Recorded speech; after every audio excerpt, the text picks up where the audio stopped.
as well, unlike other campaigns. Should we, 1 minute, Rahul, what about it? What about it? That is not an attempt to polarize. Just 1 minute, can we have the big numbers on the screen? Can we just take a moment to call the elections? Gentlemen, 1 second, please. 1 second. Think of 1 second. Mr. Rajagopal. 1 minute. I'm going to silence all of you there who are very excitable there. I'm calling out the elections. Rahul, is it time to call out the elections? Should we just stick our necks out and look at this number here? 119 for the Congress. Do you think, Jay, it can reverse from here? Any major changes can take place? I do not expect a big reversal. Big reversal? No. A little bit of up and down, but they're not more. But they're past the halfway mark. They're past the halfway mark. It's safe to call the elections. Absolutely safe. Psephologists advice. Yeah, it's safe. Okay, safe to call the elections. 120. Well, 120 for the Congress, 79 for the BJP, 23 for the JDS. So the Congress seems to have taken more from the BJP than from the JDS. Yeah, actually the BJP has retained coastal. It has retained portions of central. Kittur, Bombay and Hyderabad, Actually, Karnataka. another way of looking at it is that the JDS has also eaten into the BJP in different areas. Yeah, some pockets. You've had some pockets which but have... these were there last time around also. Perhaps some last time, but it is this area, this central and the coastal area. Where the BJP retained, but the rest of the state, Bombay, Karnataka, Hyderabad, Karnataka. We'll have to look at some vote to my mind. Just a quick point. 3 seats in North Karnataka that you're referring to. This is what JDS does every time. It waits for BJP and Congress to release their list of candidates, and then JDS comes out third to pick up rebels from other seats. That's why you see in North Karnataka they mop up 2 or 3 of those rebel candidates, who are either those who have not got there have been some inroads. I don't know if exactly. Even there are 3 inroads. This seat was with the BJP gone this time around to the Congress party. These are the 3 seats in North Karnataka. You can see over here where the JDS has made a little bit of a correction, but not enough to make up for the loss. Let's take a look at the overall takeaway, viewers, is that central Karnataka, which is where the BJP gets bulk of its seats from, has actually moved to the And let's Congress look at the party. bigger map of central Karnataka. 35 seats in this area. Just see how in central Karnataka the Congress party, large parts of it have been taken over. absolutely green here. The saffron has been broken. And the question this is is central then, Karnataka. Navika, does the BSY factor, did it not really kick in? He did not campaign enough. didn't campaign. He focused a lot on his son's constituency. He was even fighting for till the last minute for Jagdish Shettar. He was fighting, and he was not getting an audience and a ear of. Always beware of a sulking senior party leader. And here there were a few of them. Mr. Mallikarjun Kharge wins. It's a major victory for Mallikarjun Kharge because he got Mr. in Sauku in Himachal Pradesh, first, and now second thing in Karnataka. And then therefore Rahul Gandhi failed. Then look at it from the JP Nadda point of view. He lost his home state. He lost his home state of Himachal. And then you can start extrapolating so many things. Mallikarjun Kharge's win. I have a point here. Region-wise, region-wise. My question moves on from Karnataka. What does this mean for the 2024 elections? And I want a quick round on that. Smita, I'll begin with you. Yeah. So, like I said, that in 2024, people of Karnataka have voted very systematically that they want a certain dispensation for their state and a certain dispensation for the center. There is no denying that in Karnataka, across the board, other than the 14%, they think that it is Modi and BJP who will deliver as far as the center is concerned. The state is a different ballgame. That double engine, the one engine was not functioning. The one engine has, obviously the results show that जैसे आपने कहा कि carburettor में मिट्टी जल गई थी वही हुआ. So Ashutosh, no impact on Lok Sabha elections, or do you think this will impact Lok Sabha elections? See, what is worrying for the BJP is that since 2004 onwards, Congress has got more vote percentage, but Congress was declining. Here what is happening, if the Congress vote share goes to 40% or more than 40%, they get a majority seat. So that shows there is a disappointment with the BJP, and that can be a warning signal. Let's listen into Pawan elections. Khera. He is the media head of the Congress. भारी बहुमत से जैसा कि मैंने आपको कहा हम सरकार बनाने जा रहे हैं. How do you see the trends coming in right now? Very encouraging, predictable but very encouraging. We are absolutely confident of forming a government with absolute majority. So 5 guarantees work, not Bajrang Bali. 5 guarantees worked. God has been kind, and the negative campaign, the divisive campaign of the Prime Minister personally did not work. I'm joined by Congress leader.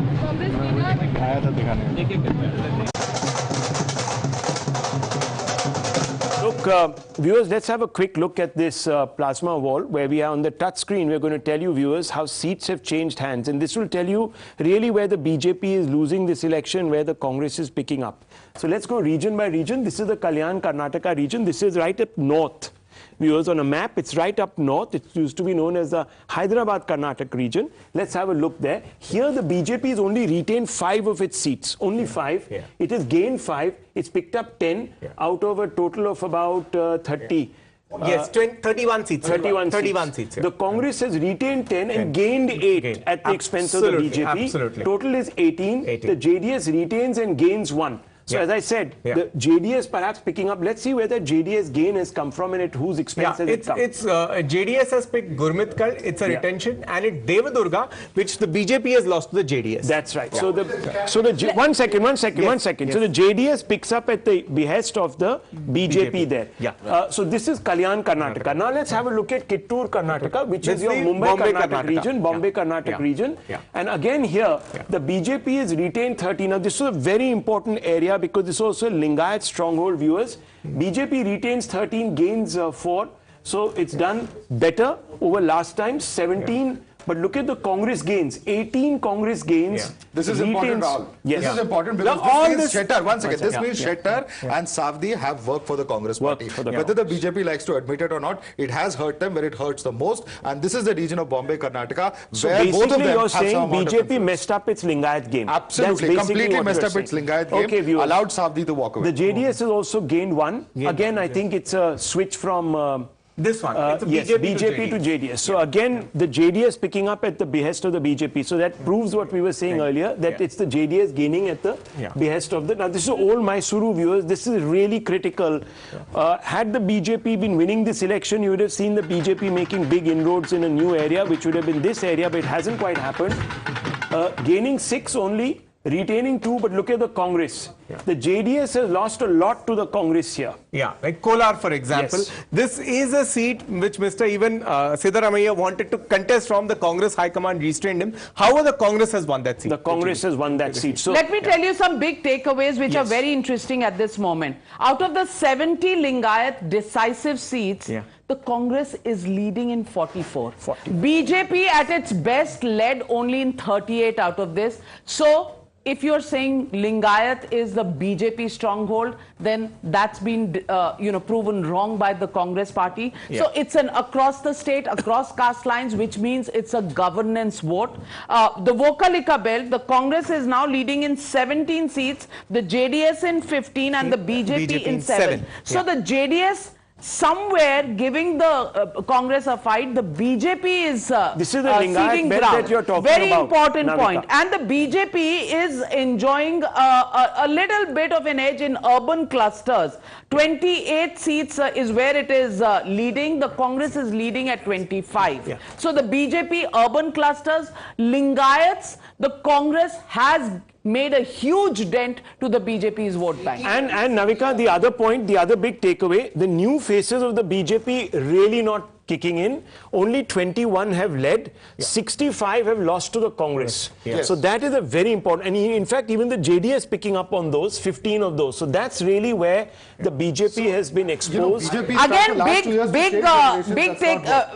news coming in. DK Shivakumar leading in Kanakpura after second round. BJP's Dr. K. Sudhakar, Health Minister of Karnataka, is trailing in Chikkabalapura. And the BJP candidate leads by one vote in Priya Krishna is leading by one vote to the Congress's Priya Krishna. That is also another trivia coming in. Here is central Karnataka, what Navika was just referring to, the Lingayat heartland. Yeah. And that's where the problem has begun. The BJP retaining only 8 of these seats. Yeah. 8.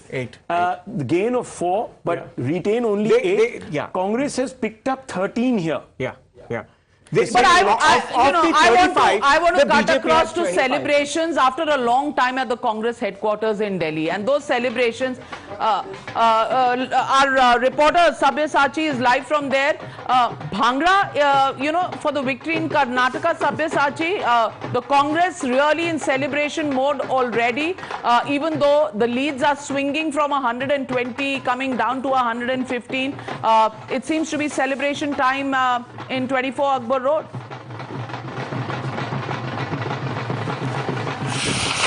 Well, absolutely. The celebration started at 7 in the morning, and party workers started coming in large numbers. And you can see whole Gada being played, Havan and Puja were being conducted in front of the AICC headquarters, and more Congress workers are coming into the AICC headquarters, and there has been a celebration since morning.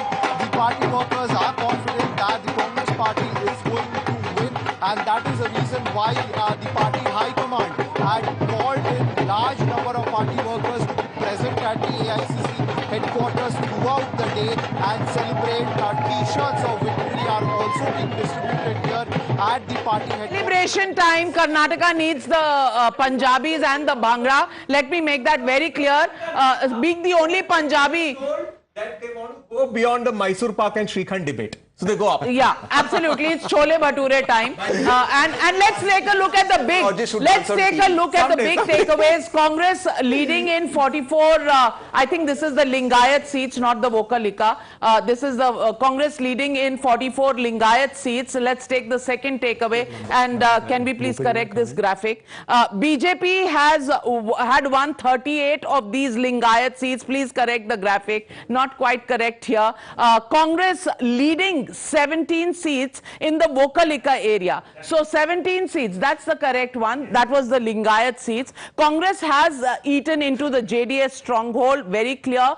But the BJP leads 28 seats in the urban clusters. That is also a big takeaway. The Lingayat vote, which the BJP was depending on. Smita? In the Lingayat vote, obviously Yediyurappa not campaigning, just sitting and sulking in one area because Shettar didn't get it. Shettar didn't get it, but Savadi is not winning, I think, right now. But the Lingayat vote, yes, it makes, because you see the BJP has banked on this Libra phenomenon, which is that Lingayat and Brahmin. They thought they're going to get that. Whereas what has happened is that the Vokaligas have voted away from the JDS, gone into the Congress camp. The Lingayat disgruntled have gone, and even in coastal Karnataka, even the Hindutva votes seem to have to some extent gone towards the Congress because they felt that the BJP has not delivered.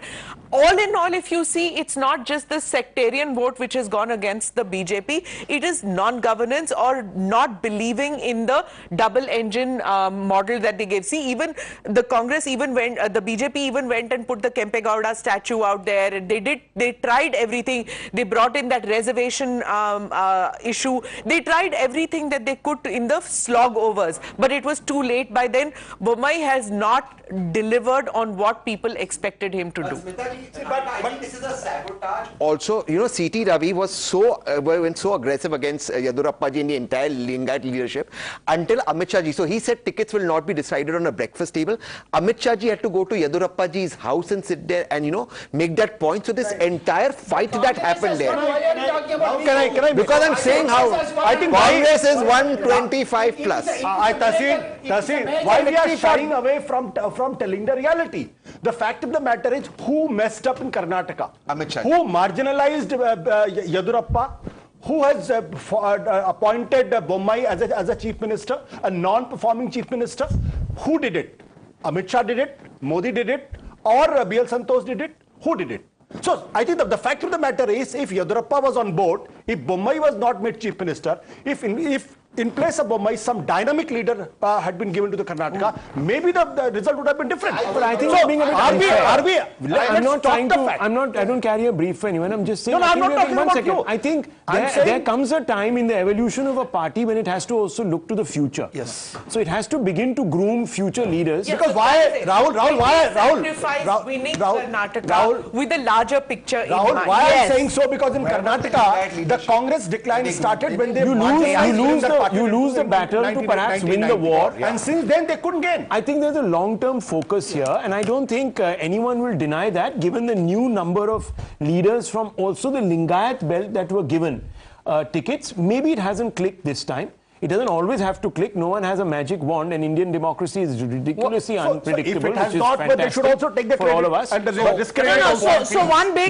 big news that is coming in: B.Y. Vijendra Yediyurappa's son is also trailing from Shikaripura. So this Yediyurappa factor, you know, has it lived past its shelf life? I think is a question many people will ask now. If his own son is trailing, it's a question that's out there in the open. One second, I just want to make a point that from 1985, ever since 1985, we haven't seen an incumbent getting re-elected in Karnataka. That's true.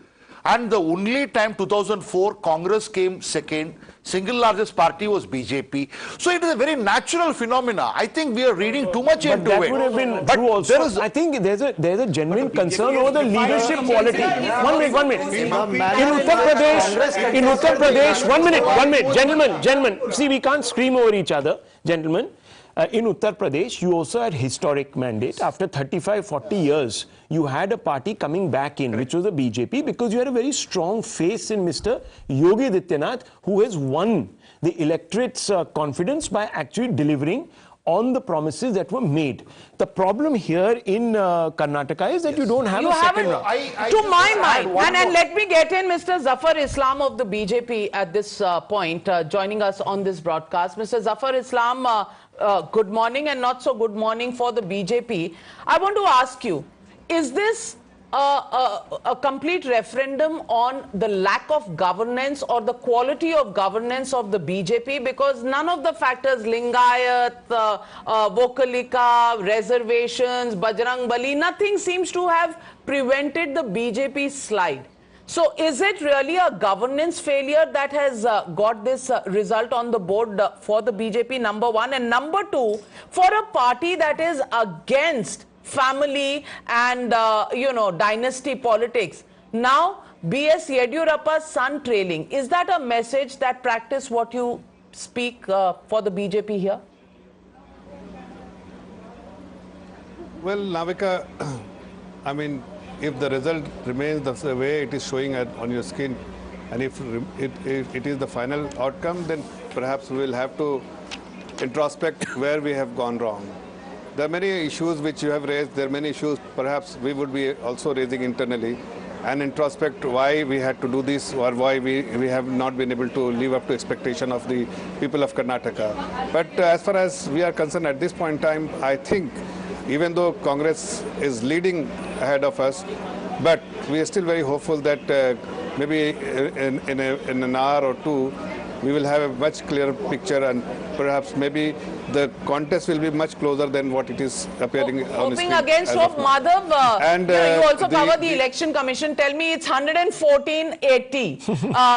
From 120, we are back to Congress at 114, 115. Do you think it can go up or down like the last election? What's your bet? Well, my guess would be that it's going to stay pretty much on the similar trend, simply because of the huge gap that we're looking at. It's at least 34 seats. If you remember last election, the gap was much less. Congress is winning. That's the problem here. The problem, see, Navika... No, but is the Congress safe? No, my question is different. My question is the Congress safe to form a government at 113, 114? Because that question comes up at this number. But I think the Congress forms a government. I agree. Anything below 110, the Congress it will be BJP, but 115 plus Congress forms, it has the momentum. I have a point. So what the Congress forms? One second. Absolutely safe. Because Ashutosh, you nailed it.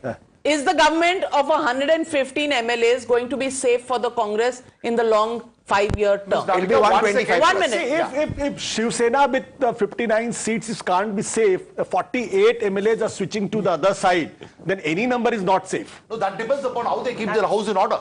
What they do with DK Shivakumar. This is the important thing. This is amazing. You don't keep. I will do robbery because you didn't close your house. मैं चोरी करूँगा, मैं चोरी, वो गलती आपकी अपने घर बनने क्या? Amazing logic in politics. You want to keep your house in order. But can I say something? Just one reality check. I'm not saying Rajasthan. this is going to happen. I just wanted to put a proposal there to see how the fight heats up. Navika, is Karnataka as divided for the Congress as Rajasthan has been? No. Now, Yes, just yes, one, yes. so, so 1 minute. Yes. Now, with the divide, one second. Where is Sachin Pilot? Sir, Who please. is Sachin Pilot? One second. Who is Sachin Sir, Pilot? please, sir, Who is please. Sachin?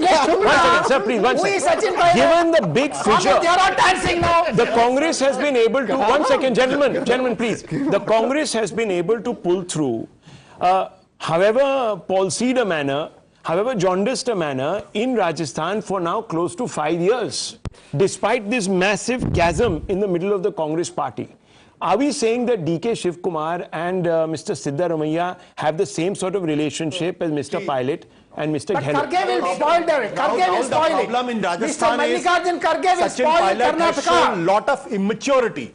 In Karnataka, DK Shivakumar is an ambitious politician, there's no doubt about it, but he also knows that if the Congress goes down in Karnataka, he will be in Tihar jail. But I think, so he understands that logic, because he has been in Tihar jail. DK Shivakumar has been in Tihar jail. Well, I'm going to ask you all to take a deep breath, pause, because there is news coming in for the BJP from UP. And in UP, if you look at the mayoral seats, the Samajwadi Party is at 0, the BSP is at 1, the Congress is at 1, and the BJP is leading at 15 seats. 15 seats. Samajwadi Party is not, the BSP is sneaking in there, the Congress is sneaking in there. That's also a space to watch out for, and those elections also, for the BJP in Uttar Pradesh, everything counts. Let's actually bring those numbers up on the screen. Let's put those numbers up on the screen. On the screen, there they are. There they are. Now the BJP at 14, everybody else has 1-1 each. 14 for leads for the BJP. That's a big vote of confidence. That's a big vote for the again BJP. 15 and Samajwadi Party. Remember, viewers, of course, these are municipalities which are mostly city and town centric. So you're not talking about rural areas. But no, the there are fact some is, yeah, these are mayoral, but there are mayoral. panchayat elections also. That's true. And Which the we. Chief Minister was campaigning in Karnataka while these elections were there. No, but he was even campaigning here. It was quite clear that they were going to This win is also in UP. the, dare I say, this is also the post Atiq Ahmed vote. Okay. So the reason why मिट्टी में मिला दूंगा. But the point is that the BJP will take a lot of heart from here, especially in the northern belt. No, they will be very disappointed, Rahul, because Karnataka was a gateway to South India, and for them to lose Karnataka and to lose any election, as we discussed, BJP doesn't like losing. No party likes losing, but the BJP especially so doesn't like losing. So, and then, now of course it's going to start that dekho bahar kar diya, south se bahar kar diya, it's a north of the Vindhyas party. That whole narrative Can we gets run away from muscle. that? Can we run away from that reality? Yeah, well, let's just go across to our colleague Imran, who's joining us from the Karnataka Pradesh Congress headquarters. We'll just cut across to him, but those are visuals of celebrations going up in Karnataka already. So, extremely gung-ho Congress party has got a victory in Karnataka, and that would do a lot to really buck up their confidence. And also the larger, and also... Karnataka politicians also, that there are no dancing. One second. Let's not jump to conclusions. The fact of the matter is, viewers, that it's going to galvanize the opposition ranks, Navika. Will it? Whether we like it or not, you're going to have, maybe it'll play in the hands of the Congress. The Congress might actually become more assertive in dictating to its partners. Absolutely. And doesn't that then suit the BJP as well? It does suit because the BJP would rather fight against the Congress than any of the regional parties, Dr. Precisely. Nitish Kumar. Nitish Kumar is doing that job in lobbying. Nitish Kumar has failed because he met Mr. Biju Janata Dal chief. Biju Janata Dal chief. Next day he reported everything to Mr. Narendra Modi. Therefore, opposition is not going to be safe. So, opposition politics will fail. Karnataka, whether it gives impetus or not. Actually, the Congress's ascendancy now is bad news for opposition unity. No. No, it will not. Opposition unity in the sense that Congress is now in the driving seat of a, if there is a united opposition, it is the Congress which is in the driving seat. So, you know, ambitions of the other regional leaders now has to set back because they have to now think. So KCR, Mamata Banerjee will have to step back. Will they do that? And they have to also realize that if the Congress could do this to the JDS, take away their votes, the Congress can do that in Telangana. I think the TRS is going to... I'm going to Imran. Imran is on the ground. Is it a good election to lose for the BJP willy-nilly? Yes. We'll go to that question. First going across to Imran Khan. Imran joining us from KPCC headquarters. Straight off to Imran. Imran, what are you seeing around you?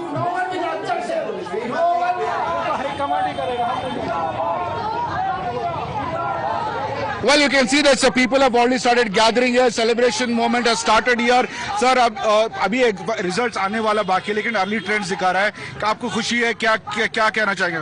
जो कर्नाटक की जनता ने result दिया, इसके लिए हम पहली बार उनको बधाई देते हैं और 100% कांग्रेस की सरकार बनेगी. मिनिमम 120, मैक्सिमम 140 तक जाएगा. 140 तक जाएगा. अर्ली ट्रेंड अभी भी मामला 19-20 का है, लेकिन आपको यकीन है कि पूरा कांग्रेस आएगी? लेकिन 100% कांग्रेस ही बनाएगी. कौन सीएम रहेगा? सबसे बड़ा सवाल है कि कौन सी आपके दिल में क्या है? शिवकुमार है, बोम्मई है? ये सबसे बड़ा सवाल का जवाब जो अपना हाईकमांड ही देगा. हाईकमांड के अलावा कोई नहीं बोल सकता नाम. काफी पॉलिटिकली करेक्ट जवाब दे रहे हैं आप, लेकिन आपके दिल से बताइए आप किसको सपोर्ट करते हैं, बोम्मई या डीके शिवकुमार? कर्नाटका की 6 करोड़ 6.5 करोड़ जनता ने इस महंगाई के ऊपर वोट दिया है कांग्रेस को भरोसा करके, तो हाईकमांड भी कांग्रेस को अच्छे सीएम को डिसाइड करके हाईकमांड डिसाइड करेगी. क्या कहना है, डीके शिवकुमार बनना चाहिए कि हमारे खड़गे साहब डिसाइड करेंगे. कर्नाटक के और राष्ट्रीय कांग्रेस के अध्यक्ष है और हमारे पास बहुत सीएम के कैंडिडेट है, एक जने नहीं है, बहुत सीएम के कैंडिडेट है और कांग्रेस में अभूतपूर्व जीत होने वाली है. 140 से ज्यादा सीट हम जीतने वाले हैं और ये सब राहुल गांधी, प्रियंका गांधी जी, सोनिया गांधी मैडम, ये मल्लिकार्जुन खड़गे साहब, डीके शिवकुमार साहब, सिद्धरामैया साहब, सब. आपका क्या है? News coming in. Imran, HD Kumaraswamy is holding a key meeting with few JDS leaders in a he's in a Bangalore resort after seeing the trends. Final decision will be taken after the picture is clear. What decision is he going to take?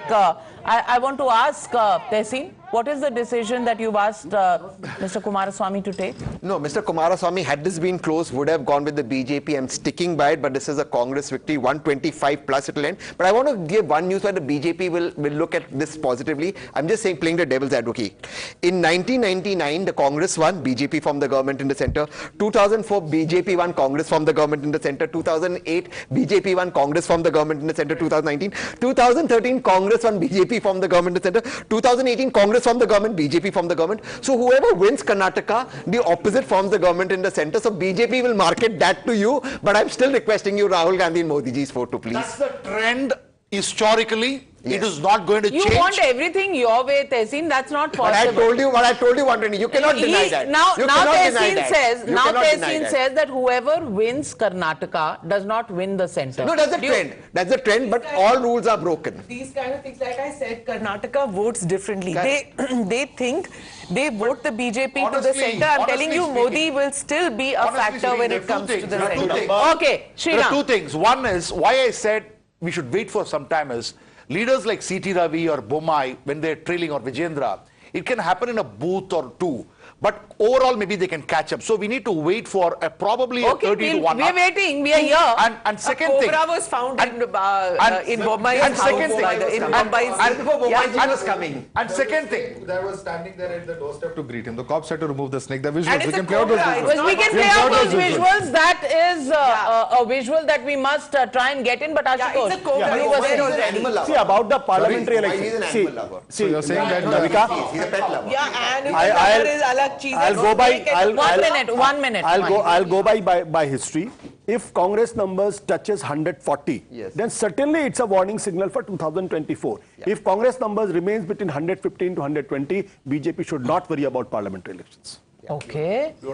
Rajgopalan ji, are you worried? And sometimes Ashutosh speaks the right thing. Okay. But I didn't use the word Rahul. So how can I be right? Rahul, Suniye, this 24 is Narendra Modi's election. Can we You show must the take it picture for of that. the snake? Rajya Sabha, you are coming from Rajya Sabha. I'm Lok Sabha material. I'm not Rajya Sabha material. Hey, Rajya Sabha. I'm Lok Sabha material. Lokesh Jindal. See, if the Congress is getting above 130, then one thing is certain, that people of Karnataka, they have rejected the Hindutva card that was being played by the BJP. From the last 5 years, whether it is Azam, no, 120, 125 plus, I say that the seat tally will go up till 130. So with this particular trend. Because you look at the entire scenario, BJP, Congress has broken into BJP stronghold. 135, say you revised it to 125. No, 125 to 130. 125 to 130. I said 120. Because even in coastal Karnataka. Well, those are visuals. Let's just play those visuals. That's a cobra, not just a snake. Is there a Oops. Oh. Is it more than just this snake? Are there others out, to greet Mr. Yeah. Bommai? That's also a question. Yeah. So this was found at Bommai. No, not at his residence. He went to Haveri to visit someone there, and it is there that this particular visual was found. I'll just tell you the name of the candidate who he went to. Karnataka, Maharashtra. Yeah, this is the residence of somebody called Shivraj Sajjan, and there was a snake waiting at the doorstep. You rather deal with this. Honestly, at least these are. Well, so those are visuals from this morning at the residence of a candidate that Chief Minister Bommai visited. Will he stay Chief Minister for long? We'll have to wait and watch. At the moment, Congress at 190. Priyanka Gandhi Vadra in Simla at a Hanuman temple.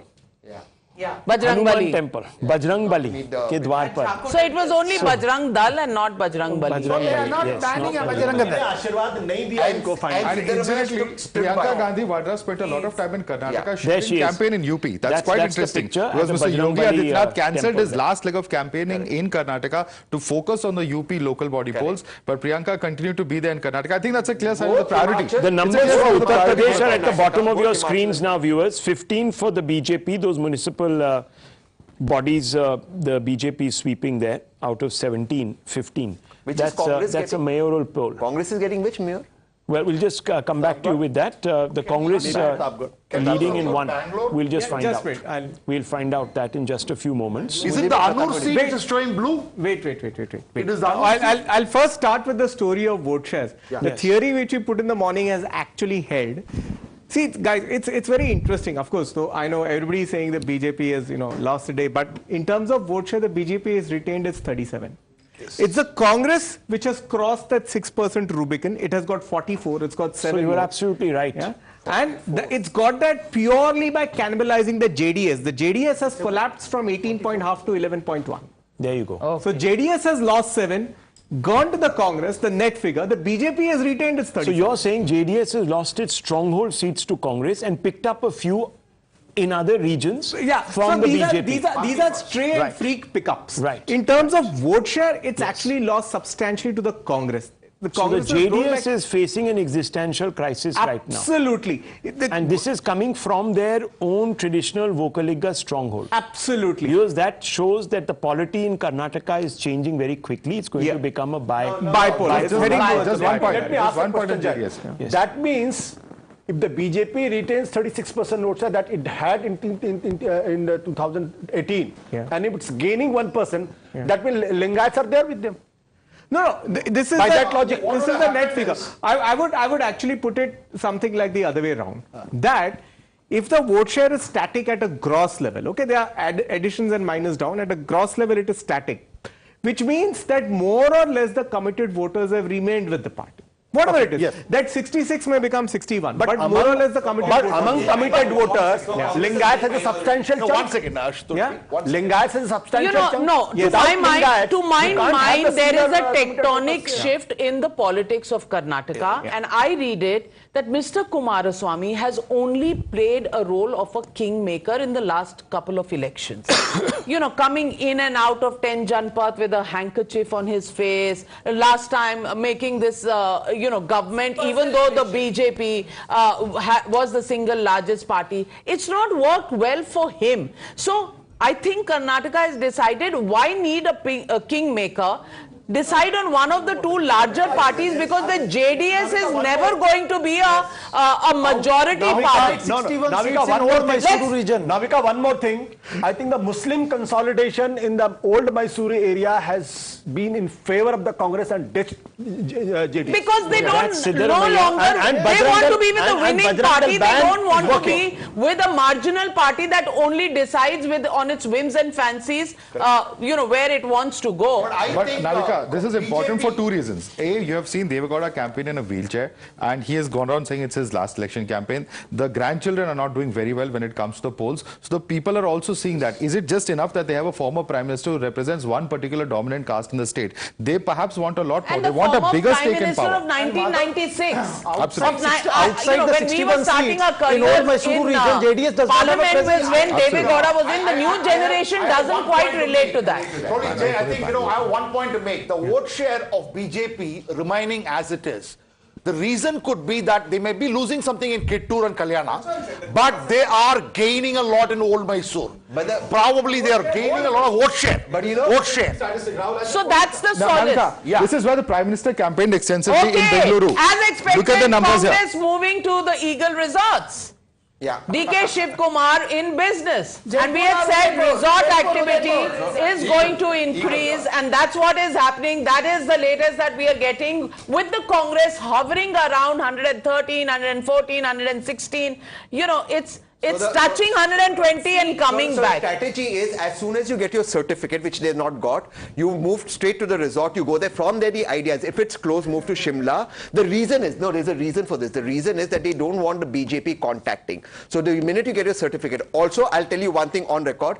Both DK Shivakumar, Khargeji and Siddaramaiah are in touch with every collector, because what happened in BR, certificates were not given, will not happen here. They're in touch that a certificate should be given immediately, because in Bihar, a lot of winning candidates, after being told they won, were not given certificates, and for some reason there was the thing that had changed. So yeah, it also happened. You're again raising questions. I'm not raising questions on the election commission. No. I'm saying they're being very, very careful. They're being very, very careful. Each collector, each magistrate. Let's listen in to the Congress spokesperson, Dr. Ajay Kumar.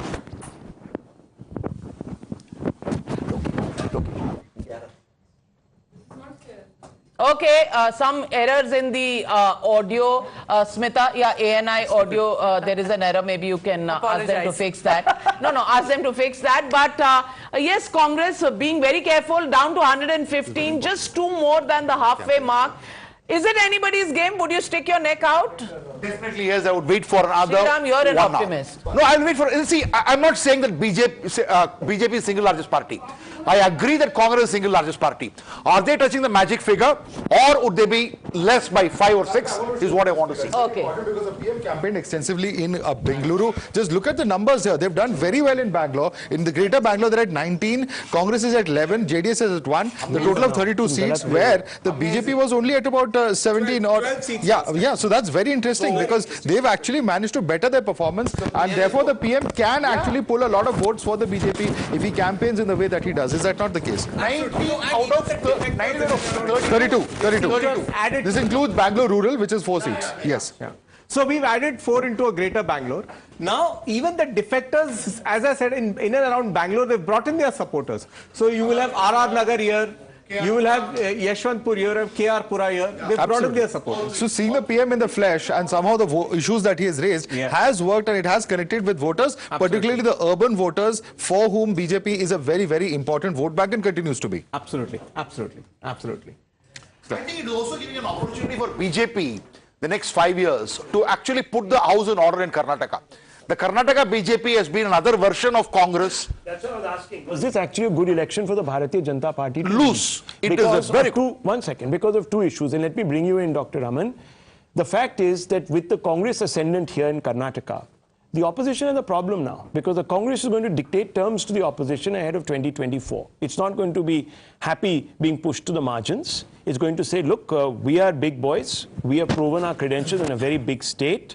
We have taken on the BJP and humbled it in a state where the double engine and Modi and everybody was there on the ascendant. So is this actually a good election in the long run for the BJP to lose?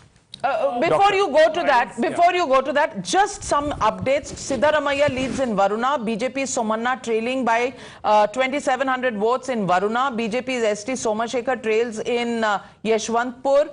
He's a minister. Congress's Jagdish Shettar trails in Hubli. BJP's Basavaraj Bommai leads now by 5,500 votes in Shiggaon. BJP's Ramesh Jarkiholi leads in Gokak. So Mr. Jarkiholi is back in the leads. Go ahead. Yeah, you were making a point. Point is that as far as any election is concerned, there is no party that goes into an election wanting to lose it, right? So this whole idea that, maybe it's a blessing in disguise, I don't agree with that. There is one benefit for the BJP though, that, there will be some level of anti-incumbency, even though it will only be 10 or 11 months when the Lok Sabha elections come in Karnataka, because there will be a Congress government there. The second very important point is that the Congress is not at this point of time, at least the way I see it, going to make up their minds on anything in terms of being the big brother of the opposition and so on. There are 3 very crucial elections coming up in November, December, which is much closer to the Lok Sabha poll. So you've got Rajasthan, Madhya Pradesh and Chhattisgarh. The results there and Telangana. So those what will worry decide. the Congress is that the BJP hasn't lost significantly as far as vote share is concerned. No, Jay, I beg to correct you on that. Some very interesting information that's coming in from our reporters. They're saying that Mallikarjun Kharge is on the phone line constantly for a minute-to-minute report from Karnataka. As Tehseen said, certificates have to be taken and reported to the Congress headquarters.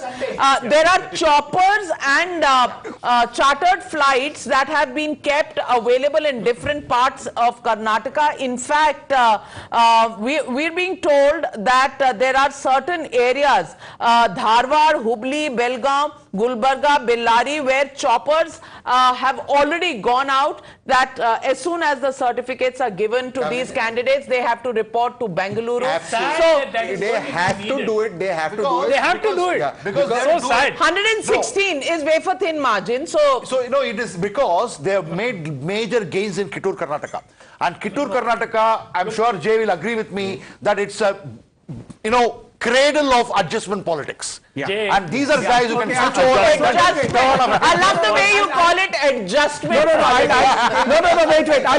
No, it's very interesting. Navika, I need to elaborate on Sriram's point. I need to elaborate on Sriram's point. And I'll start with the big picture. I'll start with the big picture. Okay, and then I'll elaborate on Sriram's point as well. Okay. Now, look at the big picture. This is actually a gain for the BJP. Mr. Modi's roadshow in Bangalore has worked wonders. Here, the BJP was at 12 last time. It's at 20. It's a huge gain. It's the only region of the state, Greater Bangalore. In Greater Bangalore, we've taken 28 seats of the city and added 4 of the rural, which have a commercial connect with the city. It's 20 on 32. Even in coastal, also Modi lost, but it's worked. Okay. I mean, their pitch has worked. They are 14 on 21. Okay. If they have lost somewhere, even in Kalyan, Karnataka, by the way, they are only 2 less than the Congress, and they were the same last time also. So then, if you look at the arithmetic of the losses, where do they come from? They're coming from Kittur, Karnataka. Old Mysore, they're down from 9 to 6, not big. So it's only Kittur and Central. I would put Central. It's the Lingayat factor, basically. Basically, the Lingayat factor. That's the problem. Now, whether it's an investment in a future leadership, Navika, or it is a decision to sort of marginalize X or Y leader, that of course is a matter. We'll come to that. We'll come to that in a bit. But it's also important to look at the UP local bodies elections. As far as the mayoral elections, which we were saying 15 in favor of the BJP, is now moved to about 17 on 17 for the BJP. Wow. And that is the Yogi impact.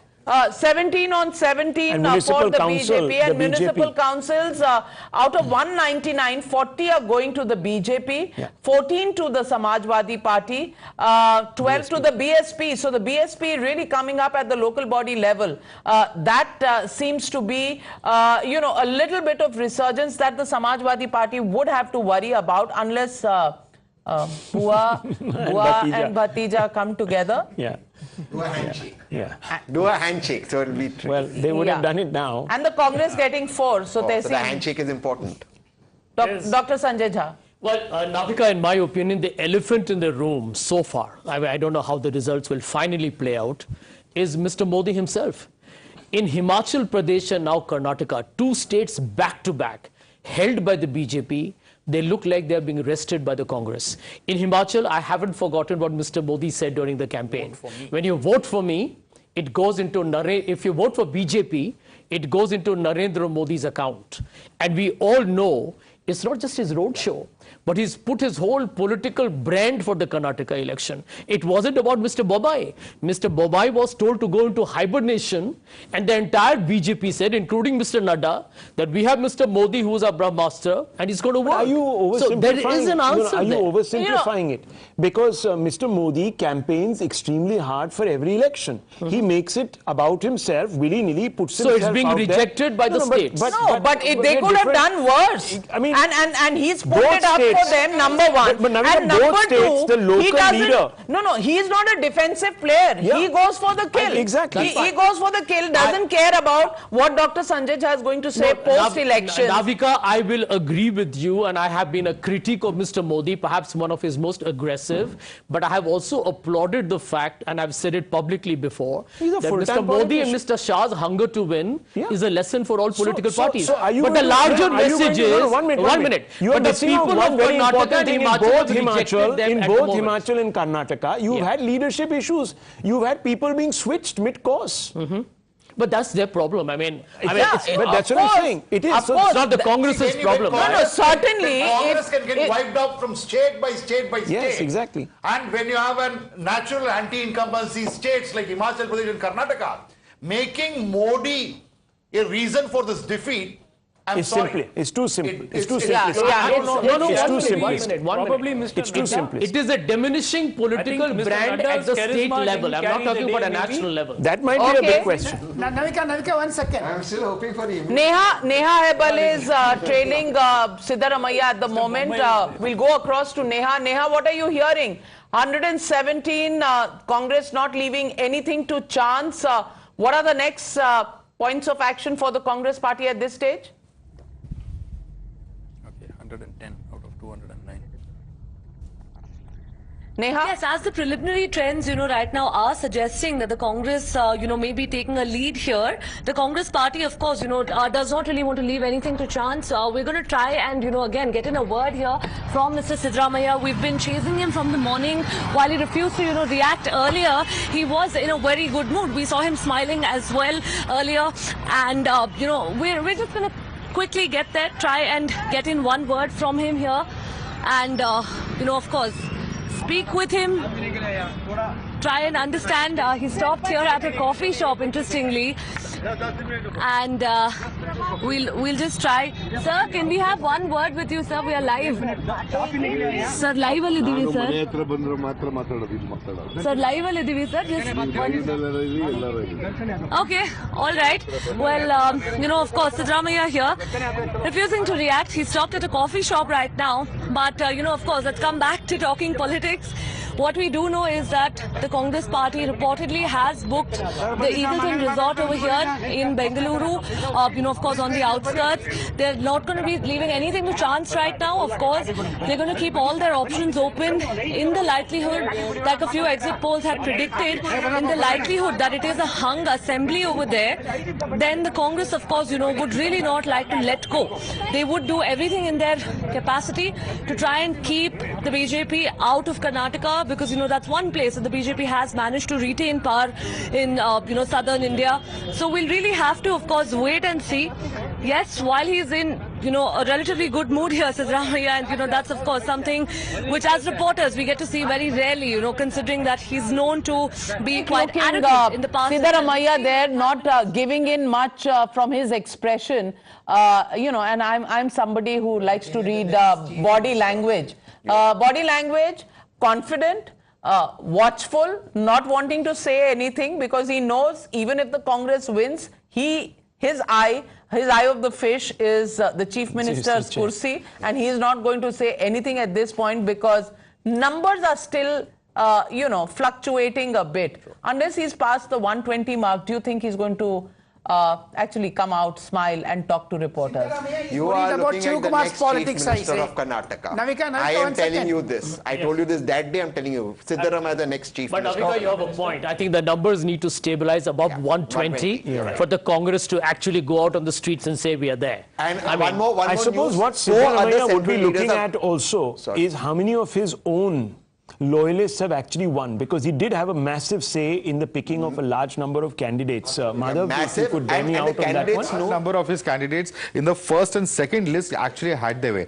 Then DK Shivakumar had to really sort of push in his people in as far as the third and the last few lists that came out. That's when DK finally had his say. Now, whether that selection has been good or not, the point is that Siddaramaiah has had a huge say in how things function. DK Shivakumar, of course, is somebody who says that he's been burning the midnight oil. He just told us yesterday that he's worked very hard in this election and that his hard work has to actually, you know, reap some kind of benefits. That tussle is something that perhaps Siddaramaiah could be thinking about. I'm not a sannyasi. And what does that tell you, Dr. Sanjay Jha? If he's not a sannyasi, he's not going to do kirtan. Well, let me tell you, I think in politics, I mean, the power is the real glue, right?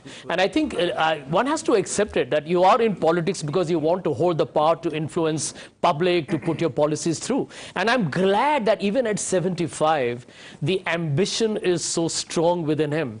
And, you know, I agree with Tehseen there, that although DK has done a phenomenal job as an opposition leader over a considerable period, he's fought it out on the streets, Siddaramaiah remains the most popular leader amongst the Congress legislators. He's the most polarized leader of Karnataka, number one.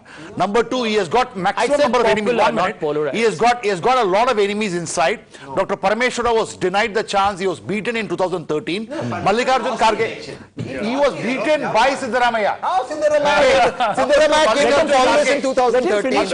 Mallikarjun Kharge was denied the chief ministership. So everybody is paying for the blame.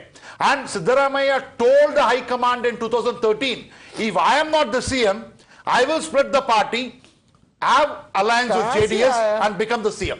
And DK Shivakumar knows all these things, and that is the reason why he forged an alliance with HD Kumaraswamy and offered him the chief ministership. Maybe that's why he's not smiling, Navika. Navika, 1 second. Maybe that's why he's from not Sriram. Since I have little knowledge on Karnataka politics, Mallikarjun Kharge is going to be the chief minister. Simple as okay. I'm Setting glad the you didn't say cat Rahul amongst Gandhi. the pigeons at the moment. It's all happening. Once again, the Congress at 115. Gentlemen, calm down. Congress at 115. Dr. Suman Siraman. Danger or? Okay. No, I think, I mean, I was just looking at the official Election Commission website. It's 110 out of 212. So they need 3 more out of 12. So I think that they should, and generally there is a effect which we see in election after election. The leader actually pulls away closer to, so it could go up to 120 as well. The one But very this important is point, not Rahul. a sweep. This Rahul, is certainly it's not a sweep. vote of confidence in the Congress. No, this it's perhaps a vote it is. against the If you increase your vote share by 6%, yeah. I don't think that you can call it just an anti-incumbent so where vote, did because where does the vote share come from? Clearly, that is something that we need to ask Dr. Sudhanshu Trivedi of the BJP joining us on this broadcast. And Dr. Sudhanshu Trivedi. Well, look at what Srinivas BV has just put out. Jai Bajrang Bali, tod di bhrashtachar ki nali. Sudhanshu Trivedi ji, Bajrang Bali, Lingayat कुछ काम नहीं किया कर्नाटका में, और Congress looks like it's going to form the government, but it's still trying to keep helicopters and chartered planes ready to fly their MLAs. Are you sniffing a chance even at this point with 79 on the board for the BJP?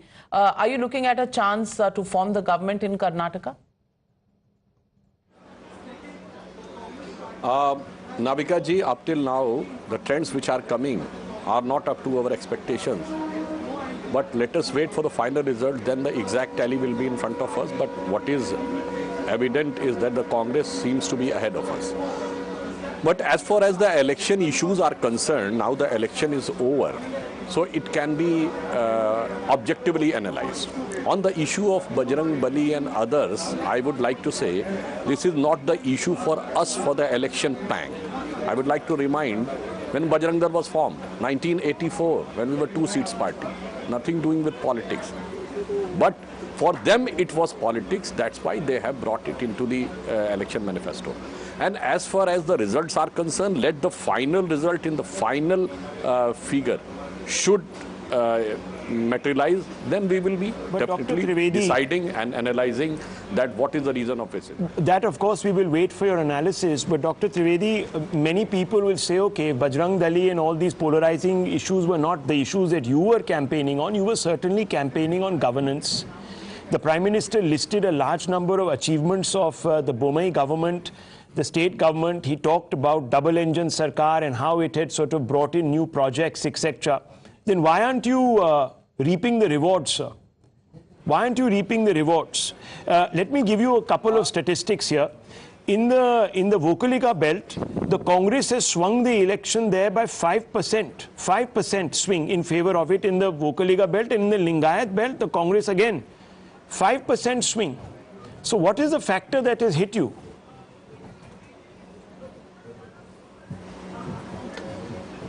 Actually, in case of any event, a single reason cannot be attributed to any eventuality. There has to be a proper analysis, then we can say what has happened. If you are saying that in the Vokalinga belt or in the old Mysore belt, Congress is moving ahead, it means they were able to take the vote of JDS, not only with the BJP. And as far as this polarizing issues are concerned, it is very clear that they have brought it in competition with JDS, not in competition with BJP, because they have brought in their manifesto. Their main objective was that the minority vote should not get shifted, even a small part should not get shifted towards JDS. So I think with the JDS dominated areas, they are doing well. It means they seems to be successful in their strategy. But as far as we are concerned, whether it is a development or whether it is the issue of the ideologies, it is our consistent stand since last 70 years, irrespective of political situation, irrespective of the election results. But for them, it is a change. Just I would like to say, this time Khadge ji has given a slogan, Jai Bajrang Bali, Tod Bhrashtachar Ki Nali. D.K. Shivakumar ji has said that I will prepare so many Hanuman temples. I would like to remind that how the paradigm shift in Indian politics has come. In Bengal election, Mamta ji was doing Chandi Path from the election rally.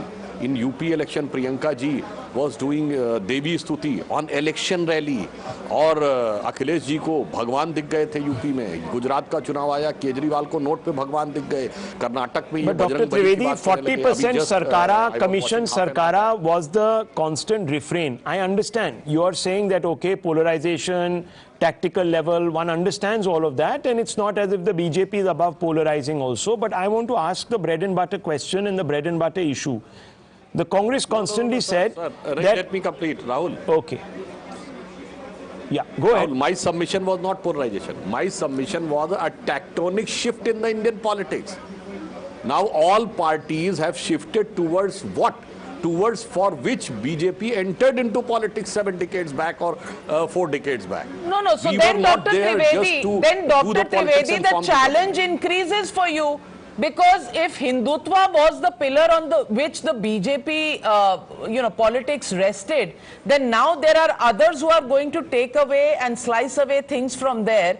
And if Karnataka is the example, then you can actually lose on the Hindutva plank alone. You will have to deliver governance. Isn't it now more complicated for you? No, Navika ji, I have given example of 6 states. In which most of the states we won. It's not the issue. This is not the issue of election winning or losing Hindutva. It is the issue that the core part of Indianness is there, which has to be accepted by all parties, cutting across the line, and now they are accepting. As far as the development aspect is concerned, whatever we have delivered, if they get the opportunity to form the government, what they will be able to deliver, we will see. I just remind, Microsoft or the IT superpower India became, and Bengaluru became IT center during Vajpayee government and become a digital center of the global center of the digital technology. It has become under Modi government. If they are capable, they can show that what industry. But Dr. Trivedi, does it bother you that the BJP is an international industry? That the BJP has lost its gateway to the south? Does that bother you at all? Because many people will now say, Dekha, BJP is only a north of India's party. It's not a pan-national party at all. That's what they will say. Rahul ji, I have heard so many times this argument. But if I ask you, in how many southern state Congress was there just before Karnataka? None. Zero. All the 5 states. Zero. They are not in Kerala, they are not in Telangana, not in Andhra. And with an exception of Karnataka in 2013, because we were divided and Yediyurappa ji was out of the party, they managed to win. Otherwise, if you see, and the undivided Andhra in 2009, in the 21st century, how many southern states they have won? In Tamil Nadu, they are not in power since 66 years. In Kerala, they used to come and go, but this time left front again came in Kerala. So, for the first matter, I can say that the Congress is first time entering into southern politics. If you just leave around the example of 2013 you can't win a debate with Dr. Sudhanshu Trivedi. But Asaduddin, state spokesperson of the JDS, joining us on this broadcast. And Mr. Asaduddin, the JDS below expectations strike rate, and this time around, no kingmaker, no king, nothing? Ma'am, if I heard you right, you are asking about our position as a kingmaker. I want to make a submission that these are early trends. Let the figures stabilize. We are still hopeful that we will be finishing maybe around 40 or 45. And I want to make one more submission. Mr. Sudhanshu Trivedi was telling that both the JDS and the Congress were competing with each other to polarize the voters, which is not right, because he cannot give even a single example wherein JDS has tried to polarize the voters. It was the BJP who said that it is an election between, Mr. C.T. Ravi said, it is an election between Tipu Sultan and ODR. And Mr. Nalin Kumar Katil said that... but Mr. Asaduddin, you were at 37 seats last time around in 2018. This time you're at 26. Not once over the last few hours since results have been coming in have you really crossed that mark. So you're about 11 seats down, and at this point, Dr. Suman Siraman, please look at the tally. 113 is what it went to, back to 114. Do you think, Mr. Asaduddin, you're from Karnataka, do you think this is a safe region for the Congress, and do you think that you've ceded ground to the Congress party in your strongholds? Yeah, ma'am, I still believe that in Vocaliga dominated areas of old Mysore region, our tally will improve. And there is one more thing. Many of the exit polls who are showing us between 12 to 36 or something like that, there was a basic flaw in their assumption, because in their figures. I hail from Hyderabad, Karnataka region, that is Kalyana, Karnataka region. We were being given anything between 1 and 3 seats. I reside here. I am sure that we are going to win at least anywhere between 5 and 8 seats in Kalyana, Karnataka region. It's even early, it is early days, these are early trends. I am sure. Has the minority vote consolidated with the Congress party? I want to ask you this question, and I want to ask Dr. Sudhanshu Trivedi after you. Asaduddin, has the minority vote gone to the Congress and consolidated there? Ma'am, actually, I can't say it right now, because the results have to be analyzed. Only then we can come to a conclusion. Sir. In the Vocaliga dominant seats, the Congress has eaten into you. In fact, that Bajrang Bali, Bajrang Dal entire controversy was not actually used by the BJP to polarize. It was used by the Congress to take your vote away. Now, will you support a party that undercut you? A fellow secular party? Unable to hear you properly, sir. There is a problem with the audio. So that always happens. That always happens. But you know, Navika, I want to just point out a couple of things to you. There are some very interesting details. Now, you were talking about how that razor edge 114. Now, I'll just tell you about certain seats where the margin is less than 5,000. So you have Ganesh Prakash Hukeri, Congress leading in Chikodi, Sadalga with 3,847 votes only. No wonder Siddaramaiah is sitting there in the car very, very quiet. Watchful. Balachandra Jharkirori again. Leading by 4,000 votes. Uday Garudachar of the BJP leading in Chikpet by 2,996. H.K. Patel leading of the Congress leading by only 3,627. Rizwan Arshad of the Congress leading by just 2,666. Darshan D leading by 3,202 votes of the Congress in Nanjangud.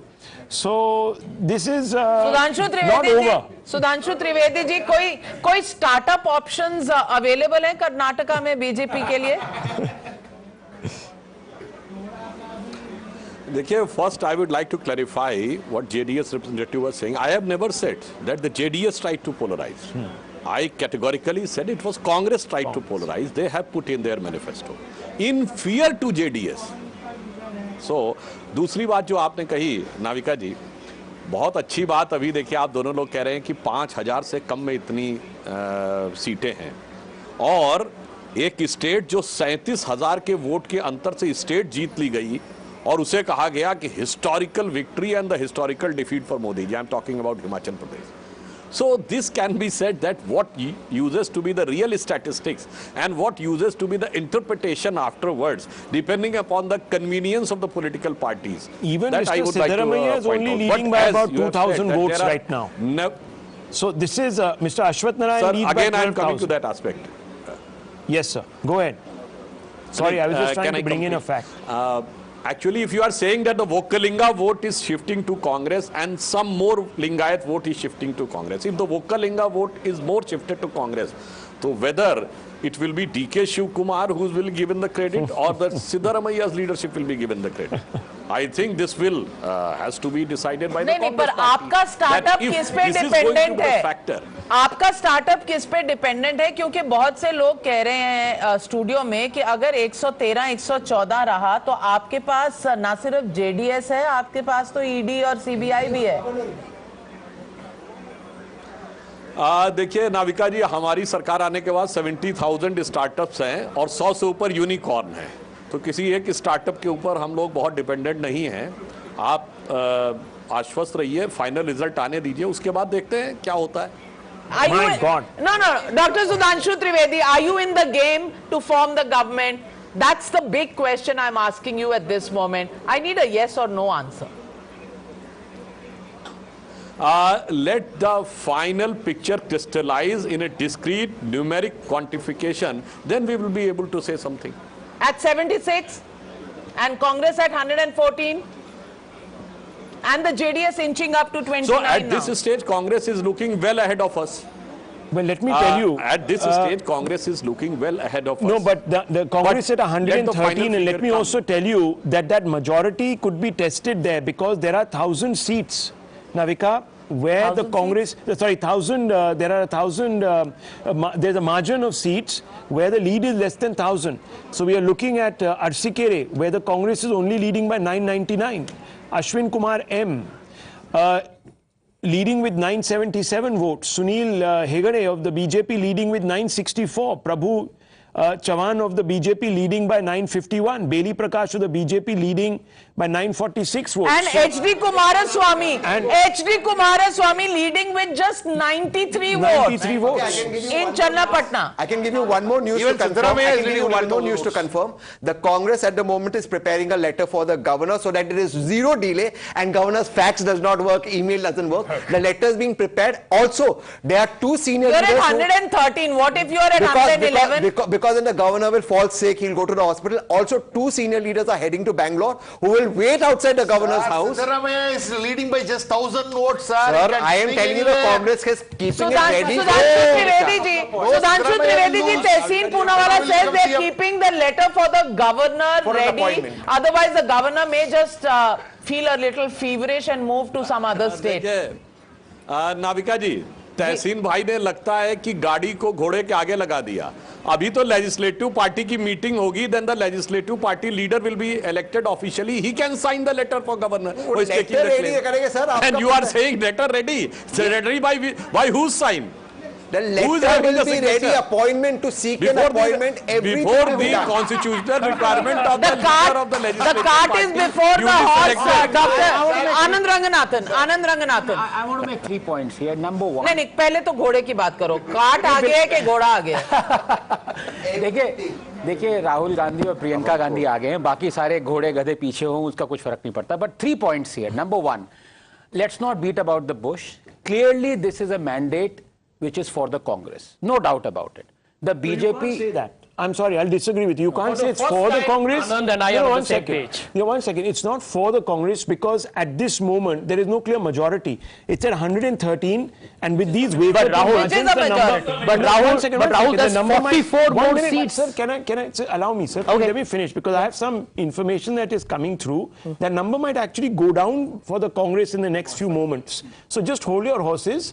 Literally hold your horses. Don't park them in whichever resort you want to, because you never know what's going to happen. But yes, and you had said this. Against you the BJP. Had predicted this, that whoever gets 113, the BJP will form the government. Do you stand with that? And I was just about to add to that. When I say the mandate is for Congress, I don't necessarily mean that it is a landslide. It is a combination of a few factors. But let me also say this: a strong Congress is good news for Modi. Please understand. That's right. The person who is aggrieved today is not Modi if Congress forms the government or wins, but actually Mamata.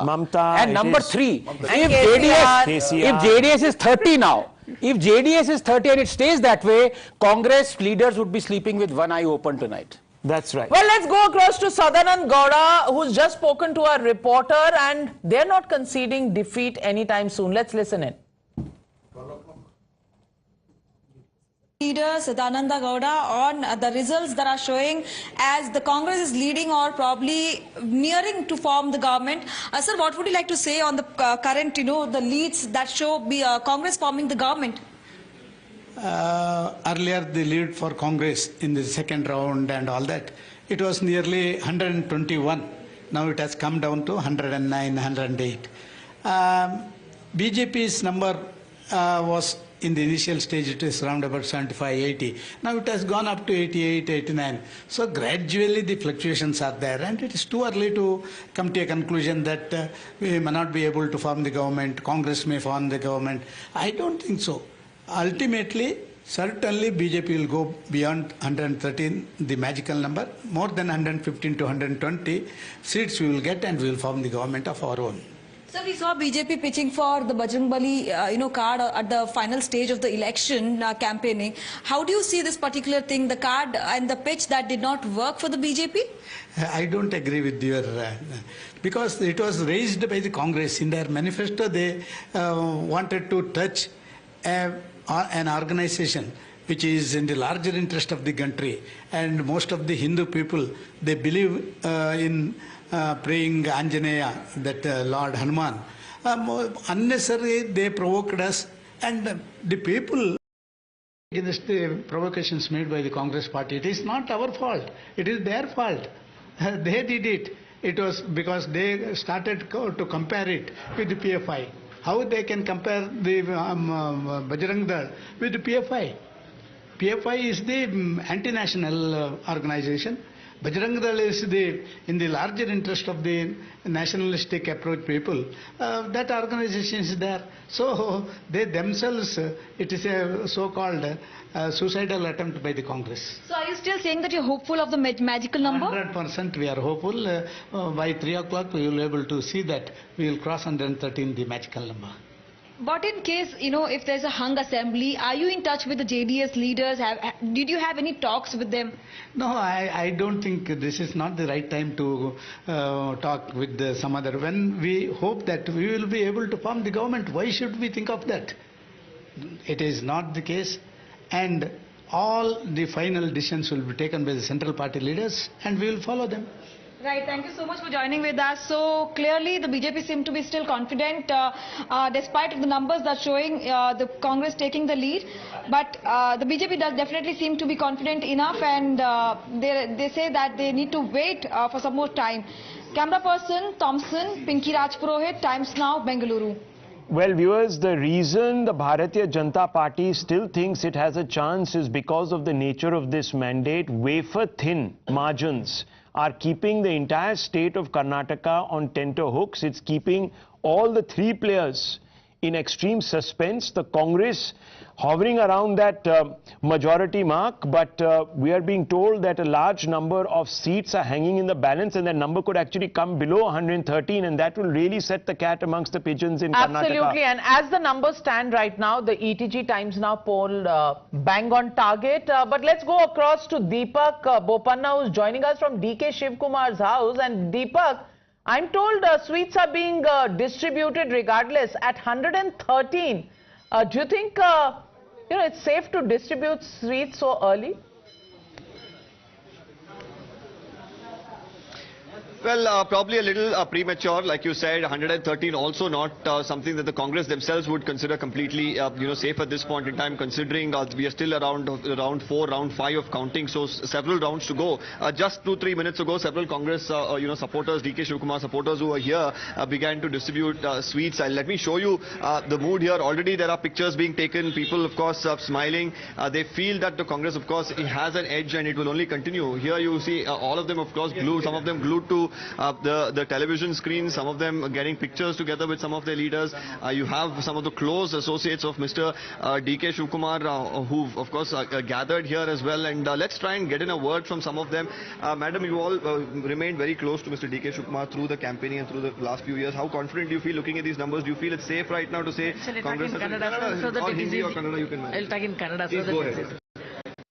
ಸಾಹೇಬರು ಅಧ್ಯಕ್ಷರಾದಾಗಿಂದ ಕೂಡ ಇಡೀ ಕಾಂಗ್ರೆಸ್ ಪಕ್ಷದಲ್ಲಿ ಒಂದು ದೊಡ್ಡ ಸಂಚಲನ ಮೂಡಿತ್ತು. ಆ ಸಂಚಲನ ಅವ್ರ ಗೆಲುವಿಗೆ ಕಾರಣ ಆಗಿದೆ. ಸಾಹೇಬರು ಒಂದು ಶ್ರಮ. We lost that link, but big breaking news coming in. Jagdish Shettar trailing.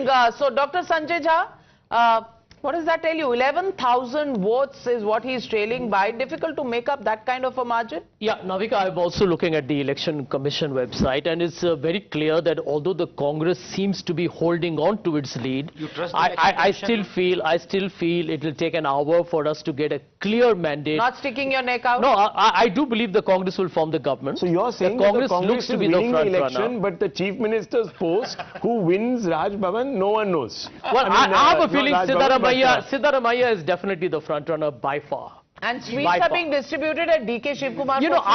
I personally am a little conservative by nature. I don't believe in premature celebrations. Come on, what a Pyrrhic victory. Let me slightly take the wind out of your sails. Let me ask you a couple of provocative questions. Sure. With all that DK Shivakumar, with all Mr. Siddaramaiah, with all of Rahul Gandhi walking miles, in fact, the Bharat Jodo Yatra spent the most time in Karnataka.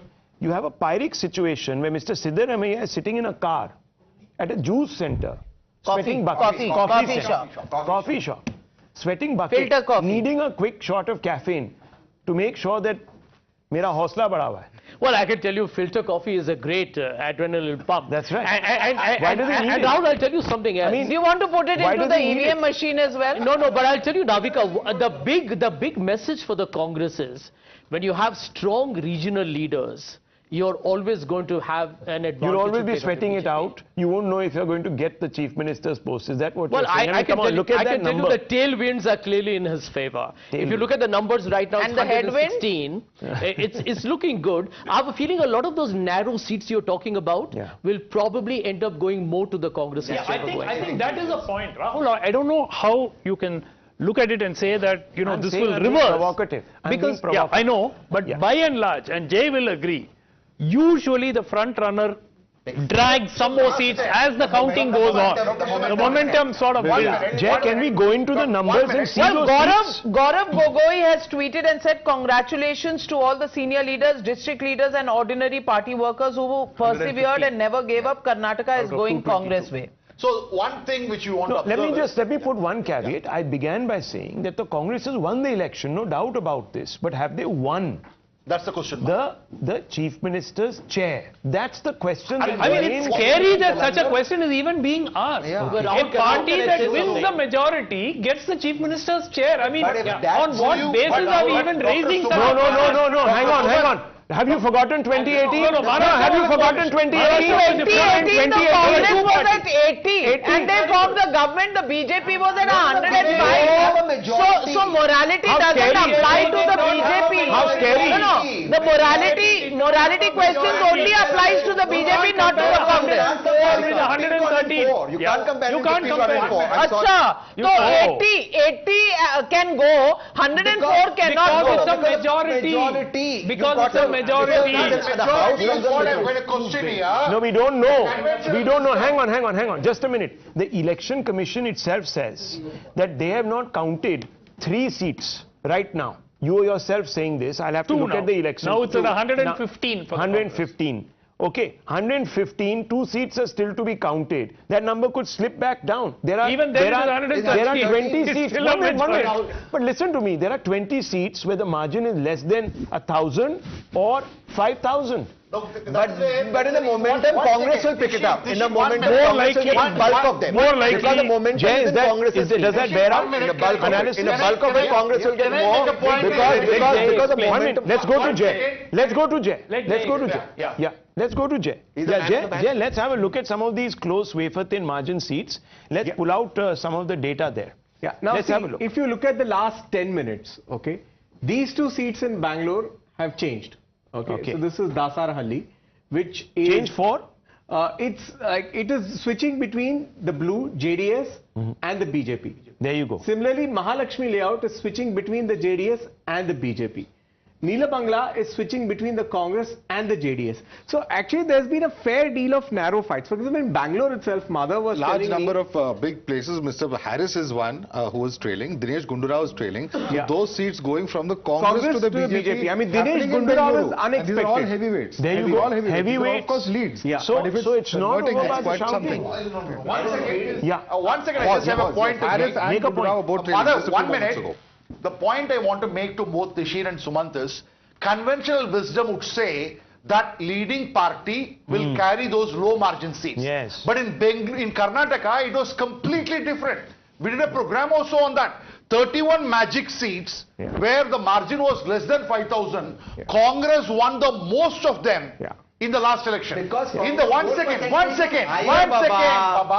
There's a higher vote percentage.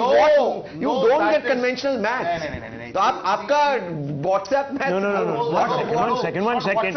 The Congress's peaks. No, 1 second. The Congress's peaks might be on Congress strong. True. So the vote share, don't go by the vote share. It doesn't tell you about even spread. Okay, it doesn't tell you about close contests. True. Okay, it is a general yardstick to say, oh yeah, the Congress is 7% ahead. And yes, conventionally, I told you that if that were the case, and a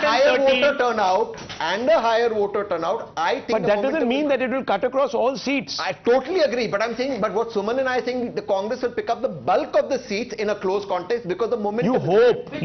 It's not hope. That is how you can't. This is the BJP. Okay. Yes. Okay. If at 11 o'clock While you guys have been laboring on that point, in Gujarat, it was a sweep the JDS has just touched 30. So out of the remaining 2 seats that you were talking about, 1 has gone to the JDS. And that can happen, Dr. Suman Siraman. Sab kuch aapke paas please keep saying it till 12:30 or 1:20. I am telling you, we are going. What I was telling you last time, to look at 1:30 p.m. Nirmala Sitharaman had a laddu saying that we are one. Okay, viewers, let me tell you the big takeaway right now. There are 3 big takeaways. The Congress has 1 second, please. The big takeaways. There are 3 basic takeaways, Navika, and let's elaborate on this. The Congress has won this election fair and square, no doubt about it. The BJP certainly not close to the majority mark, but can it actually rest the wafer-thin margin? But can it actually rest the Chief Minister's post? These are even now leads, and some of these leads are extremely wafer-thin leads, and you know it could swing. Though many people here believe that it will go with the party that is showing the winning. Secondly, Navika, this is no wave election. This is an election where there has been anger against the BJP. They tried to upstage that anger by changing a large number of their incumbent seat holders. 103 new tickets were given. It hasn't paid off. And thirdly, the JDS has been eaten into by the Congress, which is bad news for opposition unity as we go into 2024. These are three main takeaways. Also, for the BJP, it's important to know that every time the gamble of double engine may not work, especially if it is perceived that the local government or the state level government is not delivering on the promises. And local government was a trouble engine. Yeah, exactly. So double engine, Modi can come and support, but if the local state government does not perform, then people will have a problem with that government, and we saw that in Himachal, we've seen that in Karnataka. But had BJP been winning right now, they would have said this is Modi's charisma.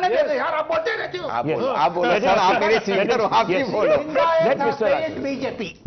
Lingayats have failed BJP. No, governance has because, failed. No, governance party Sarkara. My understanding is Lingayats have backstabbed BJP. 40% Sarkara, the campaign. Strong word, of course, Lingayats have done. I object. You may object because you got the votes. Because you got the votes. The minorities have gone out of JDS and gone to Congress. This side. and also consolidation of the minority. When you, sir, one minute. Sir, one minute. Making a public confession. Let's don't take the moral high ground on that one. Tomorrow he will come into that. Congress plays politics just as well. Okay, so just don't try to be morally on the high ground. If the Congress party is ending, secular party gives reservation to Muslims. If the Congress party is getting 43.2% of the votes, 5% more than the last time, 7% more than the BJP, which is the second largest party, it tells you that its popularity is cutting across Lingayat. Which is why I'm saying it's beyond caste. It's actually a governance referendum, Anand Ranganathan. Maybe, as I said, let's be very honest about it. I think Sanjay is right. Any party that gets 42 to 43% vote share deserves to form the government. Let's be, there is no doubt about it. I agree. But deserves to form the government versus actually forms the government is a different kettle of fish. That's the point. That's the point. That is the. Oh, come on. No, come on. What do you mean? What do you mean in Maharashtra? No. In Maharashtra, in Mr. Tehseen Poonawala, in Maharashtra, there was a pre-poll alliance. Let me finish. Between the BJP and the Shiv Sena. What happens? The governor called the No, one second. What happens? What happens? The Shiv Sena goes and ties up, does a complete ideological... No. Let me finish. Please. Sells their own icon down the tube. Correct. Mr. Savarkar. And goes into an alliance with the Congress and the NCP, and you're talking about morality. That is defending democracy. And when the BJP does it, then it's... Apples to oranges. The governor is duty bound to call Congress. There's a pre-poll alliance, my dear friend. Pre-poll alliance, my friend. Where is pre-poll alliance in Karnataka, man? My God. We talk about Maharashtra. Maharashtra governor called BJP Shiv Sena. A pre-poll alliance is what you take to the people. Because the Shiv Sena called it off with the BJP because you were waiting in the wings with the NCP. Absolutely. At that time it wasn't unholy. Now it is unholy. You're talking about a constitutional post. Don't give us lessons. I'm talking about Don't give us lessons in morality. Tehseen Poonawala, take a deep breath. Have some cold water. And I'm going to dance and lessons in morality is something that no political party moralistic. No political party has lived by that. RP Singh of the BJP joining. Here Tehseen Poonawala says if the BJP even tries to form a government at this point, it will be unholy. They forget their own strategy in Maharashtra. They forget their own strategy in the last Karnataka elections. RP Singh, how do you see these results? I'll appreciate. Just show them what they did last time in Karnataka. I mean, did they get the majority? No. I remember Mr. Ghulam Nabi Azad, although no more with the Congress party, he ran toward Mr. Kumaraswamy's residence, and I don't want to elaborate it further what all was done, what all was conveyed and what all exchanged, but it happened. We have all seen that. Now, also in Maharashtra, they talk of morality. It was the alliance of BJP and Shiv Sena which won the election, and who formed the government and who lured Mr. Uddhav Thackeray for the CM-ship, and what exactly happened thereafter. The 2 ministers jailed and hafta wasuli government, we got a hafta wasuli government. But that's point aside, but let's accept, I'm accepting the trends which are showing are little difficult for BJP, but as per my assessment, these are little midway trend. I mean, I'll appreciate, wait for another 4 rounds to go, and then things probably will change. I'm not saying they will change, but because I've contested elections, I've seen how trends change. Because there are pockets where you are stronghold, there are pockets where the Congress or the other parties are stronghold, and then it depends on that. And then the vote difference is very thin still. My feedback is almost can I ask you a question, Mr. R.P. Singh? Will you look towards the JDS for support? The time has come to talk now, practically. The Congress at this moment is at 118. I don't know where those leads have come from. We'll just check that right now. We are being told that that number might slide down. We don't know.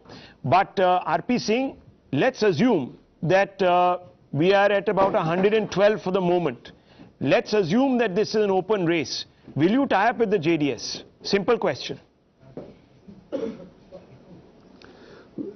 We are a political party, and everything is open in the political domain. I mean, I can't say that, but let our political. This is what Mr. Ashok said yesterday. High command and that we are not sannyasis. Karnataka team decide on it. I can't predict on that. Can I compete? Sanjay Jha. Well, I just spoke to somebody very close to the Chief Minister, Bommai, and the view from there is we'll have to sit in the opposition. So shenanigans, should we rule it out for now? Even if, and he says the Congress is going to stay around 113, 115. That's exactly what ETG poll has predicted. Rahul, that's what Times Now's ETG poll predicted, yes, Navika. Rahul, let me tell you. Bang on. Yeah. Rahul, let me tell you. ETG, no, ETG. Yeah. ETG polls were, bang on Jay that took target. a private bet with you. That's a different matter. But it's on screen. Rahul, and we only bet on dosas in case anyone comes raiding us on what are we betting. Only dosas. Rahul, in my opinion, I think the BJP will be taking a huge risk if it were to play the Operation Kamal game in Karnataka. Yeah. People have heard yesterday what the Supreme Court has talked about in terms of the Eknath Shinde government. The whole country has been aware that you have in Maharashtra, where I live, by the way, a government where the governor, about what the BJP, I'm asking you, you are not going to answer the question that I'm going to ask you. Vocaliga votes have gone from the JDS to the Congress. Now you tell me, no, one second, of course they have. Of course they have. I'm asking you, no, you're just trying to play down Mr. D.K. Shivakumar's prospects. I'm asking you, sir, very simple question. They pick them up in other areas. Please, I'll show you the numbers. The Vocaliga belt has moved, the vote has moved, the minority vote there has also moved to the Congress quite squarely. This is D.K. Shivakumar's area of influence. Does he not deserve to be Chief Minister? This is the winning combination that he's brought. Well, let me tell you. This is a cushion that is a push from 80 to 117. 1 minute. The Congress party, unlike the BJP, which only works on Mr. Modi, Mr. Modi and Mr. Modi, has 3 strong leaders in Karnataka. Yeah, and look, why are you ignoring Mr. strong Kharge? leaders in Rajasthan? Why are you ignoring the role of Mr. Kharge? So, end of day. 2 strong leaders in Rajasthan and in Punjab, there were 3 strong leaders. Amrinder, Channi and Navjot Singh Sindhu. But Anand Ranganath, 1 minute. I want to tell you, Anand Ranganathan, Congress is trying to get in touch with Malur, the independent candidate, Hudi Vijay Kumar. They're already trying to bolster because they know their margins are thin at the moment. 116, not really safe zone because, in Karnataka things happen. But I want to ask you, from now till 24 elections, roughly a year, 12 months to go, do you think it will actually work in BJP's favor if it does sit in the opposition in terms of the picture that it can paint of Karnataka in the 2024 elections? So 2 points here. Number one, let's be absolutely honest about it. There is zero nada morality in politics. For some people to say that one has to be moral and ethical and this will go against the BJP if they try to break it all is complete hogwash. So Sanjay might no. Well, these are the times we live in, right? Yes, these are the times we live in, and we've lived in these times for a long time. From the JMM support to the Narasimha Rao government, don't shake your head. You know the Congress has lived in that kind of zone for a long time. Worse than Dr. Raman, something worse than something. I think we should worry about our political and public. You worry, but worry about the Congress as much as you worry about. I think Madhav has a point. Madhav, let's go across to Madhav. Sanjay I was making. This is about old Mysore region. Just one quick 2 minutes. I'm going to quickly take. Just look at the old Mysore region there and here. The JDS has obviously been decimated. It is the Congress that is replacing them. But where does the JDS get its numbers from? Just look at outside of the old Mysore region. They just had 5 seats or 6 seats over here. Yeah, there are a total of 5 seats. They have actually been successful in about 8 seats now, where they have compensated for some amount of their losses over here. This is very significant because certainly the Congress has made inroads. One point. I want to add one point. You see the last fag end of that seat? Yeah. Anur, I think it is. Yeah. And that seat, the business, JDS does not have any business to win there. It's a Lingayat dominated seat in Anur. But what happened? 1 second. It is basically the adjustment politics between Congress candidate and BJP candidate that enables the candidate to win there. Definitely. Why is BJP supporters Lingayat backstabbed us? You don't have business to win there. What kind of language on national TV? This is like, how do you talk like this on national TV? Tehsin Punavala is a star. Don't tell him what to say. Tehsin is a star. Tehsin is a star. Okay. Don't tell him this. Lingayat area, you don't have. Okay, hold on a second. Gentlemen, hold on a second. My friend's campaigning is over. Leave this for the assembly. When it is formed, all this will happen in the assembly. For now, let's just make sense out of the numbers. All right, please sit down. All right. Please be seated. Anand Ranganathan wants to make a point. Let the gentleman make a point, and then we'll come to the others. Gentlemen, in the immortal words of Meera Kumarji, Anand Ranganathan.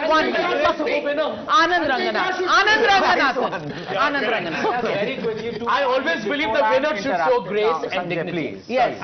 You are trying your damn best to become the Deputy Chief Minister of Karnataka, but please, it won't. Yeah, first you have to be unsuspended. No, 2 points. As far as Doc saying that there are red lines, Doc, worse than somebody being denied despite getting majority is post-poll alliance. It is a crime because the mandate is against you, and we have seen state after state, BJP, everyone going for post-poll. That is criminal. Now, number 2, if you look at BJP plus out here, BJP plus, I mean JDS plus others, 500 crores each, others into 7, that's 3,500 plus 72. They're not doing that bad. 109. Okay, gentlemen, we are just about to hit 11 a.m. Can I? Good morning, everyone. Dr. Suman Siraman, Dr. Ranganathan, all the doctors here in the studio and all the non-doctors, including myself. Good morning, everyone. We've had quite an exciting morning, but for anyone who thinks that it is over just as yet, it is not. Let's start right away by getting you the leaderboard first, and at the top, let's get you a recap of the numbers as they stand right now. Out of 224, we've got all the 224 leads. Jay, you've been on your feet literally since morning, and I suspect, going by how the close margins which we have in several seats, which we're going to talk about next, you're going to be on your feet for several more hours. But what are the overall numbers right now? The BJP is at 71. The Congress has gone comfortably past the halfway mark. It's at 117. It's actually varying between 114 and 120 for the last 1 hour. For the last 1 hour, it has not gone below the halfway mark, which is a good thing for the Congress, but it would have wanted this to be 120 plus. For a wave election, for a Congress wave election, for a massive anti-incumbency wave election, this should have been 120. But let's be gracious, they are at 117, well past the halfway mark. JDS is at 29, which is important because this isn't a wipeout as was being predicted. So things are quite curious, and others are also at 7. But JDS is a sort of a little bit of a freak phenomenon. When we check the vote share on the Election Commission's website, the vote share is around 12%, which is a steep decline from the 18.5% they had last time. So in a way, the JDS's whittling down has contributed to a majority for the Congress. That seems to be the broad arithmetic. So we will look now more specifically at the different areas, because the old Mysuru region, which we have extensively focused on, the BJP took a gamble there. They said we will go all out. They fielded Mr. Modi, Yogi Adityanath, JP Nadda, Amit Shah went all guns blazing. But that ended up bringing the JDS down, and instead of the reciprocal benefit coming to the BJP, it has instead come to the Congress. Absolutely. Has that been seen in terms of the seats being gained by the Congress in Old Mysuru region? We will check that out in just a bit. But let's also take a look at the vote shares that we have as of now. These are as far as the seats is concerned. Okay, the Old Mysuru seats are here up with us. So we've got the Congress at 30. The BJP will be very, very disappointed with this 4 which is up on the board. It was at 9 last time. Yeah, so instead they were hoping to make this 9 into a 2025. Instead they have actually been whittled down. The JDS is at 19. From last time, how much did they have last time? 27. They had 27. So they have lost less than 10 seats. They have lost about 8 seats. 8 seats is what they have lost. Is the big gainer. Congress is the massive gainer over here. The vote shares are here now behind us. Look at this. The Congress has gone to a 42%. This is the gross vote share on 224. It's not just Old Mysore. So 42% is the Congress's vote share. Across the states, the BJP, interestingly, has pretty much held on to its vote share. The JDS at 13%. As I said, 12 the election commission said, it's a 13. I mean, the number is just stabilizing. But it is certainly down from the 18.7 it had last time. A big number. Now, here you observe the point that Rahul was making in the morning, that it needs to cross the 6% Rubicon to get the majority. And 6 is exactly the difference. It's 6.7%. So the Congress somehow seems to have hit that 6% factor. The Congress has managed to get it. Now, since we are focusing on the Old Mysore region, these are the vote shares in Old Mysore. The JDS is at 30%, but here again, the Congress has a massive lead in terms of vote share over both the BJP and the JDS, 11% over the JDS and about 20% over the BJP. Now again, I'll go to the BJP's case. It was 19.6 last time. So it has taken a 2% gain, but the fact that the JDS has been cannibalized by the Congress in a sizable manner has created this mandate. You know what, Padmaja, if I may just interrupt. You know, you were saying that why is it that all these bigwigs of the BJP went and campaigned out there but didn't result in seats? I would guess what happened was that in December, somewhere in December or January, they realized that it's low-hanging fruit. People are dissatisfied with especially the Vocaligas. They are dissatisfied with the JDS, and here is low-hanging fruit. We should be able to pluck it. So they went out there thinking this is virgin territory. Let's grab it. But what has happened then, if they have not managed to get it, that means that the seat distribution, the ticket distribution has not been correct.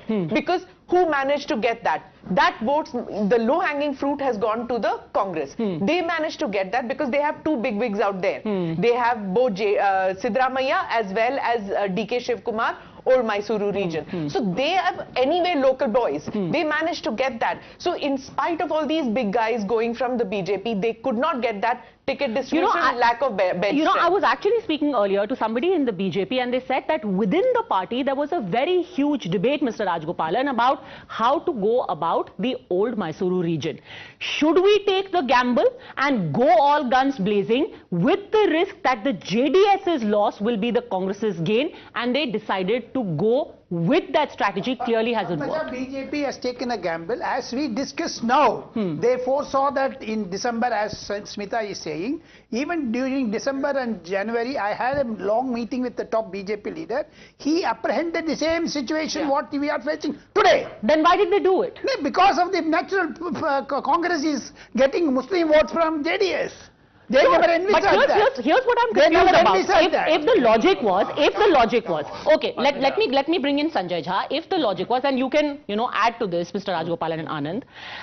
if the logic was that, okay, let's take a gamble, then it will become bipolar. Chalo, JDS ka nuksan hoga, thoda hum, thoda Congress. But neither has it become bipolar. JDS has managed to get a fair share of seats in Old Mysore. Congress has benefited, BJP has actually gone down. So what really was the logic here? Sanjay Jha. Padmaja, let me tell you, we can do the granular arithmetic of the way the caste had to be handled or polarization had to be done by the BJP in Old Mysore, etc. But there's a fundamental point we are missing, which is that when issues like corruption, unemployment, inflation, poor governance are dominating the political narrative, they cut across all these other dynamics that we look at. So I respectfully disagree, because I think it's a little early in the day to start talking about a dominant narrative. We are still in a situation right now where at 11 a.m. we have plenty of close call seats. Let's take a look at some of these seats which are still very, can we take a look at some of those seats perhaps on our election data center. Where do you find, Madha, some of these closest seats coming from? Which region? Well, region-wise, if you look at it, let's quickly go back to the zoomable parking. In fact, a close contest in terms of the total number of seats is what we're looking at region-wise. You were just discussing Old Mysore. Then just look at the numbers over here. Congress is way ahead of the BJP and of the JDS with 31 seats. There's a second region which I want to talk about. Small request. You know, there's a lot of chatter in the studio. It gets picked up. So please, silence in the studio. Yes. Let's go back to the other regions where, in fact, the numbers have just come out. These two areas are where, in fact, the Congress has got its maximum numbers. There's Kittur, Karnataka, Old Mysore, and Central Karnataka. These three areas have very clearly driven the win as far as the Congress is concerned. Just between these three areas, close to 86 seats. If you add the few seats in Kalyan, Karnataka, and Greater Bengaluru, perhaps they could surge past 100 as well. And this is, of course, a huge blow for them. Remember that in coastal, this is an area where the BJP is marginally better. Greater Bengaluru is another area where BJP is marginally better. Apart from that, all the other regions, clearly the Congress has been able to consolidate and do well. Let's talk about these regions and what this means for the Congress. And in the meantime, we will get together that list of the seats which still have a very close margin contest going on and discuss each one of those seats one by one. Now, Kalyan, Karnataka would have been very crucial for Mr. Kharge to show that if it comes to that, and if between Mr. Siddaramaiah and DK Shivakumar, the Congress is looking for a third option, he's also in the running.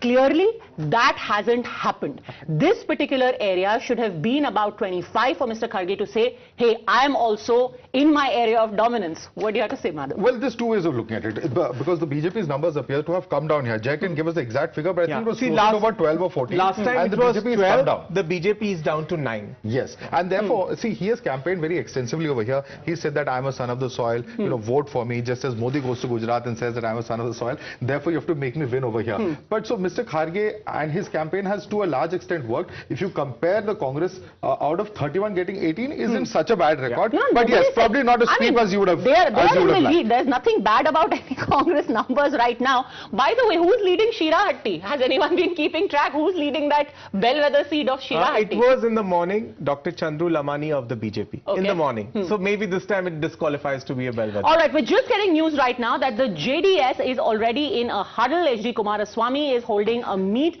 at Taj West End. Good time already for the hotels and the resorts, as Anand Ranganathan, Dr. Ranganathan was saying. Resort owners are the biggest losers of this election. Every time. Really? Resort owners are going to be the biggest losers. They've lost big business. You see, nothing is going to happen. But about Taj West, but Eagleton's been booked. I've gone to that hotel, I've met Kumaraswamy. Every single time he's there. I have never not seen him. Smita is saying because he lives there. He lives there. What? He lives there. He's never, even when he was... Do you also live there, Tessie? Every time you've been to the Chinese embassy, you've met Rahul Gandhi. So that's... I have never been to the Chinese embassy. I have never been to the Chinese embassy. Guess what? Because they operate out of 7 local Kalyan Mart. The Prime Minister doesn't take their name. Okay, BJP that was a rough leading shot. in Shirahatti by 14,000 votes. Who's leading? BJP is leading. Chandru Lamani, it's no longer a bellwether Lamani is leading by 14,000. All right, so right now the BJP is leading in Shirahatti. We are being told about this huddle that is happening. We'll go across, in fact, to GVL Narasimha Rao and Mr. Mohandas Pai. All right, let's listen in to Mr. Siddaramaiah.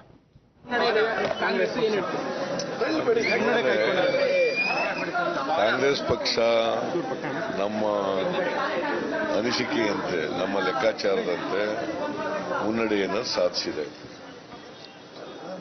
ನಾವು ಬಿಜೆಪಿಗೆ 65-70 ಬರ್ಬೋದು ಅಂತ ಲೆಕ್ಕ ಹಾಕೊಂಡಿದ್ದು. ಆ ಥರನೇ trend ಇದೆ ಈಗ. ನಾವು 120ಕ್ಕಿಂತ ಜಾಸ್ತಿ ಬರ್ತೀವಿ ಅಂತ ಹೇಳಿದ್ದು ಅದೇ ತರ ಟ್ರೆಂಡ್ ಇದೆ. The trend that we had predicted for BJP of getting about 65-70 seats is coming true. We had said we would get over 110. That's also happening. So Congress party 120 ಮೇಲೆ ಸ್ಥಾನಗಳನ್ನು ತಗೊಂಡು ಗೆಲ್ತದೆ. ಈಗ ಇನಿಷಿಯಲ್ ಸ್ಟೇಜ್ ಇಂದ 5 ರೌಂಡ್ 6 ರೌಂಡ್ 7 ರೌಂಡ್ ಹಿಂಗೆಲ್ಲ ಆಗಿದ್ದಾವೆ. ಇನ್ನೂ ಜಾಸ್ತಿ ರೌಂಡ್ಗಳಾಗಬೇಕು. So ಅದರಿಂದ margin may increase with subsequent rounds of counting. 120ಕ್ಕಿಂತ ಜಾಸ್ತಿ ಸ್ಥಾನಗಳನ್ನು ತಗೊಂಡು ಅಧಿಕಾರಕ್ಕೆ ಬರುತ್ತದೆ. ಸ್ವಂತ ಶಕ್ತಿ ಮೇಲೆ ಅಧಿಕಾರಕ್ಕೆ ಬರ್ತದೆ. ವರ್ಣದಲ್ಲೂ ತುಂಬಾ ಲೀಡ್ ಇದೆ.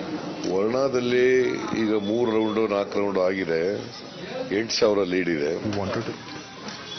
ಸೊ ಇನ್ನೂ ಜಾಸ್ತಿ ಲೀಡ್ ಆಗುತ್ತೆ ಅದು. ಚಾಮರಾಜನಗರದಲ್ಲೂ ಅಂತಿನ ಪರಿಸ್ಥಿತಿ ಇದೆ ಸರ್. ನಿಮ್ಮ ಶಿಷ್ಯ ಪುಟ್ಟರಂಗ ಶೆಟ್ಟಿ ಅವರು ಪುಟ್ಟರಂಗ ಶೆಟ್ಟಿ ಅವರು ಕೂಡ ಗೆಲ್ತಾರೆ ಅಲ್ಲಿ. ಸೋಮಣ್ಣವರು 2 ಕ್ಷೇತ್ರಗಳಲ್ಲಿ ಸೋಲ್ತಾರೆ. Somana, the minister is going to lose in both the seats. That's what Siddaramaiah is saying. ಚಾಮರಾಜನಗರದಲ್ಲೂ ಸೋಲ್ತಾರೆ. ಸರ್ ಟೋಟಲಿ ಒಂದ್ ಕಡೆ ಕೇಂದ್ರ ನಾಯಕರು ಬಿಜೆಪಿ ಪರವಾಗಿ ಬಂದಿದ್ರು. ಅವ್ರ ಅಲೆ ವರ್ಕೌಟ್ ಆಗಿಲ್ಲ ಅನ್ನೋದು ಇಲ್ಲಿ ಸ್ಪಷ್ಟವಾಗಿ ಕಾಣ್ತಾ ಇದೆಯಾ?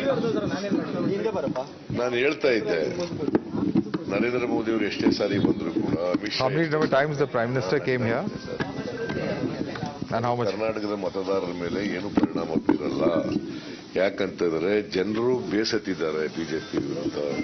ಅವರ ಭ್ರಷ್ಟಾಚಾರ, ಅವರ ದುರಾಡಳಿತ, ಅವರ ಜನವಿರೋಧಿ ನೀತಿ ಮತ್ತೆ ಅಭಿವೃದ್ಧಿ ಏನು ಕೆಲಸ ಮಾಡದೆ ಇರ್ತಕ್ಕಂಥದ್ದು, ಇವರಿಂದ ಜನ ಬೇಸತ್ತಿದ್ದಾರೆ. ಜನ ಬದಲಾವಣೆ ಬಯಸ್ತಾ ಇದ್ದಾರೆ ಅಂತೇಳಿ ನಾನು ಹೇಳ್ತಾ ಇದ್ದೆ. ಬಹುಶಃ ಅದು ಅದೇ ರೀತಿ ಜನ ತೀರ್ಪು ಕೊಟ್ಟಿದ್ದಾರೆ ಅಂತ ಹೇಳಿ ನನಗೆ ಅನ್ಸುತ್ತೆ.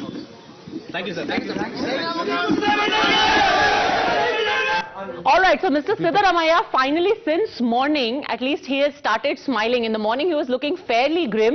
Interesting, Dr. G.V.L. Narasimha Rao and Mr. Mohandas Pai both joining us now. Again, Mr. Siddaramaiah saying the Prime Minister came to Karnataka, he spread so much poison. Look the result, people have rewarded the Congress. Mr. G.V.L. Narasimha Rao. No, Padmaja, the Congress party can interpret the verdict the way they expect, the way it suits them. But the reality is that people have not given them a huge mandate as the Congress was claiming, number one. Number two, where is the anti-incumbency? If the BJP vote share remained intact, what is anti-incumbency? If a party in power loses significant popular strength, that is called anti-incumbency. And if our vote share were to go down below 30% or below 36, way below 36, you could say, okay, people have turned against the BJP, our vote share is intact. It's purely a local arithmetic which has certainly worked against us so far from whatever trends we have. You see, the JDS, I think this is something that you should look at carefully. What is the local arithmetic? Then are you saying, Mr. Rao, your local leadership did not measure up to your expectations? GVL. What is this local arithmetic that you're talking about? No, I'm saying something else. I'm talking about arithmetic. Where JDS is strong, where they have been winning seats, in those areas JDS has retained its votes, but in non-core areas of JDS, their vote has transferred to the Congress. 5% down JDS and 5% up for the Congress. Not okay, there are questions for you in the studio. One by one. Hold on a second. One by one, please. Yeah. Sanjay Jha, yes. Yeah, GVL, this is Sanjay here. I have a question for you. You talked about arithmetic. So let me tell you one, looking at the numbers on the screen that you can see. Right now, it says BJP at 72. You know, you were 117 in the outgoing assembly. That's a loss of 45 seats. 45 on 117 will be over 35%. What kind of arithmetic is that, and what is it telling you in the BJP? Go on, G.V.L. Narasimha Rao. Why are you not looking at the other arithmetic? The vote share of the BJP is intact. What does that tell you? You are talking about unemployment, public perception against the government.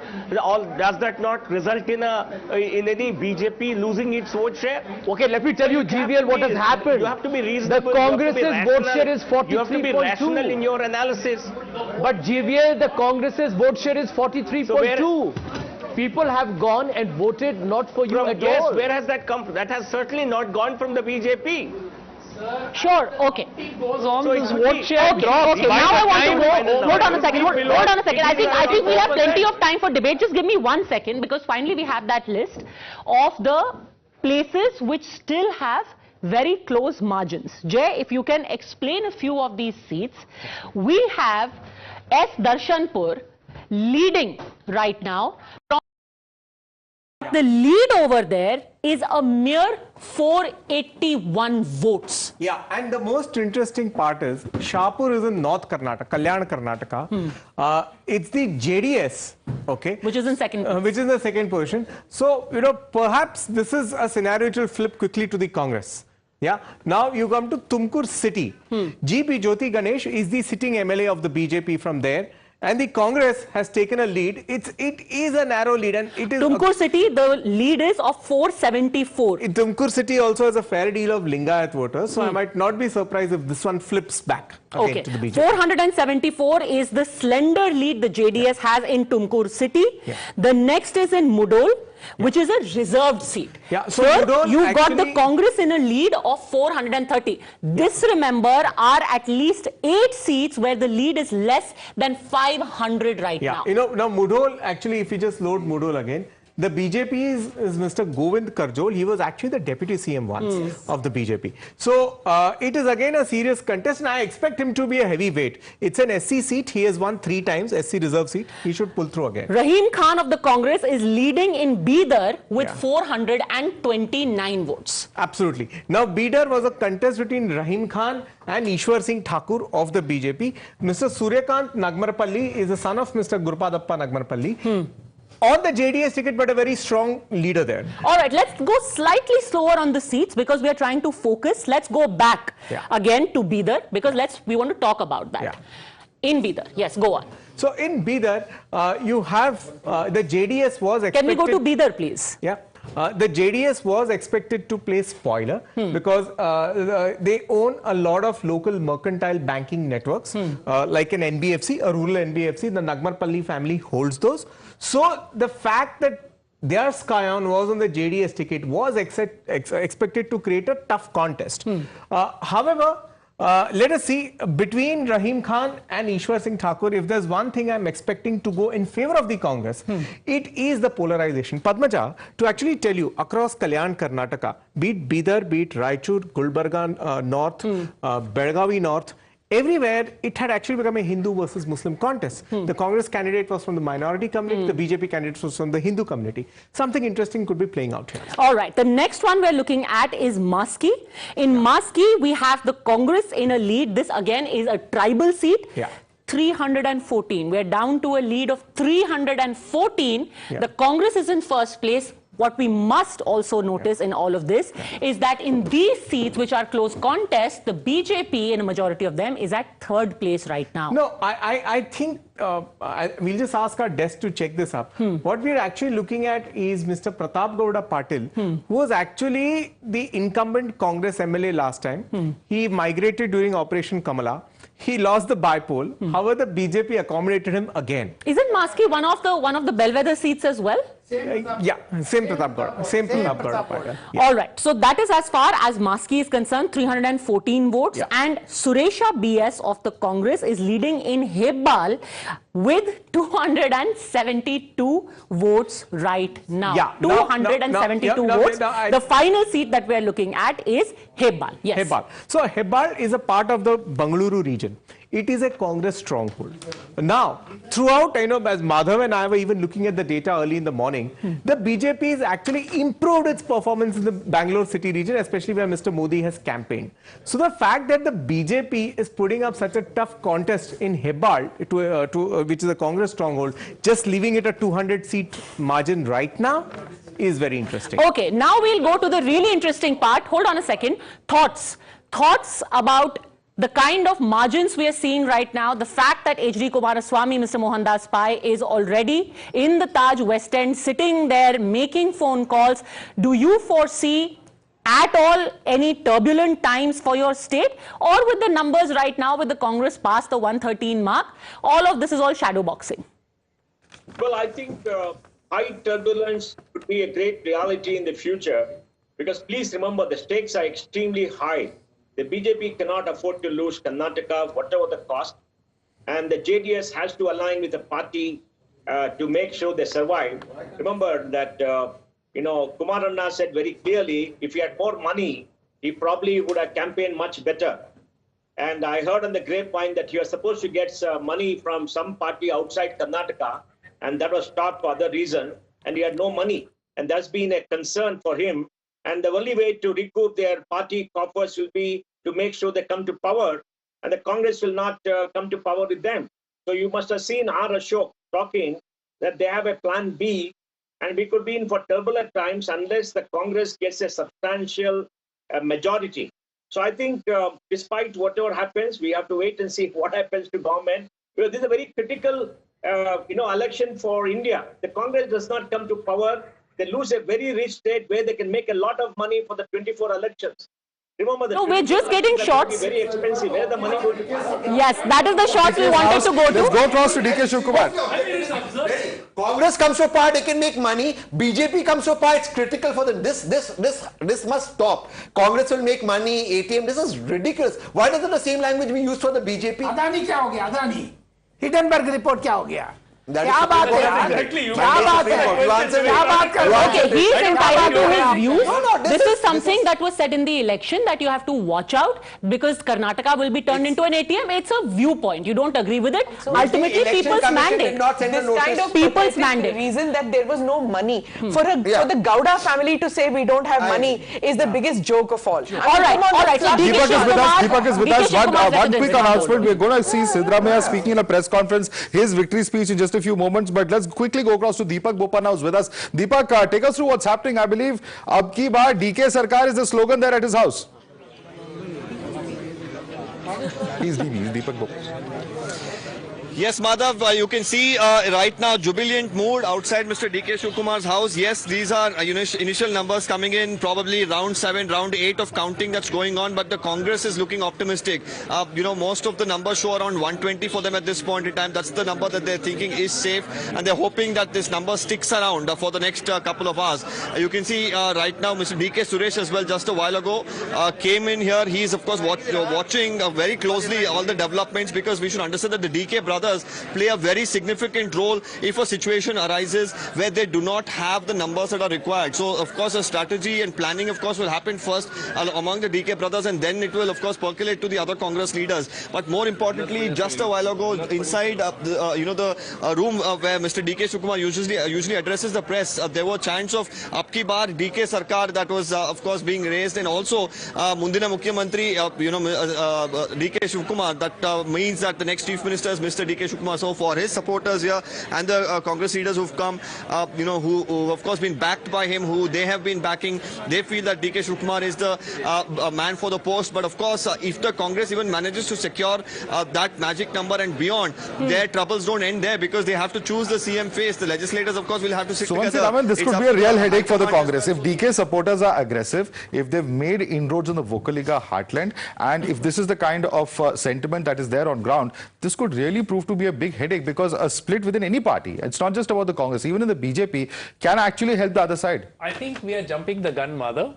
Throughout the campaign, it was said that, DK Shivakumar and Siddaramaiah will have a difference of opinion, they will sabotage each other's candidates. None of that seems to have happened. Okay, so I think hold on a second. I know you're referring to those videos that were released of the two of them talking to each other, discussing the election, saying, oh, Indira canteen pe BJP wale kha rahe hain. But also remember that in the interim, Mr. Shivakumar gave that interview to Barkha Dutt, where he said very clearly that when Mr. Siddaramaiah when Mr. Siddaramaiah was asked to get the numbers on his own, he couldn't get them. I got those numbers, and let me also tell you, when he spoke to Navika Kumar, he said very clearly on the day of the exit poll, I am not a sannyasi, let the results come, I will open my mouth. We are being told he's going to do that, but tell me this, Madhav. Let's just analyze this more closely. Is there a possibility that if this stays between 115, 120, then Mr. Shivakumar will clearly say, listen, 2024 is nipping at your heels. You need a man of resources. Who's the man of resources in Karnataka? Well, he's certainly going to try and extract his point of So view. There's no two ways about it. He said that even this morning. He's in fact said that I've worked very hard and I want that I be given the result for that. And certainly, of course, when it comes to Mr. Siddaramaiah, why the party would certainly be a little concerned about it is the fact that A, he is aging, B, they have to look at the future leadership, and C, Siddaramaiah will always come out and talk about how there is a possibility of him splitting the party. Yeah. There's all sorts of conversation about what role he played in the year 2019. So there are a number of questions I that the party has to think DK Sarkar slogans are again being raised. Let's listen to it. Over to you, Deepak.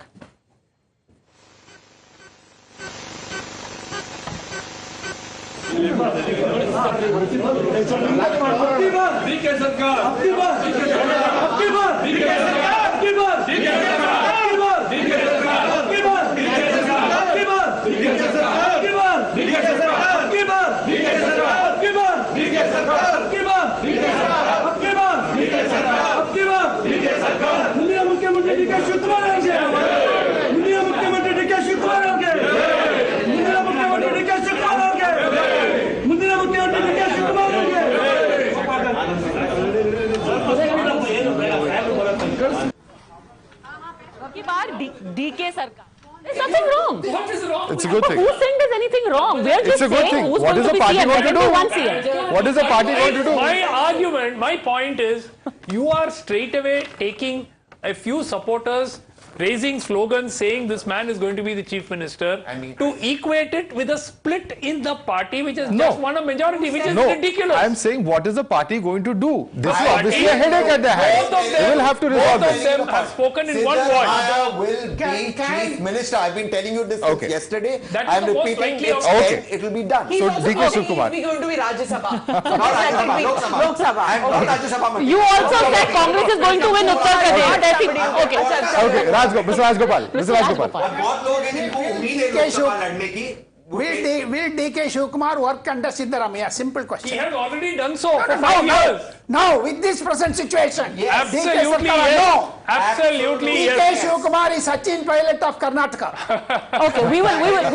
But I think they are going to alternate between chief ministership and that doesn't work. No, that will So not work. 2020. Did it work in Rajasthan? It never works anywhere. Because it's doing so beautifully in Chhattisgarh, in Rajasthan, everyone's so pleased. It was supposed to happen in Kashmir also. At one point of time, Omar Abdullah was supposed to get away and Congress was supposed to have a chief minister. 6 years he never moved out. No, and Mr. Kumaraswamy has done it with the BJP in the past. Who steps aside and says, "Haan ji, chaliye, ab aapki turn hai, aap ban jaiye mukhyamantri." But why is DK Shivakumar supporters so enthusiastic? Let's take a look again, because he can also today say, Madhav, look at the old Mysore region. Absolutely. Had it not been for the gains that you are making in Kittur, Karnataka, and in old Mysore region, you would not have reached this number. Let's go across again to our data intelligence board and see what is the old Mysore region like and who is going to claim credit for it. Over to you, Jay and Madhav. Yeah. Now look at the old Mysore region.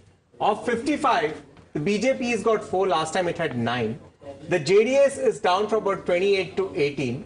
It is the Congress which has picked up in a major way to hit the 31 halfway mark. You look at it vote-wise. We'll stick the seat-wise numbers. Let's go to Kittur, Karnataka. Okay. Yeah. Perfect. Now Kittur, Karnataka. BJP at 17. Last time here it was at 30. Okay. With the defectors, it had probably gone up to 33. The Congress was at 17. Okay, they have actually swapped their numbers, right? Now, also in terms of vote share over here in Kittur, Karnataka, the BJP was 5 percentage points ahead of the Congress. This time the boot, the shoes on the other foot. The Congress about 5 percentage points ahead. There you go. These are the Kittur, Karnataka vote share. Yeah. So what does that mean? Kittur, Karnataka is Bommai, Karnataka. So here you see the vote share, right? He's lost About 4 percentage points, 44 and 40.5.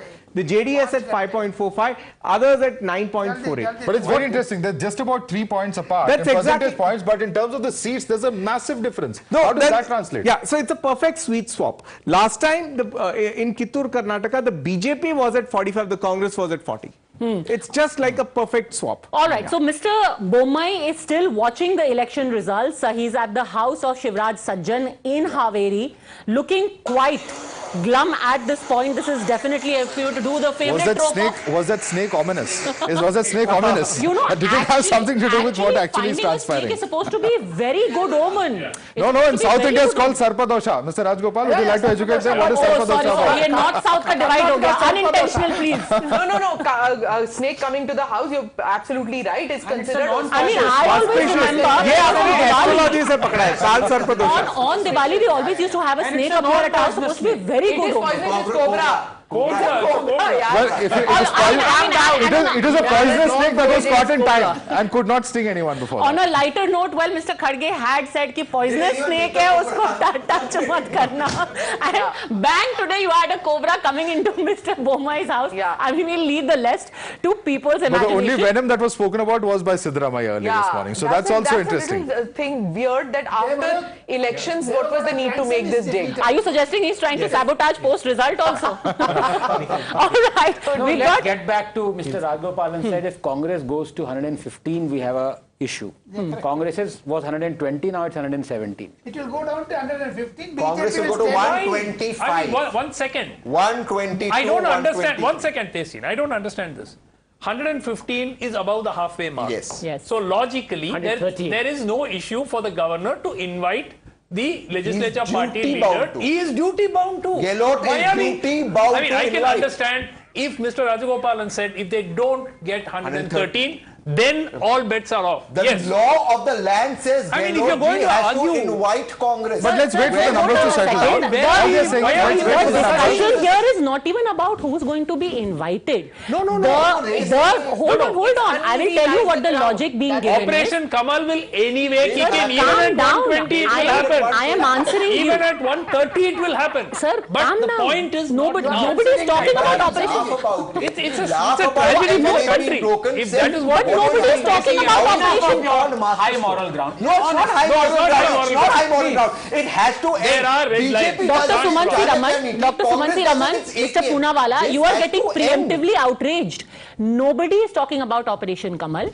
Nobody is saying the Congress won't be invited. What is instead being discussed is that if the Congress's margin is not very comfortable, people within the party will start jostling to say, and Congress legislature party meeting is going to be called tomorrow. That's the very latest that we are getting. Mr. D.K. Shivakumar is the winner from Kanakpura, R. Ashok of the BJP who had been fielded. The idea was to keep Mr. Shivakumar engaged in his own constituency, but the Kanakpura da Banda, which in Kannada means the boulder of, I thought it was like the guy from Kanakpura, but apparently it means the Kanakpura da Banda. This is very nice. And the Congress is celebrating the Punjabi. So apparently it's the boulder. Mr. T.R. Prasad Gowda of the JDS is with us. Gaurav Bhatia from the BJP is here with us. It seems as of right now, the Congress does not need you, Mr. T.R. Prasad Gowda. And you, Mr. Gaurav Bhatia, have some soul searching to do about what went wrong. Do you still have hope in Karnataka from the small margin seats, or you've called it a day? Mr. Gaurav Bhatia. Yeah, First of all, we are hoping think it is a victory. It is a victory of our democracy. Can I respond? Can I respond? Yes, please go There's on. some interruptions. Yes, go on, please. Yes. Gaurav Bhatia. Yes, we need to understand that elections are the festival of our democracy and it is a victory of our democracy.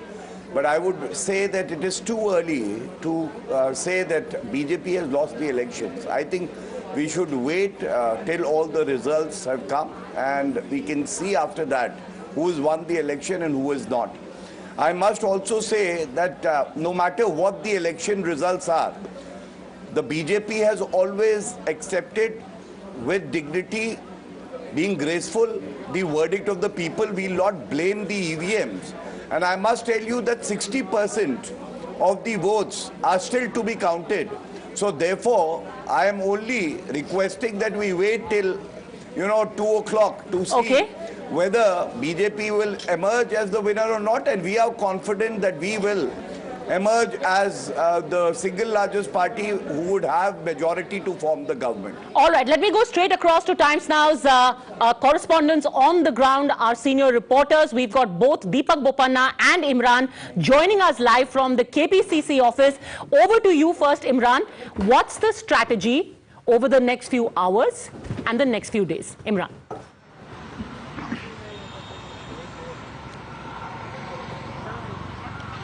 Well, with the first strategy is to keep the MLAs together in Bangalore as we speak. As soon as the certificate is given from the Election Commission, all the MLAs, not even bus, train, they'll be flown straight to the Bangalore. They'll be kept at the Hilton Hotel. Tomorrow is the Legislative Party meet at the Eagleton Resort, or that's what the Congress is getting, the Eagleton Resort or Shangri-La. And tomorrow the first thing is to the Legislative Party meet, and the question about who will be the Chief Minister is that will be decided. And what we get to know from sources is that unlike last time when there was a ballot which decided who the Chief Minister, this time when the Congress is High Command is likely to name the successor, name the Chief Minister candidate. Now there is already, VK Shivakumar has already claimed that he should be given, he deserves to be the Chief Minister as he has brought the party to power. But Siddaramaiah supporters saying that he is the tallest leader, and he is as far as 2024 is also concerned, Siddaramaiah should be made as a Chief Minister as he is a tall mass leader, and also he belongs to one of the leader of the largest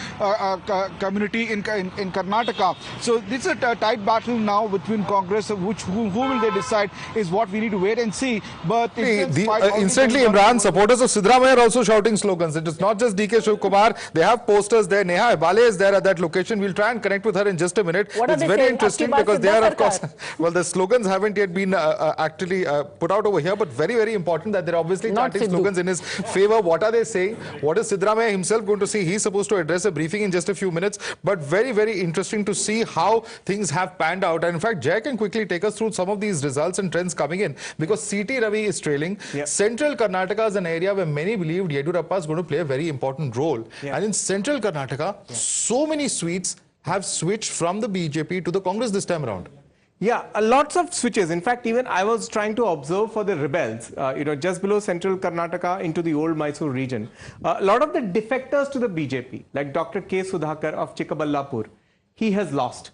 So, I mean, what is interestingly emerging is that the ability to tide over the anti-incumbency has not been there with all the candidates. Even in the Kittur Karnataka region, if you look at the reversal of tallies, a lot of the strongholds or a lot of the strong seats that the defectors bought with themselves don't exactly seem to have gone back to the BJP.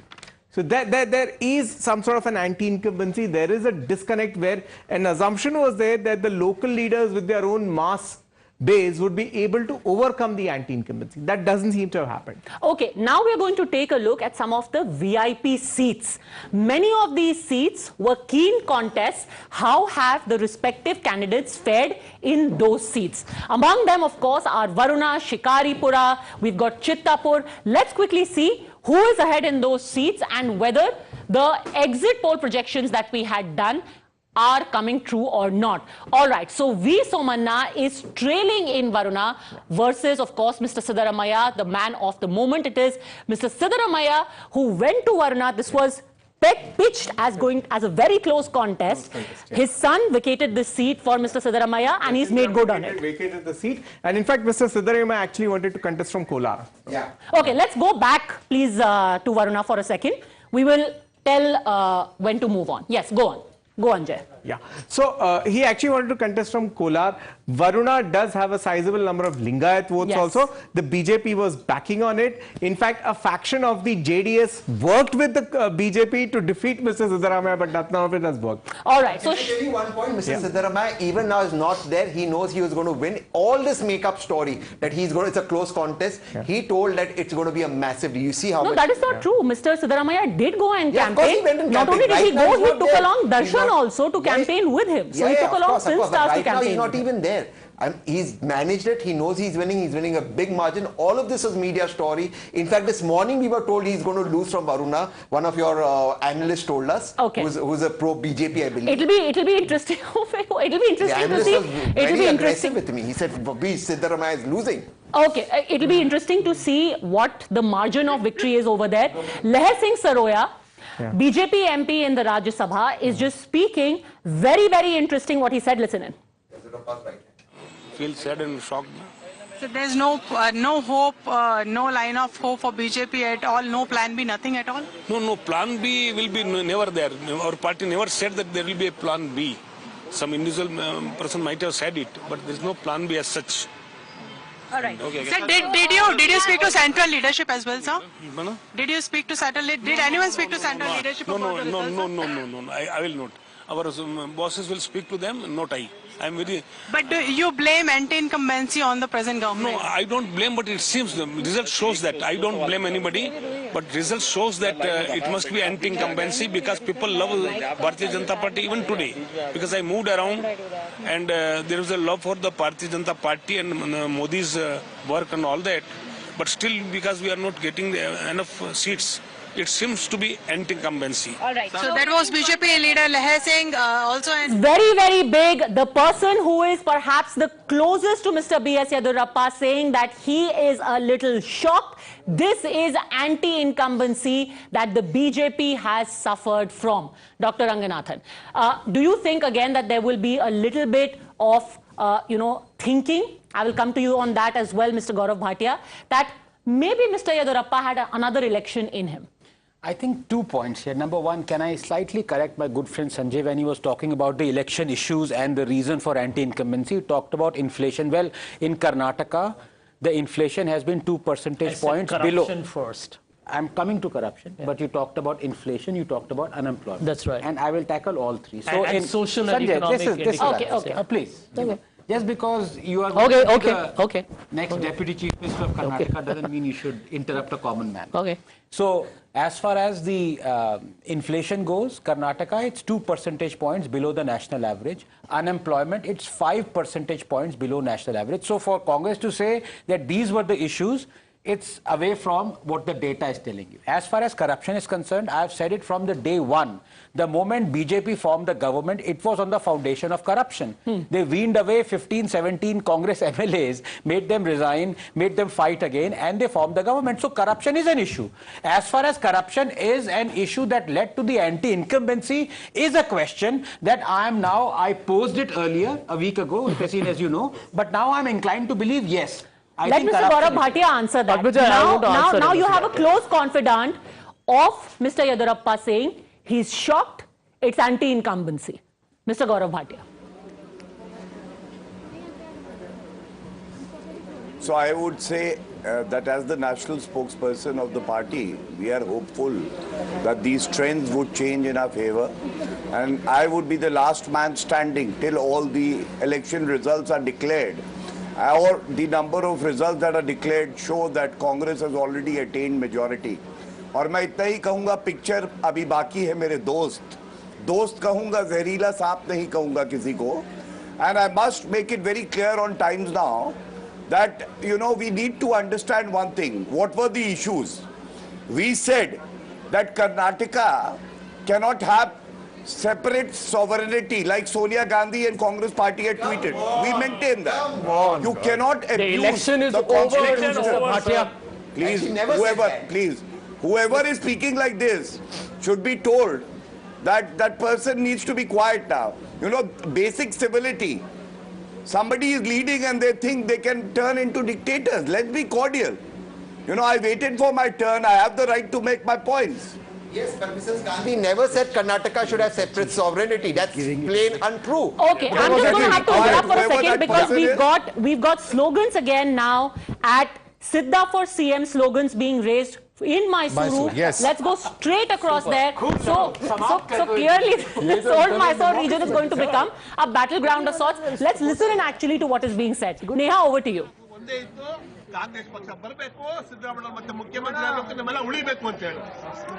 Yes, well, you have supporters of Mr. Siddaramaiah over here going on to shout slogans in his favor. And, this is, of course, important right now because you have them. They've come out over here with posters as well. And, even as the initial trends are just coming in right now, we're saying that, while the numbers are still to trickle in, while the final numbers are still to trickle in, supporters who really gather over here. You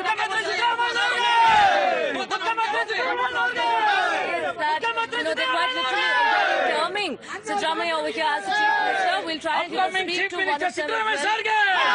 Upcoming Chief Minister Siddaramaiah.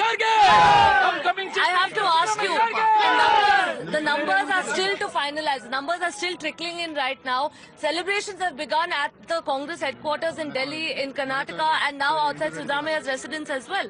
Almost Congress government will reach magic number 330, 113. Almost, we done it. Siddaramaiah has become a Chief Minister of Karnataka. I demand, I command, we are supporters, Siddaramaiah supporters, is as a Chief Minister of Karnataka, become a Chief Minister. I demand, I command.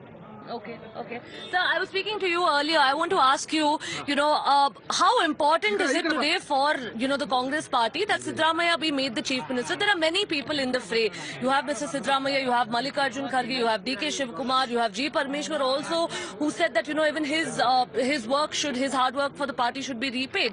So, how is the Congress party going to, solve this? You are a supporter of Mr. Siddaramaiah, so you are saying he should be made the Chief Minister, but there are many others as well. Definitely, if you see the total number of MLAs who are going to win in the state, and if you take their support, if they raise the hand, definitely it will come for Siddaramaiah more than 80 MLAs, and that shows that Siddaramaiah is the only mass leader who can become the Chief Minister of the state. Yes, definitely accept that there is DK Shivakumar G, Parmeshwar G, and rest other leaders who are capable of becoming a Chief Minister. But it's end of the day, it's MLAs who are going to decide who will be the Chief Minister of the state. And one more thing is that, and Siddaramaiah is the only mass leader in the state who can make Congress to come into the power. There are other claimants as well, but he stands tallest. That's the claim being made over here. In fact, on the right side of the screen, you can see supporters of DK Shivakumar as well. In fact, DK Shivakumar putting out that victory sign over there. Smita Prakash, what are we going to see? This is quite interesting. Happens. See, what happens is that when it comes to the crux, how many MLA support can you get?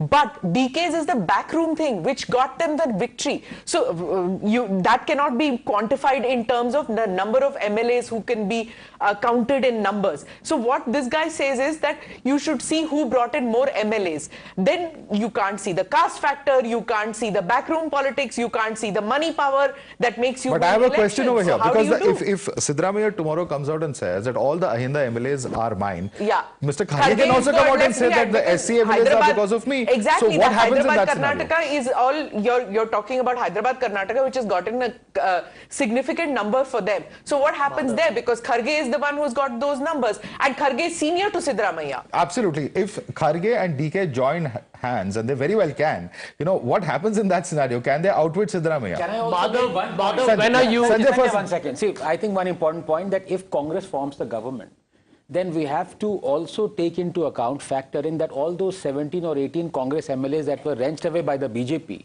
what happened when Mamata won the TMC and they went back to the TMC. Exactly. You might have a possibility where BJP right now is 70 odd, might become 50 odd. Yeah, and how many of them have actually won? How many have actually won is also a very important question, isn't it? And again, hold on a second. When it comes to Mr. Siddaramaiah versus DK Shivakumar and saying, how many MLAs are mine, both of them come from the same region. So who's going to take credit? And elections are not just about how many MLAs won, it's also who helped them win. You can't be in a situation where in a year from now... Why did Siddaramaiah not help them win? He is the most popular leader. You also need resources, Tehsil. Resources. So if the Bharat Jodo Yatra went through 7 districts, somebody had to organize it, right? No, somebody paid for it. Somebody organized it, gave you the resources. Padmaja. I want to ask you, are these resources coming from homes? No, it's the party that does it officially via the election commission accounts for it. Nobody comes. Came in from the party paid for it. The party paid for it by check. Agar nahi hota to income tax or ED ki raid hoti. Okay, so there are no election funds that were spent in Bharat Jodo. No. But anyway, okay. I think let's take a deep breath. There are many stakeholders when a party wins an election. Let's not look at just resources. There is strategy, there is tactics, there's back office, there's leadership. There are the number of people who support you. And incidentally, I don't know why we're making such a hullabaloo about, DK's supporters screaming for him and Siddaramaiah's supporters screaming for him. That's the way politics is. If you think there are only 2 people who are fighting to take credit, already you have Mr. Gehlot. Absolutely. That's what it's all about. We already have Mr. Jairam Ramesh and Ashok Gehlot saying Bharat Jodo Yatra ka effect ho chuka hai. No, but Jairam Ramesh was That quite establishes my prophetic. point. Yesterday he said that JDS should be decimated, and then he was proven right in some way that they wanted to do it with or without JDS. I think this and JDS, interestingly, you mentioned that they're down to 25 from about 29, 30 that we were discussing a short while earlier. So those numbers have actually come true. Those predictions are actually true. Okay, so very quickly, I think there is a little bit of interest also in trying to look at some of the more individual seats. We've already seen 2 of them. We've seen Varuna. We've seen Shikaripura. Let's go to Shikaripura next. We've also seen Mr. Siddaramaiah, of course, is leading in Varuna. We've already seen that. Next, we are seeing Shikaripura. Hardly any surprise over there. Vijendra is leading. He was up against Mr. Narayan Raju Gowda, important rebel, but he's got through. Okay, the next seat we are going to take a look at, again, Shikaripura. We can move on from Shikaripura. We already know that Vijendra is leading from there. The next seat. All right, the next seat that we are going to take a look. We're still stuck it's going through the scene. At Shikaripura. I knew this morning you're winning because of Madhav. He's wearing the green pocket square. Oh, please.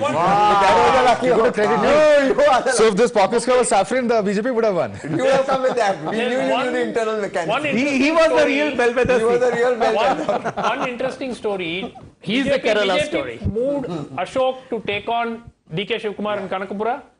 Okay, this is interesting. We have at Hubli Dharwad Central Mr. Jagdish Shettar.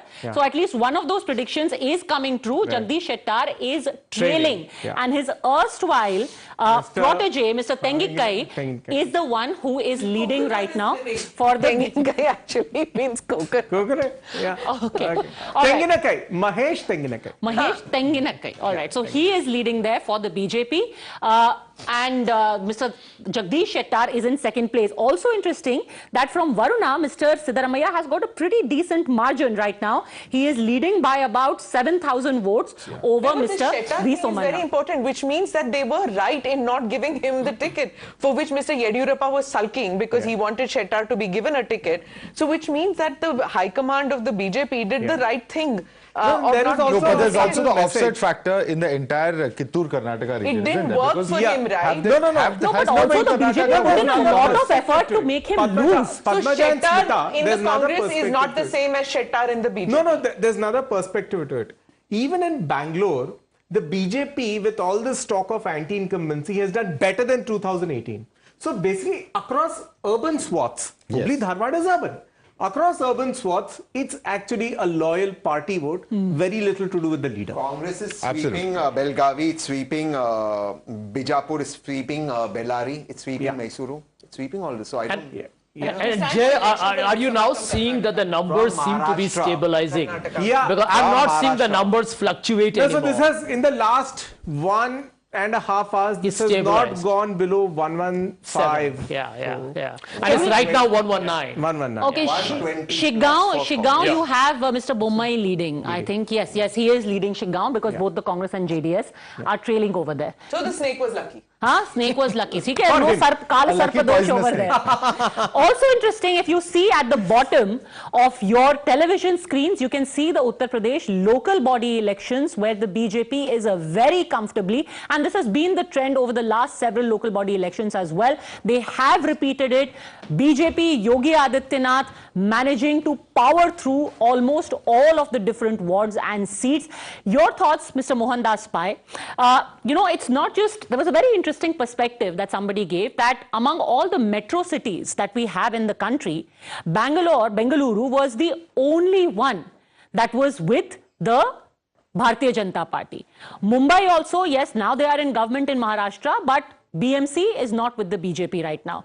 Do you think that this loss is going to be felt more acutely and in more ways than one?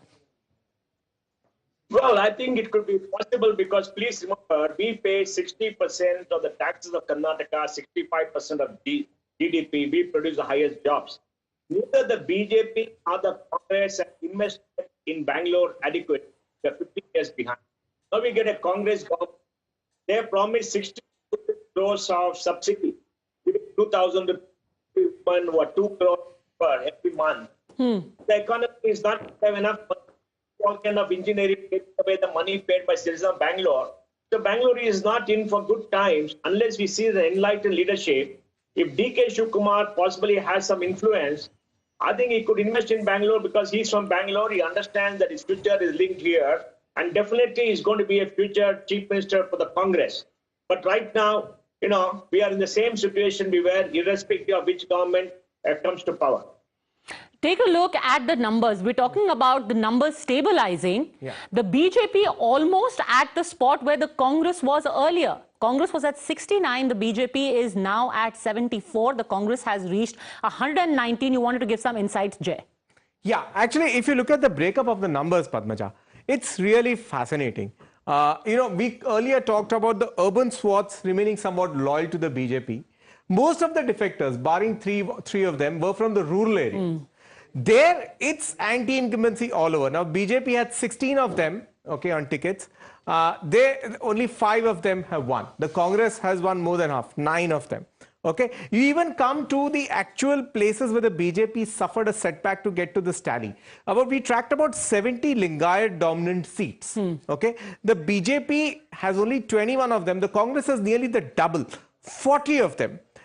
We also tracked a lot of the BJP's initiative pushes in the Vokkaliga belt, which was based on mobilizing local leaders. Some of those leaders, and of course Madhav can add, they were local district presidents of the Vokkaligara Sangha, means Association of Vokkaligaras. Yet, out of 39 such seats, the BJP is mobilized just 4. So basically, its inability to completely hold over the Lingayat dominant seats. Also, in the mining belt, I think the Kalyan Rajapaksha, along with anti-incumbency, has harmed the BJP. Out of 26 seats, which are completely, where mining is the main economy, the BJP is pulled in just 5. The Congress has pulled in 18. Before we go into a quick break, just quick look at the tweet. In fact, DK Shivakumar has put out a tweet with his entire team. They all put up their thumbs up. We can just pull that up on the screen to show that to our viewers before we slip into a very quick break. It's a victory sign. Come back. Absolutely. Victory sign, his entire team that he's being shown. We're going to come back to. We're going to come back to all of you in just a few moments. We have to slip into a very quick break. But with that, with those so it's slogans definitely and a Congress Sarkara, but the MLAs will be saying, "Kaun hai CM hamara?" At least for the next few hours. Taking a very quick break. On the other side, we're going to take a look at the local body election results in Uttar Pradesh. What that means, what do we take home as the story from the UP results? Back in a minute, don't go anywhere.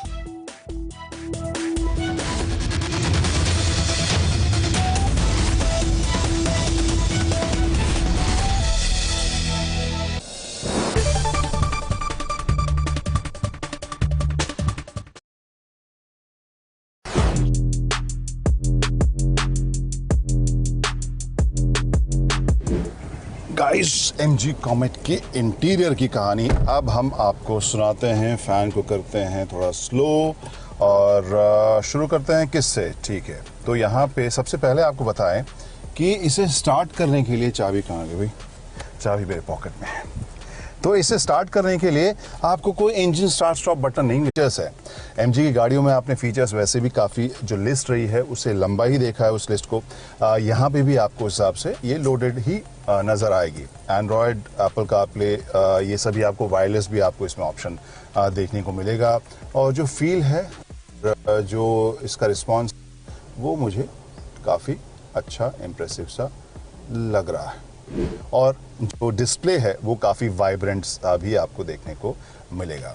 Right side में जो instrumentation की जगह, अब electric car है तो वहाँ पर information तो आपको अलग अलग सेटअप में मिलेगा। लेफ्ट साइड में वोल्ट, करंट और पावर वगैरह की जानकारी आपको मिलेगी। ऊपर जो है कुछ एक जो साइंस है उसमें एक यूनिक या एक अलग चीज़ आपको देखने को मिलेगी पिछली सीट पर जब आप बैठे हैं।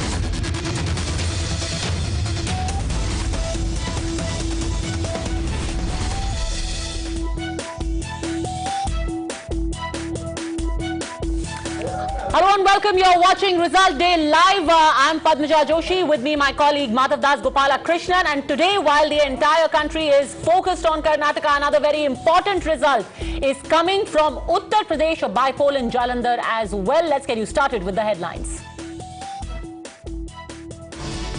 Congress breaches BJP's South Bastion. Trends give them a comfortable victory margin. Celebrations begin. Even before final results, Congress in fighting begins. Ab ki baar DK Sarkar chance count Sidda for CM post as Congress CLP to decide tomorrow. Ban on Bajrang Dal and vowing to bring back Muslim quota seems to have paid off for the Congress at the cost of the JDS. An incumbency wave hits BJP hard. Congress breaches even BJP's Lingayat bastions, but BJP still clings to hope. JDS's dreams of being the power broker fizzle out as Congress sails past the victory mark. Siddaramaiah laughs off HDK's kingmaker hopes. In a massive boost for the BJP ahead of the 2024 polls, Yogi maintains his dominance in the heartland. Uttar Pradesh sweeps all 3 municipal polls.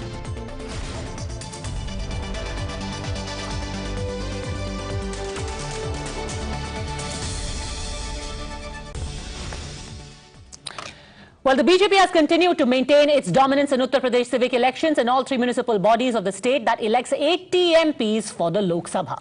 And in fact, in these mayoral polls, the BJP is leading in over 15 seats out of 17. In the municipal council and in the Nagar Panchayat polls, the Saffron party maintains a clear edge from the opposition. The elections ahead of the 2024 Lok Sabha polls project that voters have reposed their trust in the double-engine government. Well, in most of the interesting seats, you have the BJP maintaining a lead in Ayodhya, in Varanasi, in Mathura, in Prayagraj.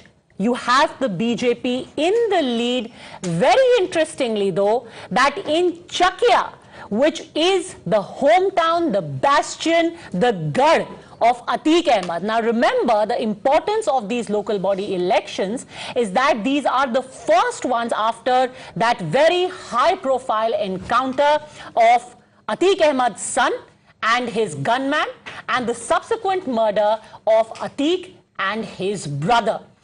Yogi Adityanath, incidentally, in the course of campaigning for these local body elections, had gone and campaigned at the very spot in Chakia where Atiq Ahmed used to run his empire from, and it is there he had reiterated saying that in Uttar Pradesh, which was known for the mafia, now it is known for Mahotsav. UP mein no danga, sab changa. Let's go across to our reporters. In fact, joining us live at the moment is Amir Haq. I'm going to come to you first. Amir, Ayodhya, Varanasi, Mathura, Prayagraj, overall the BJP is leading. But Chakia, where in fact Padmaja mentioned, is one area where the Samajwadi party is leading. But overall, take us through these results and how BJP's performance has been. Well, Madhav, these local body polls were supposed to be a mandate of the people in favor or against the Yogi Adityanath government, especially with the kind of work that this government has done over the last 1 year. Because remember, this is the second term running that Chief Minister Yogi Adityanath is serving as the Chief Minister, and therefore these results should be something that should enthuse the top brass of the BJP out here in UP. Because out of the 17 mayoral seats, BJP is leading on 16 of them. It is only one seat, that of Agra, wherein the BSP is actually leading, and the Samajwadi Party, which was the principal contender against the BJP, has drew a knot so far as trends are concerned. Also, Congress not making any headway as far as mayoral seats are concerned. Apart from that, there are about 544 Nagar Panchayat chairman seats in which BJP seems to be leading on over 50% of them. As far as the Nagar Palika polls are concerned, there are about 199 chairman seats on which the BJP is once again leading in almost 50% of them. So this should be some result that should enthuse the BJP leadership as well as workers out here. But I'm here in the BJP office, UP BJP office right now, and I'll ask the Caro person to show you that not much enthusiasm out here as far as the celebrations for the kind of performance that BJP has shown in the local body polls here is concerned. The workers haven't really congregated here. Very few office bearers have come outside over here. Now we are hearing that perhaps in an hour or so there will be celebrations, but perhaps these celebrations will be muted. So let's go across to Ghaziabad. I believe we already have some reactions coming in from there. Over to you, Tejshri.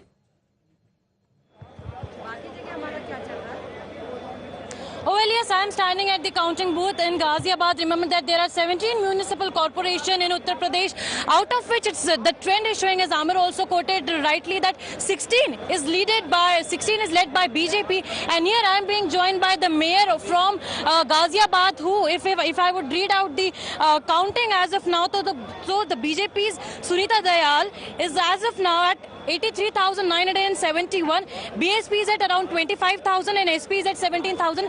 So it's pretty much clear by the afternoon trends that Mayor of BJP, Ms. Sunita Dayal ji, is at the winning trend. What's your first reaction? आपकी पहली प्रतिक्रिया क्या होगी? How would you react to this? हमें पहले ही पता था भारी बहुमत से जीतेंगे.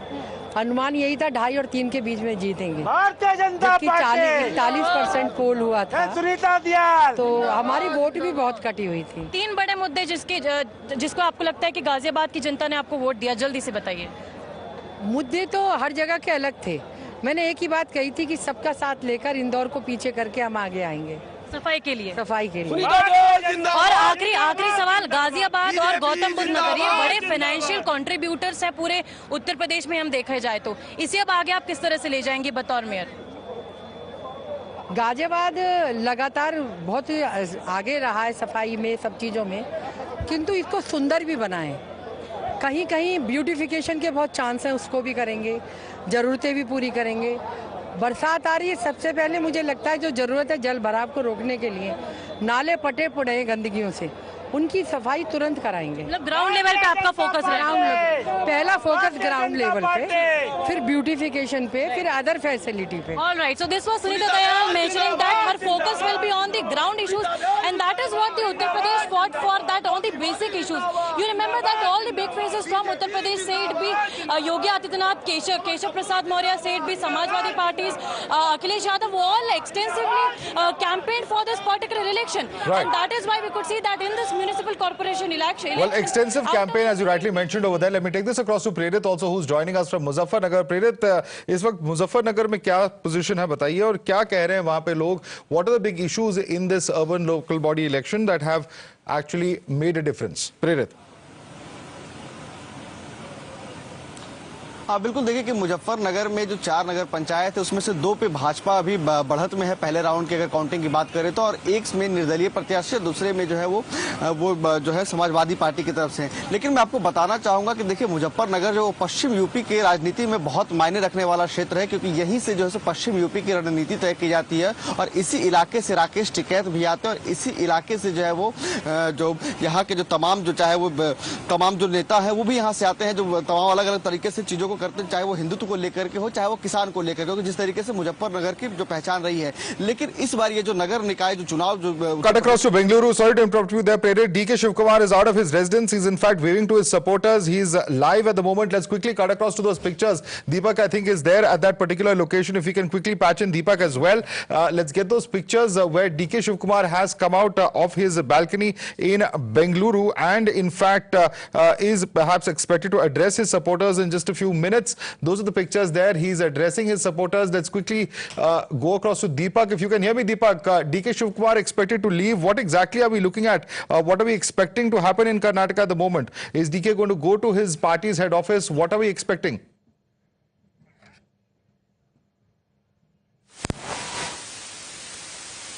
All right, so we will house up at the balcony, and he just waved at the crowd, thanked the crowd for being here, probably waiting for another half an hour. Thank the crowd for being here, probably waiting for another half an hour or so before he actually steps down and speaks to the media. You can see right now the crowds, of course, have come here in large numbers. Probably Mr. DK Shivakumar will decide very soon to move to the KPCC office, considering the sheer number of people who are gathering here.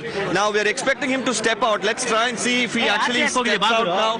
His brothers also with him. We just saw some pictures of Mr. DK Shivakumar watching television together right now. Here you have some Congress leaders, of course, who've come out. We're expecting Mr. DK to come out now. Sweets as well being distributed here. Here you can see some laddus out already. You're already out with the sweets. Already sweets. Forget about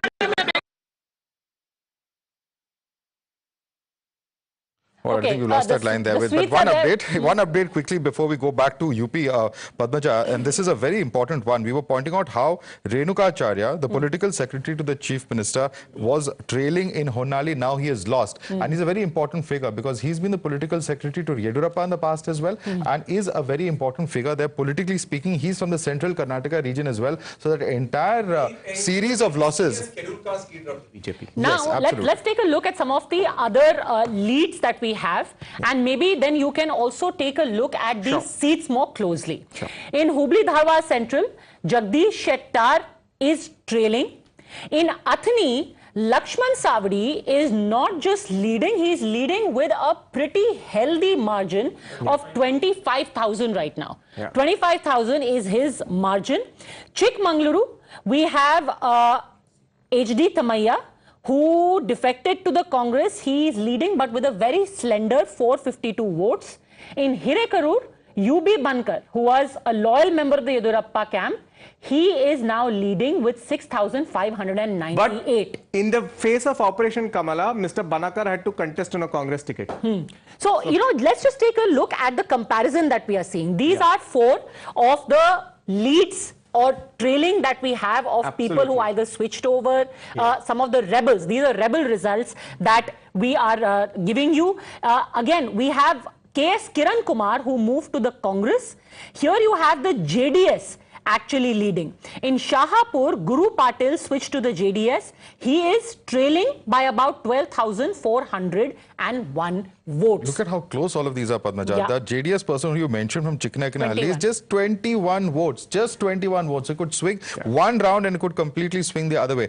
Look at the other seat we were talking about, Puttur, where Arun Kumar Putila Fighting Independent is leading with just 649 votes. In Malur, Vijay Kumar is trailing with 20,000. That's, of course, a huge margin. And Bail Hongal, where Vishwanath Patil Fighting Independent. So, large number of independents who are emerging. There were rebel candidates on both sides, over a dozen rebel candidates, if I remember correctly, from both the BJP and the Congress. That seems to be hurting both parties. Let's take a look for a while now at the comparative map to see where the changes have come in from and what this is telling us. Jai Shri Ram, we had both of our analysts, Jai Mrug and JVC Shri Ram, analyzing the Karnataka elections with us. Here, the map is changing, JVC. This is not what you would have even expected because you've also traveled across. So, let's first see where the changes have maximum come from and what this is telling us. Jai. Okay, let's start with this. Hiriyur. This on your left, viewers, is the 2018. This is what it was last time. You take a look and the substantial chunk pretty much evenly spread, but largely here where you have coastal Karnataka and a very large part of central and the north, which is Kalyan Karnataka, was where the BJP belts, where the saffron belt was. Now, you see this large part, central and north, has all gone green. This has gone to the Congress. Even the JDS is blue over here. The JDS is blue chunk here in Old Mysore is now dotted by a substantial amount of green, which means that the Congress is nibbling away at the saffron chunk here, at the blue chunk here, and has managed to turn it green. Jay. Absolutely.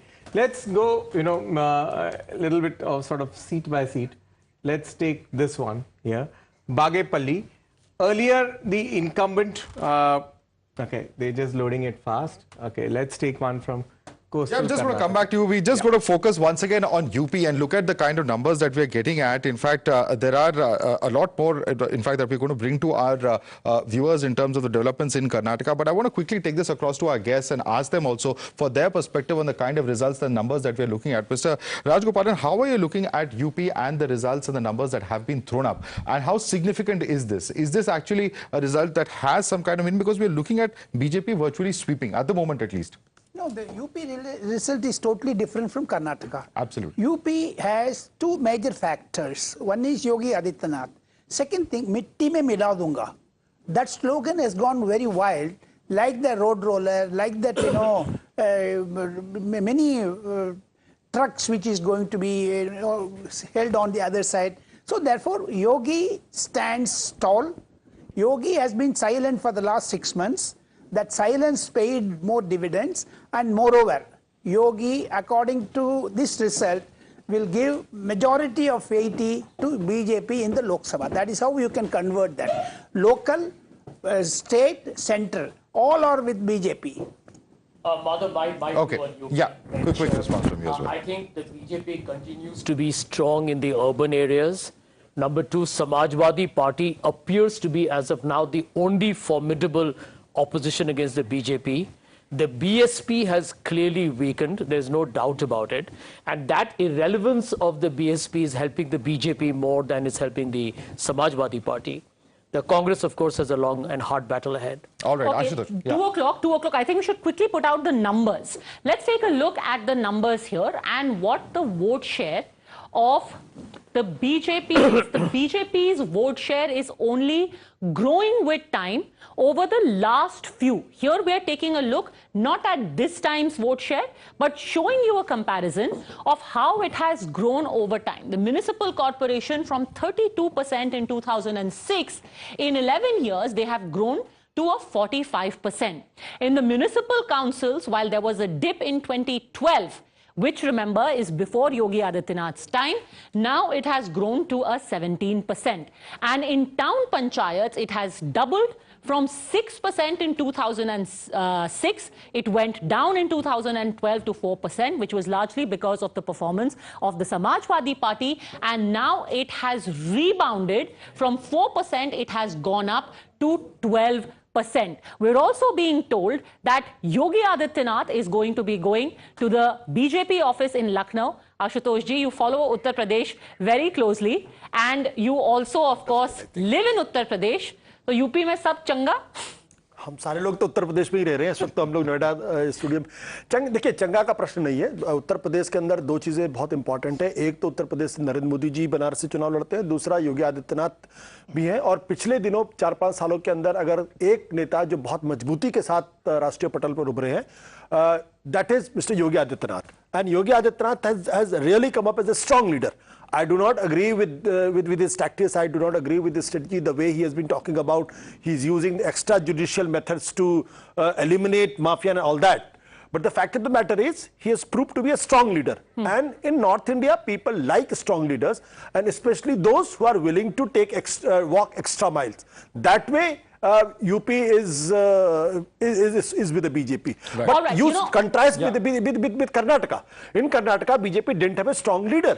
So that has... UP was actually the real double engine that the BJP keeps talking about. Yeah. It was the perfect example, and that picture, if you remember, in the lead up to UP, where the Prime Minister had gone to Lucknow and he put his hand on Yogi's shoulder and he said, UP plus Yogi, Upyogi. It was very clear that this is their idea, कि हर state में ऐसा double engine मिल जाए. There are only two double engine in Karnataka. There are only two double engine. No, in fact, I don't know whether you saw that there was a write-up where they said there are only two double engines. One is UP and the other is Assam.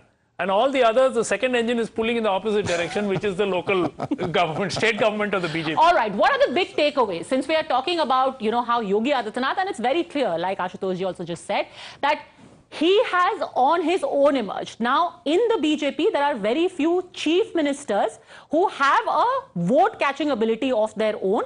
Himanta Biswa Sarma is one, and he's doing it for all of Northeast as well. And Yogi Adityanath, inarguably, is the second one because he's being fielded now as star campaigner in other states. He went and campaigned for the BJP in coastal, in Old Mysuru region. Voters are reposing confidence in this double engine that we were talking about. Yogi Adityanath's stature and confidence has both grown over time. The BSP and the Congress are failing to make a dent in the mayoral polls, pretty much like they have failed to make a dent in any poll in the recent past in Uttar Pradesh. Massive win for the BJP in UP. Important because this is bringing 80 Lok Sabha seats. And this is not to try and be petulant, but Lokesh Jindal, Priyanka Gandhi, the fifth takeaway is psychological win for the BJP ahead of 2024. Yes, it's a big local body election and the BJP has won it very handsomely. Priyanka Gandhi's launchpad. While yes, Karnataka is a great win, all credit will go to the Gandhis along with the local leadership, perhaps more to the former than the latter. But UP was her original launchpad. Assembly election, nothing. Lok Sabha election, nothing. Even local election, nothing. See, when we talk about state elections and local body the General Secretary East is still there. General Secretary West to ja chuke hain. See, we have to understand the organization, the entire setup within which a political party is functioning. In Uttar Pradesh, as Mr. Ashutosh rightly said, we have a long road ahead. The organization has to be strengthened. The grassroots worker has to be motivated, has to be mobilized. And the Karnataka win is a boost for the worker at the ground level.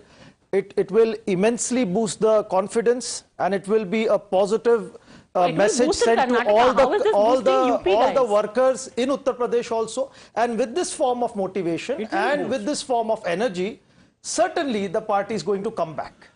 Right now, BJP has an advantage, but Karnataka has set the wheel in motion. We have Mohsin Raja's reaction coming in, where he says that this is a verdict for the Muslim candidates, I believe. Let's listen to that reaction.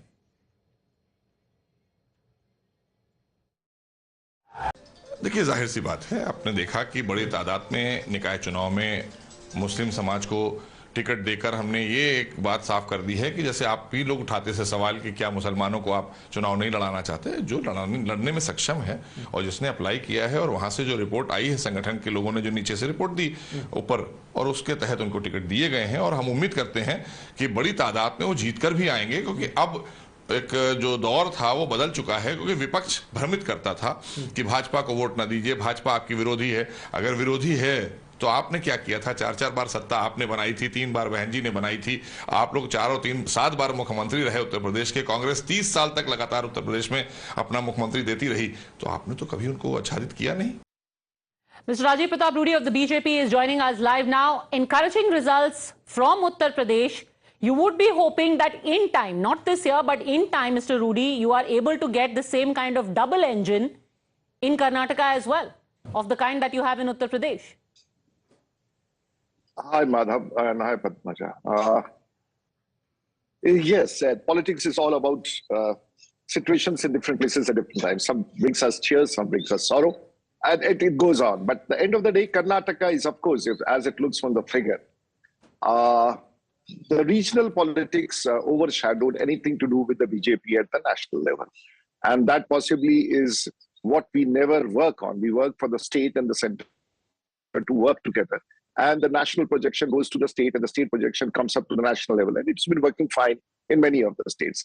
Wherever this aberration happens, and then there is an issue which comes up because of leadership or certain areas we need to improve, certain areas which you have done extremely well, you tend to lose. All these this will ultimately be analyzed when we come back on the desk to discuss all these things.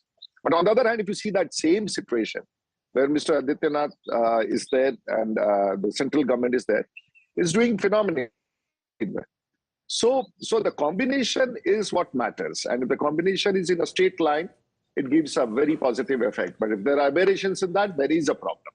So I'm happy that at least at this point of time, you are talking about, none of the channels as of now are talking about the Uttar Pradesh polls, and the phenomenal victory which is predicted and is visible there now is something which is also an eye-opener for all those states which work with the BJP and have the BJP-ruled states. So I think it's this contrast in itself, and education is in itself a great analysis of what is happening in the country as far as politics is concerned. And regionalism, when it has an impact on national politics, the results are very different. And you know, this is also, yes, JVC. So what is going to happen in UP, to what I can see, is the complete meltdown of BSP is going to move certainly Jata voters into BJP.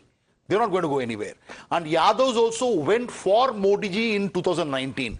So at the moment, UP, actually more Jatavs than Yadavs. Yeah. In 2019 results, there were more Jatavs, more non-Jatav Dalits voting for the BJP. Yes. Now non-Yadav OBCs. Yeah, and non-Yadav OBCs, exactly. So now Yadav's also significant portion will come, Jatav also will come. As a result, I think 76 plus is what you can look for out of 80 in Uttar Pradesh in 2024. You know, let's just talk for a bit about the leadership style. Mr. Rajgopalan and Mr. Sanjay Jha, let's talk about the leadership style of Yogi Adityanath. Ashutosh ji said, I don't agree with him, but he's made the message very clear. Look at the kind of seats which are being polled on today. One, the municipal polls are happening on the backdrop of the encounter of Asad Ahmed and, you know, Atiq Ahmed being convicted, etc. Where Yogi Adityanath went to Chakia and he said कि यहाँ दंगे होते थे, यहाँ mafia होते थे, अब यहाँ पे महोत्सव होते हैं. Second, The bypoll which is happening for Lok Sabha in Uttar Pradesh is Suar. Why was that necessitated? Because Abdullah Azam finally got convicted and then he was disqualified. Azam Khan, when he was campaigning for the Samajwadi Party for these bypolls, he said कि अब हमें तो रगड़ के ही रख दिया है, अब बस क्या करना है, गोली मार दो हमें आकर के. So people who used to run riots, Sanjay Jha, earlier, under earlier governments, are today in a position where Yogi Adityanath is saying, boss, I am the person who calls the shots in this state. And people seem to be responding to it. Padmaja, I have a simple answer to that. Nobody's going to deny that Uttar Pradesh has suffered from lawlessness for a long time. But you know, it swung between two pendulums. On the one hand, you had that acquisition of a Gunda Raj kind of a culture. On the other hand, you have something equally reprehensible in the bulldozer politics of Mr. Adityanath. I mean, no matter what he claims about cleaning up crime and, you know, the mafia rule, the use of extrajudicial authority is frankly a vicious anti-democratic stance for any political party to endorse. Sorry. Just 1 minute, just 1 minute. My second point was what Mr. Rudy mentioned. You know, he talked about the fact that, you know, our strategy to make Karnataka benefit from the BJP's national image didn't work. Well, there's a message there. It hasn't worked in Himachal Pradesh. And it hasn't worked in Karnataka, two states that the Congress is winning from the BJP. And look at the manifesto of the BJP closely. You know, whatever they said, the Congress talked about welfare, guarantees, We'll talk about, we'll stay away from Karnataka for the next 10 minutes because we want to focus on Uttar Pradesh. I promise you, we will go back. We will go back to Karnataka with Mr. Rudy and with you, Dr. Sumansi Raman. Let Mr. Rajgopalan respond to you. And also, it's interesting you talk about the bulldozer because you know what Yogi did? When he went to Prayagraj to campaign, on the day that he went there, on the very spot where Atiq Ahmed's properties were brought down, 75 houses for below poverty line families were made. So he's turned it into a bulldozer Robin Hood. I will bulldoze the rich to give houses to the poor. Mr. Rajgopalan. Yogi Adityanath has brought a branding style of bulldozer, mitti mein mila dunga, this type of destruction activities. But I would also say that Yogi Adityanath's brand image in other parts of the country, apart from Uttar Pradesh, is also for construction of Ram Mandir. Therefore, he goes by destructions as well as construction. Therefore, his image is intact. He is not. And very interesting, very interesting. Akhilesh Yadav has tweeted. I just want to read out, once again, I just want to read out Akhilesh's tweet. Akhilesh has tweeted on Karnataka. He says, Karnataka से संदेश है कि भाजपा की नकारात्मक सांप्रदायिक भ्रष्टाचारी अवनोन्मुखी महिला युवा विरोधी समाज बंटवारे वाली झूठे प्रचार वाली व्यक्तिवादी राजनीति का अंतकाल शुरू हो गया है. But there is no tweet coming in from the UP. This is nothing. This is absolutely nothing which mentions or is related to UP at all. Do you find that interesting? In fact, sir, when you see this coming in. Adjectives over here. Nakaratmak, Sampradayak, Bhashtachari. Mr. Shriram, you find this interesting? Must be really but crying. If you look at the figures of the local bodies election, I think BJP should not rejoice because 236, 143 SP, BSP 30, Congress 34 and 43. If you combine all those anti-BJP things, that comes to around more than 200 seats. No, BJP is celebrating too early. What happened? Let me complete. Let me complete. If the BJP has to come back to power in 2024, the BJP has to score out of 70 out of 80. With these figures, can they come? Can yes, because ultimately the figure that will really matter is the mayoral polls. How many mayors do they manage to get elected? And they've swept the mayoral polls pretty much. 16 out of 18. Only urban. It's only urban. What about the rural? But last time in assembly elections, the BJP has been... Where BJP wins matters. Where opposition wins doesn't matter. That's the bottom line. Okay, let's get the view from Mr. Shriram. You can ask the question. Let Mr. Shriram respond to that. Last time it was said when the BJP won, everybody said BJP has made inroads into the rural hinterlands. BJP has inroads into the most backward and other backward caste. Now, if you are only focusing on the urbans, I belong to the UP and I know 60-70% UP. Okay, actually, let's try and pull up a comparison. Your response to Ashutosh. Hold on a second. Let's first try and pull up a comparison between the local body elections of last time as compared to this time. Let's pull up those comparisons. Yes, go on, Mr. What I want to ask Ms. Sanjay Da is, at the end of the day, the women in the UP particularly say that my children are able to go and in the evening and come back to home. That's more important. There is no crime there on the road, and that has to be stopped. And the Mulayam Singh Yadav's government, Akhilesh Yadav government, Mayawati's government, everybody turned on Nelson's side towards this crime and mafia. And this was stopped only by Yogi. And Yogi has stopped it. Are you aware of the NCRB data on attacks on women? Okay. Are you aware of the data on attacks on women in Uttar Pradesh by the NCRB? I do have. One second. Which is the state which is the highest? No. See, the point is that, see, at the end of the day, you can say whatever you want to say. Yogi, everybody said probably that in 2019 with Mahabharata. No, I am giving a political rhetoric. That political rhetoric is the same, I'm telling you. Okay, I really think we should cut across to our colleagues who are on the ground. I think Tejshri has people already there reacting to this, at least some cheer for the BJP supporters. Ashutosh भी हमारे साथ हैं, आशुतोष पे भी जाएंगे. Tejshri, first over to you. 129.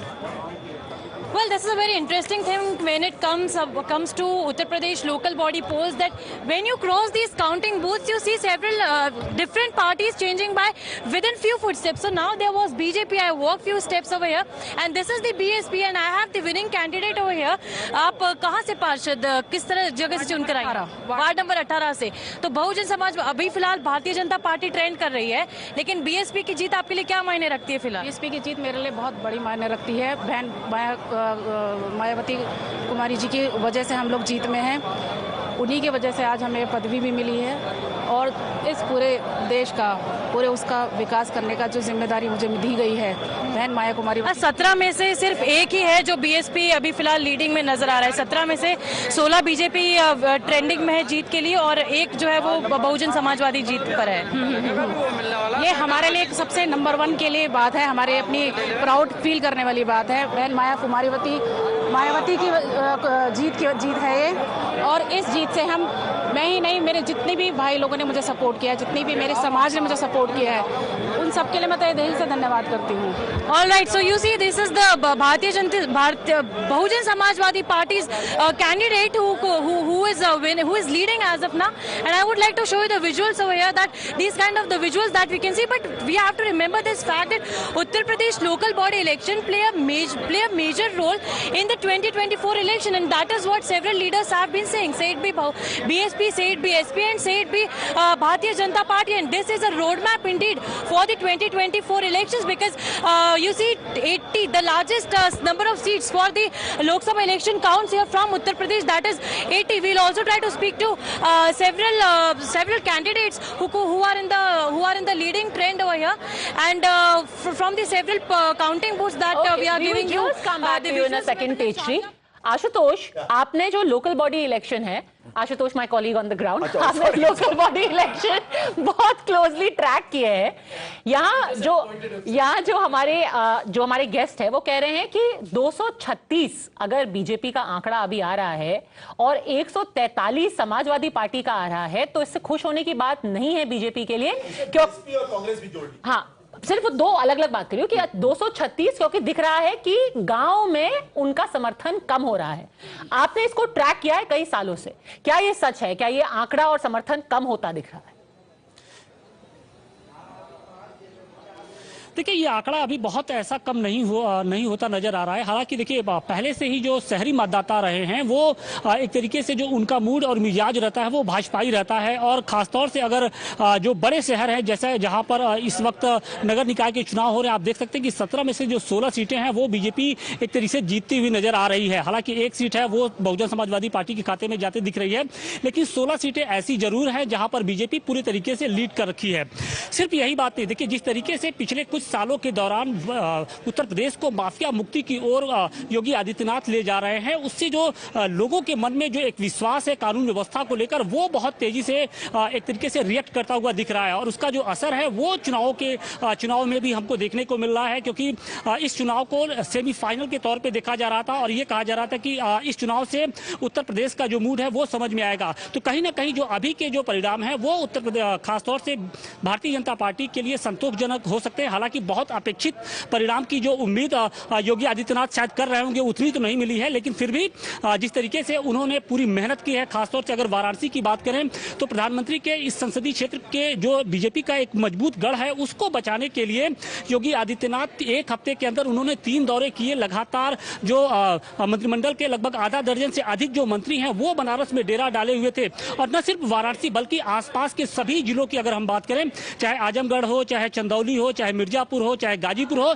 इन सभी जिलों में योगी आदित्यनाथ हो या फिर जो डिप्टी सीएम जो थे वो लगातार दौरे कर रहे थे। और लोगों के बीच में जो कानून व्यवस्था, जिस तरीके से अतीक अहमद की हम बात करें या फिर अशरफ की बात करें या फिर उसके पूरे फैमिली के ऊपर जिस तरीके से कार्रवाई की गई, इसके अलावा मुख्तार अंसारी के परिवार के खिलाफ जिस तरीके से कार्रवाई की जा रही है उसको एक तरीके से भुनाने की कोशिश की गई, और कहीं ना कहीं बीजेपी इसमें कामयाब भी होती हुई दिख रही है। हालांकि कुछ मसले जरूर हैं जिसको लेकर जो अभी ग्रामीण मतदाता हैं वो जरूर नाखुश दिख रहे हैं, खासतौर से महंगाई का जो मुद्दा है, बेरोजगारी का मुद्दा है, क्योंकि ये ऐसे इलाके हैं जहां पर बीजेपी थोड़ा सा पहले से भी कमजोर रही है। उन इलाकों में बीजेपी अभी उतनी पकड़ मजबूत नहीं कर पाई है। उसका असर, उसका सबसे बड़ा कारण यह है कि बीजेपी का जो केंद्रीय एक तरीके से जो बड़े जो नेता हैं, खासतौर से जो जिस तरीके से नरेंद्र मोदी का इंपैक्ट रहा है उन क्षेत्रों में, वहां पर अभी जैसे जैसे उनके दौरे होंगे, जैसे जैसे चुनावी जनसभाएं होंगी तो उत्तर प्रदेश की जो फिजा है कुछ और बदलेगी, और बीजेपी को ये उम्मीद है कि 80 में से 70 सीटें वो एक बार फिर से लाएगी। तो लोकल बॉडी का जो ये इलेक्शन है वो कहीं ना कहीं सेमीफाइनल के तौर पे देखा जा रहा था, और इस सेमीफाइनल में मैं ये कहूंगा कि बीजेपी लगभग जीत की ओर जा रही है, और इसका जो असर है वो लोकसभा चुनाव में भी देखने को मिलेगा।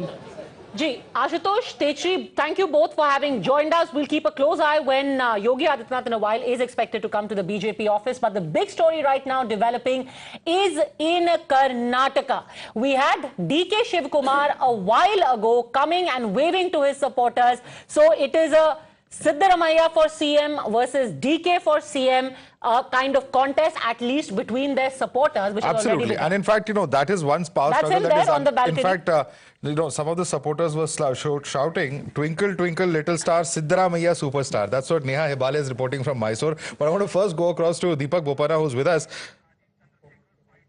All right, we have reactions coming of Mr. Mallikarjun Kharge. Let's listen into that first before we go across to Deepak. Jana ತಾವಾಗೆ ಎದ್ದು ನಮಗೆ ಬೆಂಬಲ ನೀಡಿದ್ದಾರೆ ಮತ್ತು ಕೆಟ್ಟ ಆಡಳಿತ ವಿರುದ್ಧ ಜನ ರೊಚ್ಚಿಗೆದ್ದು ಮತ ಹಾಕಿದ್ದಾರೆ ಬಿಜೆಪಿ ಮತ್ತು ಇದರ ಮೇಲಿಂದ ಗೊತ್ತಾಗ್ತದೆ ನಮ್ಮ ಕರ್ನಾಟಕದ ಮತದಾರರು ಎಷ್ಟು ಪ್ರಬುದ್ಧ ಇದ್ದಾರೆ ಅಂತಕ್ಕಂಥದ್ದನ್ನ ಇದರಿಂದ ಗೊತ್ತಾಗ್ತದೆ. The wisdom of the people of Karnataka is there before us. ಚುನಾವಣೆಯಲ್ಲಿ ಪ್ರಧಾನಮಂತ್ರಿಗಳು, ಹೋಮ್ ಮಿನಿಸ್ಟರ್ಗಳು, ಅಕ್ಕಪಕ್ಕದ ಚೀಫ್ ಮಿನಿಸ್ಟರ್ಸ್ ಇವರೆಲ್ಲರೂ Home ministers, neighboring state chief ministers were all brought in to campaign by the BJP. Power, ಆಮೇಲೆ ಮಟೀರಿಯಲ್, ಮಸಲ್ ಪವರ್ ಎಲ್ಲ money power, material, muscle power was all used by them in this election. ಯಾವುದಕ್ಕೂ ಮೋಸ ಹೋಗಲಿಲ್ಲ. ಅವರು ಒಂದಾಗಿ ಕಾಂಗ್ರೆಸ್ ಪಾರ್ಟಿಗೆ, despite that they could not cause us any damage. ಅದಕ್ಕೆ ನಾ ಎಲ್ಲ ಅಭ್ಯರ್ಥಿಗಳಿಗೆ, ಗೆದ್ದಂತ ಅಭ್ಯರ್ಥಿಗಳಿಗೆ congratulating all the candidates at the moment. ಈ ಸಂದರ್ಭದಲ್ಲಿ ಅವರಿಗೆ ಅಭಿನಂದಿಸ್ತೇನೆ. ಮತ್ತು ಯಾರು ಸೋತಿದ್ದಾರೆ, ಡೆಮಾಕ್ರಸಿಯಲ್ಲಿ ಸೋಲು ಗೆಲುವು ಇರ್ತದೆ, ಅವರಿಗೂ ಕೂಡ ನಾನು ಮುಂದೆ ಅವರ ಪ್ರಯತ್ನಗಳಿರಬೇಕು, ಒಳ್ಳೆ ಕೆಲಸ ಮಾಡಬೇಕು ಮತ್ತು ಜನರ ಸಮಸ್ಯೆಗೆ ಸ್ಪಂದನೆ ಮಾಡ್ತಕ್ಕಂಥ ಕೆಲಸ ಮಾಡಿದ್ರೆ ಅವ್ರಿಗೆ ಗೆಲುವು ಆಗ್ತದೆ ಅಂತಕ್ಕಂಥದ್ದು ಇದು. ಒಂದು ಕಾಲದಲ್ಲಿ ಕಾಂಗ್ರೆಸ್ ಪಕ್ಷಕ್ಕೆ ಅಮೃತಗಳಿಗೇನ ಇಲ್ಲಿಂದ 2024 ಎಲೆಕ್ಷನ್ ಚೇಂಜಸ್ ಆಗುತ್ತಾ? 3 ರಾಜ್ಯದ ಎಲೆಕ್ಷನ್ ಬರ್ತಾ ಇದೆ, ಮಧ್ಯಪ್ರದೇಶ, ಛತ್ತೀಸ್ಗಢ, ರಾಜಸ್ಥಾನ. ಇಲ್ಲಿಂದ ಕಾಂಗ್ರೆಸ್ ಫ್ಲಿಪ್ ಆಗಿ ಚೇಂಜ್ ಆಗುತ್ತೆ, ಒಳ್ಳೇದಾಗುತ್ತೆ. ನೋಡಿ, ನಾನು ಅಮೃತಗಳಿಗೆ ಆಗಳಿಗೆ ಅಂತ ಹೇಳೋದಿಲ್ಲ. ಜನ ನಿಮಗೆ ಒಳ್ಳೆ ಕೆಲಸ ಮಾಡಿದ್ರೆ ಎಲ್ಲ ಬೆಂಬಲಿಸ್ತಾರೆ. ಮತ್ತೆ ಯಾವ All right, so that is the National Congress President, Mr. Mallikarjun Kharge, in fact, briefing reporters right after these results, welcoming and in fact thanking the people of Karnataka. But let's listen into outgoing Chief Minister Basavaraj Bommai and what he had to say, virtually conceding defeat, saying that Congress has been able to make a mark. We'll do a detailed analysis once all the results come out as a political party and see what gaps and deficiencies were there. Listen into Bommai. Congress has able to make the mark. and we'll do the detailed analysis once all the results come, because they're all trends are there now. Once the results come, we will do the detailed analysis, and as a political party and as a national political party, we'll not only analyze, and we'll see that what are the gaps and what are the deficiencies were there at different levels. We'll look into that and improve upon it, and we'll take this result in our stride, and we'll go ahead and reorganize the party and come back during Lok Sabha election. Senior leader of the Congress party, Mr. B.K. Hariprasad. Sir, Congress is looking for a comfortable win now. Yes. What do you ascribe the victory for, sir? Well, it is the defeat of Mr. Narendra Modi, defeat of Mr. Amit Shah, defeat of Mr. Nadda. They campaigned here as a local leaders, even at the almost like a district leaders. It is the defeat of these leaders who thought that they want to impose Gujarat model and the UP model.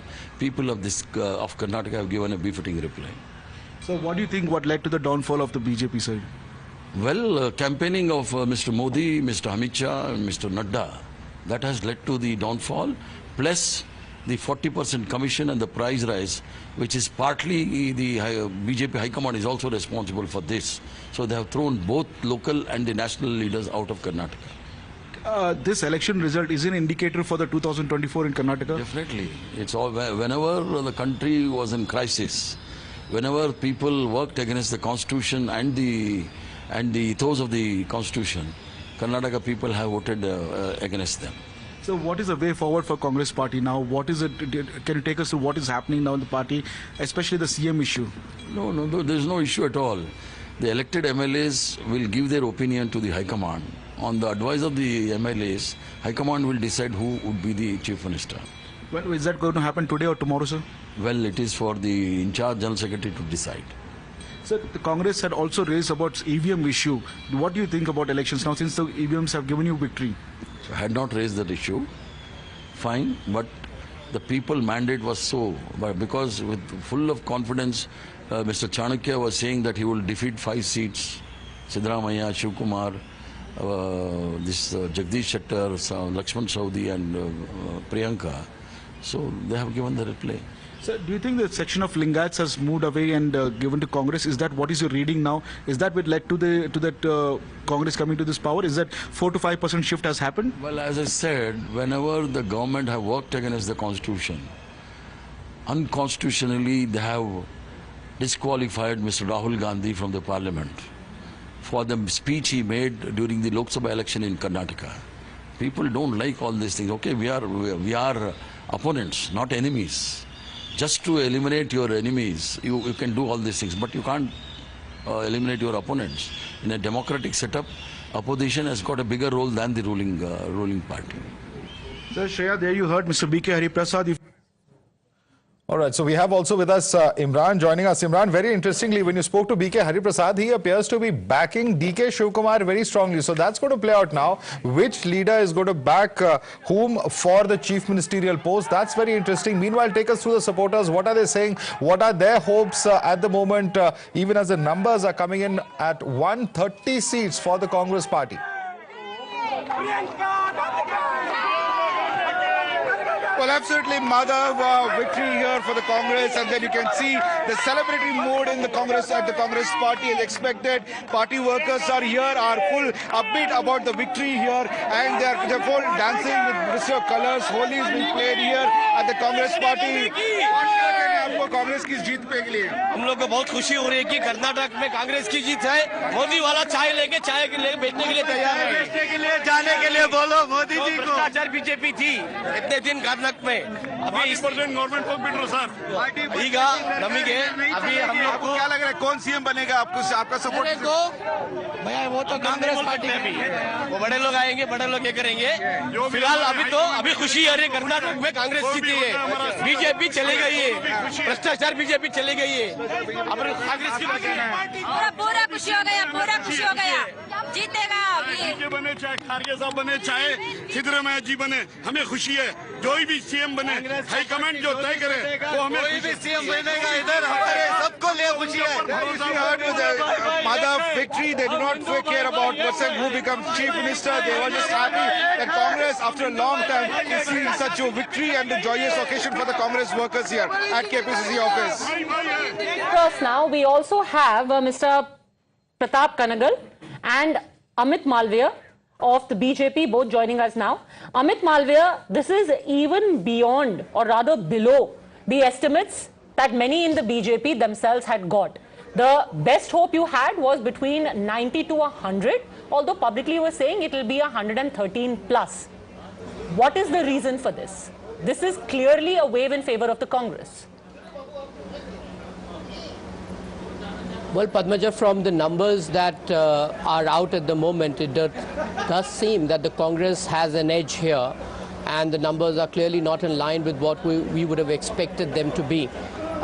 We'll naturally go back to the drawing board and understand what really caused this kind of an outcome. But for now, we are just looking at the leads, which happen to be quite slender, and hoping that some of the final numbers that we see would be much better than where we are at the moment. Many of our panelists here have been talking about is that possibly it's some tough decision making. There is, of course, a generational change happening within the BJP. It's perhaps those tough decisions that have led to, for instance, giving a large number of new faces tickets. All of those decisions haven't really yielded the kind of result that the BJP would have hoped for. So somewhere in the internal power struggles, in terms of the new faces, the new responsibilities being given, perhaps is it this generational change that has forced out this kind of a result? Look, Madhav, the choice between a cadre-based political party like us is to effect a generational change or see the party wither away or decay over a period of time. We obviously choose the former, and we have effected generational change at the national level quite seamlessly. We've done so in several other states, but it appears that in Karnataka, for the moment, it hasn't worked out the way we would have. But in the medium to long term, it is the strategy to follow. The party has to sort of, invest in the future, invest in the future politics of the state. And I think by doing so, we may have come second in this contest, but in the long run, it will definitely put us in good state. Look at the pictures now. Today you had the Youth Congress chief B.V. Srinivas tweeting an old video of Rahul Gandhi with Hanumanji ki gada. Today in the morning, Priyanka Gandhi went to the Jakhu temple in Shimla, incidentally, which is a very, very tall Hanumanji ki murti. You think this was a misstep?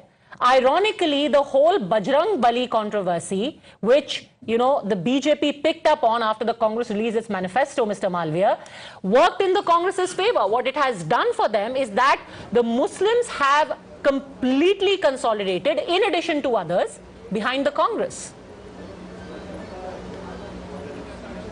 So, Padmaja, there are two things here. One, that the Congress has now been forced to realize that Hindus exist in this country and that you cannot trample on their beliefs, which is why today the Congress has chosen to highlight Rahul Gandhi's temple hopping, and Priyanka Vadra has been, on a temple visiting spree.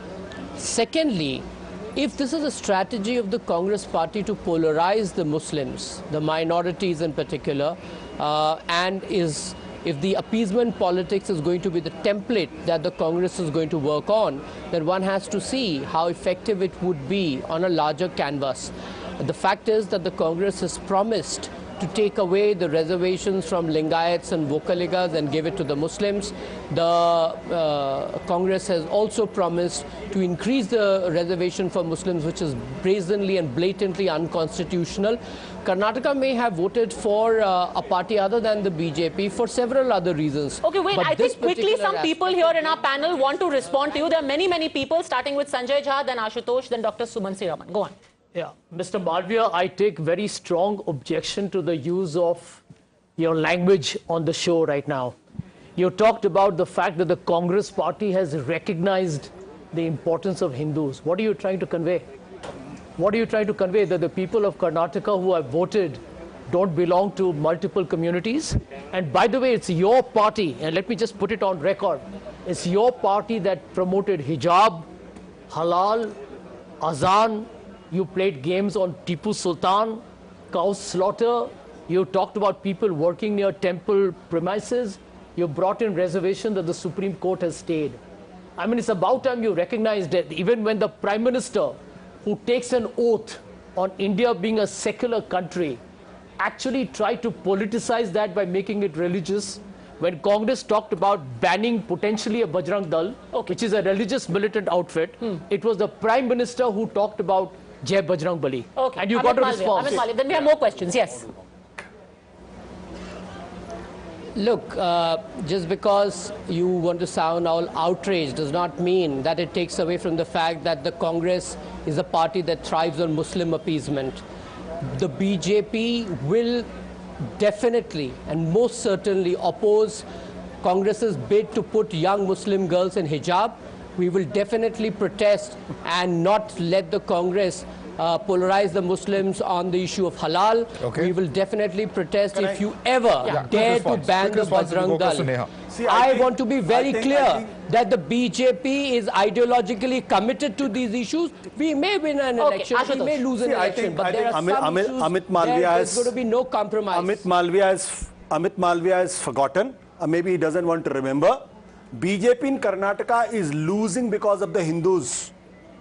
He has forgotten what Dingaleswar Swami of the Fakireswar Mutt, a Lingayat Mutt, what he said. He said a 30% cut is being asked from the Mutt, from the Lingayat Mutt. Is it the Hindutva politics they are trying to pursue? So Hindus are very upset in Karnataka with BJP politics and the kind of politics they try to pursue. All right, I want to quickly go across to our reporters. One second. Our reporters are with us. There's a press conference. I'm going to come to you. They should answer. I'm coming to you, sir. And we have all day for this. Let's go to the reporters. Yeah, let's go to our reporters on ground, because remember in this DK versus Siddaramaiah power struggle, DK has perhaps fired the first salvo. He started to cry meeting his supporters. I don't know if this is a strategy, if it's an outpouring of emotion. I don't know what it is. Why are you saying starting to cry? Maybe well, he started overwhelmed. Possibly overwhelmed with emotion. But let's go across to Varuna, where in fact at Siddaramaiah's residence, Neha Hebale is joining us. Neha, what exactly are we expecting? Are we going to see Mr. Siddaramaiah coming out, briefing the media? What's happening around you? Take us through that.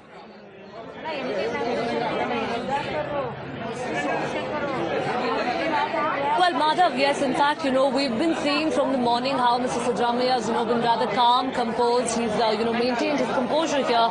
We saw him stepping out of his house for, a round of coffee there. He's come back and upbeat, about the fact that there are these many supporters really who've gathered right now at his residence. We'll try and get in a word. Of course, earlier, we brought you just sheer frenzy and chaos outside his residence where supporters, were screaming slogans demanding that he be made the next chief minister.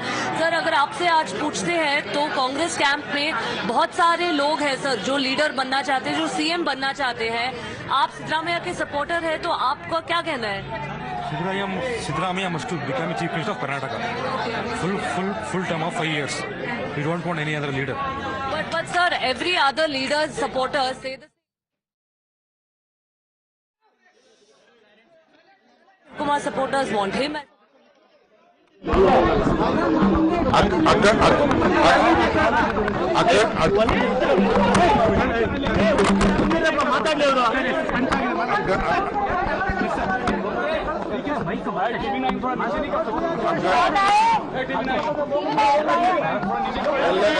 ಎಲ್ಲರಿಗೂ ನಮಸ್ಕಾರ. ಎಲ್ಲರಿಗೂ ಹೆಸರು ಬಾವುಟಗಳನ್ನ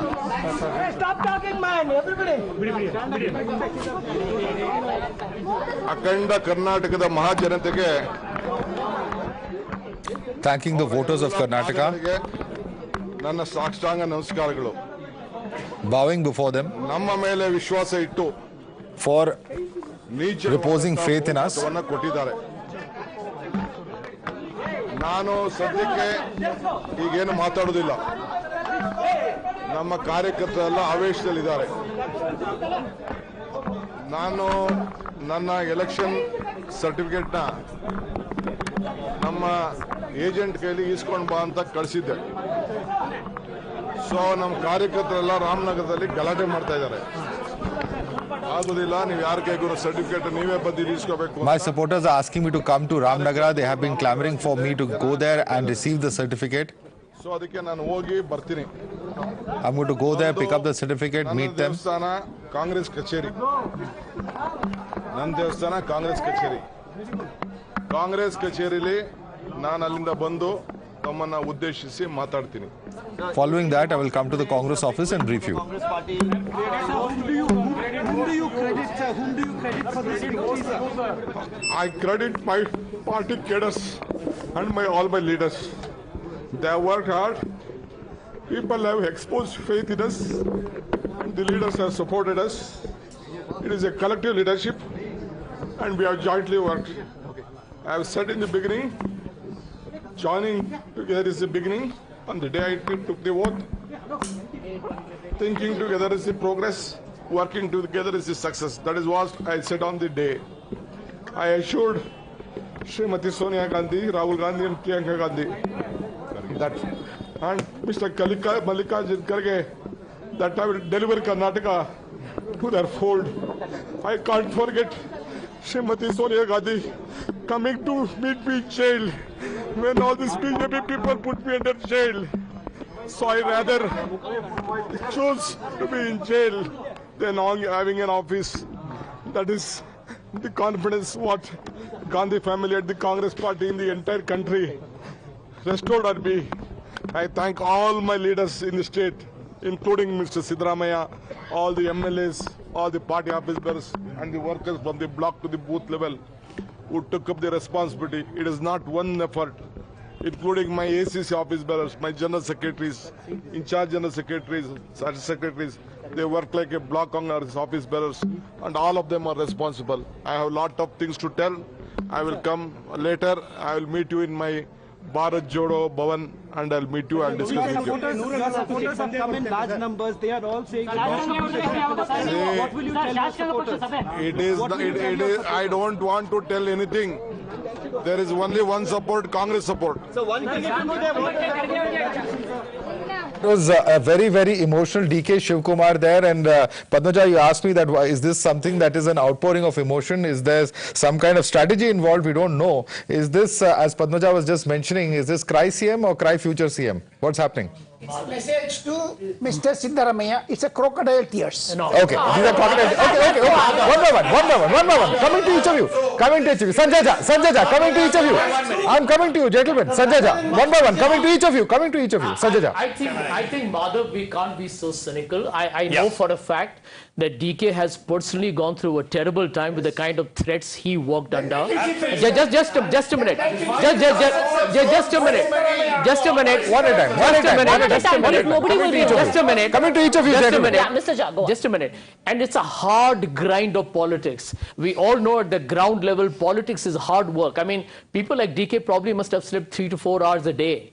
And I can tell you, to win with the kind of headwinds, Prime Minister Modi, tons of money, an incumbent BJP government, you know, the kind of support they generate for themselves, this is not easy. The pressure of ED and IT on him. Okay, we'll stop for a very quick break. You know, we are actually going to, hold on a second, you will have time. We will, after the break, replay what DK Shivakumar said. We will replay what DK Shivakumar said, because there is much to be decoded and deciphered in that. Taking a quick break, back in a minute. Don't go anywhere. Everyone will have their say.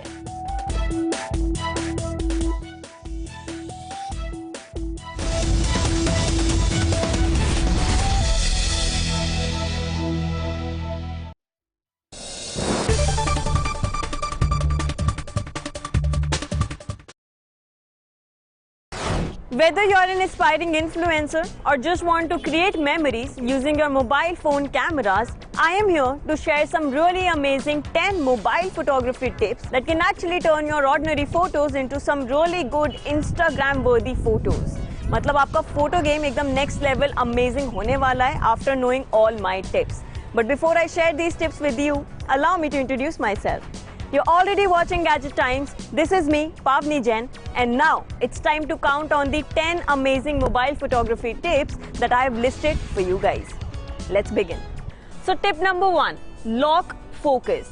So as soon as you open your camera software, जो आपका subject है उसके ऊपर you just have to tap and hold it until this yellow box appears. ऊपर आपको दिखाई देगा एक छोटा सा tag saying AFAE log. Now what this means is कि जो अगर आपका subject move भी कर रहा है, you'll get really sharp photos as well as the well balanced exposure. Tip number 2, rule of thirds. Now try to not position your subject in center. Maybe just position them on one of the grid lines. This makes for a visually appealing photos as well as videos. Tip number 3, use full megapixels. क्या मतलब है इसका? The smartphones these days boast 48 megapixel sensor, 50, 64 and sometimes 108 megapixel sensor as well. इस case में क्या होता है? Whenever you click any picture, the smartphone by default clicks your photo at 12 megapixel using the pixel binning technology. अब इसका क्या इलाज है? You have to go to the camera settings. वहाँ पर जाकर आपको high resolution photos पर select करना होगा ताकि जो आपकी फोटोज हैं वो सेंसर का फुल मेगापिक्सल इस्तेमाल करें और आपको ज्यादा से ज्यादा डिटेल्स अपने फोटोज में दिखाई दे. Tip number 4, shoot during the golden hour. Oops, वैसे तो ये भी नहीं है. That is the hour 1 hour after the sunrise and 1 hour before the sunset. The light at that point of time is absolutely perfect. आपको warm light मिलता है, soft light मिलता है और आपकी photos come out really very excellent in terms of colors. Or I think I should also own my photography tip and start shooting in the golden hour and not in the harsh light maybe. Okay. Tip number 5, use burst mode. This is the most underused feature on all smartphones, Android.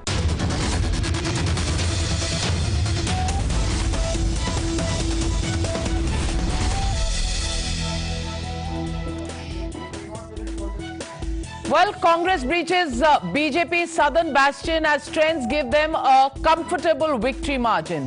Celebrations begin. Even before final results, Congress infighting begins. Ab ki baar DKS Sarkar chants counter. Sidda for CM posters. Congress CLP to decide who's going to be the Chief Minister.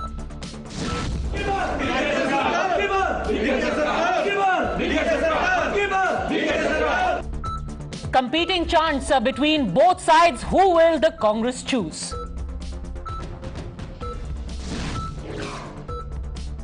Ban on Bajrang Dal and vowing to bring back Muslim quota seems to have paid off for the Congress at the cost of the JDS. Incumbency wave hits BJP hard. Congress breaches even BJP's Lingayat bastions, but BJP still clings to hope. JDS's dreams of being the power broker fizzle as Congress sails past victory mark. Siddaramaiah laughs off HDK's kingmaker hopes. Massive boost for the BJP ahead of 24 elections. Yogi Adityanath maintains dominance in Hindi heartland. Uttar Pradesh sweeps all 3 municipal polls.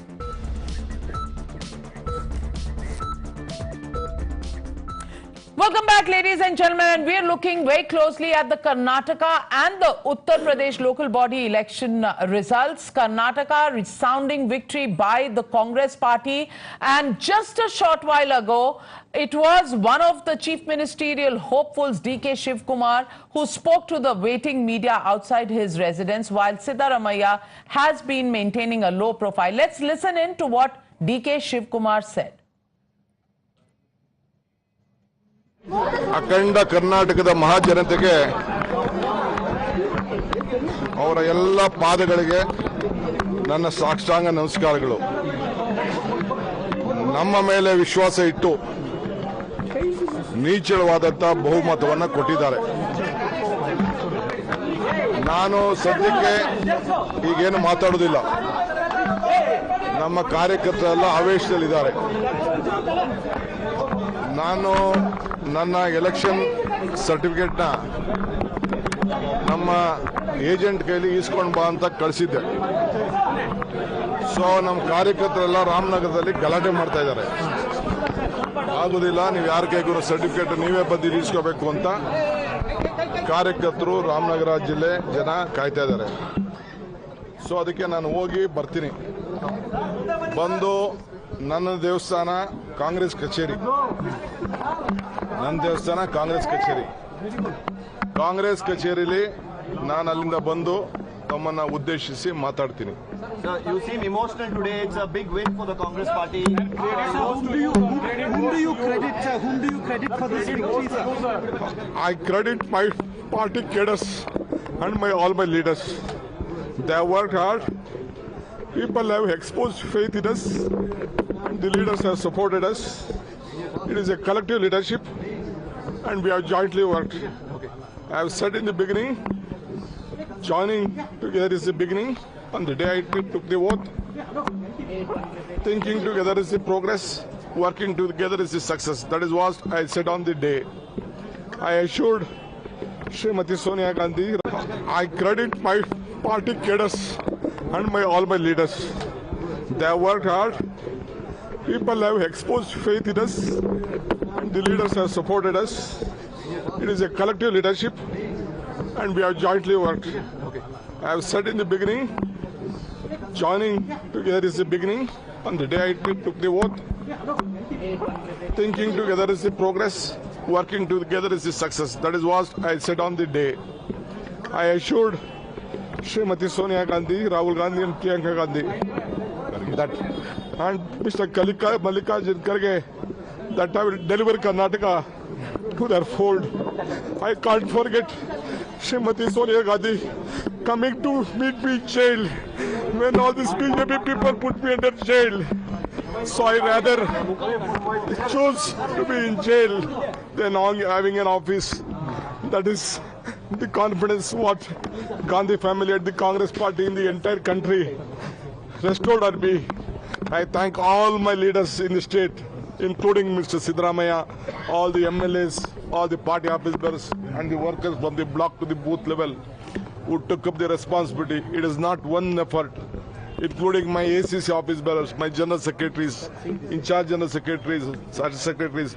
They work like a block Congress office bearers, and all of them are responsible. I have a lot of things to tell. I will come later. I will meet you in my Bharat Jodo Bhavan, and I'll meet you and discuss with you. Your supporters have come in large numbers. They are all saying what will you tell your supporters? I don't want to tell anything. There is only one support, Congress support. So one That's an emotional DK Shivakumar clearly remembering Sonia Gandhi during his days in jail, in the ED case. On the other hand, we can see Siddaramaiah getting ready to hold his press conference, ecstatic Congress party, and that's our reporter Neha Hebal is sitting right in front, getting in a word with Siddaramaiah. Off record, what he said, we'll find out later. But let's cut across to Siddaramaiah.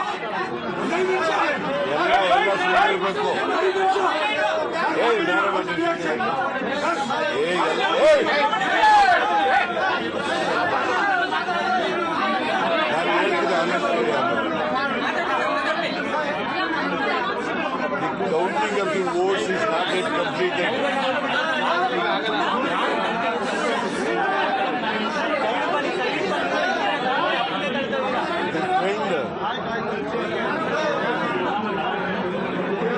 Clearly shows that Congress party would get comfortable majority. I have been consistently telling during my campaign that Congress party would get around 130 seats.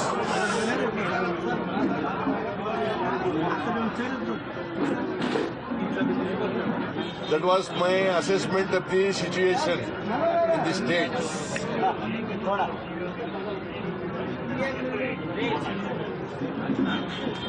Almost it comes true. You may cross 130 also.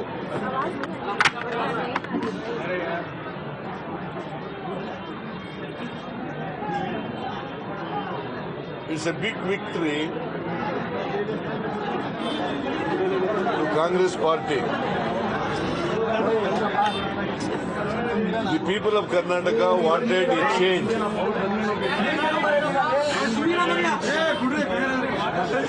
In Karnataka, because They were fed up with BJP government. There was a strong anti-incumbency against the BJP government. The BJP did not come to power. Whether it is in 2008 or in 2018, there was no mandate by the people, BJP party. In 2008 also there was a fractured verdict. In 2018 also there was a fractured verdict. In 2008 also they came to power through Operation Kamala. In 2018 also Operation Kamala. They have spent a lot of money in Operation Kamala. The BJP asked some of the MLAs who defected from Congress and JDS by giving them money, and all MLAs who are defected and involved in Operation Kamala, they were all sold. Many of them were taught a lesson in this election.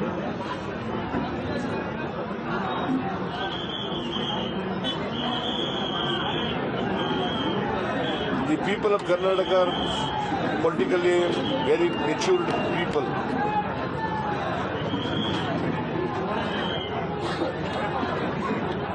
They know which party would save the state, because there was a threat by the BJP to the secular fabric of the state. There was a hate politics.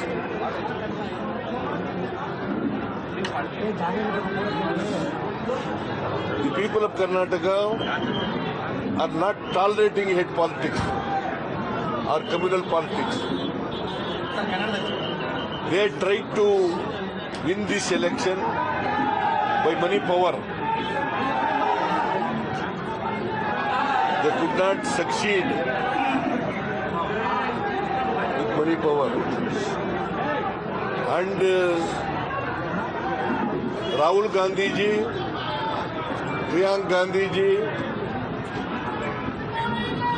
Mallikarjun Kharge ji, they also campaigned Congress party aggressively.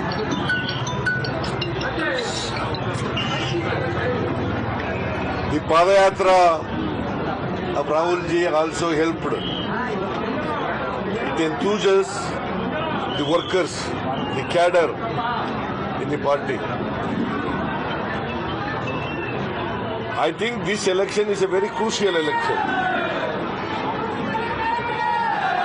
This result of this election will be a stepping stone for the coming Lok Sabha election. I hope that all non-BJP parties come together and see that BJP is defeated. I also hope that Rahul ji may become the Prime Minister of this country. Is this mandate against the Modi and Amit Shah who campaigned aggressively for 25 days? Definitely, 100%. It is a mandate against the Narendra Modi. It is a mandate against the Amit Shah. It is a mandate against the Nadda. It is because Narendra Modi has come to Karnataka 20 times. He addressed 20 rallies. No Prime Minister will be back. He has campaigned like Narendra Modi. Hey,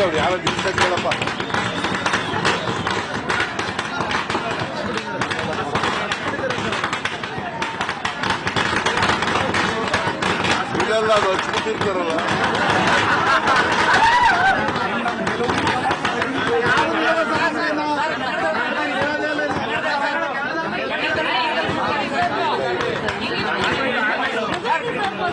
ಇದೆ.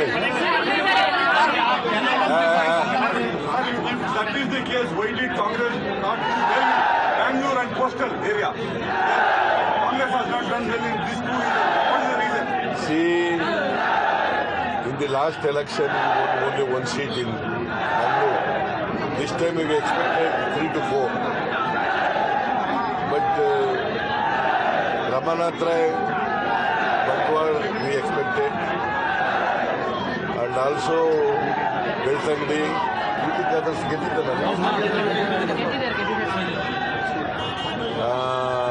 One more nala Puttur we expected. Aita. ಆಯ್ತು 4 ಗೆಲ್ತೀವಿ ಅಂತ ಇತ್ತು. ಉಡುಪಿನಲ್ಲಿ 2 ಗೆಲ್ತೀವಿ ಅಂತ ಇತ್ತು. ಬೈದೂರು ಏನಾಯ್ತು? ಬೈದೂರು ಎಲ್ಲ ಹೋಗುವ.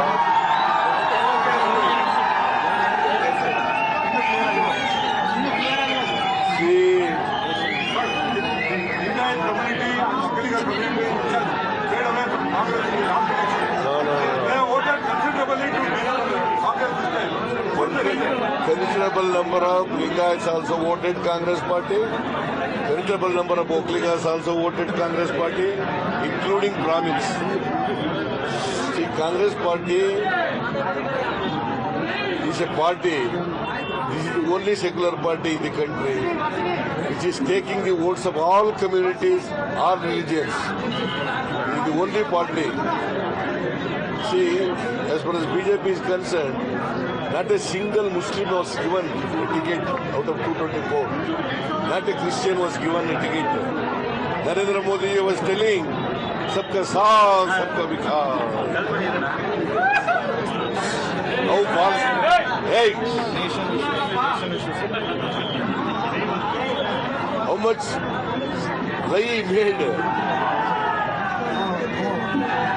See, Narendra Modi could not fulfill in his 9 years tenure the major promises which he has made to the people of the country.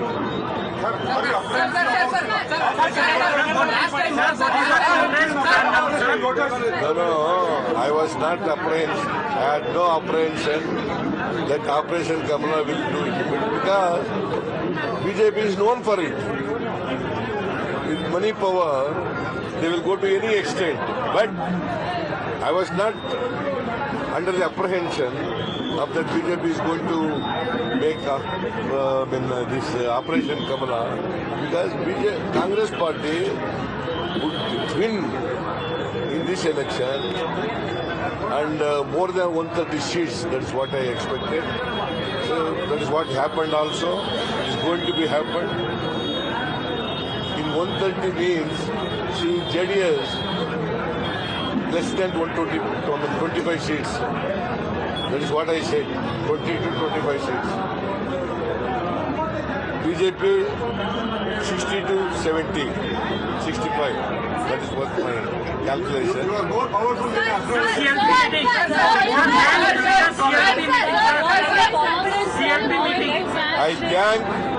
I thank Mallikarjuna ji, Mallikarjun Kharge ji.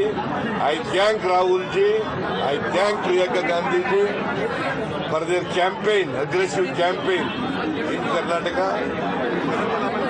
So as the Karnataka Assembly election is concerned, Sonia Gandhi ji also.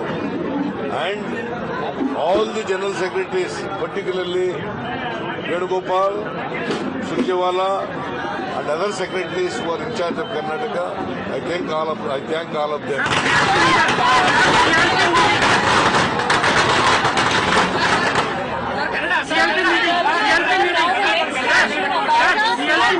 CLP meeting का कब plan किया? When is the CLP meeting? नाले मारना तो अंतिम tomorrow we want to have a CLP meeting, but all MLAs may not come. Newly elected MLAs may not come tonight. Therefore, we'll think over it. Anyway, CLP meeting is called.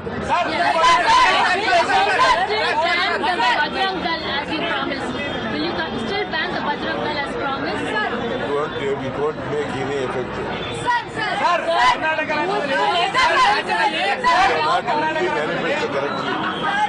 You're not read the manifesto. What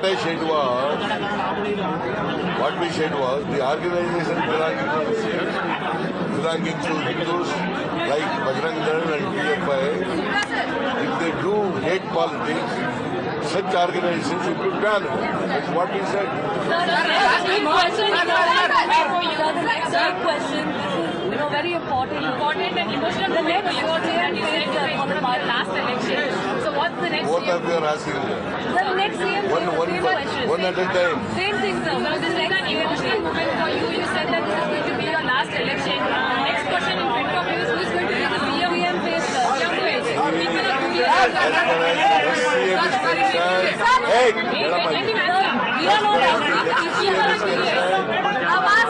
newly elected MLAs, they will give their opinion.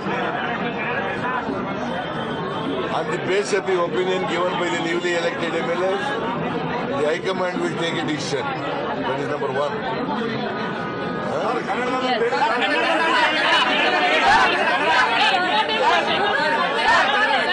ಕನ್ನಡದಲ್ಲಿ ಹೇಳ್ತೀನಿ ಒಂದು English ಅಲ್ಲಿ ಹೇಳ್ಬಿಟ್ಟು ಆಮೇಲೆ ಕನ್ನಡ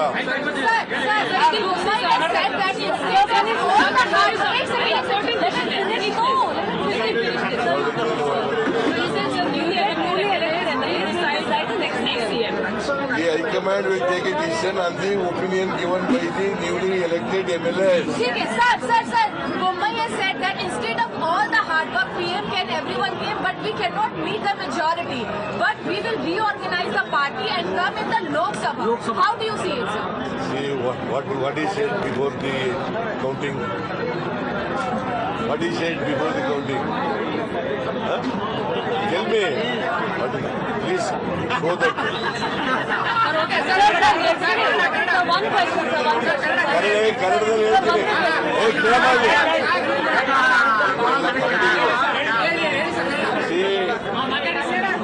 ನಾನು ನನ್ನ ಪ್ರಚಾರ ಸಭೆಗಳಲ್ಲಿ ಹೇಳ್ತಾ ಇದ್ದೆ, ನಮ್ಮ ಹೈಕಮಾಂಡ್ ಅವ್ರ ಜೊತೆ ಹೇಳ್ತಾ ಇದ್ದೆ, ಸುಮಾರು 130 ಸ್ಥಾನಗಳನ್ನು ಗೆಲ್ತೀವಿ ಅಂತೇಳಿ. ಈಗಿನ ಟ್ರೆಂಡ್ ನೋಡಿದ್ರೆ 130ಕ್ಕೂ ಹೆಚ್ಚು ಸ್ಥಾನಗಳನ್ನು ಗೆಲ್ತೀವಿ. ಕಾಂಗ್ರೆಸ್ ಪಾರ್ಟಿ ಅದರ ಶಕ್ತಿ ಮೇಲಿನ ಸರ್ಕಾರ ಮಾಡ್ತದೆ ಅಂತ ಹೇಳಿದ್ದು, ಅದು ಈಗ ಸತ್ಯ ಆಗಿದೆ.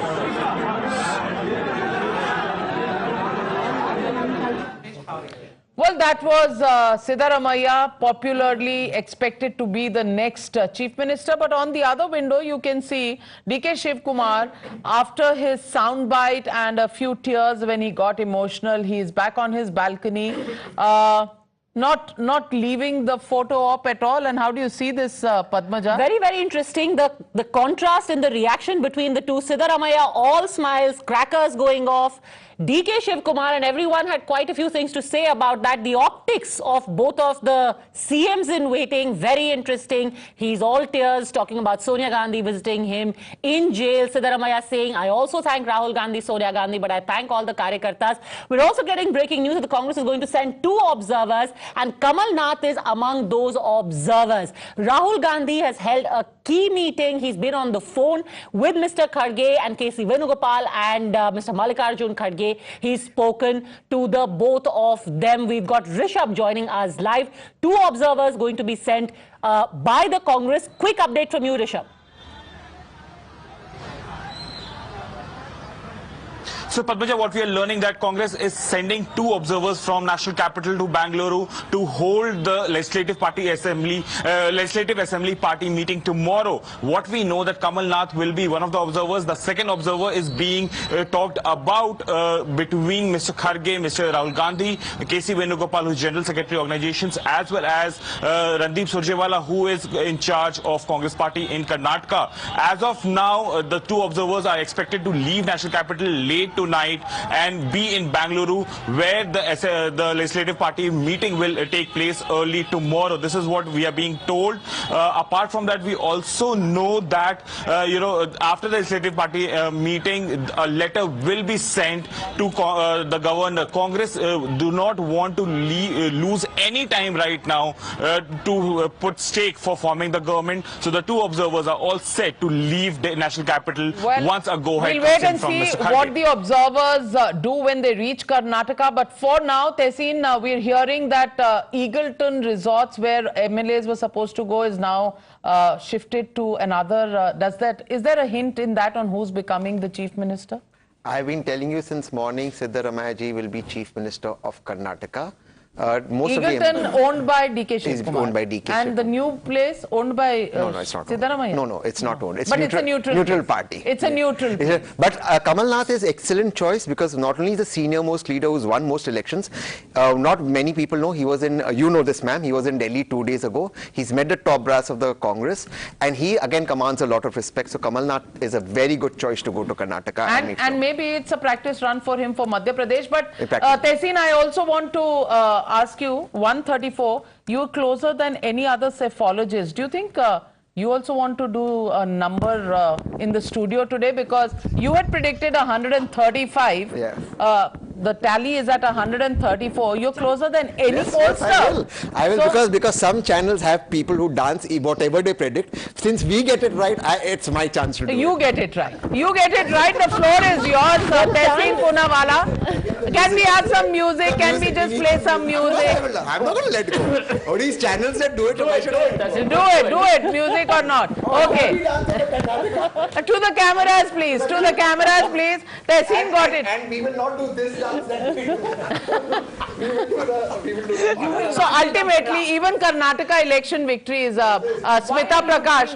Yeah, Bhangra is the national dance. This is Bharat Jodo from north to south, from east to west. But Punjab to हार गए. Punjab to it's the national move. It's the national move. You have to concede that. But let me introduce our guests at this point. Joining the broadcast, Shehzad Poonawalla, national spokesperson of the BJP, Rabula Sridhar Reddy, senior leader of the BRS, Saeed Aslam Pasha, spokesperson of the JDS, Anurag Bhadoria, national spokesperson of the Samajwadi Party. Shehzad Poonawalla, to you first. Karnataka, double engine, trouble engine, and not quite what you expected despite all calls to Bajrang Bali. First of all, Navika, I am so happy that today democracy has been found alive and EVMs have been found to be functioning appropriately. So I think the person who just took the stage... The constitution is also safe. The constitution is safe, courts are working just fine, and the person who broke into a dance, I think he must have broken into the dance simply to celebrate how EVMs are working great. Because today there are no petitions being filed in the courts that the EVMs aren't working. So I hope that such serial offenders against the constitution will now accept in all humility that they were targeting institutions of this country. Secondly, Navika, if you see the outcome of this election, the BJP has managed to retain its vote share at the same level. In fact, by the end of it, it might even increase and it might be our historic high when it comes to Karnataka. So I would say, in fact, this is our net. We may have numerically, we are behind. There's no denying that. And we have to examine the reasons for that. But on the Naitik Patal, I can say with firmness that we have managed to retain our vote share despite the machinations, despite the open calls for appeasement politics, despite the entire narrative building that took place against the Karnataka government. And therefore, that is a big resounding jolt for them that they have not been able to dent our vote share. This is not the historic high of the Congress. The Congress, I think, in 1989 was at 44 or 45%. So it's not their historic high when it comes to vote share, but it is our historic high when it comes to our vote share. But so Tehseen, now the number is 135. And Navika, just last point. Those who are in their excitement to dance on the floor are extrapolating messages from 2024 out of this victory should dance and tread with caution. Because in 2019, just like in 2018 when they danced with JDS into power, they lost everything in 2019. In Rajasthan they won, they lost everything in 2019. In Chhattisgarh they won, they lost everything in 2019. So I think they must dance very carefully and it should only be a dance for celebration of democracy. Well, Anurag Bhadoria, in चुनाव में एक चुनाव UP निकाय का भी था और UP निकाय में Yogi Yogi Yogi all the way. 17 में से 16 मेयर्स उनके होंगे और जितने पंचायत हैं, पार्षद हैं वहां पर, वो सारे बीजेपी के रुझान में इस वक्त बहुत बढ़त है। तो मैं अनुराग भदौरिया जी ये पूछना चाहती हूँ कि अखिलेश यादव जी को मैसेज ऑफ कर्नाटका नजर आ रहा है, मैसेज ऑफ उत्तर प्रदेश नजर नहीं आ रहा? देखिए, बजरंगबली का भी आशीर्वाद भारतीय जनता पार्टी के ऊपर से गया और प्रभु राम का भी आशीर्वाद उनके ऊपर से चला गया। अगर अयोध्या की बात करेंगे, जहां पे इन्होंने दीप उत्सव किया था और पूरे देश को मैसेज दिया था, वही वार्ड हार गए जिसको स्वर्ग द्वार बोलते हैं अयोध्या का, और बुरी तरह हार गए। वहां समाजवादी पार्टी जीती। तो इसके मतलब प्रभु राम का भी आशीर्वाद इनके ऊपर नहीं रहा, क्योंकि वो भी समझ चुके हैं कि ये हमारे बच्चों की बात नहीं करते, ये हमारे नाम पे राजनीति करते हैं। और बजरंगबली ने तो गदा कितनी तरह से दिया ही है, आप देख ही रहे हो, चित पड़े हुए हैं। अब जहां तक चुनाव उत्तर प्रदेश की है, अब नगर निगम में 17 सीटें थी। समाजवादी पार्टी, पहले भी समाजवादी पार्टी के पास एक भी सीट नहीं थी, लेकिन समाजवादी पार्टी ने इस बार जिस तरह से अभी चुनाव लड़ रही है समाजवादी पार्टी, कहीं 100 वोट से, कहीं 50 वोट से, कहीं 16 वोट से भारतीय जनता पार्टी लीड ले रही है। इसके मतलब जो पार्टी गांव की मानी जाती थी वो शहर में आके खड़ी हो गई, वो सीना ताने खड़ी है और बीजेपी को बराबर की टक्कर दे रही है। अब जहां तक नगर पालिका की बात है, 2204 सीटों का रुझान है, जिसमें 2004 पे भारतीय जनता पार्टी लीड कर रही है और 190 पे समाजवादी पार्टी लीड कर रही है। अगर इसी तरह नगर पालिका की बात करेंगे तो 98 पे भारतीय जनता पार्टी लीड कर रही है और 72 पे समाजवादी लीड कर रही है। सवाल यह है कि जिस तरह से समाजवादी पार्टी टक्कर दे रही है भारतीय जनता पार्टी को, और नेक टू नेक टक्कर है, अब वो नगर, अब नेक टू नेक टक्कर किसी को तो नहीं नजर आ रही। बीजेपी आपसे काफी आगे है।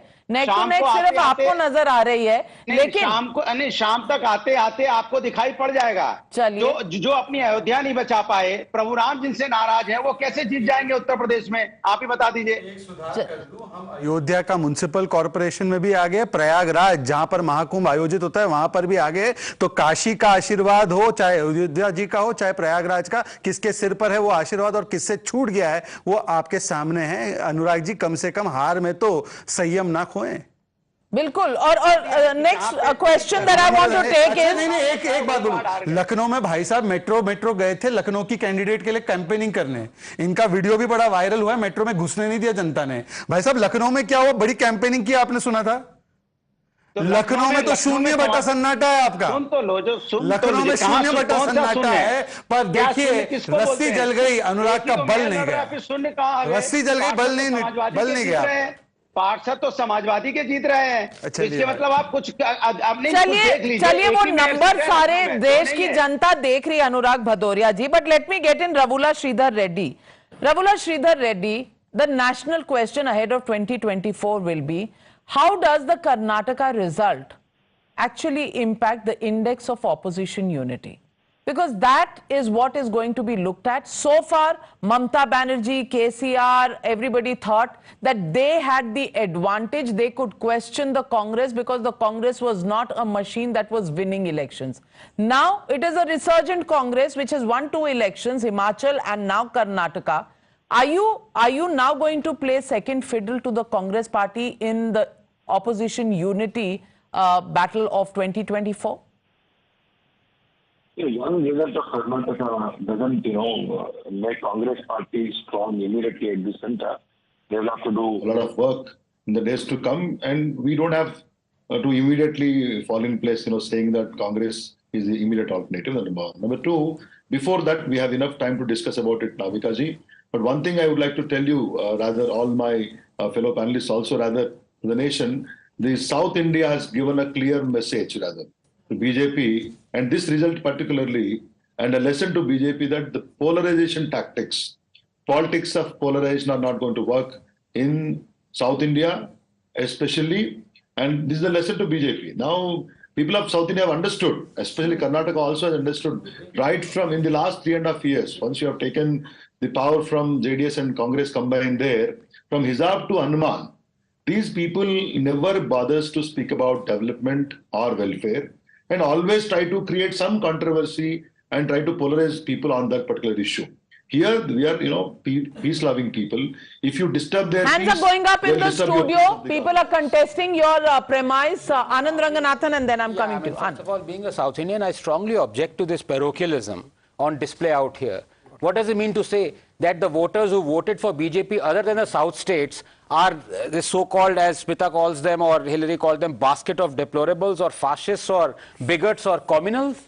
I mean, this is the kind of, precisely the kind of thinking which is and they call the BJP a polarizer. Yes, and this is the kind of mediocre, below average thinking that has dragged South to what it is right now, what it should be much more, much better. So please, behave yourself.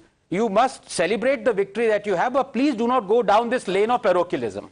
Well, Dr. Sanjay Jha. Yeah, Navika, I want to make a point to what Anand mentioned, and I hope Anand will respond to it. When you have the BJP openly saying double engine politics, we all tend to accept it at face value, double engine for growth. Not at all. I think that's blackmail politics. Whether it's a southern state or a northern state doesn't matter. Can you imagine a political party telling a state government or the people of the state, if you don't vote me because I'm in the center, I'm not going to take care of you? I mean, this is federalism. This is anti-constitutional. Yeah? Or there'll be riots. Or there'll be riots. No, I challenge you to produce those exact stated words by JP Nadda whom you are alluding to. Please provide that statement. Exactly. Excuse me. No. What is the meaning of double engine? Excused by me. What is the meaning of double engine? No, you explain to me. You explain to me what is double engine. No, don't switch the statement. First decide which statement are the two Stepneys talking about. 1 minute. Actually, let us explain, because the double one. engine comment that you're referring to, he went on to elaborate on it, and No, he said, hold on a second, let's you raised a point, let me actually, because listen to the whole point, sir, hold on to the listen point, because I'm not worried about JP Nadda's comment. Mr. Jha, let me just elaborate on the Gentlemen, the anchor has a right to intervene. Let me just elaborate on the whole comment that was made before we start arguing about it. The comment was then elaborated upon, where actually even the Prime Minister spoke of double engine, and he gave the example of saying that when we had the Kisan Samman Nidhi list sought by the past government, Siddaramaiah government, they sent us, the H.D. Kumaraswamy government in fact, they sent us about 16 to 18 names. When we had the Yediyurappa government come in, they sent us over 1 lakh names for the same Kisan Samman Nidhi. Which is why, and the same thing by the way also happened in West Bengal. In West Bengal the same thing happened when Didi won the election eventually, then she sent a fresh list for Kisan Samman Nidhi. So the idea was both people work in tandem. That was the context given, now argue. I just want to add to that, because what Sanjay is alluding to, Sanjay, you must give others a time. It's about how you interpret it. Sometimes you have parochial politics where the state will be like, oh, center ko credit mil jayega, hum chalne nahi denge ye scheme. And they don't introduce, there are examples of states which have not put out central schemes. What Sanjay is alluding to is the fact that if there is a single engine sarkar, i.e. center, what you are saying is, and there is a state government that is not of BJP, the BJP at the center will not help. That is what you are saying. Now, please. Exactly. Right. That's your. What Padmaja has raised an important point, and which I wanted to add to that there are many central schemes which the states are not implementing just because they are BJP, so-called BJP, like Ayushman Bharat. In Chhattisgarh, in Bengal, they yes. Anand, may I just add one line? Just one line. Anand, may I just add one line? Just one line. I'll tell you, the context of that statement is seamless delivery of schemes when there are two governments which are aligned for the work of the people, for the service of the people, where they don't want to steal the money center sends them. They don't want to steal 85% of the money that Modi ji sends. Then there is seamless delivery. That is what we are trying to say. Seamless taxpayers' money is not because I'll give you an example. Ashutosh ji, may I give you an example? There are several schemes for the benefit of the poor. As an example is Ayushman Bharat. It gives 5 lakh cover to every poor person. Do you know it is not implemented in West Bengal? Secondly, when PM funds are sent, when the fund is sent for Awas Yojana in West Bengal, it has all been pocketed. Houses are not being built for the poor. So therefore, it is necessary to have seamless delivery. But then you can have investigation agencies, which have to prove the charge. Ishkar and Bhandari. Tax share for the states has increased under it has increased under the 15th Finance Commission. Bhandari, suddenly everybody is very coy about the fact that taxpayers' money cannot be called the center's money or Modi ji's money. It's not Why? Modi ji. It's 1 minute. Why?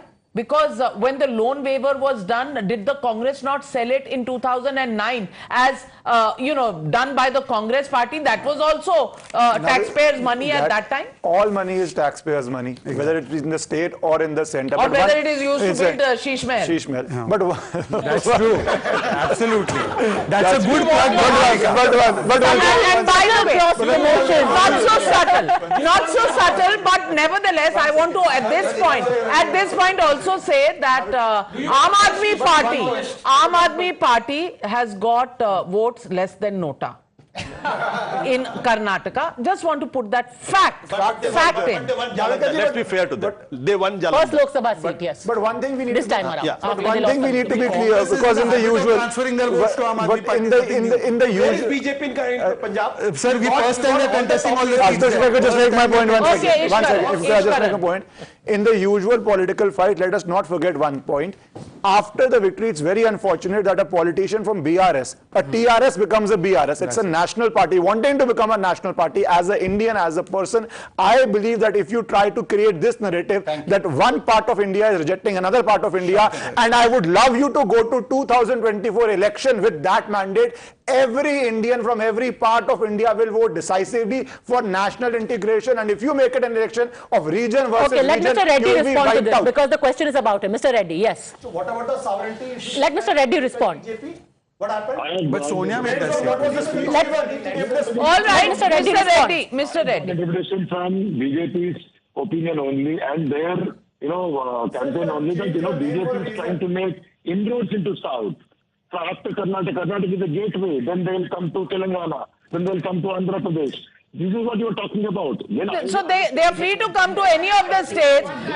Those states, you don't have a double visa. They don't have to take a visa to come to your state. But Mr. Syed Aslam Pasha, when the JDS is at 22, the Congress having eaten into your vote, do you think the JDS is learning a lesson which will be applicable to all regional parties, that doing business with the Congress may be a challenge for regional parties because basically you represent the anti-Congress vote, and if you align with them, your own base in states is going to be wiped out?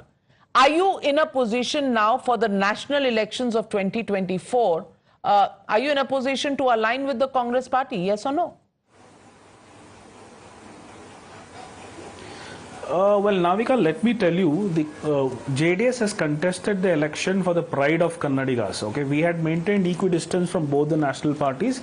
Now, of course, we accept the result with utmost humility, and we thank the voters of Karnataka, for voting whatever votes they've given to JDS. But having said that, our agenda was to ensure that we had to restrict both the national parties and keep a track on them. Right, and having said that, if you've seen in our Pancharatna Yatra, we have seen masses coming out, and unfortunately, I think we have not been able to convert those masses coming out in Pancharatna Yatra to the votes. But of course, there's lot of things are there for us to introspect. But to a larger extent, we have not been able to capitalize on the anti-incumbency wave which was going on, the corruption lessons charges, for 2024, inflation and the prices. All of these things were definitely a big issues. It is a lot of things are there to introspect, Navika. We will definitely maintain equidistance from both the national parties. We as a regional party want to remain as a regional party, and we will definitely emerge as the largest regional force. Well, so let me come back to Mr. Anurag Bhadoria. Anurag Bhadoria जी, अब ये आप बताइए कि Samajwadi party जो कभी केसीआर जी के साथ है, कभी ममता जी के साथ है, अब समाजवादी पार्टी ऑपोजिशन अलायंस की खिचड़ी पकाएगा कि कांग्रेस से दूर ही रहने की कोशिश करेगा? क्योंकि बीजेपी से तो आपको लड़ना है, कांग्रेस से आप दोस्ती कर सकते हैं कि नहीं नेशनल पोल्स के लिए, ये बताइए। देखिए, एक बात तो तय है कि अब इस देश से भारतीय जनता पार्टी जाने वाली है। इसको तो आप भी मान लीजिए, क्योंकि हिंदुस्तान ने मान लिया है तो आपको भी मानने में दिक्कत नहीं होनी चाहिए। उत्तर प्रदेश जहां बैठे हैं वहां तो किसी ने नहीं माना। नहीं, सब मान रहे हैं। आप देखिए तो सही, पहले नगर पालिका के जो हमारी सीटें होती थी, नगर पंचायत की जो सीटें होती थी, तो डबल सीटें हम उसकी दोगुनी सीटें लेके आ रहे हैं। वही तो मैं आपसे बता रहा हूँ। कि समाजवादी पार्टी शहरों की पार्टी नहीं मानी जाती थी, उसको गांव की पार्टी मानी जाती थी। आज शहर में भी हम पहुंच चुके हैं। जैसा मैंने बताया कि इनसे प्रभु का आशीर्वाद भी छीन लिया गया है। अब ये वो भी वार्ड हार गए जहां पे दीप उत्सव मना के पूरे हिंदुस्तान को मैसेज देते थे, वहां भी अपना नहीं बचा पाए एक बात। और जब राष्ट्र हित की बात होती, मैंने पहले बोला था, राष्ट्र हित की बात होगी, देश की बात होगी, तो सारा पोजीशन एक साथ आपको नजर आया है, आगे भी नजर आएगा, क्योंकि राष्ट्र सबसे पहले होता है। बीजेपी से तो आपका बैर है, ये तो समझ आ गया। कांग्रेस के साथ मोहब्बत है कि नहीं, ये तो बता दीजिए। मैंने आपसे बोला तो अभी आप समझ में नहीं आया। मैंने कहा राष्ट्र के हित में, क्योंकि राष्ट्र बताना बहुत जरूरी है। भारतीय जनता पार्टी को तो कोई लेना देना है नहीं, इसलिए राष्ट्र हित में, राष्ट्र के मुद्दों पे विपक्षी दल सब एक साथ हैं, जो आपने पहले भी देखा है। पार्लियामेंट में भी एक साथ रहते हैं। लोग ऐसे बात नहीं करते जैसे म्युनिसिपैलिटी का चुनाव हार के बात कर रहे हैं। अरे कौन सा चुनाव हार के बात कर रहे हैं भाई? सर 300 सीटें असेंबली में जीतने के बाद लोग ये भाषा नहीं यूज करते जो आप म्युनिसिपैलिटी का, मेयरों का सारे चुनाव हारने के बाद बोल रहे हैं। पता नहीं कौन से आप देश में रहते हैं, कौन से देश की बात कर रहे हैं। भारत में और उत्तर प्रदेश में तो ये रिजल्ट आया नहीं जिसकी आप बात कर रहे हैं। आपकी स्क्रीन पे रिजल्ट है। शहजाद, मैं आपसे कह रहा हूं कि पहले भी 117 सीटों में समाजवादी की एक भी नहीं थी, शायद आप भूल रहे हैं। तो जीरो से जीरो में जीरो पे है, लेकिन हौसले बुलंद है। आई थिंक भगवान ऐसा कॉन्फिडेंस सबको दे। देखिए ऐसा है कि आपको सीटें बढ़ती नजर ये इसीलिए अनुराग जी को अपने घर के वोट भी नहीं पड़ते जब ये चुनाव लड़ते हैं। इनके घर वाले भी इनको वोट नहीं देते और सीरियसली भी नहीं लेते। अब बताइए कि बोले डबल हो गए, 1 से 2 हो गए तो डबल ही होंगे, पर 1 से 2 होने से आप जीते नहीं है। पर ठीक है, आज सवाल ये है, देखिए अनुराग जी, देखिए आपका कर्नाटका में तो कोई स्टेक दूर दूर तक नहीं है। आप तो शहर की तो ऐसे ही नहीं हो, तो कभी आप तो लड़के तो दिखाओ। आप चलिए ठीक है, हम लड़ेंगे आपके सामने लड़ेंगे। I think Neha Bale is live from the house of Mr. Siddaramaiah. He is meeting his supporters. Over to you, Neha. He is going to be leaving for Bengaluru at 5:30 p.m. Body language finally showing some amount of cheer there for Mr. Siddaramaiah. Over to you, Neha.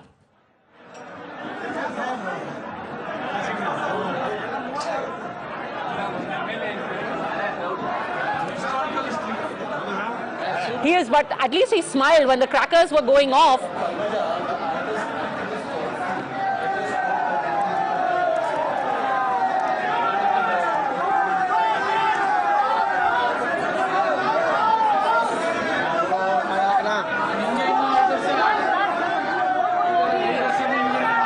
Can't quite hear us. We'll keep those visuals and we'll go across to her when she's ready and can hear us. But Shehzad, you were responding. Because first of all, I am very concerned that, you know, the INC, I need chair Mansikta, may lead to a situation we are seeing in Rajasthan happening in Karnataka very soon, where there are multiple claimants. Point number one. Point number two, today there is a concept of TVTs, even in politics. You all have heard of TVTs often. The TVTs here are transferable vote bank and Tushtikaran system. So when the JDS feels that mera vote bank mere paas to aane se raha, so it transfers the vote bank to Congress and it tells Congress, you take stands even we can't take. And therefore the Congress was all out doing an open appeasement politics, which I say, thok mein Tushtikaran ki rajniti. This is a mandate which Congress has got at the behest of the JDS collapsing and TVTs transferred to Congress, of thok ki appeasement politics, and this is the template for 2024. Congress is very brazen about it. They are saying clearly that we will go with SDPI. They are saying clearly we will give dharmik aadhar pe arakshan. We will increase it to 6% for the Muslims. They are saying very clearly that we will get back the we will remove the anti-cow slaughter law. We will remove the anti-conversion law. And this is the narrative the Congress is moving with. This is very clear. Who brought in the anti-cow slaughter law? Congress brought it. No, not in Karnataka. One second. Please get your No, they did not say. They did not say. Hold on a second. Now again, यहाँ पे भी आधा statement पे आप लोग argue कर रहे हो. What the Congress said was in its manifesto that we will bring in a regressive laws that have been brought in by the BJP in the last 2 years. Please, I am quoting. One second. I am quoting Siddaramaiah's interview to News Minute. I am not quoting their manifesto. Siddaramaiah in a News Minute interview to Dhanya Rajendran or somebody has said clearly, I'll get my iPad. Anti-cow slaughter law they are going to do. Anti-cow slaughter and anti-conversion law. You can Google it. If I'm lying, you can fact check me on it. I want to make an important point. Please. No, I won't. He is not conceding. He is not conceding. Person to say when will they bring a national anti-cow slaughter law in the states where they are in government, in Goa, Arunachal, etc. But why should there be a national anti-cow slaughter law? This is not a national subject. It's a directive principle of state policy. Where it has been legal for years, it will stay legal. There are different details. Why are you demanding homogenization? You know, Tehseen Poonawalla, in this country there is a national censor law. You don't listen to that. Why do you want a national anti-cow slaughter law? Now calm down, Anand Ranganathan. Yeah, just because you dance very well doesn't mean that you take my time also. Yes. So I want to ask a very simple question to you. I'm coming to you, and that's important. You see, in the context of this election. Now, you are on record saying that this is a vote against the BJP, against anti-incumbency. The vote share of BJP in the last election was 36%. Right now, it is exactly the same. It's little 35.8. Well, as I said, okay, 0.2 lower. Now, I'll tell you what happens. It is not a historic high. Yeah. It's lower. Right. The I'll tell you votes what will be happens counted till evening. So I'll tell you what happens during anti-incumbency. The Congress vote share in 2009 general election was 29%. In 2014, it came down to 18%. That is vote for anti-incumbency. So, Tehseen, my dear friend, please explain this defeat of BJP. If it is not anti-incumbency triggered, what else is the reason for this? TVTs. So can you take back and apologize for saying that this is a vote for anti-incumbency? Excuse me. This is a vote not just for anti-incumbency and for the bad governance of the and for bad governance of Karnataka by the BJP government and for the corruption. So vote share is the same. It's also a vote against all the vote share. I'll explain to you. All the turncoats, all the turncoats who vote share. All the turncoats who left Congress and went to BJP and got a ticket were defeated by the electorate. So did the turncoats of the BJP who came to the Congress. Including Jagdish Shettar. This is a positive vote for Congress. Bharat Jodo Priyanka Gandhi Vadra. This is a vote for Priyanka Gandhi Vadra Siddaramaiah. You know, this is the reason why. No, I honestly, this is very unfair. First he took a chance and danced, then he did chance pe dance, and jaldi se he said Priyanka Gandhi Vadra is too. I have brought. See, no. Okay, 1 minute. Sanjay Jhan. Ladies and gentlemen, the BJP, which was the party in power with 117 seats, is now at 63. And the gentleman on my right says, where is the anti-incumbency? Can somebody show me? Now, I must need a chance to rebut. Now, you know, this okay, all right. I bring logic and data to the table. I don't know what Sanjay brings to it other than he himself. Excuse me. I gave an example. 117 minus 63 I can't talk like is data. Is data. Sanjay, please. Anand, please make some sense for a change, man. Right. So, can I just please finish what I'm saying? Yeah. Right? The example of anti-incumbency that I gave was the drastic, almost more than 10% reduction in the vote share in Congress from 2009 to 2014. Right. Out here, what is the reduction? 0.2% according to you right now. Right? Is that anti-incumbency? Mr. Ranganathan, anti-incumbency has many manifestations. Oh, many. All right. One of them is vote share. Okay. Is seats. There are some very high being exchanged. And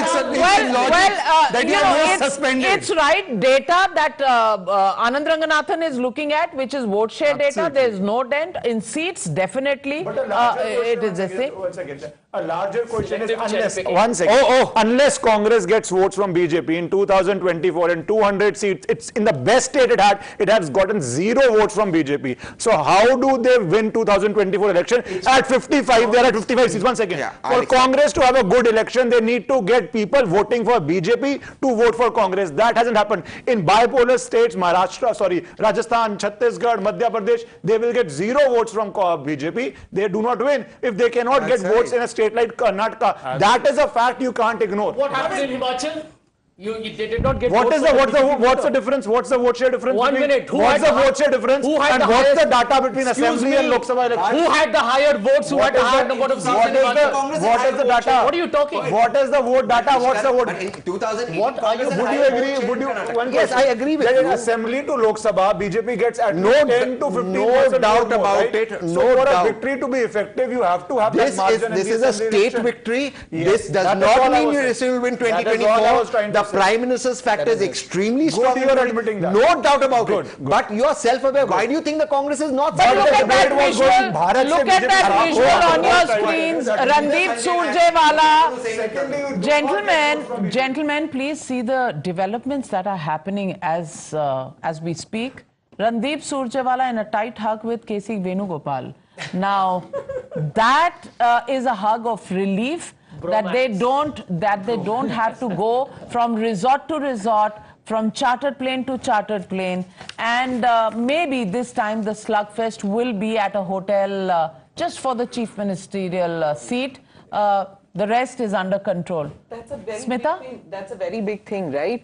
Mr. Mallikarjun Kharge has apparently said that Sonia Gandhi and Rahul Gandhi will decide who will be chief minister. Guess who's the president of the Congress party? He is saying that Sonia Gandhi and Rahul Gandhi will decide who will be chief minister. Who will be chief minister? So how is decision taken in the party as to who will be chief minister? It's very difficult to quantify now that about DK Shivakumar's work that he has done for this victory. It's easy to figure out how many MLAs support because of the caste factor, or how many MLAs because the ticket was distributed.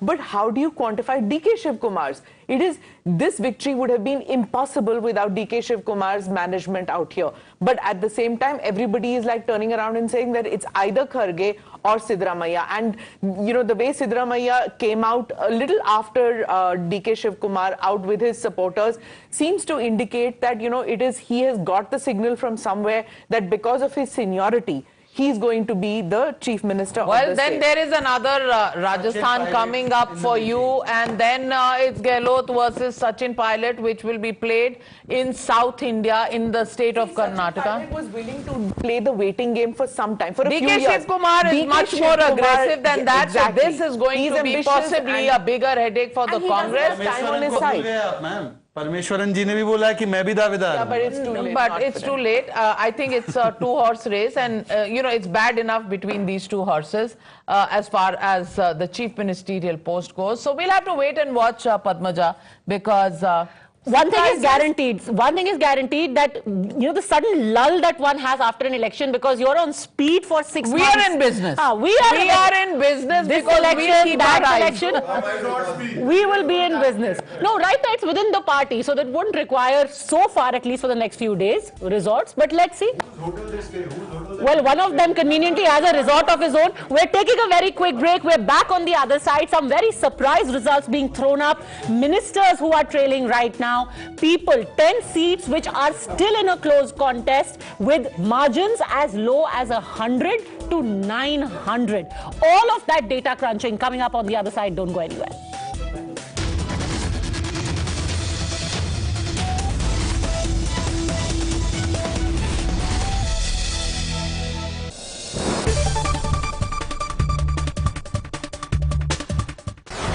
I'm Vanshika और मैं आज unbox करने वाली हूँ ये वाला phone. ये है टेक्नो फैंटम V Fold.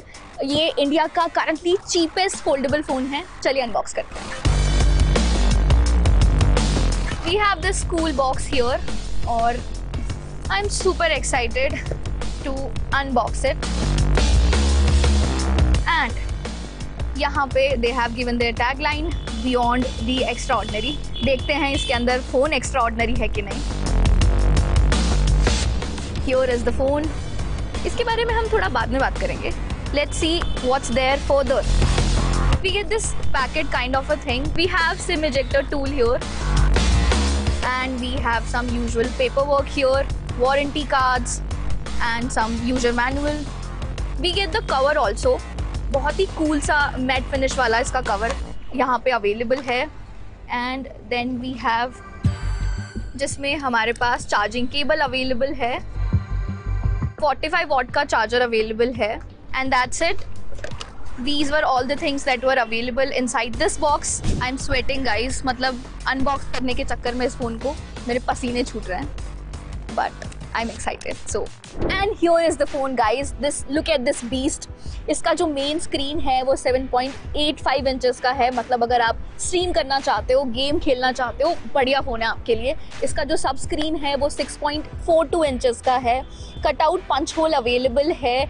इसमें 50 मेगापिक्सल्स का रेयर ट्रिपल कैमरा इसमें अवेलेबल है. इसका जो बैक पैनल है वो टेक्सचर्ड है, बहुत ही प्रीमियम फील है. इसका जो वेट है वो 2.99 ग्राम्स है, जिसमें मतलब मुझे थोड़ा सा भारी लग रहा है, बट इट्स फाइन राइट. इसकी जो बैटरी है वो 5000 mAh की है और इसकी कूल चीज़ ये है कि इसमें 2 बैटरीज हैं. मतलब 5000 mAh है, 2 स्क्रीन्स हैं, तो 2 जगह बैटरी अवेलेबल है. Apart from that, what do we get in this phone? Usual है जो power button होता है, volume button होता है, इसका जो frame है बहुत ही classy frame है, ये rose gold color का है. इसमें दो वेरिएंट अवेलेबल हैं, एक black and the other one is white. We got the white one क्योंकि वाइट वाला ज्यादा प्रिटी लगता है. That's my opinion. बाकी इट्स सब्जेक्टिव. इसको ऑन करके देख लेते हैं and will talk about the phone further. इसमें एमोलेड डिस्प्ले अवेलेबल है. इसमें 120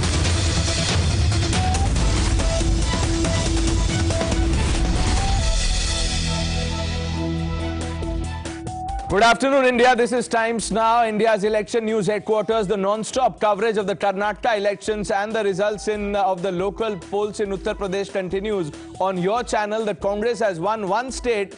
There is one post for the Chief Minister, but there are more than one candidates in the fray. We'll talk about how that unfolds, but let's get you started with the headlines. My party cadres and all my leaders, they have worked hard. People have exposed faith in us.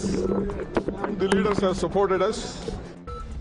Tears of joy. DKS breaks down after Congress's Karnataka victory. Thanks Sonia Gandhi, party top brass and the cadre for the historic victory. Upbeat after the Karnataka victory. Siddaramaiah makes big claim, says Karnataka results indicate trend for 2024.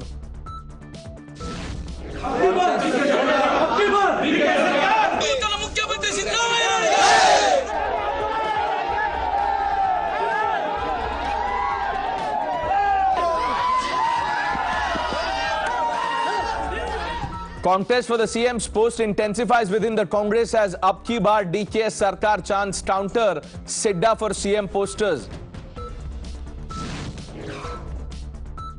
As Congress wins Karnataka race, Chief Minister Bommai concedes defeat, says will come back stronger in the Lok Sabha elections. JDS's dreams of being the power broker fizzle as Cong sails past the victory mark comfortably. The incumbency wave hits BJP hard. Many big faces from the BJP, including 9 ministers, lose their seat. But look at the UP story. The dominance in the Hindi heartland continues. Yogi model gets a vote in all 3 municipal polls.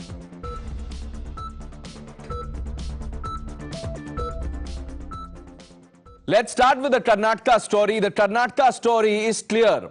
Look at the numbers on your screen. 136 plus for the Congress, 63 for the BJP, and the JDS that wanted to be a kingmaker. That dream has been crushed because of the Congress's strong performance. We have seen a flurry of reactions. DK Shivakumar could not hold on to his tears of joy, like I said. He said, this is a victory for people. The people have defeated the BJP's polarizing and divisive politics. Siddaramaiah held forth, addressed the media and said that this is not just a result for the state. This will have ramifications come 2024 elections. Let's start with the 2 reactions, then we open this up. I credit my party cadres and all my leaders. They have worked hard. People have exposed faith in us. The leaders have supported us. It is a collective leadership and we have jointly worked. I have said in the beginning, joining together is the beginning. On the day I took the oath, thinking together is the progress, working together is the success. That is what I said on the day. I assured Srimati Sonia Gandhi, Rahul Gandhi and Priyanka Gandhi that, and Mr. Mallikarjun Kharge, that I will deliver Karnataka to their fold. I can't forget Srimati Sonia Gandhi coming to meet me in jail when all these BJP people put me under jail. So I rather choose to be in jail than having an office. That is the confidence what Gandhi family and the Congress party in the entire country restored on me. I thank all my leaders in the state, including Mr. Siddaramaiah, all the MLAs, all the party officers. Across to B.S. Yadurappa speaking to the media. ಸರ್ಕಾರ ರಚನೆ ಮಾಡಿದ್ದು ಈ ಫಲಿತಾಂಶದಿಂದ ಪಕ್ಷದ ಕಾರ್ಯಕರ್ತರು ಧೃತಿಗೆಡುವಂತ ಅಗತ್ಯ ಇಲ್ಲ. ಜನಪ್ರಿಯ ಪ್ರಧಾನಮಂತ್ರಿ ನರೇಂದ್ರ ಮೋದಿಜಿಯವರ ನೇತೃತ್ವದಲ್ಲಿ ರಾಜ್ಯದಲ್ಲಿ ಬಿಜೆಪಿ ಸರ್ಕಾರ ಅಭಿವೃದ್ಧಿ ಪರ ಆಡಳಿತ ನೀಡಿದಾಗ್ಯೂ ಸಹ ಪಕ್ಷಕ್ಕೆ ಹಿನ್ನಡೆ ಆಗಿರೋ ಬಗ್ಗೆ ಆತ್ಮವಿಮರ್ಶೆ ಮಾಡಿಕೊಳ್ಳಲಾಗುವುದು. ರಾಜ್ಯದ ಅಭಿವೃದ್ಧಿಗೆ ನಮ್ಮ ಪಕ್ಷದ ಸಹಕಾರ ಸದಾ ಇರುತ್ತೆ. ರಾಜ್ಯದ ಜನತೆಯ ಈ ತೀರ್ಪನ್ನು ಗೌರವದಿಂದ ಸ್ವೀಕರಿಸುತ್ತೇವೆ. ರಾಜ್ಯದ ಮತದಾರರಿಗೆ ನಾನು ಧನ್ಯವಾದಗಳನ್ನು ಹೇಳ ಬಯಸುತ್ತೇನೆ. Victory and defeat are not new to Bharatiya Janata Party. Started with only 2 seats. BJP has grown to form the government in the state on its own strength. Party workers need not to be panicked by these results. Although the BJP government, under the leadership of the popular Prime Minister Narendra Modi ji, has given a pro-development administration in the state, we have lost the election. We will introspect about the party's setback. We will give all cooperation for the development of the state. I respectfully accept this verdict of the people of the state. I want to thank the voters of the Karnataka state.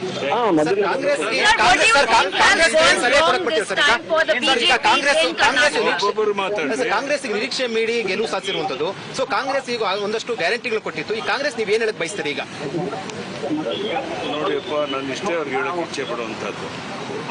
ನೀವೇನು ಮನೆಗೆ ಹೋಗಿ ಗ್ಯಾರಂಟಿಯನ್ನ ಕಾರ್ಡನ್ನ ಕೊಟ್ಟು ಇದನ್ನು ಮಾಡ್ತೇವೆ ಅಧಿಕಾರಕ್ಕೆ ಬಂದ ತಕ್ಷಣ ಅಂತ ಹೇಳಿದ್ರಿ.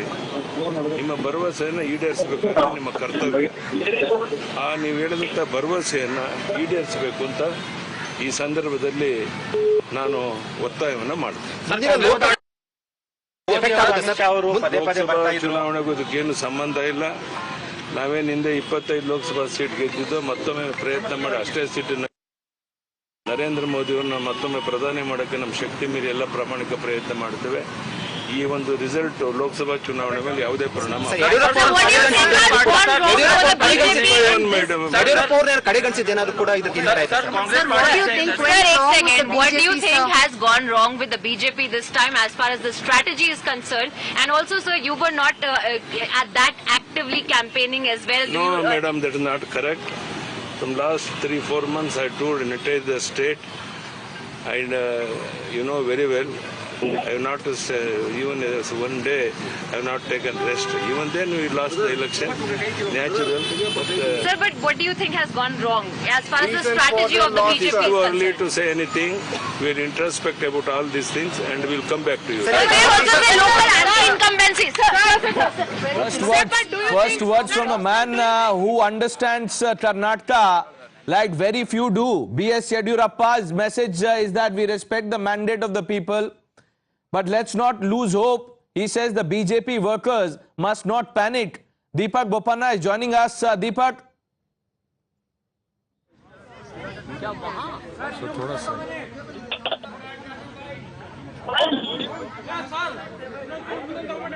All right, we'll go to Deepak in just a bit. Mr. Rajat Gopalan is with us. Sumansi Raman, Lokesh Jindal, all with us. Mr. Rajat Gopalan, what do you make of BSY's message? Yediyurappa is a very elderly statesman of Karnataka, a respectful leader of BJP in Karnataka. He understands the Lingayat politics very well. There are allegations and also speculations that Lingayat have moved away from BJP. So he is soothing the effects of BJP in among the Lingayat community. Apart from that, Okkaliga have also split. Okkaliga votes from JDS has gone to Congress. And moreover, what Yediyurappa has said is that Hindu consolidation is more and it has gone towards the Congress side. That is the implication what of his narration today. And second thing, Mr. Yediyurappa's summary of the 2023 Karnataka election is very simple. He encouraged the cadres. He said that don't lose your patience. We are coming back to power. As a statesman, Mr. Yediyurappa has given a clarion call. And apart from that, Pranesh, from today the drama starts from Congress, because the tears of Mr. Shivakumar is a message to Mr. Siddaramaiah.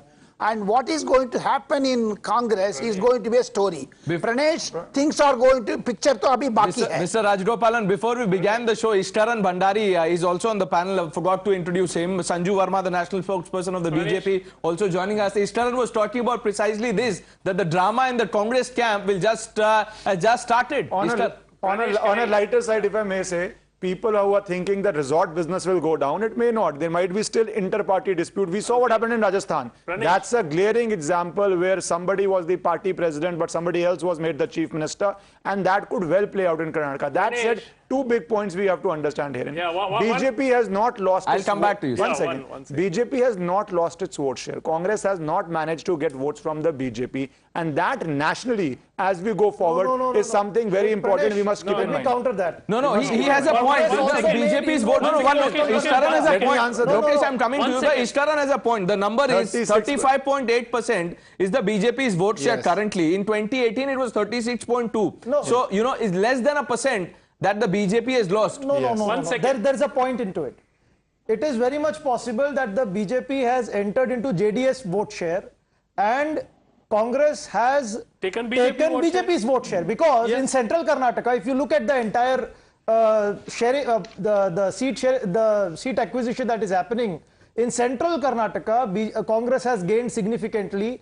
It has gained in Kalyan and Kittur Karnataka, and it has also made inroads into coastal Karnataka.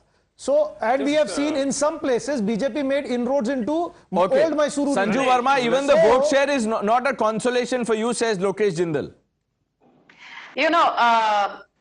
Pranesh, first and foremost, I would like to congratulate the Congress party on a well-deserved win. Having said that, let me make a couple of points very clear.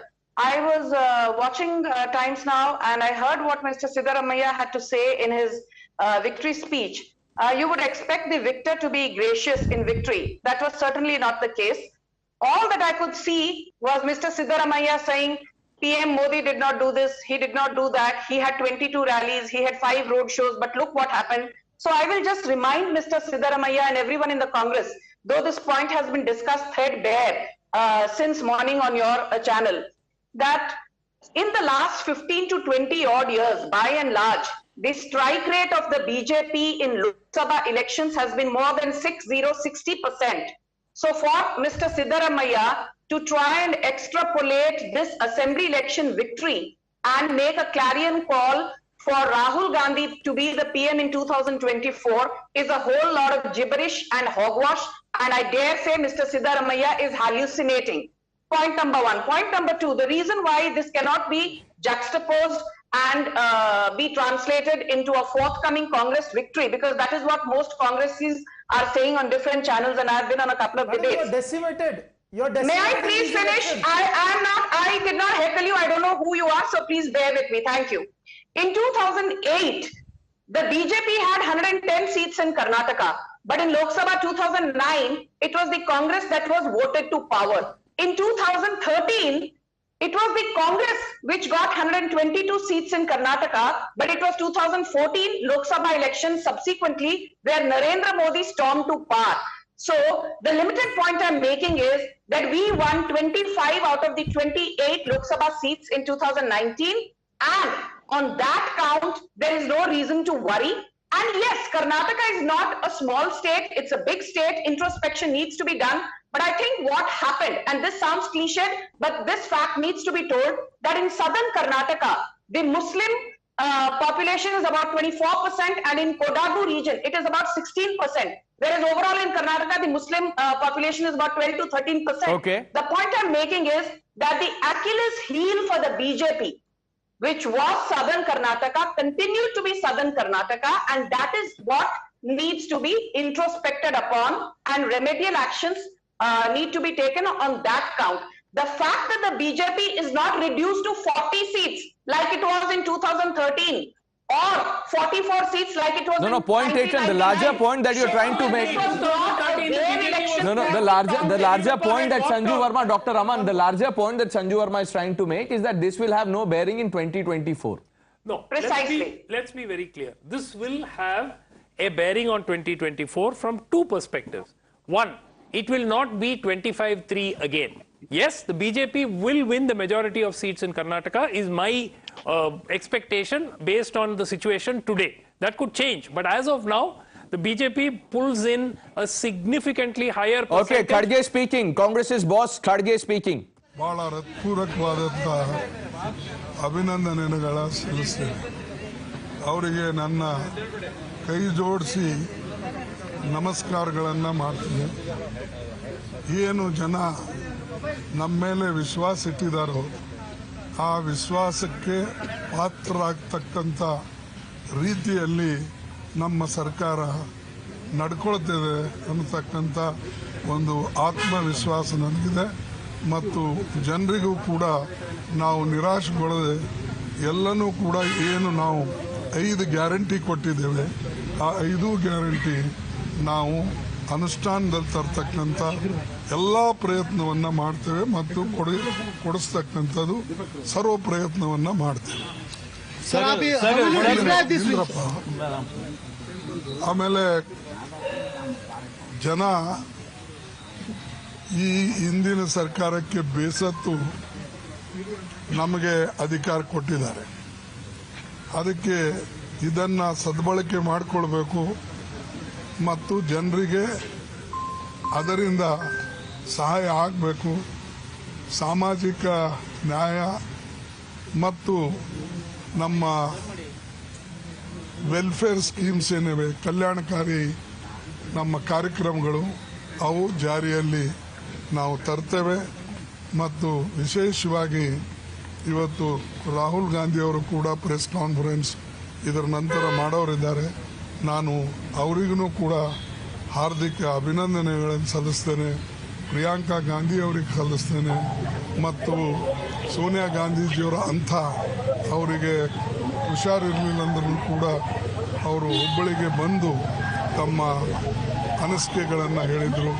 ಇದು ಎಲ್ಲನೂ ಕೂಡ ಮತ್ತು ಇಲ್ಲಿರ್ತಕ್ಕಂಥ ನಮ್ಮ ಪಕ್ಷದ ನಾಯಕರು CLP ಇರ್ಬೋದು, ಆಮೇಲೆ ನಮ್ಮ ಕಾಂಗ್ರೆಸ್ ಅಧ್ಯಕ್ಷರು ಇರ್ಬೋದು, ಎಲ್ಲ ಅವರ ಆಫೀಸ್ ಬೇಯರು, ಸಂಘಟಕರು, ಆಮೇಲೆ ಸ್ಪೋಕ್ಸ್ ಪರ್ಸನ್ಸು ಯಾರು ಎಲ್ಲರೂ ಇದು ಒಂದು ಕಲೆಕ್ಟಿವ್ ಪ್ರೆಸೆಂಟೇಷನ್, ಒಂದು ಕಲೆಕ್ಟಿವ್ ಲೀಡರ್ಸ್ ಆಫ್ದಲ್ಲಿ ನಡೆದಂಥ ಈ ಚುನಾವಣೆ. ಇದರಿಂದ ನಾವು ಇಷ್ಟೊಂದು ಭಾರಿ ಬಹುಮತದಿಂದ ಅನೇಕ ದಿವಸದ ಮೇಲೆ ಇವತ್ತು ಬಂದಿದ್ದೀವಿ. ಅದಕ್ಕಾಗಿ ಇದ್ರದ್ದೊಂದು ಜನ ಏನು ನಮ್ಮ ಮೇಲೆ ವಿಶ್ವಾಸ ಇಟ್ಟಿದ್ದಾರೋ ಅದನ್ನು ಅವರ ಗೌರವಕ್ಕೆ ಪಾತ್ರರಾಗ್ತಕ್ಕಂಥ ರೀತಿಯಲ್ಲಿ ನಾವು ನಡ್ಕೊಳ್ತೇವೆ. ಮತ್ತೊಮ್ಮೆ ನಾನು ರಾಹುಲ್ ಗಾಂಧಿ ಅವರಿಗೆ, ಪ್ರಿಯಾಂಕಾ ಗಾಂಧಿ ಅವರಿಗೆ, ಸೋನಿಯಾ ಗಾಂಧಿ ಅವರಿಗೆ ನನ್ನ ಒಂದು ವಿಶೇಷವಾದಂಥ ಅವರಿಗೆ ಧನ್ಯವಾದಗಳು ಹೇಳ್ತೇನೆ. ಯಾಕಂದರೆ ಅವರು ಎಲ್ಲರಿಗೆ ಕೂಡಿಸ್ಕೊಂಡು ಹೋಗಬೇಕು ಅಂತಕ್ಕಂಥದ್ದು ಮಾಡಿದ್ದಾರೆ. ಅದೇ ರೀತಿಯಾಗಿ ಇಲ್ಲಿ ನಮ್ಮ For this election together, would like to thank those who have cooperated together and inspired us to fight together. Organisation secretary ಎಲ್ಲರೂ ನಾವು ಒಬ್ಬರ ಅಂತ ಹೇಳೋದಿಲ್ಲ, ಎಲ್ಲ ಜನ. No one individual, but from the organizing secretary to general secretaries, all of them who came together and gave a collective show that we were all together and were able to in fact contest together. I'd like to thank all of them for coming together. ದೇಶದಿಂದ ಎಲ್ಲರೂ phone ಮಾಡ್ತಾ ಇದ್ದಾರೆ. People from across the countries, leaders from different states are calling me. ಅದಕ್ಕಾಗಿ ನಾನು ನಿಜವಾಗ್ಲೂ ಕರ್ನಾಟಕ ಜನತೆಗೆ ಅವರ ಪ್ರಬುದ್ಧತೆಗೆ I'd like to thank the people of Karnataka and their wisdom. ಸಂದರ್ಭದಲ್ಲಿ ಏನು ನಿರ್ಣಯ ತಗೊಳ್ಬೇಕು ಅಂತಕ್ಕಂಥದ್ದು ಅವ್ರದ್ದು ಒಂದು ಮೆಚುರಿಟಿ ಇದೆ. The maturity, the decision making ability and maturity of decision. CM कौन बनेंगे सर? CM कौन बनेंगे सर? एक सेकंड प्रोसीड सर, बहुत लोग खड़गे सर एक सेकंड यार सर आपने जो CM कौन बनेंगे सर? सर आपके CM कौन बनेंगे सर? सर एक बार हिंदी अंग्रेजी हिंदी में भी उत्तर भारत के लोग भी सुनना चाहते हैं. एक मिनट, उत्तर भारत के लोग भी सुनना चाहते हैं सर. एक बार हिंदी में पूछा नहीं है. ಅಮಿತ್ ಶಾ ಅವರು ಕರ್ನಾಟಕದಲ್ಲಿ ರ್ಯಾಲಿ ಮಾಡ್ತಾರೆ, ಬಿಜೆಪಿನ ತಿರಸ್ಕರಿಸಿ ಕಾಂಗ್ರೆಸ್ನ ಆಯ್ಕೆ ಮಾಡಿ, ಇದು ಈ ಒಂದು ಮ್ಯಾಂಡೇಟ್ ಲೋಕಸಭೆಗೆ ದಿಕ್ಸೂಚಿನ. ನೋಡಿ, ಇವತ್ತು ನಾನು ಅಸೆಂಬ್ಲಿ ಬಗ್ಗೆ To a question on whether this will make an impact on the Lok Sabha polls, he said this is as far as assembly is concerned. The war is there.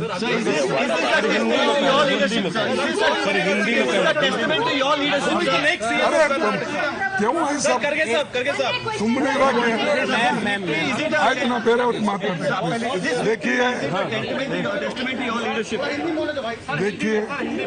अरे बैठो दोनों बात करेंगे देश का हमारा करना जैसा मोदी बोलते हैं कि ये मैं मूल निवासी हूँ कौन सा गुजरात में बोले मैं भी यहाँ का भूमिपुत्र हूँ जब सुनो भूमिपुत्र का भी हाँ देखिए मैं आज का चुनाव और आज का जीत ये जनता का जीत है और जनता ने हमको जिताया है और जनता ने एक भ्रष्ट सरकार को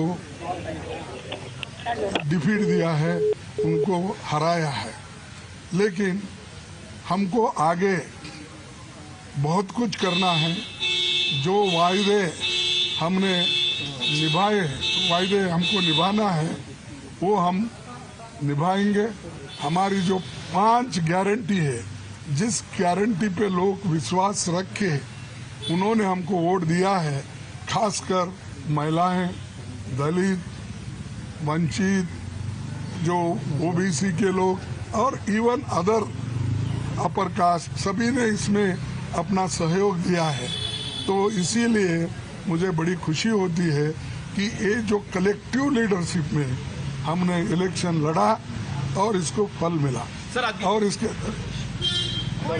लिए मैं खास करके मैं ये कहूँगा कि हमको जो प्रोत्साहन मिला खास करके जो सोनिया गांधी जी का और राहुल गांधी जी का और प्रियंका गांधी ये सभी ने जो कैंप यहाँ करके हर जगह घूमे हर जगह उन्होंने अपना प्रभाव डाला और उनके प्रभाव से भी बहुत से एरिया में ये जो परिणाम निकले हैं उससे ये दर्शाता है तो इसलिए मैं उनको भी धन्यवाद देता हूँ और कंग्रेचुलेट करता हूँ कि मेरी पार्टी आज इतनी बड़ी जीत हासिल की इसका क्रेडिट उनको जाता है और सारे हमारे कार्यकर्ताओं को जाता है तो इसीलिए मैं यही कहूँगा कि अगर आप अच्छा काम करेंगे तो लोग आपका साथ देंगे और आगे आने वाले दिनों में भी जहाँ जहाँ स्टेट के इलेक्शन होंगे वहाँ पर हम अपना जो आज की जीत है वैसा ही हम कोशिश करेंगे। खड़गे साहब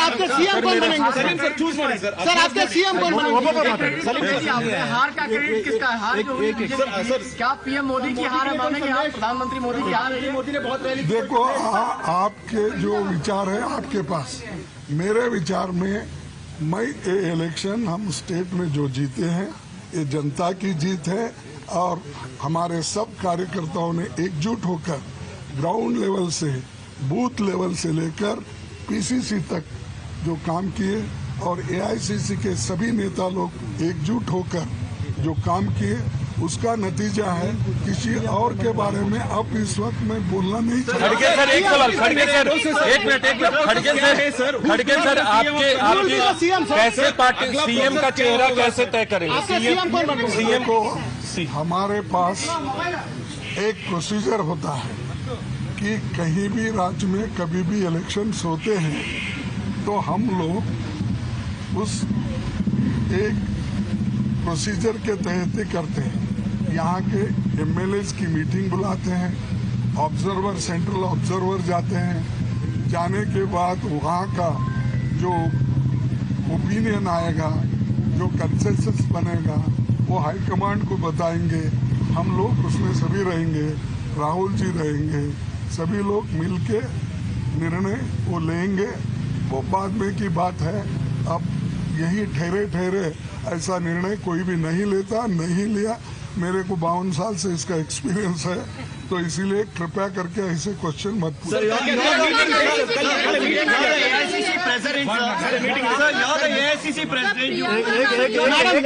Becoming the president of the AICC, many times have blamed the Congress leadership for losses. Now, do you take this as your win, sir, being the president?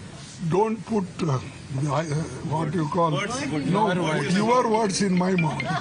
तो अरे अब जीते हैं, अच्छा माहौल है, इसको रखो, आपको भी अच्छा होता, नहीं तो आपकी जबान बंद हो रही थी। अब देखिए ये जीतने के बाद आपकी जबान भी खुल जाएगी। सर कब तक आएगा सर? अगला प्रोसीजर क्या है सर? कब तक एमएलए सीएल कब होगा सर? विधायक कब होगा सर? सीएल कब मीटिंग कर रहे हैं सर? कब सीएल की मीटिंग कब होगा सर? जल्द से जल्द 1-2 दिन में करेंगे। ट्यूशनल मारते सर आपके एमएलए को कन्नड़ सर आपके एमएलए को यहीं पे रखेंगे सर, बेंगलुरु में ही रखेंगे, आपके एमएलए को बेंगलुरु में ही रखेंगे। देखो वहाँ रखना यहाँ रखना कोई बात नहीं है।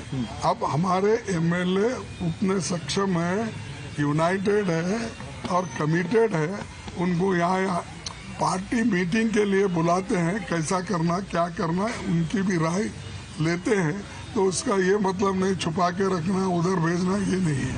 तो ಇದು ಒಂದೇನಿದೆ ಅಂದರೆ ನಾವು ಒಂದು ಪದ್ಧತಿ ಮೊದಲಿಂದ ನಡ್ಕೊಂಡು ಬಂದಿದೆ. ಏನಂದರೆ ವಿಶೇಷವಾಗಿ ನಮ್ಮ ಜನರಿಗೆ ಎಮ್ಎಲ್ಎಗಳಿಗೆ ಒಂದು ಕಡೆ ಸೇರಿಸಿ ಮೀಟಿಂಗ್ ಮಾಡ್ತೇವೆ, ಅಬ್ಸರ್ವರ್ ಬರ್ತಾರೆ, ಆ ಅಬ್ಸರ್ವರ್ ಬಂದು ಇಲ್ಲಿ ಎಲ್ಲರ ಒಪಿನಿಯನ್ ಕೇಳ್ಕೊಂಡು ಒಂದು ಕನ್ಸೆನ್ಸಸ್ ಆಗ್ತದೆ. ಆ ಕನ್ಸೆನ್ಸಸ್ ಆದಮೇಲೆ ಹೈಕಮಾಂಡ್ ಒಂದು ತೀರ್ಮಾನ ತಗೊಳ್ತಾರೆ, ಅದರಲ್ಲಿ ನಾನು ಕೂಡ ಇರ್ತೀನಿ. ಮತ್ತು ಅಲ್ಲಿಂದ ಒಪಿನಿಯನ್ ಬಂದ ಮೇಲೆ ಇಲ್ಲಿ ನಾವು ಅದನ್ನು ಇನ್ಫಾರ್ಮ್ ಮಾಡ್ತೇವೆ, ಅದರ ಪ್ರಕಾರ ಇಲ್ಲಿ ಮುಂದಿನ ಕಾರ್ಯಕ್ರಮವನ್ನು ನಡೀತದೆ.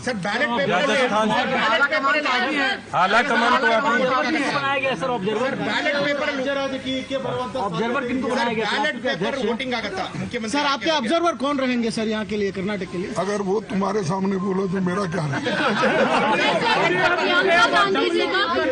भूमिका रहने वाली है क्योंकि खड़गे साहब खड़गे एक minute What do you have to say about double indexation and Modi magic? Do you think Modi magic has I don't want to comment, criticize. This time, I don't want to comment on anybody. We have won. Now we have to work. When the question comes of criticizing in Parliament or in next election, I will do that. Sir एक सवाल खड़गे sir एक सवाल sir एक सवाल sir खड़गे sir एक सवाल है। इस बार चुनाव प्रचार में काफी अहम भूमिका रही, आगे आने वाले में उनका क्या अहम भूमिका रहेगी, क्या करने वाले? देखो वो भी हमारे जो लीडर्स हैं, प्रोमिनेंट लीडर्स, उनमें वो भी है और वो उनका एक पर्सनालिटी और उनकी जो भाषा सब लोग लाइक करते हैं, इंक्लूडिंग यू। तो ये क्या है, उनका तो पार्टी में जो कद बड़ा होगा उसमें कोई चिंता की बात नहीं, और आप हमारे में फूट डालने की That was the first response of Congress's boss Mallikarjun Kharge when he was asked a question about who the chief ministerial candidate will be. He says, I don't know, the High Command will decide. Ishtaran, does it tell you something about things in the Congress? He is the High Command. It just tells you that he's forgotten he is the High Command now. So he's probably not used to taking this. 1 second, it's a question to me. You can come. You have one, you will get a lot of time to speak. High Command, it means consensus. No. The High Command. The simple English of High Command. The viewers are very intelligent. They know what High Command means. Anyways, it's on the lighter side. Why are you getting so worked up? Consensus. Sometimes even from above. When you are the party president, you are the High Command. Let us say that party will decide together. Maybe he needs to change his language and get used to the fact he's the president of the party. What is the process they follow? As Mr. Kharge explained, observers are appointed. They go meet the MLAs. To get the views of the MLAs. It's the last part of what he said, Dr. Raman. I understand that procedure. That's the process which Congress the High Command will decide. He is the Congress boss. He's forgotten. Is he not the High Command? Is he not the High Command? Khaliqur Rahman, okay. On the larger question, Khaliqur Rahman, people in the Congress are already saying that come 2024, we will have a larger role. What happens to the front that KCR is working for? See, first of all, I'd like to congratulate the people of Karnataka for giving this verdict against the politics of hatred and against the 40% commission. And now coming to this, here, in fact, because this one single win by Congress won't make Congress again a national party. Congress is just nothing but a little bigger. Yeah, little bigger regional party. That is how I look at it. Sir, Congress and is a regional... now I think... Sir, Congress taught all other parties what democracy and elections are. It's the national party. And today it is the only political party which said Congress is a little bigger regional party. It is a party which is having government in about 4 states right now. How do you say that it's a regional party? It's a little bigger regional party. Little bigger, yeah. I don't know what...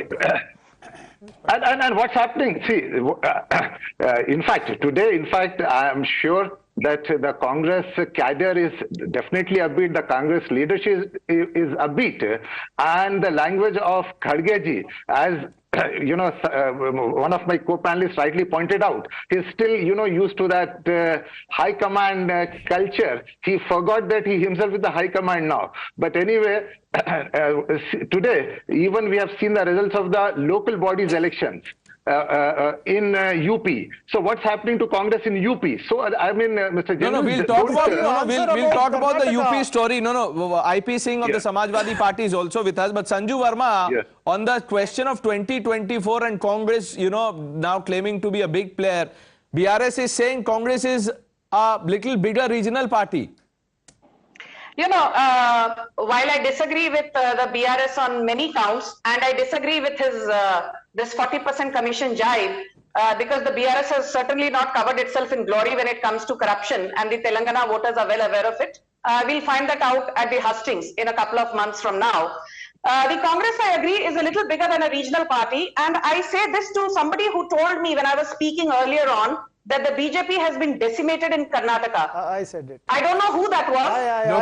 Lokesh Jindal. I said it. Okay, so fine, Lokesh. I will tell you what the definition of decimate is. Decimate is when Priyanka Gandhi Vadra says, "Ladki hu, lad sakti hu." Decimation is when the Prime Minister carries out so many rallies and is not even managed to get half of what Congress got. Let her make the charge, then you respond to it, Lokesh. Lokesh, be gracious in heckle you. Thank you. Yes. So let me tell you, I will again restart. And Lokesh, please listen carefully. The definition of decimation, when Priyanka Gandhi Vadra went all around Uttar Pradesh saying, "Ladki hu, lad sakti hu," and Yogi Adityanath, the sitting chief minister, will never get a second term. And we actually rewrote history. The incumbent government and the incumbent CM stormed back to power for the first time in 34 years, and the Congress was reduced to 2.3% vote share and 2 measly seats. Decimation is when in Lok Sabha 2019, the only seat the Congress won was Rai Bareli. Decimation is when you say we will win in high double digits in Manipur. The BJP last time formed a government in Manipur through backdoor entry, and you are reduced to a measly 5 seats. Decimation is when in Uttar Pradesh, you are reduced quick to response, and then we'll talk about the UP story. Lokesh will respond to that. Then I have a question for Ishtaran. Decimation is when JP Nadda carries out intensive rallies along with Prime Minister Narendra Modi, Amit Shah, Yogi Adityanath in Himachal Pradesh, but still loses the state election. Decimation is when in Karnataka, where BJP enjoys pro-6 television channels, has a lot of funding available, tries everything, brings about vertical reservation, tries to divide the society, tries to put in every effort, but is not... There's a question that I have, and Ishtaran, you can come in, then Mr. Rajagopalan, I want your views also. See, Mr. Kharge was asked about the Chief Minister. Then the Congress not even sure about who the Chief Minister will be, but already people in the Congress, Ishtaran, are saying that Rahul will be PM in 2024. See, there are two aspects. Firstly, we saw what happened in Rajasthan. When they are not clear and the high command, the president feels that there is some other high command. So what is the high command? That is the situation. Which member of the family is the real high command? Which member of the family will have the decisive say? All that creates confusion in the party, and there are two very strong claimants. It's a clean victory. It's a good victory. There is no doubt on that. But the claimants in the party, like in Rajasthan, you have already seen posters from... One second, don't interrupt. Don't interrupt. Does it function at national level? No, is a question. One thing. There is Stop heckling. It's a question to me. Let me answer. It's a question to me. Let me answer. You object to it. I'll give you time to object to it. Nobody can mute you. But this is not the way we can debate. You know how the Congress function. Look what's happening in Rajasthan. Yes. Sachin Pilot on a daily basis. I need to complete my point. elections. One second. Mr. Pilot berates Chief Minister Gehlot on a daily basis. Today, as we talk about Karnataka, one second. Point is, this is not the way we will have a debate. Let him just make his point. Lokesh, I'll come to you. Let him just make his point. For the first time. No. I don't interrupt you. So you are not. Stop heckling. No, have some. I'm not heckling at all. I'm objecting to what you don't know. So you when you are time. I'll give you time. I'll give you time. Lokesh, I'm coming to you. I'm coming to you. Don't heckle others. It is your day. Enjoy. Don't object others. So they are not used to it. Let there be a democracy. Okay. See, what is happening as we're talking about Karnataka and Rajasthan, Mr. Sachin Pilot is taking out a yatra where his party is in power, talking about corruption. So those are the precedents we are seeing playing out even today. That is why I'm saying, even though it's a victory, there is a lot which Congress internally has to decide, which is amplified by what the president says. High command will decide. Pranesh, 1 minute. Yes, sir. Mr. Rajagopalan, फिर आप आ रहा हूँ आपके पास. Today there are elections held in Punjab. Aam Aadmi Party has won because that MP who died, along with Padayatra, Bharat Jodo Yatra, the MP walked with Rahul Gandhi. He passed away by, naturally, and he had joined that Padayatra. Today that Padayatra had an impact on the Congress.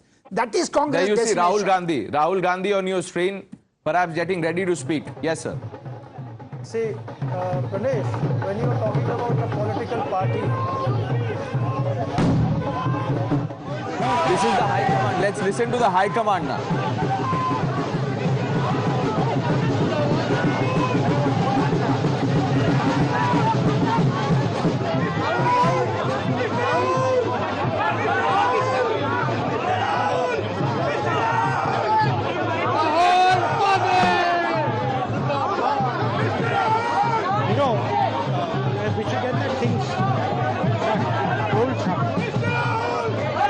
Hello how are you वो ढोल बंद करा दो राहुल जी जिंदाबाद Rahul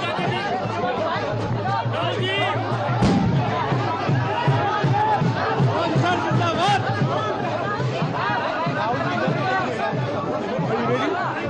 What is this camera? Take it there.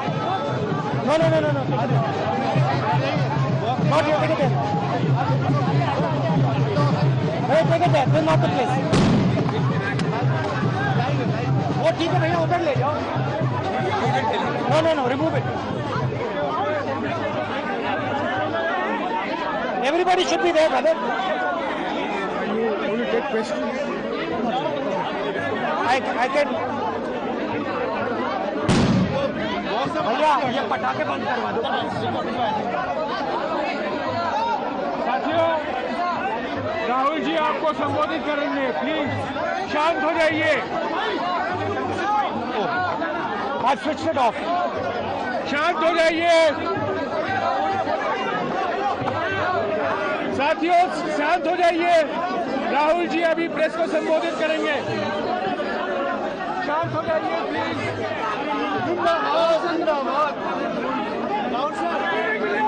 नमस्कार नमस्कार नमस्कार नमस्कार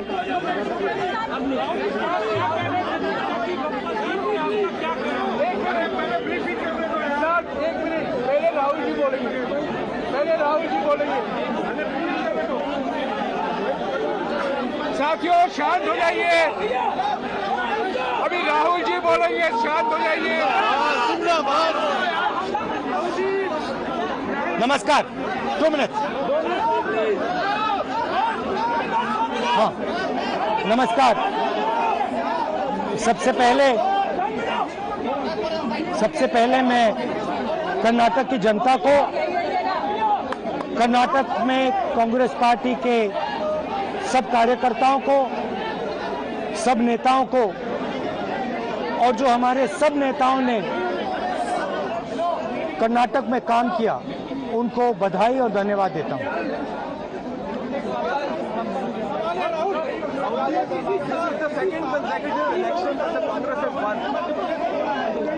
देखिए कर्नाटक के चुनाव में एक तरफ क्रोनी कैपिटल्स की ताकत थी दूसरी तरफ गरीब जनता की शक्ति थी और शक्ति ने ताकत को हरा दिया। और यही हर स्टेट में होगा। कांग्रेस पार्टी कर्नाटक में गरीबों के साथ खड़ी हुई, हम गरीबों के मुद्दों पर लड़े। और मुझे सबसे अच्छी बात यह लगी कि हमने नफरत से, गलत शब्दों से ये लड़ाई नहीं लड़ी। हमने मोहब्बत से, प्यार से, दिल खोल के ये लड़ाई लड़ी। और कर्नाटक की जनता ने हमें दिखाया कि ये देश मोहब्बत इस देश को अच्छी लगती है।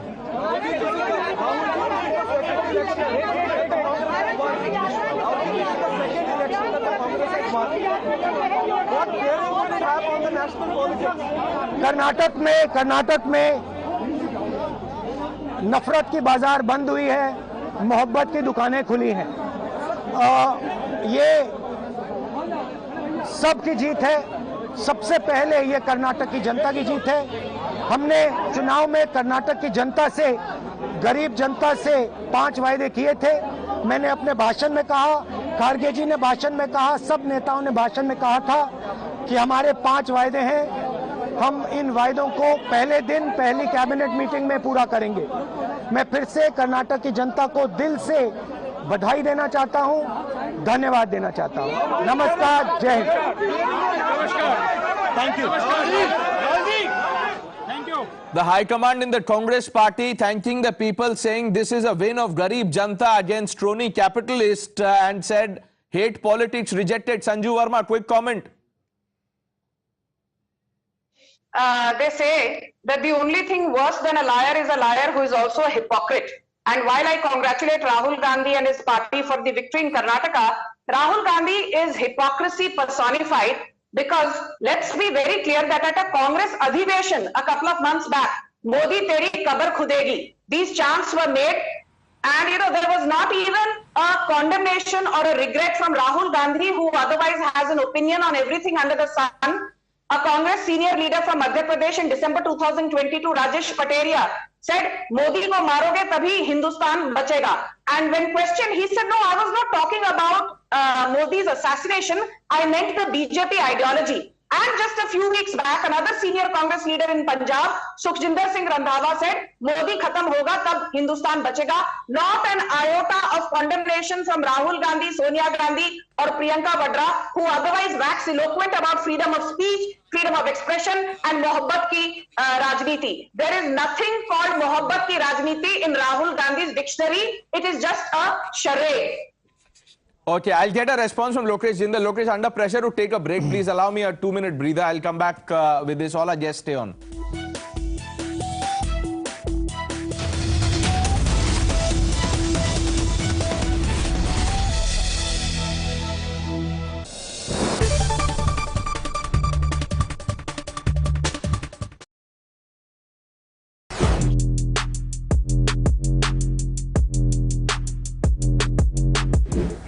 गाइस, एमजी कॉमेट के इंटीरियर की कहानी अब हम आपको सुनाते हैं। फैन को करते हैं थोड़ा स्लो और शुरू करते हैं किससे। ठीक है, तो यहाँ पे सबसे पहले आपको बताएं कि इसे स्टार्ट करने के लिए चाबी कहाँ गई? भाई चाबी मेरे पॉकेट में है।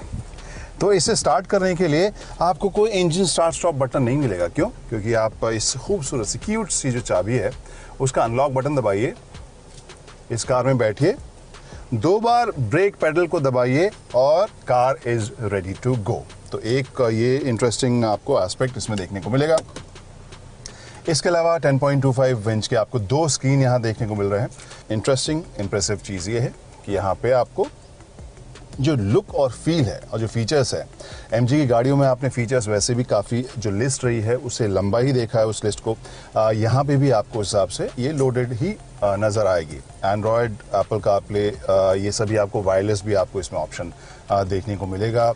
और जो फील है, जो इसका रिस्पॉन्स, वो मुझे काफ़ी अच्छा इम्प्रेसिव सा लग रहा है। और जो डिस्प्ले है वो काफ़ी वाइब्रेंट भी आपको देखने को मिलेगा। राइट साइड में जो इंस्ट्रूमेंटेशन की जगह अब इलेक्ट्रिक कार है तो वहाँ पर इंफॉर्मेशन तो आपको अलग अलग सेटअप में मिलेगा। लेफ्ट साइड में वोल्ट, करंट और पावर वगैरह की जानकारी आपको मिलेगी। ऊपर जो है कुछ एक जो साइंस है उसमें एक यूनिक या एक अलग चीज़ आपको देखने को मिलेगी। पिछली सीट पर जब आप बैठे हैं, सीट बेल्ट आपने नहीं लगाया तो भी इसमें बीपर जो है आपको याद दिलाएगा। राइट साइड में यहाँ पर फिलहाल न्यूट्रल में है गाड़ी, वो दिखा रही है। स्पीड आपको दिखाएगी 72% बैटरी इसमें बची है। जो रेंज है वो 144 किलोमीटर इसमें देखने को मिल रहा है और ओडो इसका 199 किलोमीटर दिखा रहा है। यहाँ पर लेफ्ट में एक आप ग्रीन में छोटा सा देखेंगे इको मोड, उसे आप चेंज कर सकते हैं। यहाँ पर ड्राइव सेलेक्ट मोड है या ड्राइव मोड सेलेक्ट इसे जब दबाए तो यहाँ नॉर्मल मोड होगा, स्पोर्ट्स मोड होगा और इको मोड होगा। तो यहाँ पर जब मैं नॉर्मल मोड में दबाता हूँ तो range is 142,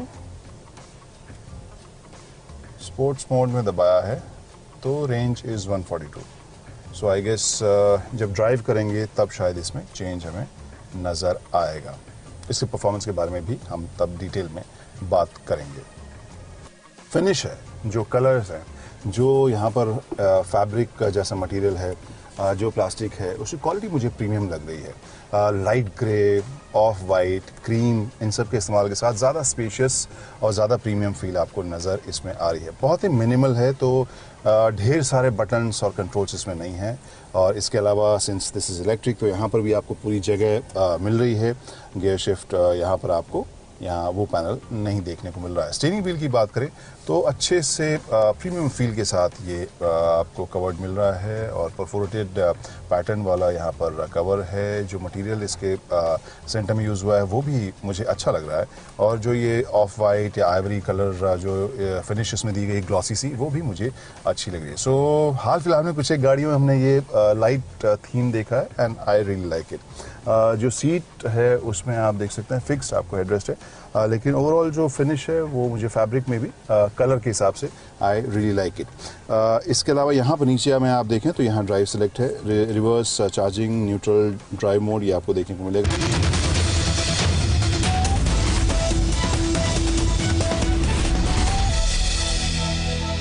Welcome back. We are talking about the Karnataka story and the Congress and Congress leaders all smiles. 139 is the number for the Congress party, 62 for the BJP, JDS at 20 and three others. Lokesh Jindal, Sanju Verma made a charge against you. Rahul Gandhi says that this is a defeat of hate politics. Sanju Verma says Congress is hypocritical when it comes to this. Well, let me remind Sanju madam. Madam, it was Manikant Rathod who threatened to kill Kharge Saab and his entire family. Your education minister, it was your education minister C.N. Ashwath Narayan. He said finish off Siddaramaiah like Tipu Sultan. Now tell me one thing. Tell me one thing. Who is hypocritical? Do you have a sense you of or your proportion? political party? Do you have a sense of No, proportion? tell me one thing. Who is hypocritical? You or your political party?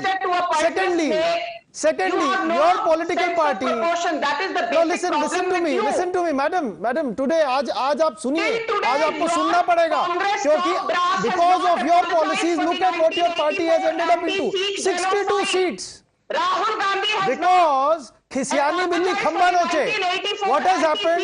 You refuse to see how rotten your own political ideology is and what it is doing to the state. You only know how to throw accusations at Rahul Gandhi. And this election is a proof that Rahul Gandhi Lokesh Jindal, are you saying that the crackdown on hate will begin? Will you be taking action against PFI affiliate, the SDPI? Lokesh, now that the Congress is in power, will you be taking action against hate? Will we see action against PFI affiliate SDPI? Absolutely, 100%. In fact, Congress had never supported organizations which are fueling riots, which are causing unrest, which are spreading hatred, and as committed in its to its election manifesto, it will be taking action. There will be crackdown against the SDPI. There would be crackdown against Bajrang Dal like Bajrang Dal, crackdown against PFI, Bajrang Dal. PFI, Bajrang Dal. Crackdown against Bajrang Dal also. Raja Gopalan.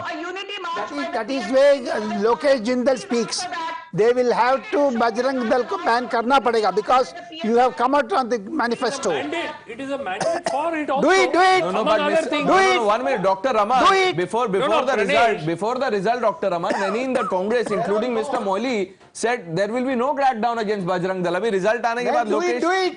No. Let us see 24. You ban Bajrang Dal. Mr. DK Shivakumar, I saw Mr. DK Shivakumar clearly say that we stand by our manifesto. In fact, the question was posed to him, were you aware of that this was going to be put in the manifesto? And though he dodged that question, he clearly said we are committed to the manifesto. You're talking about DK Shivakumar. Look at the pictures on your screen. DK Shiv. Okay, we'll go back to those pictures. We'll have to take a quick break. But before that, Rahul Gandhi as PM says Siddaramaiah in his victory speech. Listen to this. I think this election is a very crucial election.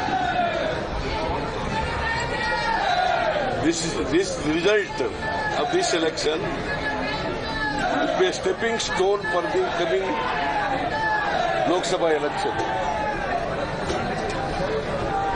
I hope that all non-BJP parties come together and see that BJP is defeated. I also hope that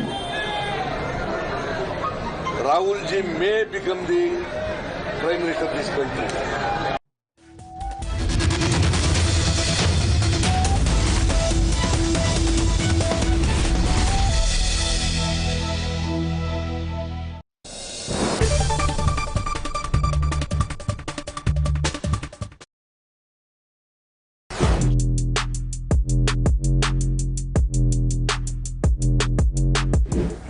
guys, MG Comet के interior की कहानी अब हम आपको सुनाते हैं। Fan को करते हैं थोड़ा स्लो और शुरू करते हैं किससे। ठीक है, तो यहाँ पे सबसे पहले आपको बताएं कि इसे स्टार्ट करने के लिए चाबी कहाँ गई भाई?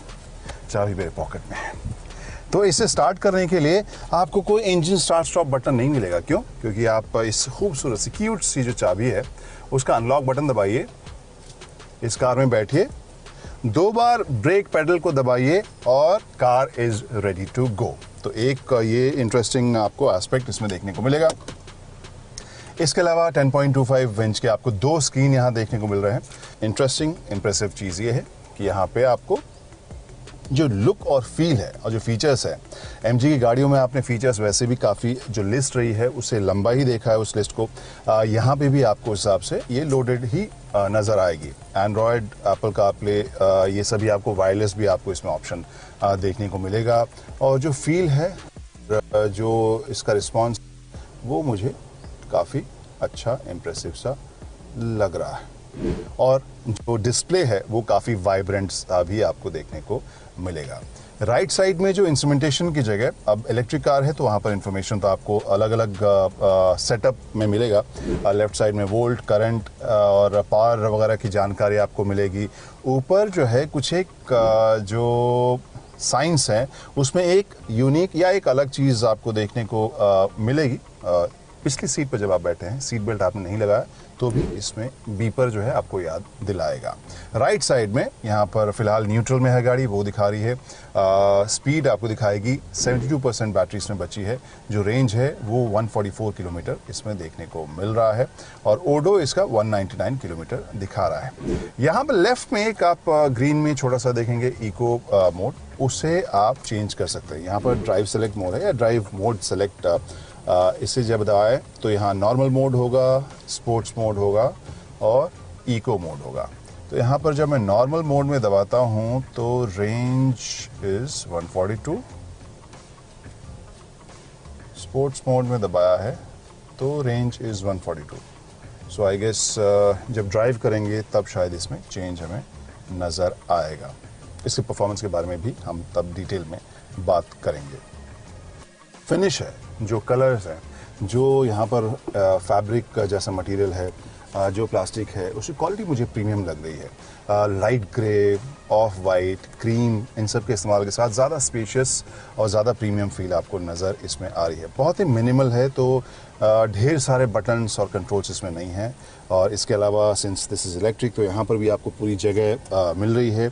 गियर शिफ्ट यहाँ पर आपको यहाँ वो पैनल नहीं देखने को मिल रहा है। स्टीयरिंग व्हील की बात करें तो अच्छे से प्रीमियम फील के साथ ये आपको कवर्ड मिल रहा है और परफोरेटेड पैटर्न वाला यहाँ पर कवर है। जो मटेरियल इसके सेंटर में यूज़ हुआ है वो भी मुझे अच्छा लग रहा है और जो ये ऑफ वाइट या आइवरी कलर जो फिनिश इसमें दी गई ग्लॉसी सी वो भी मुझे अच्छी लग रही है। सो हाल फिलहाल में कुछ एक गाड़ियों में हमने ये लाइट थीम देखा है and I really like it. जो सीट है उसमें आप देख सकते हैं फिक्स्ड आपको हेडरेस्ट है, लेकिन ओवरऑल जो फिनिश है वो मुझे फैब्रिक में भी कलर के हिसाब से आई रियली लाइक इट। इसके अलावा यहाँ पर नीचे में आप देखें तो यहाँ ड्राइव सेलेक्ट है, reverse charging, neutral drive mode ये आपको देखने को मिलेगा।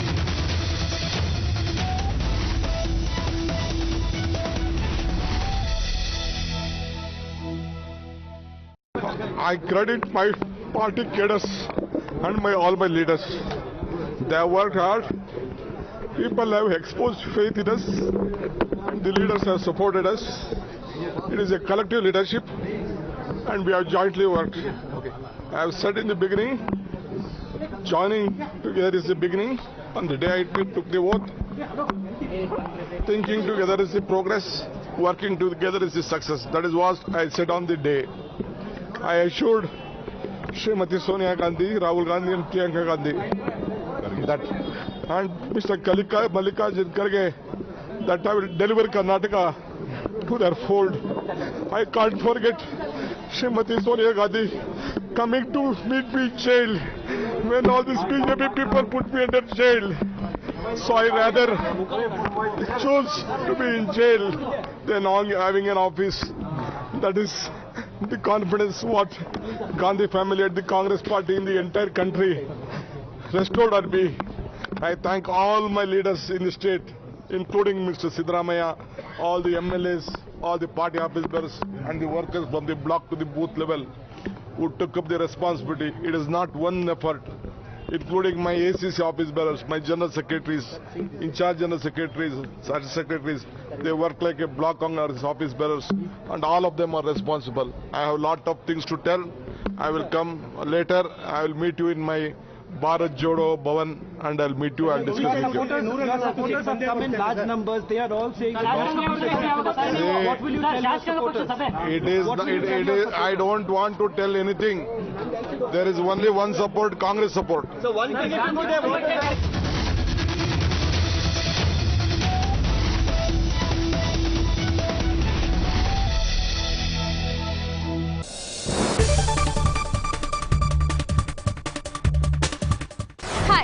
वंशिका और मैं आज अनबॉक्स करने वाली हूँ ये वाला फ़ोन। ये है टेक्नो फैंटम V फोल्ड।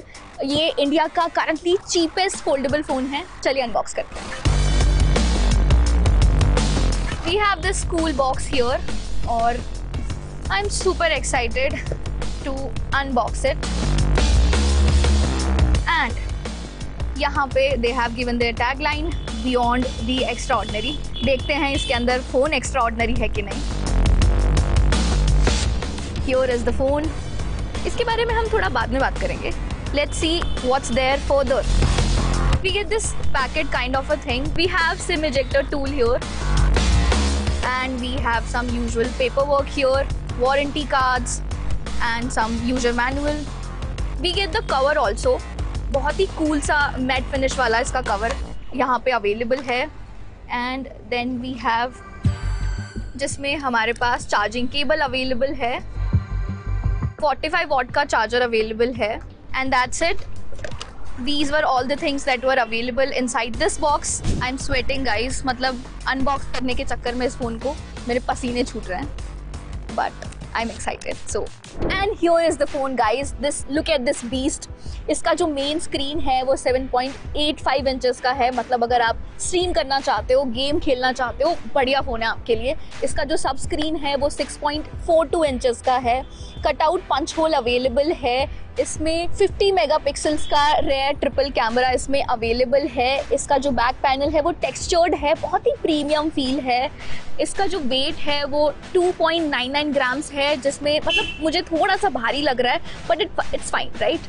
इसकी जो बैटरी है वो 5000 mAh की है, और इसकी कूल चीज़ ये है कि इसमें 2 बैटरीज हैं. मतलब 5000 mAh है, 2 स्क्रीन्स हैं, तो 2 जगह बैटरी अवेलेबल है. Apart from that, what do we get in this phone? Usual है जो power button होता है, volume button होता है, इसका जो frame है बहुत ही classy frame है, ये rose gold color का है. इसमें दो वेरिएंट अवेलेबल हैं, एक black and the other one is white. We got the white one क्योंकि वाइट वाला ज़्यादा प्रिटी लगता है. That's my opinion. बाकी इट्स सब्जेक्टिव. इसको ऑन करके देख लेते हैं and will talk about the phone further. इसमें एमोलेड डिस्प्ले अवेलेबल है. इसमें 120 हर्ट्ज का रिफ्रेश रेट अवेलेबल है. 12 GB का रैम अवेलेबल है. 256 GB का स्टोरेज है जिसको आप एक्सटेंड भी करा सकते हो. Do you love the air that you breathe? Well, I don't, because it has got lot of pollutants, harmful toxins, dust, pollen and whatnot. Well, to curb that situation, Xiaomi has come up with a new product which is called Xiaomi Air Purifier 4.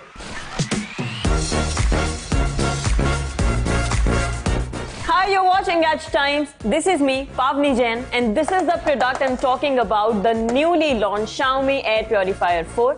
Company ने इसे हाल ही में launch किया है alongside Xiaomi Air Purifier 4 Lite, which is a toned down version of this device. पर आज के इस video में हम बात करेंगे Air Purifier 4 की, जानेंगे इसके फिजिकल लुक्स के बारे में, all the buttons that it comes with and all the sensors or the qualities that this Air Purifier offers. This is the front side of the air purifier, जहां पर आपको मिलता है OLED डिस्प्ले. इसको जल्दी से पील ऑफ करते हैं इसका कवर. अब इसको ऑन कहां से करना है, let me show you. This is the back side of the air purifier और यहाँ पर जो आपको बटन दिखाई दे रहे हैं, this is the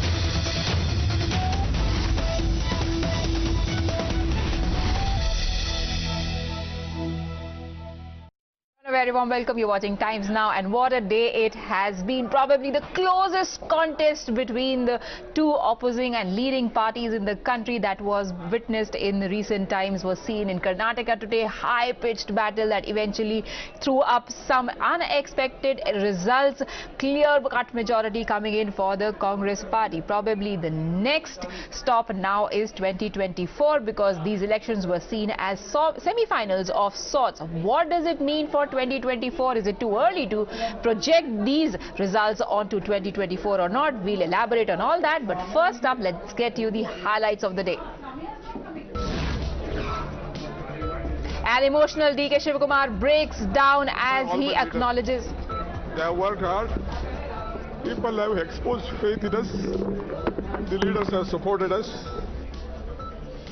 An emotional DK Shivakumar breaks down after Congress's Karnataka victory. Thanks Sonia Gandhi and his party's top brass as well as the cadre for the historic victory. Buoyed by Karnataka victory, Siddaramaiah makes a big claim. Says Karnataka results indicate what the trends are going to be in 2024. Credited for the win by his party members for his Bharat Jodo Yatra, a smiling Rahul Gandhi comes out and addresses media, thumping Congress victory behind him. Says 5 guarantees will be fulfilled in the very first cabinet meeting. Calls it a defeat of crony capitalists, victory for the poor.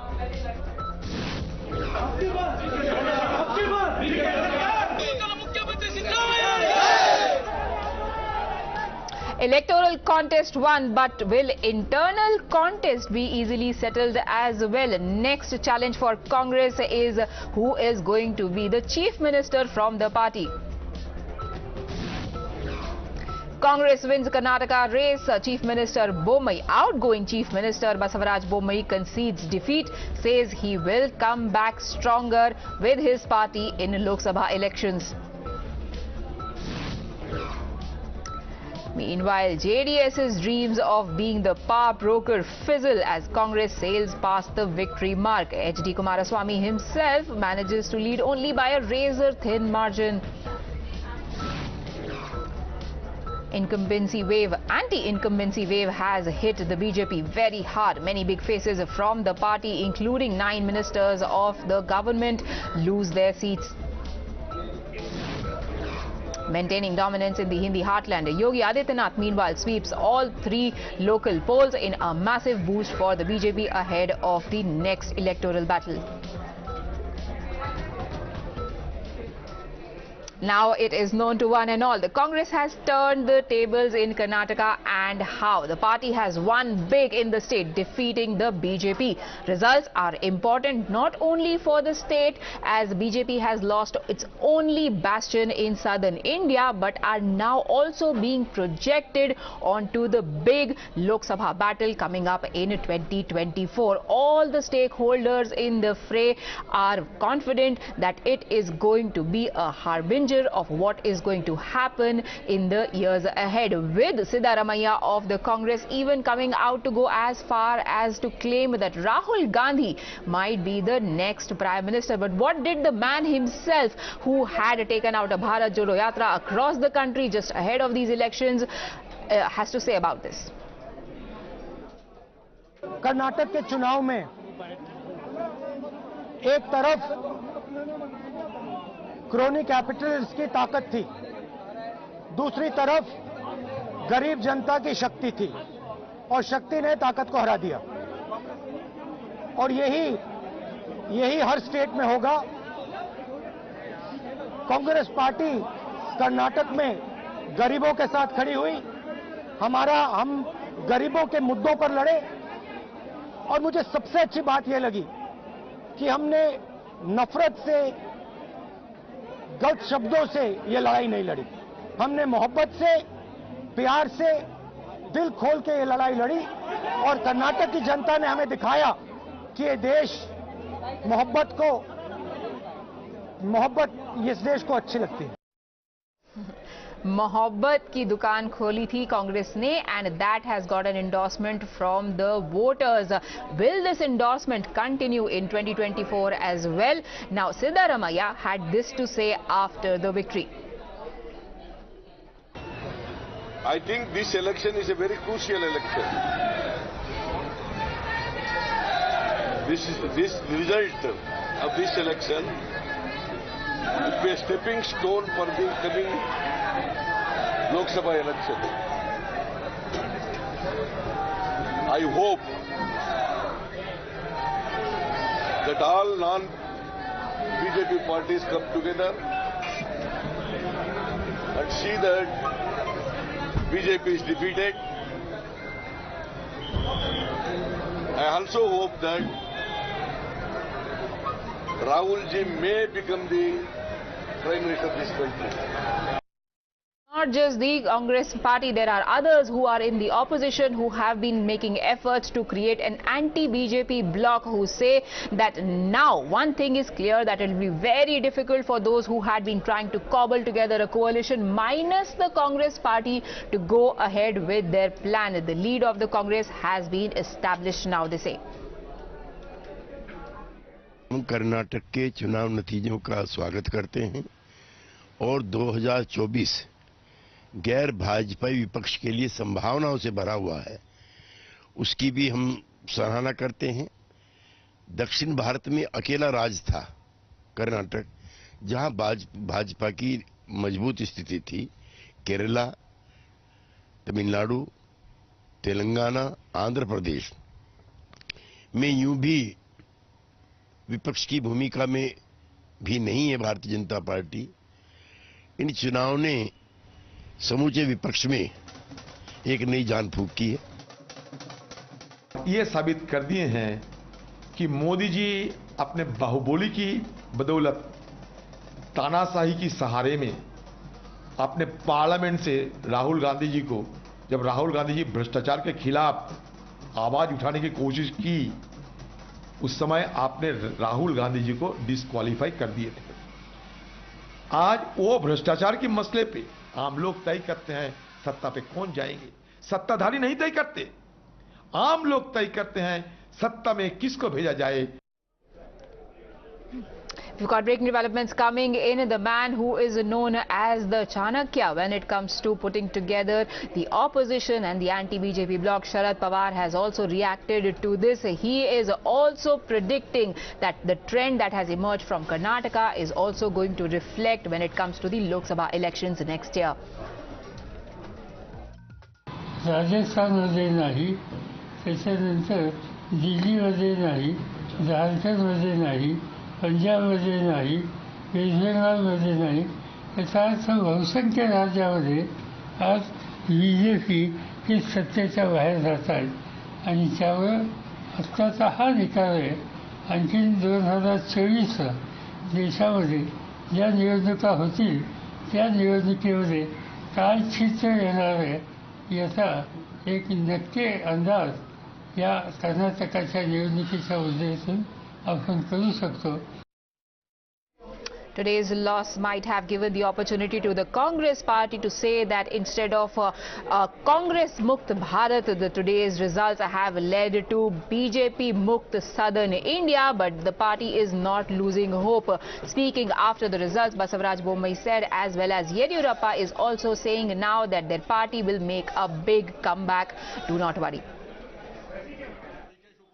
Victory and defeat are not new to Bharatiya Janata Party. Started with only 2 seats. BJP has grown to form the government in the state on its own strength.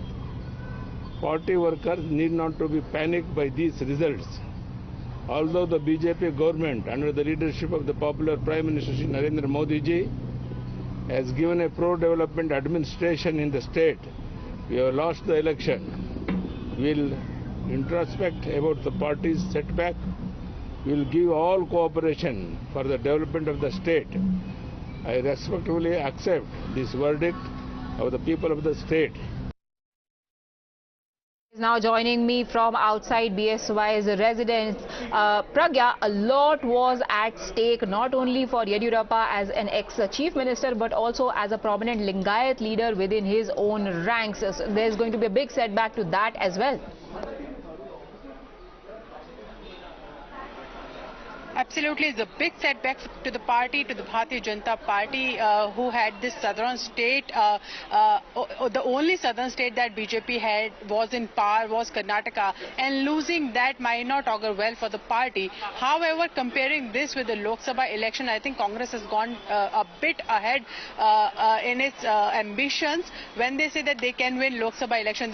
Mind you, there are many assembly polls that are still waiting to happen. There's Telangana, there's Rajasthan, there is Chhattisgarh. We might have to wait and see the results there as well. But when it comes to Lok Sabha election, it is Prime Minister Narendra Modi versus all it comes down to. And what we have seen here in Karnataka as well, there is large acceptance for PM Modi and BJP, but people wanted to vote vote for the different party in assembly election. They wanted, as we have seen Karnataka, there is a tradition of incumbent government being voted out of power. This is one of the reasons as well. But the way Congress is projecting this, I think BJP will not accept this, and also while BJP now has to think about what has happened already, the Congress now has the tough task of thinking about what are they going to do next. Rishabh is now joining me from AICC headquarters. Rishabh, we earlier saw pictures of Randeep Singh Surjewala hugging KC Venugopal, but can I say that they are bracing for their next challenge, which is going to be who is going to be their chief minister in the state next?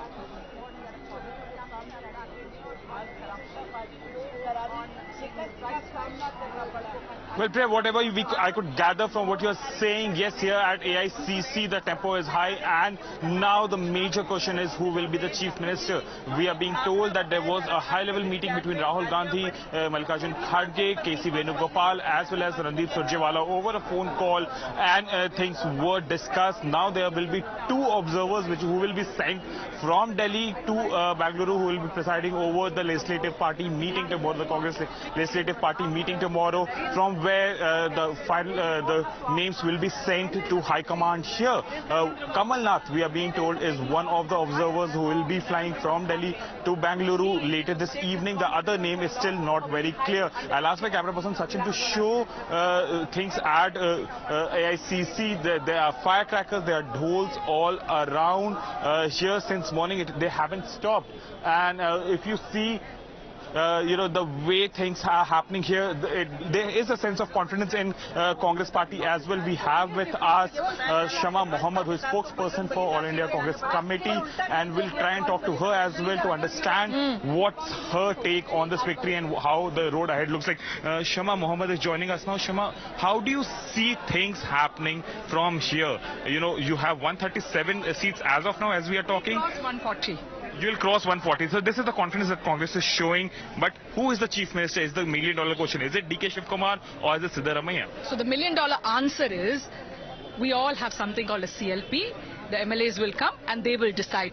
We are not a party where MLAs don't decide, CMs are changed, MLAs are given order, you have to resign tomorrow from your ministry, and a new CM, like what happened in Gujarat, 3 CMs changed in Uttarakhand, CMs changed in Karnataka itself. Yedurappa told leave right now, and Bommai installed. That's not our party. Right. There's a CLP meeting happening tomorrow, and AICC along with in charge over there and the MLAs together will decide who will be the chief minister. Rahul Gandhi is saying कि नफरत का बाजार बंद हुआ है, मोहब्बत की दुकान खुली है. How much of Bharat Jodo Yatra was responsible for this? See, most of the areas where Rahul ji walked in Karnataka, we have won decisively. So definitely Bharat Jodo's effect is there, and he's very right. Who was the main campaigner? Was Prime Minister Narendra Modi. And what was he talking about? Kerala story. Okay. Hijab, Bajrang Bali, Halal, all those PFI, these were the main things. Congress party is a terrorist party. I remember that also he said. So all these things did not work with people. People wanted a positive campaign, and we had a positive campaign. We talked about unemployment, we talked about job losses, we talked about price rise, we talked about the various other issues like Kisan Kesho and corruption. Rishabh, I'll have to interject you there, because while Shama Mohammed talks about positive campaign, look at the visuals that are coming in on your screens. It's very rare that the Congress gets to celebrate victories, and today when they are celebrating victory, you can see their effigies being burnt of BJP leaders. Deepak, what more can you tell us about that?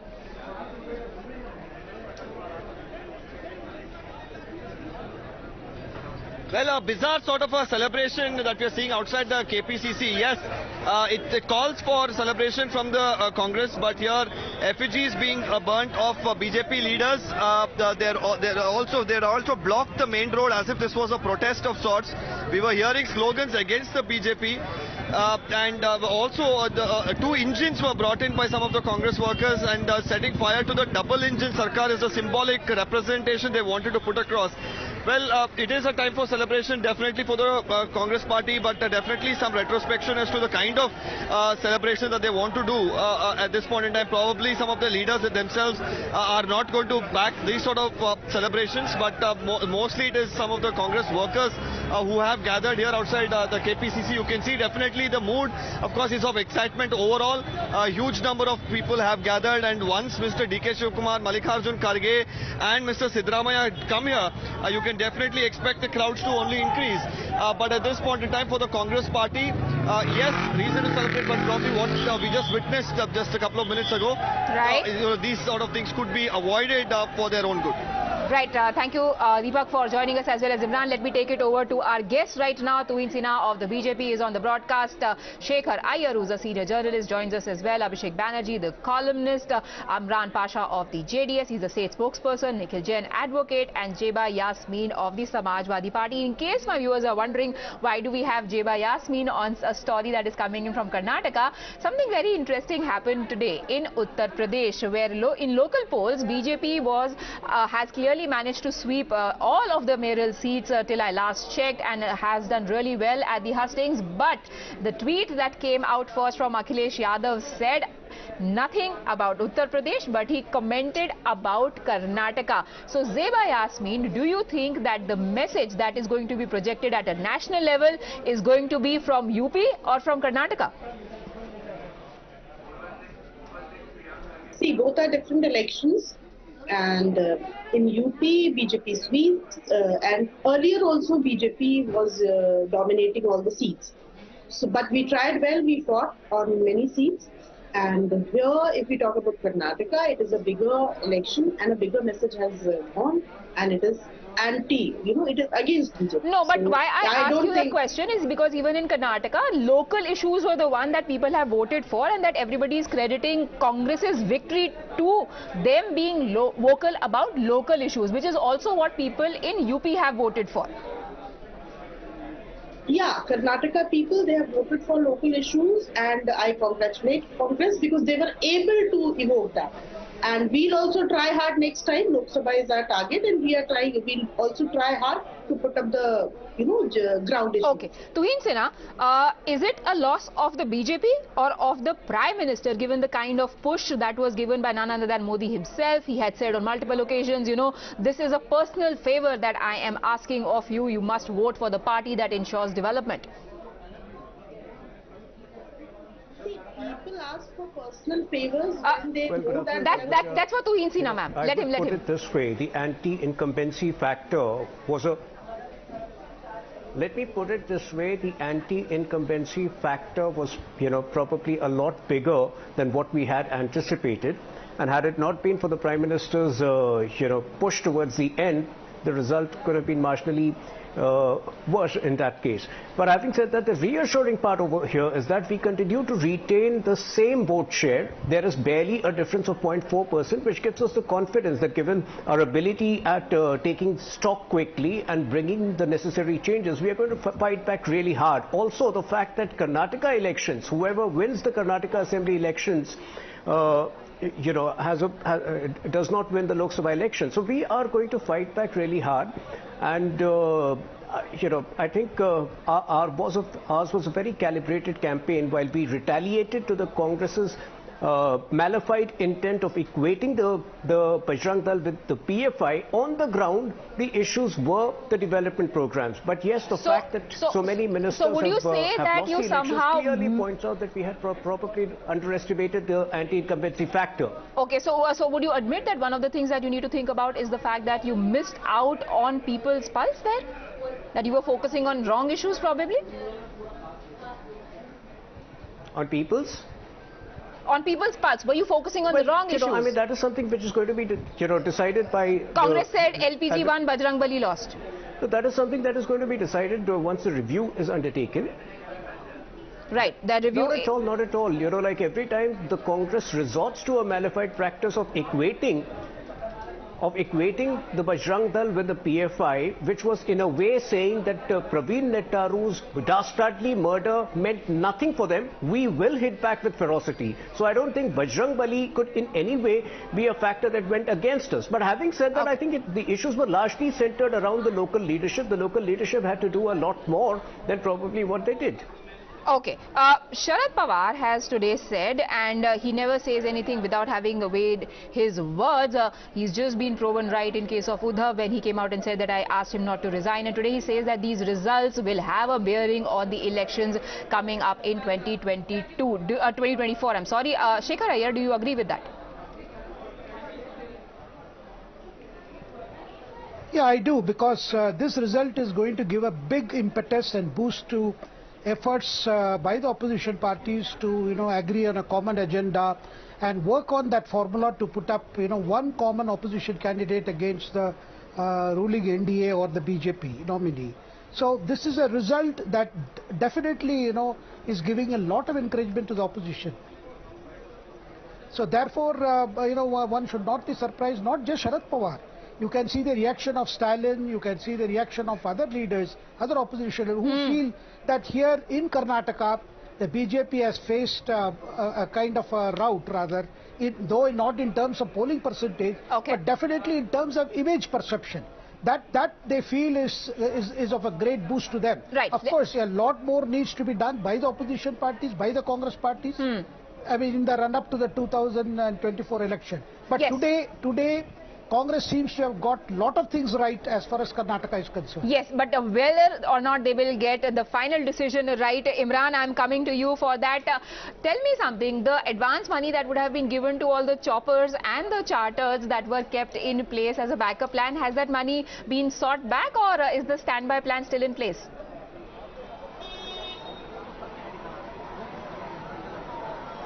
No, the standard back is still in place. They do not want to leave any chances. Hence, the MLAs will be flown back to Bengaluru and they'll be kept in a resort here. What we're getting to know is that most likely the leadership discussion will happen in the night, and as you can see, they will be also kept in, and most likely the CLP will happen tomorrow. And the Congress does not want to leave any chance. And what we're getting to know, by Monday they might go to the governor to give us thing to form the government in Karnataka. Abhishek Banerjee, one quick answer. Even after 138 seats being projected, it's a clear, comfortable majority. What does it say about Congress if they still have to worry about their MLAs being poached? I think the Congress is just being paranoid, and this kind of paranoia has come to characterize them a lot of ways. They are winning fair and square. They are winning by a margin. I have no idea why they are so panicked. Yeah, several times bitten. They have all the reasons to be shy. But stay on with me, gentlemen. We will come back, as well as Deba Yasmin, in just a bit to continue this discussion.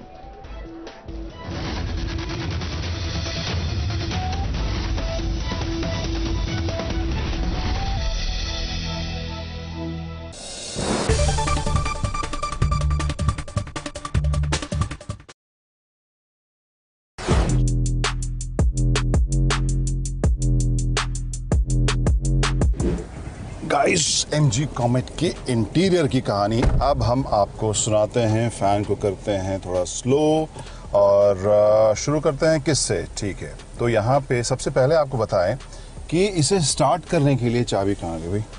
चाबी मेरे pocket में है। तो इसे start करने के लिए आपको कोई इंजन स्टार्ट स्टॉप बटन नहीं मिलेगा। क्यों? क्योंकि आप इस खूबसूरत सी क्यूट सी जो चाबी है उसका अनलॉक बटन दबाइए, इस कार में बैठिए, 2 बार ब्रेक पेडल को दबाइए और car is ready to go. तो एक ये इंटरेस्टिंग आपको एस्पेक्ट इसमें देखने को मिलेगा। इसके अलावा 10.25 इंच के आपको 2 स्क्रीन यहाँ देखने को मिल रहे हैं। इंटरेस्टिंग इंप्रेसिव चीज़ ये है कि यहाँ पे आपको जो लुक और फील है और जो फीचर्स है, एमजी की गाड़ियों में आपने फीचर्स वैसे भी काफ़ी जो लिस्ट रही है उससे लंबा ही देखा है उस लिस्ट को। यहाँ पे भी आपको उस हिसाब से ये लोडेड ही नज़र आएगी। एंड्रॉयड, एप्पल कारप्ले, ये सभी आपको वायरलेस भी आपको इसमें ऑप्शन देखने को मिलेगा। और जो फील है, जो इसका रिस्पॉन्स, वो मुझे काफ़ी अच्छा इम्प्रेसिव सा लग रहा है। और जो डिस्प्ले है वो काफ़ी वाइब्रेंट भी आपको देखने को मिलेगा। राइट साइड में जो इंस्ट्रूमेंटेशन की जगह, अब इलेक्ट्रिक कार है तो वहाँ पर इंफॉर्मेशन तो आपको अलग अलग सेटअप में मिलेगा। लेफ्ट साइड में वोल्ट, करंट और पावर वगैरह की जानकारी आपको मिलेगी। ऊपर जो है कुछ एक जो साइंस है उसमें एक यूनिक या एक अलग चीज़ आपको देखने को मिलेगी। पिछली सीट पर जब आप बैठे हैं, सीट बेल्ट आपने नहीं लगाया तो भी इसमें बीपर जो है आपको याद दिलाएगा। राइट साइड में यहाँ पर फिलहाल न्यूट्रल में है गाड़ी, वो दिखा रही है। स्पीड आपको दिखाएगी। 72% बैटरी इसमें बची है। जो रेंज है वो 144 किलोमीटर इसमें देखने को मिल रहा है और ओडो इसका 199 किलोमीटर दिखा रहा है। यहाँ पर लेफ्ट में एक आप ग्रीन में छोटा सा देखेंगे इको मोड, उसे आप चेंज कर सकते हैं। यहाँ पर ड्राइव सेलेक्ट मोड है या ड्राइव मोड सेलेक्ट, इसे जब दबाए तो यहाँ नॉर्मल मोड होगा, स्पोर्ट्स मोड होगा और इको मोड होगा। तो यहाँ पर जब मैं नॉर्मल मोड में दबाता हूँ तो रेंज इज 142, स्पोर्ट्स मोड में दबाया है तो range is 142। So I guess जब ड्राइव करेंगे तब शायद इसमें चेंज हमें नज़र आएगा। इसके परफॉर्मेंस के बारे में भी हम तब डिटेल में बात करेंगे। फिनिश है, जो कलर्स हैं, जो यहाँ पर फैब्रिक जैसा मटेरियल है, जो प्लास्टिक है, उसकी क्वालिटी मुझे प्रीमियम लग रही है। Light grey, off white, cream, इन सब के इस्तेमाल के साथ ज़्यादा स्पेशियस और ज़्यादा प्रीमियम फील आपको नज़र इसमें आ रही है। बहुत ही मिनिमल है, तो ढेर सारे बटन्स और कंट्रोल्स इसमें नहीं हैं। और इसके अलावा सिंस दिस इज़ इलेक्ट्रिक तो यहाँ पर भी आपको पूरी जगह मिल रही है। गियर शिफ्ट यहाँ पर आपको यहाँ वो पैनल नहीं देखने को मिल रहा है।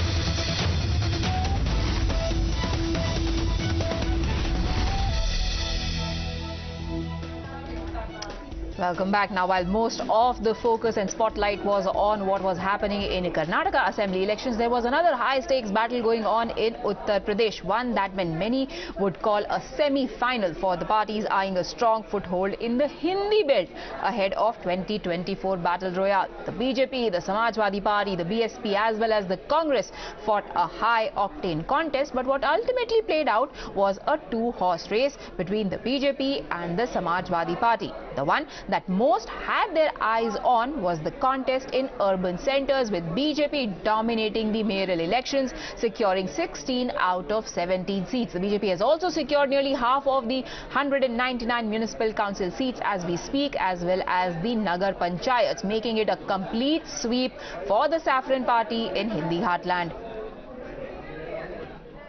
देखिए, जाहिर सी बात है, आपने देखा कि बड़ी तादाद में निकाय चुनाव में मुस्लिम समाज को टिकट देकर हमने ये एक बात साफ कर दी है कि जैसे आप भी लोग उठाते थे सवाल कि क्या मुसलमानों को आप चुनाव नहीं लड़ाना चाहते, जो लड़ने में सक्षम है और जिसने अप्लाई किया है और वहां से जो रिपोर्ट आई है संगठन के लोगों ने जो नीचे से रिपोर्ट दी ऊपर, और उसके तहत उनको टिकट दिए गए हैं और हम उम्मीद करते हैं कि बड़ी तादाद में वो जीतकर भी आएंगे, क्योंकि अब एक जो दौर था वो बदल चुका है, क्योंकि विपक्ष भ्रमित करता था कि भाजपा को वोट ना दीजिए, भाजपा आपकी विरोधी है। अगर विरोधी है तो आपने क्या किया था? 4-4 बार सत्ता आपने बनाई थी, 3 बार बहन जी ने बनाई थी, आप लोग 7 बार मुख्यमंत्री रहे उत्तर प्रदेश के। कांग्रेस 30 साल तक लगातार उत्तर प्रदेश में अपना मुख्यमंत्री देती रही, तो आपने तो कभी उनको आच्छादित किया नहीं। इस चुनाव में जो बदलाव हमको देखने को मिल रहा है कि भारतीय जनता पार्टी पर मुस्लिम वर्ग के लोग कमल के फूल पर या भारतीय जनता पार्टी के प्रत्याशी को वोट कर रहे हैं और बढ़ चढ़ के हिस्सेदारी कर रहे हैं।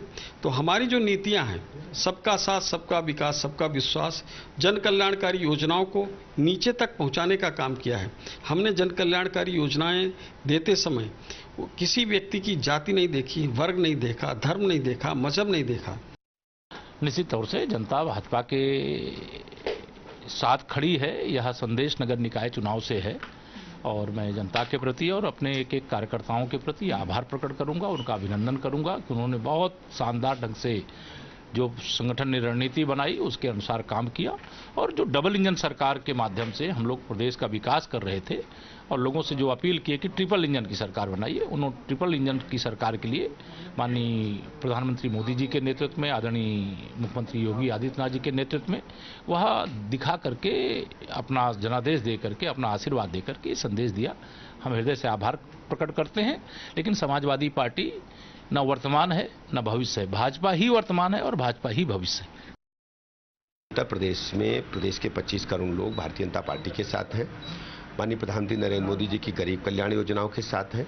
जन जन का भरोसा बीजेपी के प्रति बढ़ा है।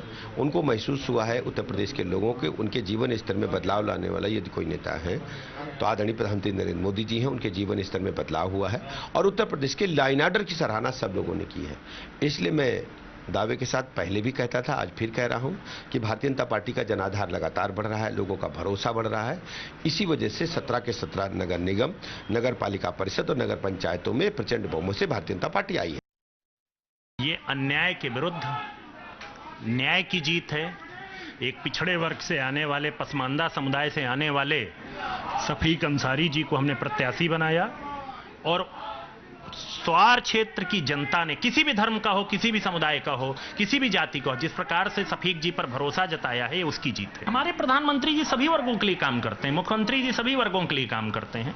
मैं तो धन्यवाद देना चाहता हूं प्रधानमंत्री जी को। अपना दल तो 2014 से एनडीए का अंग रहा है, इसमें डंका की कहां से बात है, और आगे भी मजबूती से एनडीए के अंग के रूप में खड़ा रहेगा। इतना कहना चाहूंगा कि समाजवादी पार्टी के साथ ही जनता के प्रति अपने कार्यों को रिव्यू करें।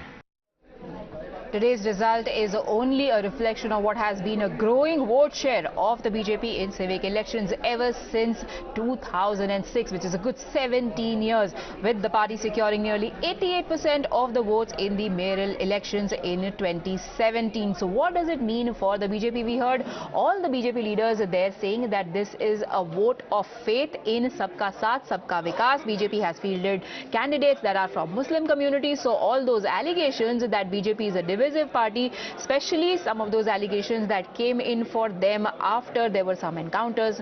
Asad was encountered, several others of his aides were encountered, and then Atiq and his brother was shot.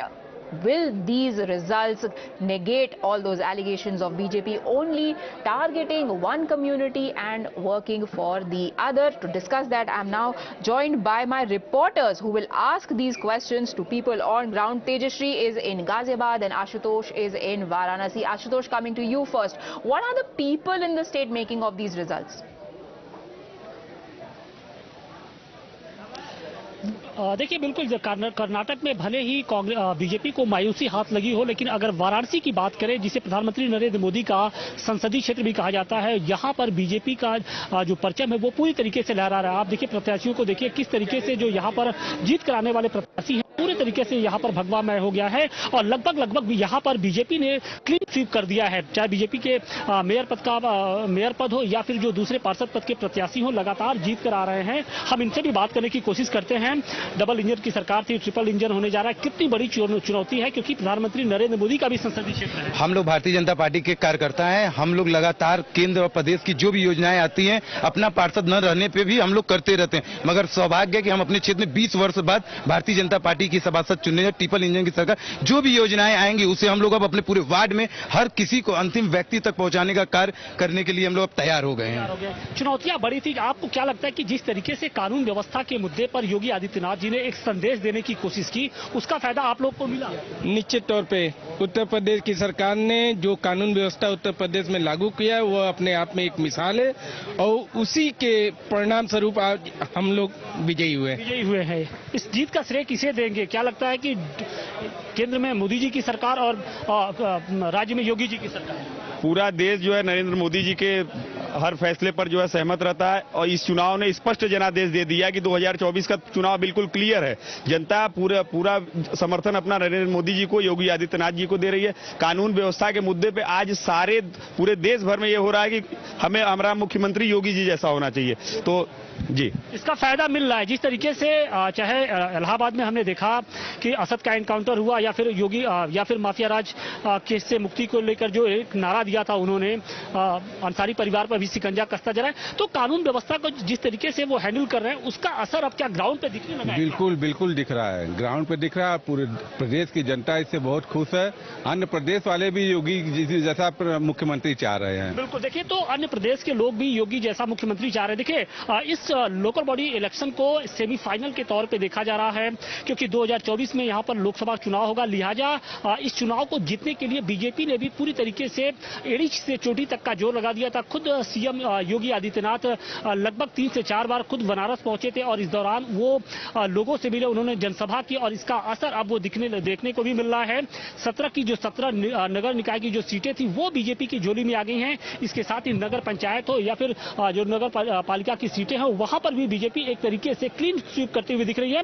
तो आने वाले चुनाव यानी लोकसभा चुनाव में विपक्ष की जो मुश्किलें हैं वो बढ़ती हुई दिख रही हैं और इसका इशारा ये लोकल बॉडी का जो इलेक्शन है वो साफ तौर पे जाहिर भी हो रहा है उससे। राइट, जनता की जो अदालत है उसका फैसला तो चीफ मिनिस्टर योगी आदित्यनाथ के फेवर में ही आया है, but the development that we are getting right now is that Yogi Adityanath will be visiting BJP offices at 5 PM. He'll be also accompanied by both the deputy chief ministers. He's going to be there with the Deputy CM Keshav Prasad Maurya as well as Brajesh Pathak. Tejashree, what is the plan next? What is this meeting going to decide?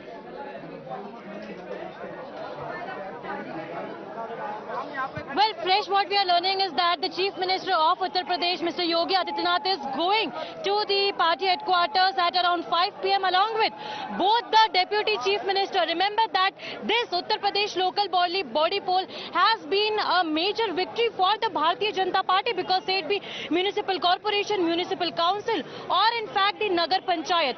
BJP could be seen winning in the large numbers, whereas it is a massive setback for Samajwadi Party if we talk about the mirror polls. Earlier, if we see the trend, it was 16:1. That means 16 was for BJP, 1 was for BSP. But now the trend has changed. The winning trend has changed, and now it is 17:0. And that is why the supporters over here have gathered in large numbers. You can see that they are supporting Bharatiya Janata Party. They are waiting for their candidates to come out. I am outside Ghaziabad poll counting booth. आप बताइए किस तरह से आप अपने candidate को support कर रहे हैं? हम अपने कैंडिडेट को वोट और समर्थन पूर्ण रूप से दे रहे हैं और उसका समर्थन करते हुए उसे जिताया है और उसके आगमन में हम आपको लगता है योगी मैजिक जो है वो काम किया है इस बार? बिल्कुल योगी मैजिक काम किया। योगी का रहा है। मोदी जिंदाबाद। किस तरह से आप सपोर्ट करते हैं उन लोगों को? हम हर तरीके से सपोर्ट करते हैं, धन सबसे सपोर्ट करते हैं उनको। बहुत बढ़िया। भयमुक्त समाज की जो नींव रखी है उस पे मोहर है, जो कि 24 में आपको दोबारा दिखाई देगी। आपको लग रहा है कि यहाँ से 2024 का रास्ता तय है? बिल्कुल क्लियर है। योगी जी के आने से यहाँ का गुंडा राज खत्म हो गया, समाज की नींव रखी है।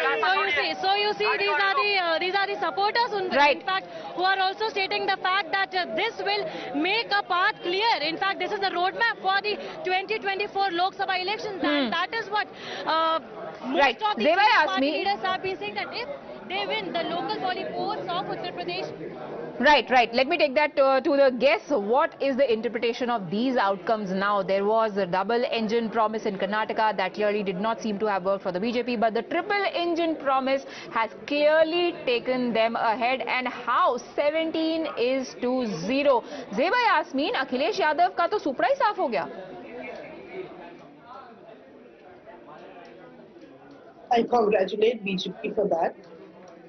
But we have given a good fight, and yeah, it is a time to re-strategize. But ma'am, good fight, how are you saying a good fight?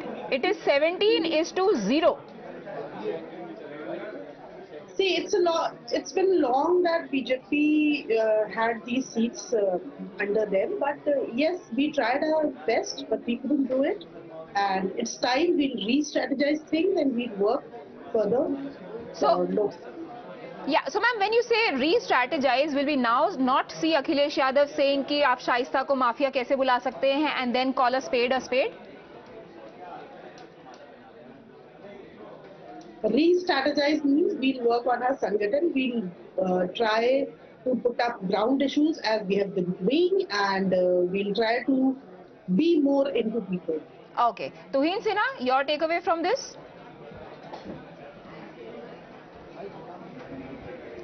You know, this is a very important election, Padmaja, because the message is very clear. Sympathizers of Atiq Ahmed will have no place in the politics of Uttar Pradesh. Secondly, you know, if you look at the ticket distribution, it was far more inclusive than what you have previously complained of not being. And finally, you know, the party in Uttar Pradesh is still on the ascendant even after 6 years. I'm really sorry, I'll have to interrupt you there because one of the two men of the moment, DK Shivakumar, is speaking right now. I'll have to cut across to him. Let's listen in.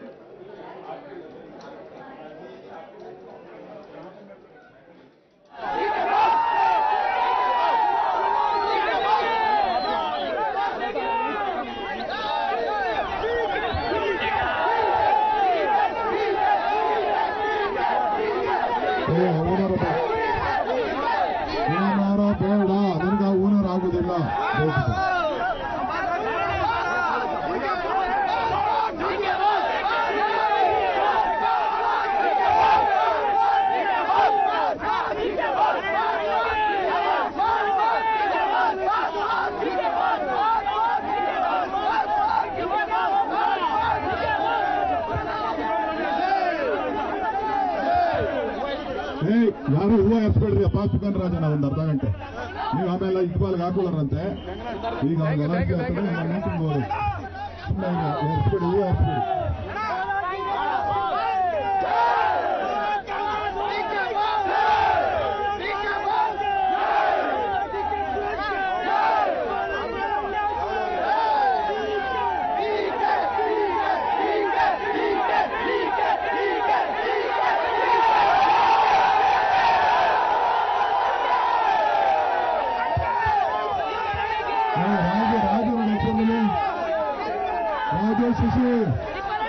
Raju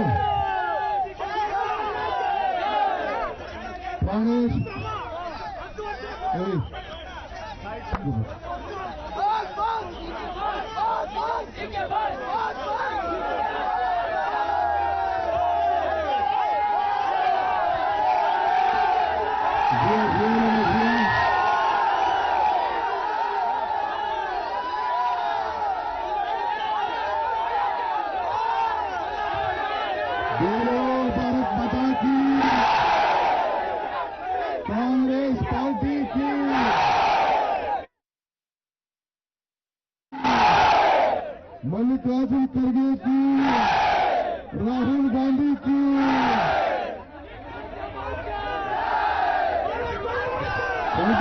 ನಾನು ನಿಮ್ಮ ಹತ್ರ ಮಾತಾಡಕ್ಕೆ ನಾನು ಬಂದಿದ್ದೀನಿ. ಸುಮ್ಮನೆ ಇರಿ, ಆಯ್ತು. ಯಾವ ಶಿವಕುಮಾರ್ ಇಲ್ಲ, ಸುಮ್ಮನೆ ಬಂಧುಗಳೇ,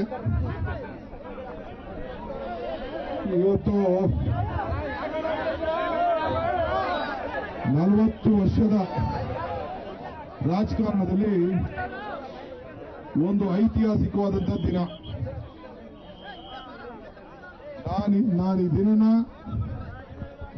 ಮತ್ತು ನೀವು ಕೊಟ್ಟಂತ ಪ್ರೀತಿ ಅಭಿಮಾನನ of love and respect that you have given me. This is the address by DK Shivakumar. First, he thanked the top leaders of the Congress party, now saying that this is the love and respect from the people of Karnataka. ಈ ಜಯ ರಾಮನಗರ ಜಿಲ್ಲೆಯ ಮತದಾರರ ಜಯ. The day belongs to Ramnagara. ಈ ರಾಮನಗರ ಜಿಲ್ಲೆ ಕೊಟ್ಟಂತ ಪ್ರೀತಿಗೆ, ತಾಯಂದಿರಿಗೆ, ಯುವಕರಿಗೆ, ಹಿರಿಯರಿಗೆ ಎಲ್ಲ ಕೂಡ ಈ ಸಂದರ್ಭದಲ್ಲಿ ಅವರ ಪಾದಗಳಿಗೆ ನನ್ನ ಸಾಷ್ಟಾಂಗ ನಮಸ್ಕಾರಗಳನ್ನು ಅರ್ಪಿಸಕ್ಕೆ ನಾನು ಬಯಸ್ತಾ ಇದ್ದೇನೆ. With folded hands, I want to thank the people of Ramnagara for the massive love and support that you have given me. ರಾಜ್ಯದಲ್ಲಿ ಅತಿ ಹೆಚ್ಚು ಅಂತರದಿಂದ 1,22,392 I have won with a victory of over 1 lakh votes. DK Shivakumar thanking the people for the massive victory against R. Ashoka. ಅದಕ್ಕೂ ನಾನೊಂದು ಅರ್ಜಿಯನ್ನು ಕೊಟ್ಬಿಟ್ಟು ಬಂದಿದ್ದೇನೆ. ನನ್ನ ಜೊತೆಗೆ ರಾಮನಗರದಲ್ಲಿ ಇಕ್ಬಾಲ್ ಹುಸೇನ್ ಅವ್ರನ್ನ ನಾನೇ ಅಭ್ಯರ್ಥಿ ಅಂತ ಹೇಳಿ He also spoke about Ramnagara, saying Iqbal Hussain has defeated Nikhil Kumaraswamy. 10,715 ಅಂತದಿಂದ Iqbal Hussain ಅವ್ರನ್ನ ಗೆಲ್ಲಿಸಿದ್ದಾರೆ. ಅದಲ್ಲದೆ ನಮ್ಮ ಬಾಲಕೃಷ್ಣರವ್ರನ್ನ DK Shivakumar talking about the Congress party's victory in Ramnagara, the bastion of the JDS, saying that we have won even from the constituency, saying Iqbal Hussain has defeated Nikhil Kumaraswamy. ರಾಜ್ಯಕ್ಕಲ್ಲ ಸಂದೇಶ.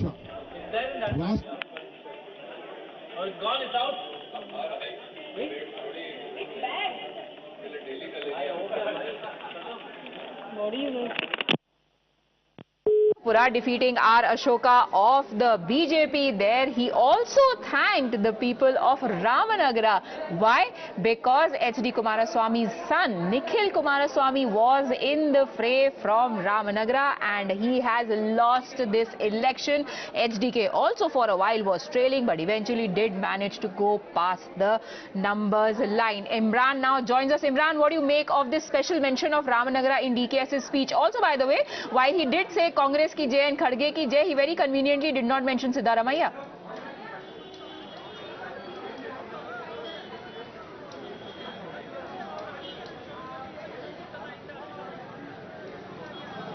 Imran, can you hear me? Right, we'll try and get back to Imran, but as you can see, their optics are very, very important in such situations. DK Shivakumar is speaking again. Let's cut across live. ನನ್ನನ್ನ ಜೈಲು ಕಳಿಸಿದಾಗ ತೋರಿಸ ಪ್ರೀತಿ ವಿಶ್ವಾಸ, ಅದಕ್ಕೆ ಉತ್ತರವನ್ನು ಇವತ್ತು ನೀವೆಲ್ಲ ಕೊಟ್ಟಿದ್ದೀರಿ. So ಇದಕ್ಕೆ ನಾನು ಇನ್ನೇನು ಮಾತಾಡೋದಿಲ್ಲ, ಮುಂದಕ್ಕೆ ಮಾತಾಡ್ತೀನಿ. ನೀವೆಲ್ಲ ಬೆಂಗಳೂರಿಗೆ ಯಾವಾಗ ಬರಬೇಕು ಅಂತ ನಾನು ತಿಳಿಸ್ತೀನಿ, ಆಮೇಲೆ ನೀವೆಲ್ಲ ಬೆಂಗಳೂರು ಬರೋದು ಆಗ್ಬೋದಲ್ಲ? Come to Bangalore and then we can discuss this even more further.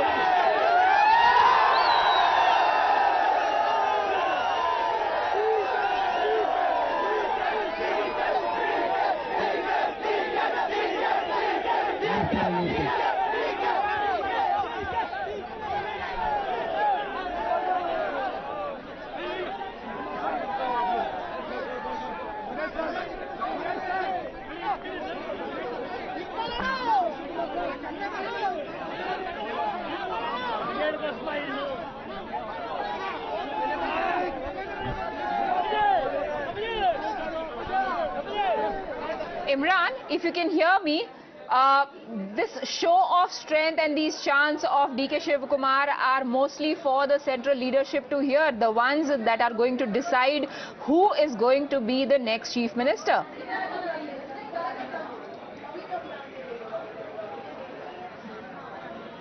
Well, absolutely. In fact, these are the chants which DK supporters are chanting here at the KPCC office too, demanding that DK Shivakumar be made CM. But the High Command will tightly take a call. They have to make a tightrope walk. They have won half the battle with getting the party to victory here. But now the other uphill task is to decide between them who will be the chief minister. What we're getting to know is that they are coming up with a compromise formula of giving 2.5 years and 2.5 years to Siddaramaiah and to DK Shivakumar to take half turn in as become chief minister. But this Siddaramaiah, what we getting now as opposed to it, he wants a full 5 term. Whether now is they go down back to the drawing rooms as to how to convince both of them to agree on one at least for a period of time so that they can become chief minister and solve this riddle right now, which is in front of the Congress High Command. Senior leadership of the Congress are rushing to Bangalore, where also MLAs will be coming here in Karnataka in a short while from now in the private shoppers hired by the Congress party, and they will decide on who's to. The tomorrow CLP meeting is there, and will decide on who will be the next chief minister candidate. Right. But meanwhile, celebrations at the Congress office, colors are being applied to each other there, and celebrity mood. This is a big time for the Congress workers. After a lot of time, they're hearing some very good news coming from the Congress party. Right. We will wait for those developments as well. Thank you, Imran, for joining us. We take a very quick break.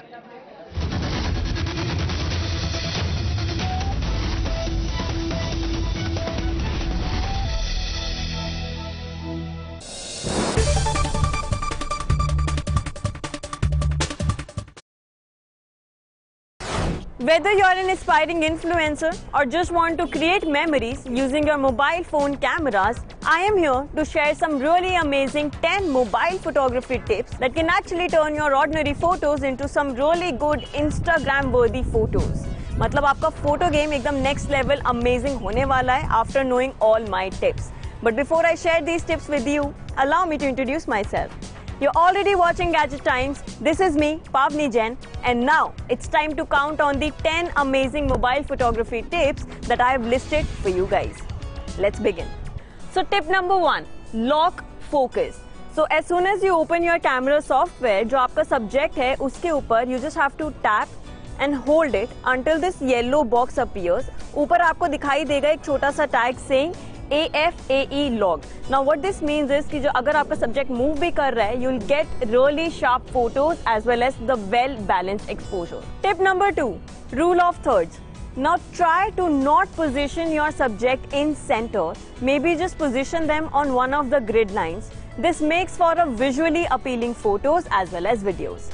Tip number 3, use full megapixels. क्या मतलब है इसका? The smartphones these days boast 48 megapixel sensor, 50, 64 and sometimes 108 megapixel sensor as well.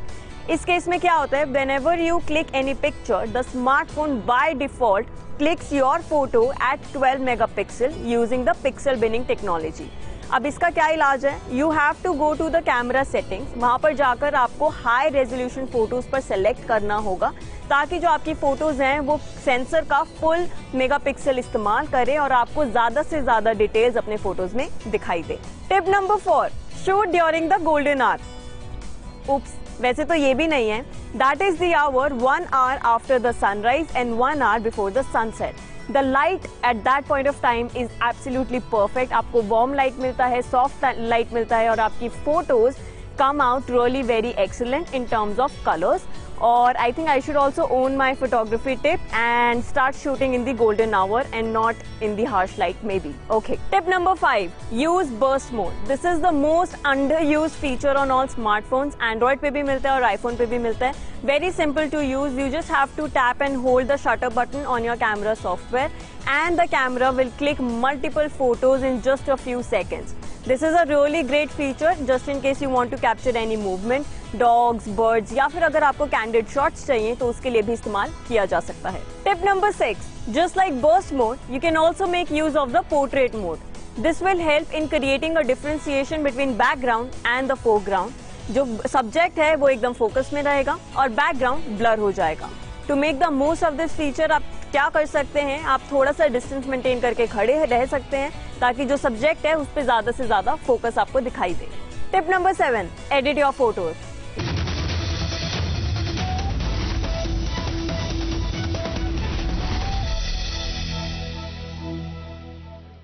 Big development coming in according to sources. Imran, my reporter, tells us that there is a compromise formula that could be in the works when it comes to the Congress. It could be 2.5 years each for DK Shivakumar and Siddaramaiah. Deepak and Imran will both be joining us in a while. Deepak, coming to you first. When Rahul Gandhi said कि मोहब्बत की दुकान की जीत हुई है, ये मोहब्बत क्या DKS और सिद्धारमैया के बीच में होगी?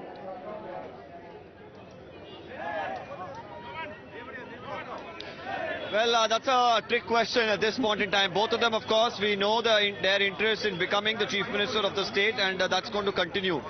So what sort of a formula will, the High Command decide? That's anybody's guess. My colleague Imran is just putting out some details. We've been informed that tomorrow around 12, around noon is when they are holding a legislative party meet of the Congress party, where they will, of course, plan and decide who exactly will be the Chief Minister from the Congress, and also this sharing formula of sorts also could be decided if one of the two agree to it, that is. Yes, but every time the Congress says that the legislature party will decide, one can't help but be skeptical about it, because we saw what happened in Assam several years ago, then what happened in Punjab, and if we are being told that there is a formula in the works, it cannot definitely be on behalf of the legislators. Which way do the legislators stand? Do we have a sense of that?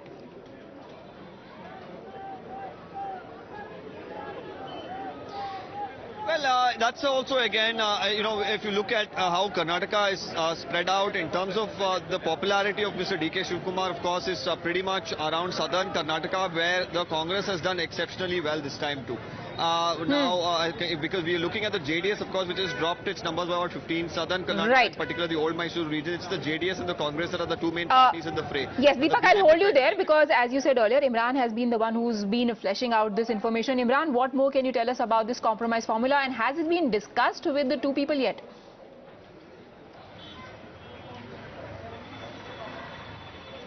Well, it has been discussed and it has been talked about as to how will they solve this logjam what they have between two giant personalities, and we both have contributed equally for the Okay, Siddaramaiah is addressing the supporters yet again. Let's listen in.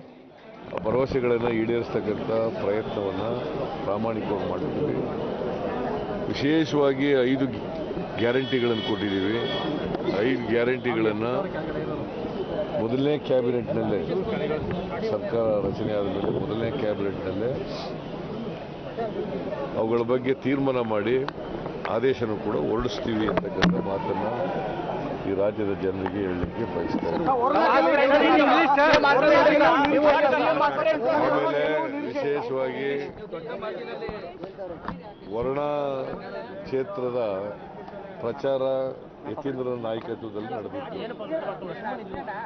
Yathindra ಅವರು sitting MLA, ಅವರು ತ್ಯಾಗ ಮಾಡಿ ಆ ಸ್ಥಾನ ಬಿಟ್ಕೊಟ್ರು. ನನಗೆ ಚುನಾವಣೆನೂ ಕೂಡ ಮಾಡಿದ್ರು. ಅವರಿಗೆ ವಿಶೇಷ ಧನ್ಯವಾದಗಳು. ಜೊತೆಗೆ ಕಾರ್ಯಕರ್ತರಿಗೆ, ವರ್ಣ ಕ್ಷೇತ್ರದ ಕಾರ್ಯಕರ್ತರಿಗೆ ವಿಶೇಷವಾದಂತ there is thanking the ಕಾರ್ಯಕರ್ತರು of Varuna constituency and the people and the ಕಾರ್ಯಕರ್ತರು of the Congress across the state. ದೊಡ್ಡ ಅಂತರದಿಂದ ಗೆಲ್ಲಲಿಕ್ಕೆ ಸಾಧ್ಯ ಆಗಿದೆ. So I'm saying it is because of their efforts I was able to win with a big margin here in Varuna. ಎಲ್ಲ ಮುಂಚೂಣಿ ಘಟಕಗಳ ಪದಾಧಿಕಾರಿಗಳಿಗೆ ಮತ್ತು ಜಿಲ್ಲಾ ಕಾಂಗ್ರೆಸ್ನ ಅಧ್ಯಕ್ಷರಿಗೂ ಕೂಡ ನಾನು ಧನ್ಯವಾದಗಳನ್ನು ಹೇಳ್ತೇನೆ.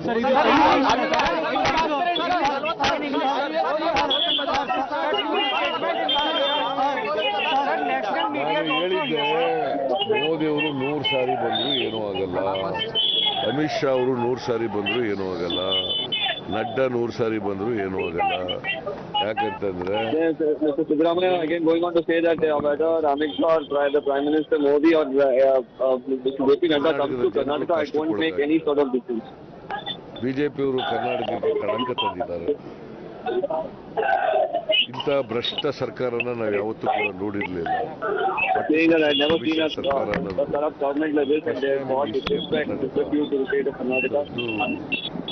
ಒಂದು ಕಳಂಕ ಆಯಿತು ರಾಜ್ಯಕ್ಕೆ.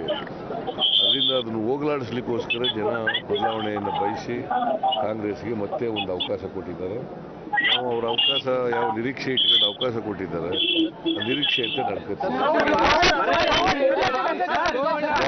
ಕೇಳ್ರಿ,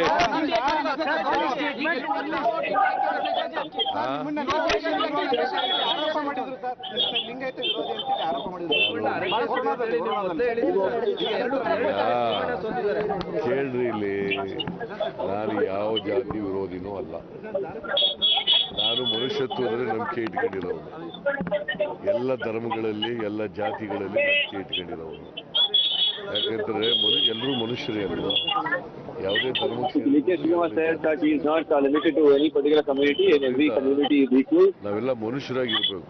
ಪ್ರತಿಯೊಬ್ಬ ವ್ಯಕ್ತಿ ಕೂಡ ಗೌರವಿಸ್ಬೇಕು, ಅವ್ರ ಜೊತೆನಲ್ಲಿ ಗೌರವದಿಂದ ನಡ್ಕೋಬೇಕು. ಅದೆಲ್ಲ ನಾನು ಮೊದಲಿಂದ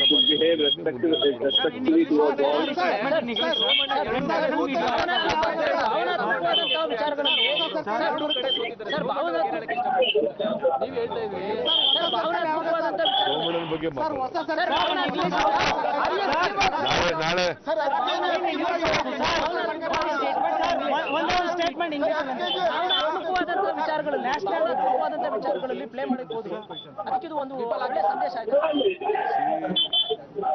the people of Varna constituency, particularly the voters of Varna constituency, has given a befitting reply. Whatever allegations Somana has made, Varna constituency voters have given a befitting reply in the election.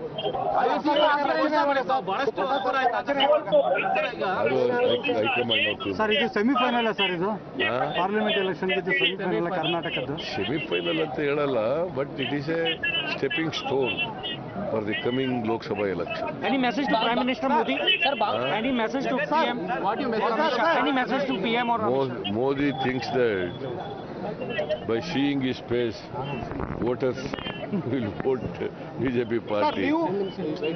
That is proved wrong.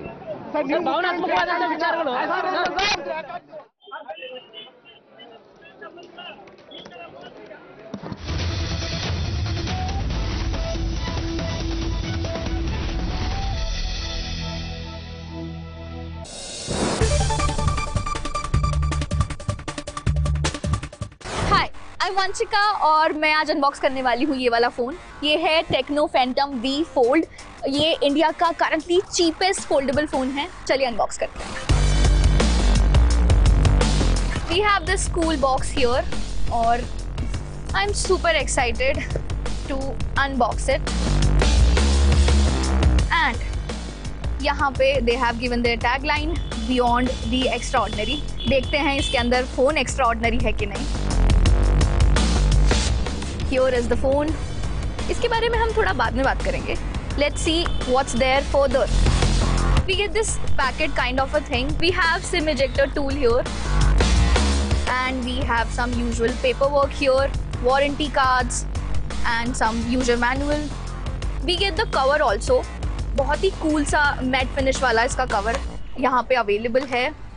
And then we have जिसमें हमारे पास charging cable available है, 45 what का charger available है, and that's it. These were all the things that were available inside this box. I'm sweating guys, मतलब unbox करने के चक्कर में इस फ़ोन को मेरे पसीने छूट रहे हैं, but I'm excited. So, and here is the phone guys. Look at this beast. इसका जो मेन स्क्रीन है वो 7.85 इंचेस का है. मतलब अगर आप स्ट्रीम करना चाहते हो, गेम खेलना चाहते हो, बढ़िया फ़ोन है आपके लिए. इसका जो सब स्क्रीन है वो 6.42 इंचेस का है. कटआउट पंच होल अवेलेबल है. इसमें 50 मेगापिक्सल्स का रेयर ट्रिपल कैमरा इसमें अवेलेबल है. इसका जो बैक पैनल है वो टेक्सचर्ड है, बहुत ही प्रीमियम फील है. इसका जो वेट है वो 2.99 ग्राम्स है, जिसमें मतलब मुझे थोड़ा सा भारी लग रहा है, बट इट्स फाइन राइट. इसकी जो बैटरी है वो 5000 mAh की है, और इसकी कूल चीज़ ये है कि इसमें 2 बैटरीज हैं. मतलब 5000 mAh है, 2 स्क्रीन्स हैं तो 2 जगह बैटरी अवेलेबल है। Apart from that what do we get in this phone? Usual है जो पावर बटन होता है, वॉल्यूम बटन होता है, इसका जो फ्रेम है बहुत ही classy frame.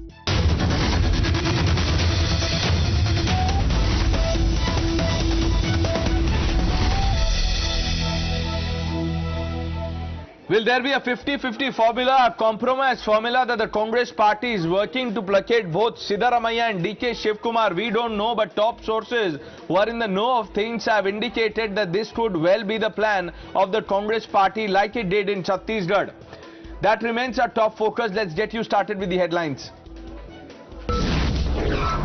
I credit my party cadres and all my leaders. They have worked hard. People have exposed faith in us. The leaders have supported us. Tears of joy. DKS breaks down after Congress's Karnataka victory. Thanks Sonia Gandhi, party top brass in the cadre for the historic win.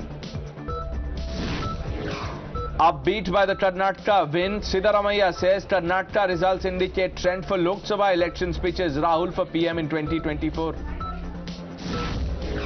A smiling Rahul Gandhi addresses media after thumping Congress victory, says 5 guarantees will be fulfilled in the first cabinet meeting, calls it a defeat of crony capitalists.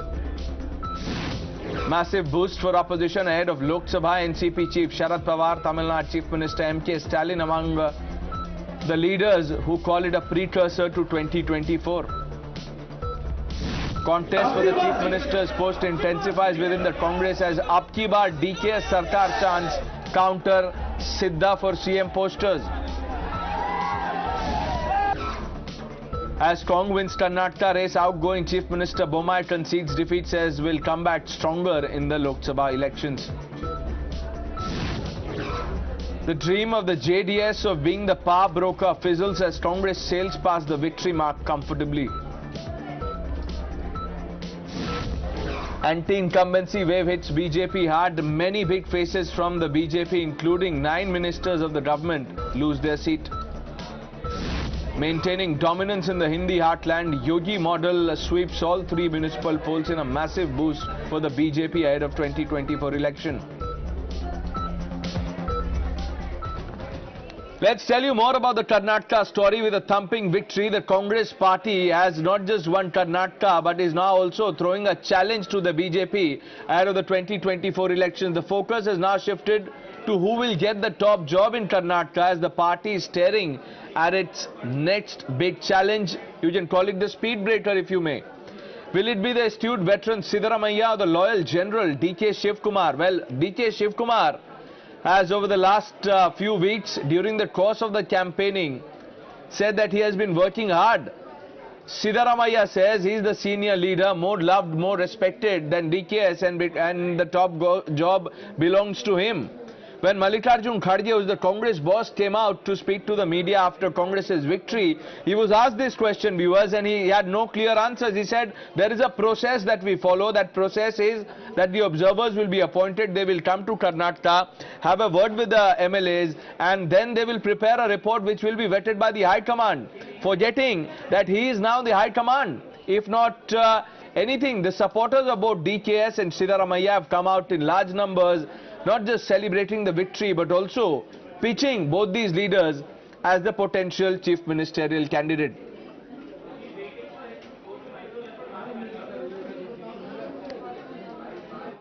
I credit my party cadres and all my leaders.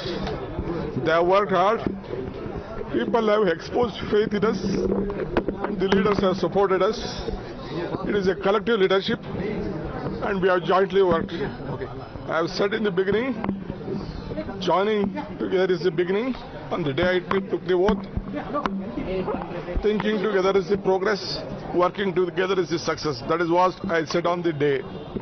I assured Srimati Sonia Gandhi, Rahul Gandhi and Priyanka Gandhi that, and Mr. Mallikarjun Kharge, that I will deliver Karnataka to their fold. I can't forget Srimati Sonia Gandhi coming to meet me in jail when all these BJP people put me under jail. So I rather choose to be in jail than having an office. एक procedure होता है कि कहीं भी राज्य में कभी भी इलेक्शंस होते हैं तो हम लोग उस एक प्रोसीजर के तहत ही करते हैं। यहाँ के एमएलएज की मीटिंग बुलाते हैं, ऑब्जर्वर सेंट्रल ऑब्जर्वर जाते हैं, जाने के बाद वहाँ का जो ओपिनियन आएगा, जो कंसेंसस बनेगा, वो हाईकमांड को बताएंगे। यही ठहरे ठहरे ऐसा निर्णय कोई भी नहीं लेता, नहीं लिया। मेरे को 52 साल से इसका एक्सपीरियंस है, तो इसीलिए कृपया करके ऐसे क्वेश्चन मत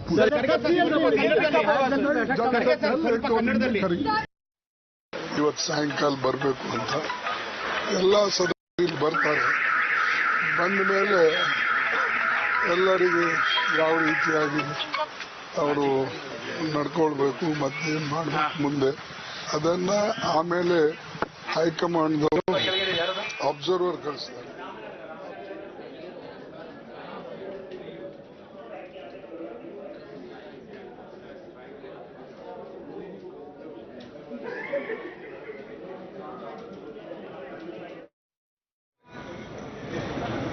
ನಾವೆಲ್ಲ ಇಷ್ಟು ದೊಡ್ಡ ನಂಬಿಕೆಯನ್ನು ಇಟ್ಟು 3 ಕ್ಷೇತ್ರದಲ್ಲೂ ಕೂಡ ಗೆಲ್ಲಿಸಿದ್ದೀವಿ. ಇದು ನಮ್ಗೆ ಅಧಿಕಾರ ಅಲ್ಲ, ಇದು ನಮ್ಮ ಮೇಲೆ ಇಟ್ಟಂತ ನಂಬಿಕೆ ಮತ್ತು ಜವಾಬ್ದಾರಿ. ನಾವು ಪಾರ್ಟಿ ಪಕ್ಷ ನಾವು ಯೋಚನೆ ಮಾಡೋದಿಲ್ಲ.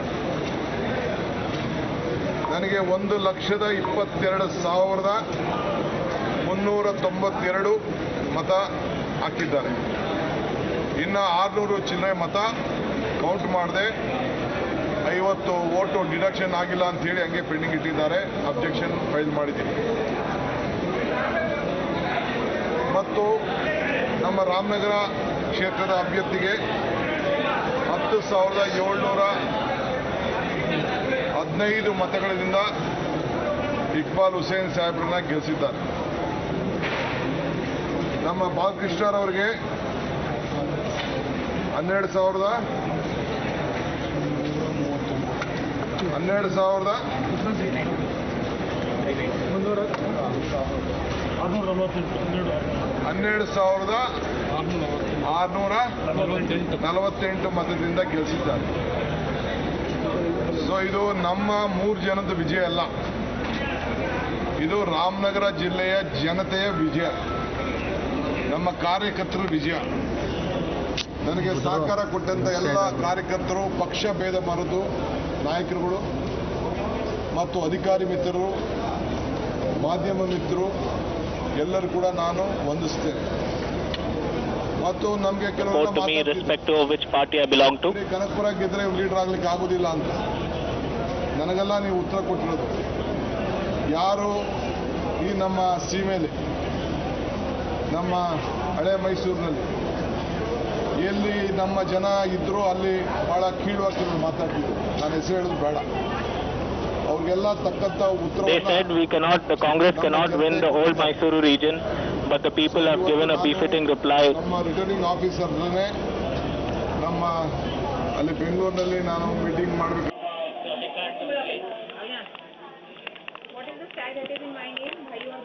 DK Shivakumar there addressing supporters, Congress workers after Congress's victory in Karnataka. Look at the numbers at the top of the screen. 63 for the BJP, Congress 138, JDS reduced to 20. Let's open this up. Imran joining us from outside the KPCC office. Deepak, who's outside the DK Shivakumar residence, and Somit is also joining us live. But Imran, what is this 50-50 formula that you were talking about? Is this on the lines of what happened in Chhattisgarh?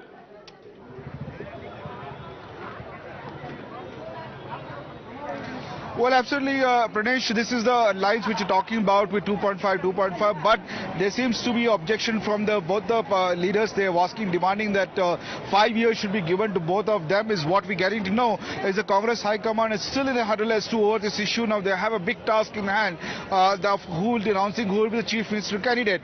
Both have equally now have strong supporters and the reasons as to why they should be made as a chief minister candidate. And now it's to ensure that both the party is united. They are looking at a compromise formula of giving 2.5 years to Siddaramaiah and to DK Shivakumar. But earlier too, in my interview to Times Now, also Siddaramaiah earlier said that he will not be amicable to that to 2.5. He wants a 5-year term. Now, whether they'll be given because the fact that DK Shivakumar claims that he has built the party, he has brought the party together and held the party and brought the, like he said, that he deserves to be the Chief Minister of the Karnataka because he's the one who's made the party battle ready, or Siddaramaiah, who is the mass leader of the Congress party, who is strongest leader of the Kuruba community, the third largest community in Karnataka, who still across board has an appeal across hold on. Siddaramaiah can claim to be a mass leader, but is he bigger than the Congress's high command that even Mr. Kharge was talking about? Deepak, you are outside DK Shivakumar residence speaking to his supporters, well-wishers. What is it that you are picking up? Who will decide the Chief Ministerial face?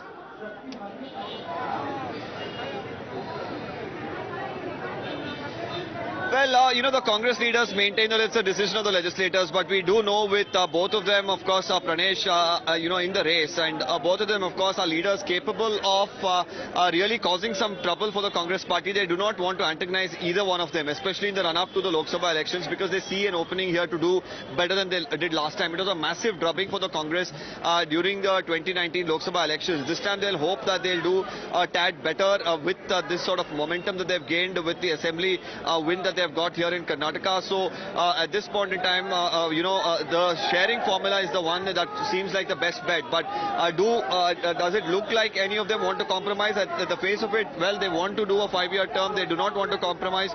We've seen already DK Shivakumar making an emotional appeal, saying that he recalls the day that Sonia Gandhi met him in Tihar jail. BJP put him there. He says that he was given a responsibility to win Karnataka for the Congress, and he's done that.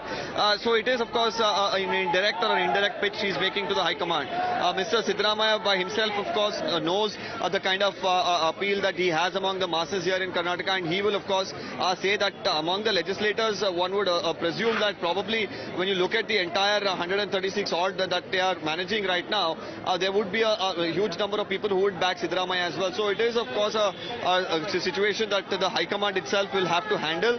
The legislators, of course, will just give a green signal to what the High Command decides. So that's what it looks like. Mr. DK Shivakumar, of course, right now in his constituency collected his certificate, is a massive show of strength after that victory. Let's get in a word from some of the Congress leaders who are here. Bhavna joins us. Bhavna, the biggest question mark that comes up now, I'd like to ask you, I know it's a jubilant mood, but the stress is not all over. You'll have to decide who's going to be your Chief Minister. Yeah. We have a process to select chief ministers. You know, the 130 plus MLAs who have been elected, they will be deciding along with the High Command. And of course, we have a lot of chief minister aspirants, candidates and aspirants. That's our, strength. That's exactly why we have this mandate. Unlike BJP, we didn't even have a face for chief ministership, and JDS didn't even have an option other than Mr. Kumaraswamy. So I think this is our strength. Although definitely it's stressful, but I'm sure every leader has accepted to this, that MLAs and the High Command will decide, because Chief Minister will be leading the government and the MLAs. Is there a sharing formula of sorts that probably will work out for the Congress party here? Maybe, whatever they will come into understanding.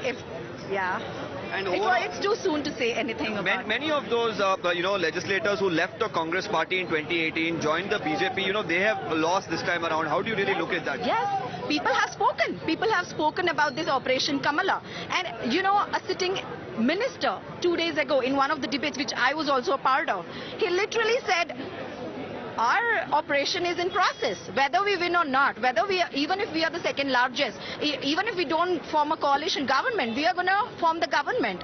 Like, how are you going to do? Our operation is on. Like, someone sitting in a constitutional position to say something so unconstitutional, that just shows their arrogance.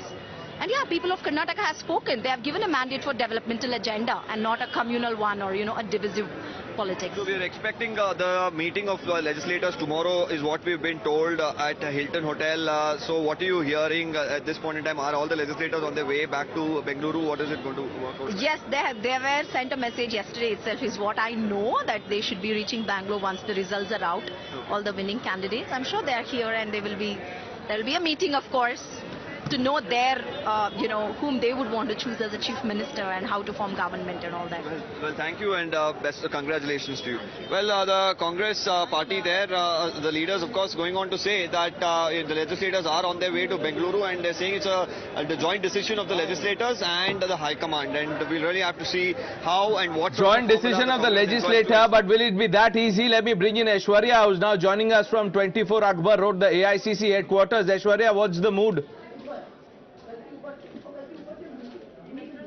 Well, what we are picking from the top leadership of the Congress party is that they are trying to avoid the situation that they are facing back in Rajasthan, and now when they have already seen a bit of tightness between DK Shivakumar and Siddaramaiah, who will be the chief minister. Of course, what we are hearing is that 2 observers will be sent from New Delhi to Karnataka to before the first cabinet meeting and the all-party and the Congress Legislative Party meeting that what we are hearing is will be scheduled for tomorrow. But currently here at the 24 Akbar Road at the Congress headquarters, you can tell my camera person to just pan and show now because Rahul Gandhi has already spoken and a bit of a leaders have gone away from the headquarters of the Congress party. Some of the Karyakartas all over here, and still Dhol Nagaras can be heard from a very far distance, but not much crowd as we have seen. Although on the other side, whenever BJP wins in their headquarters, but certainly the Karyakartas waiting for their High Command decision as to who will be the Chief Minister of Karnataka, and they are firmly saying that they will wait for the decision of the High Command as they are already in a huddle. Okay, let me quickly turn to Imran. Imran, Siddaramaiah has spoken once and he's linked this election victory in Karnataka to 2024 national election and said that Rahul Gandhi will be the contender for PM's post.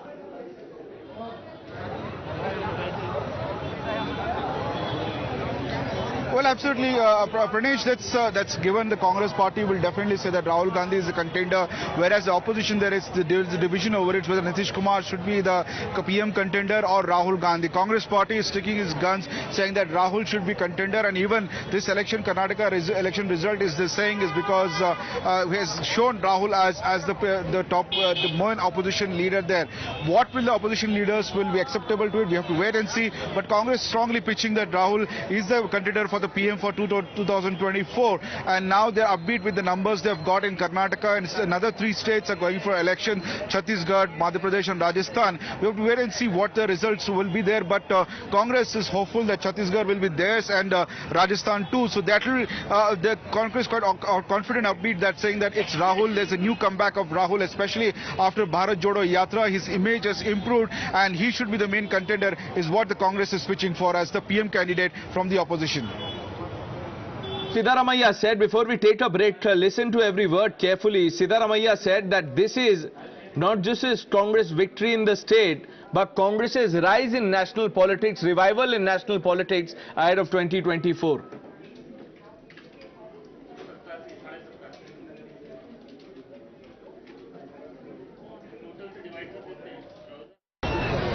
I think this election is a very crucial election. This result of this election will be a stepping stone for the coming Lok Sabha election. I hope that all non-BJP parties come together and see that BJP is defeated. I also hope that Rahul ji may become the Prime Minister of this country.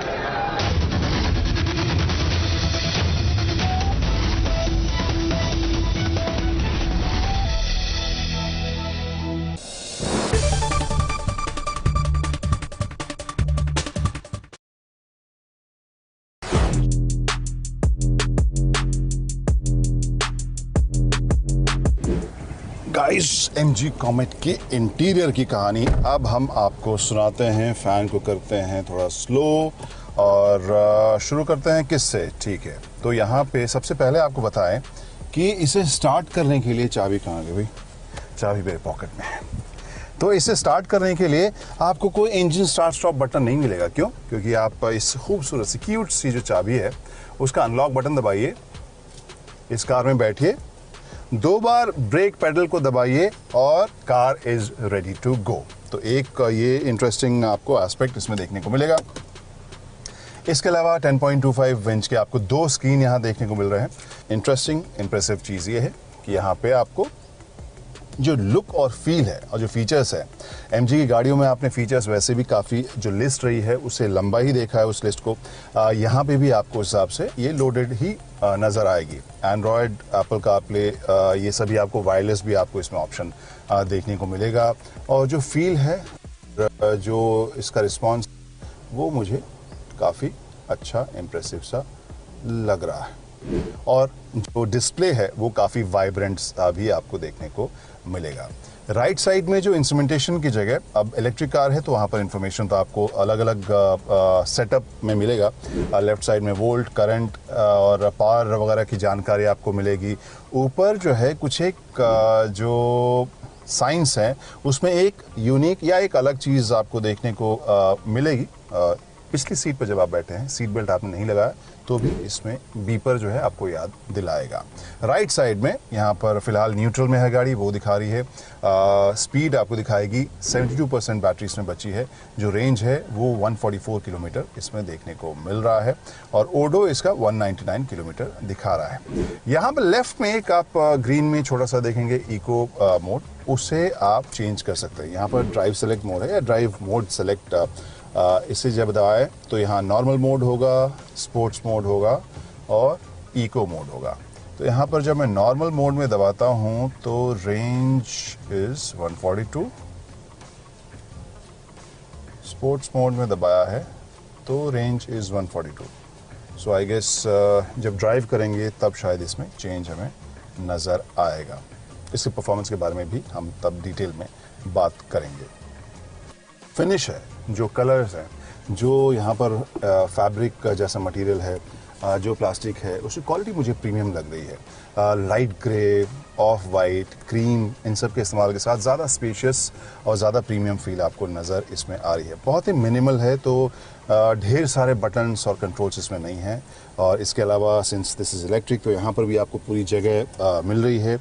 Gear shift यहाँ पर आपको यहाँ वो panel नहीं देखने को मिल रहा है। स्टीयरिंग व्हील की बात करें तो अच्छे से प्रीमियम फील के साथ ये आपको कवर्ड मिल रहा है और परफोरेटेड पैटर्न वाला यहाँ पर कवर है। जो मटेरियल इसके सेंटर में यूज़ हुआ है वो भी मुझे अच्छा लग रहा है और जो ये ऑफ वाइट या आइवरी कलर जो फिनिश इसमें दी गई ग्लॉसी सी, वो भी मुझे अच्छी लग रही है। सो हाल फिलहाल में कुछ एक गाड़ियों में हमने ये लाइट थीम देखा है and I really like it. जो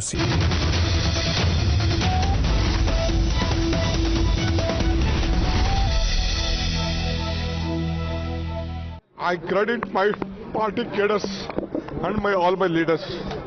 They have worked hard. People have exposed faith in us. The leaders have supported us. It is a collective leadership and we have jointly worked. I have said in the beginning, joining together is the beginning.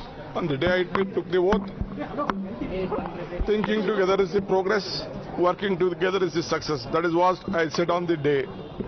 I assured Srimati Sonia Gandhi, Rahul Gandhi and Priyanka Gandhi that, and Mr. Mallikarjun Kharge, that I will deliver Karnataka to their fold. I can't forget Srimati Sonia Gandhi coming to meet me in jail when all these BJP people put me under jail. So I rather choose to be in jail than having an office. Karnataka के चुनाव में एक तरफ crony Capitals की ताकत थी, दूसरी तरफ गरीब जनता की शक्ति थी और शक्ति ने ताकत को हरा दिया। और यही हर स्टेट में होगा। कांग्रेस पार्टी कर्नाटक में गरीबों के साथ खड़ी हुई, हम गरीबों के मुद्दों पर लड़े। और मुझे सबसे अच्छी बात यह लगी कि हमने नफरत से, गलत शब्दों से ये लड़ाई नहीं लड़ी। हमने मोहब्बत से, प्यार से, दिल खोल के ये लड़ाई लड़ी और कर्नाटक की जनता ने हमें दिखाया कि ये देश मोहब्बत इस देश को अच्छी लगती है।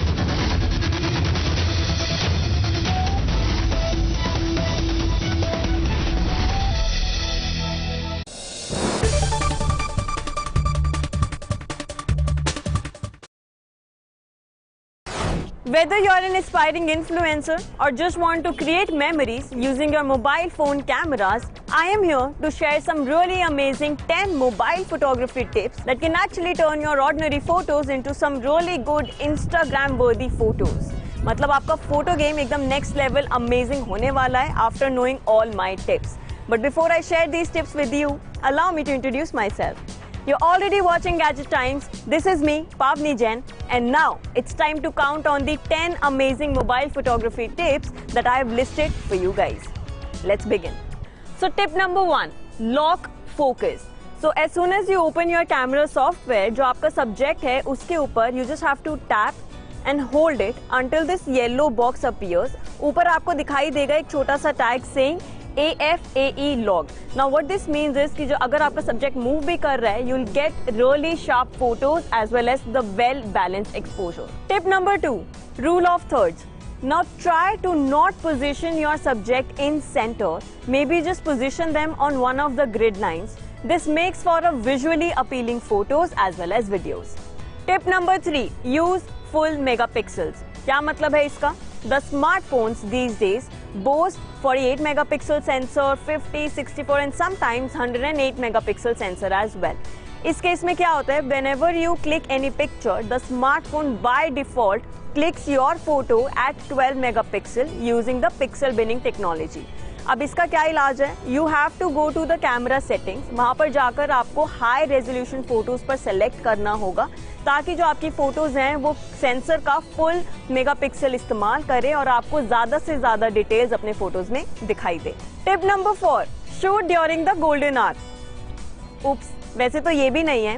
That is the hour 1 hour after the sunrise and 1 hour before the sunset. The light at that point of time is absolutely perfect. आपको वार्म लाइट मिलता है, सॉफ्ट लाइट मिलता है और आपकी photos come out really very excellent in terms of colors. Or I think I should also own my photography tip and start shooting in the golden hour and not in the harsh light maybe. Okay. Tip number 5, use burst mode. This is the most underused feature on all smartphones. Android पे भी मिलता है और iPhone पे भी मिलता है. Very simple to use. You just have to tap and hold the shutter button on your camera software and the camera will click multiple photos in just a few seconds. This is a really great feature just in case you want to capture any movement, dogs, birds या फिर अगर आपको candid shots चाहिए तो उसके लिए भी इस्तेमाल किया जा सकता है. Tip number 6, just like burst mode, you can also make use of the portrait mode. This will help in creating a differentiation between background and the foreground. जो subject है वो एकदम focus में रहेगा और background blur हो जाएगा. To make the most of this feature आप क्या कर सकते हैं? आप थोड़ा सा डिस्टेंस मेंटेन करके खड़े रह सकते हैं ताकि जो सब्जेक्ट है उस पर ज्यादा से ज्यादा फोकस आपको दिखाई दे. Tip number 7, edit your photos. You do not have to be afraid of retouching your photos once you have clicked them. This can actually enhance the colors, the sharpness, the contrast in all the pictures and can actually make them look professional. बहुत सारे mobile friendly apps आते हैं, editing apps. For example pics.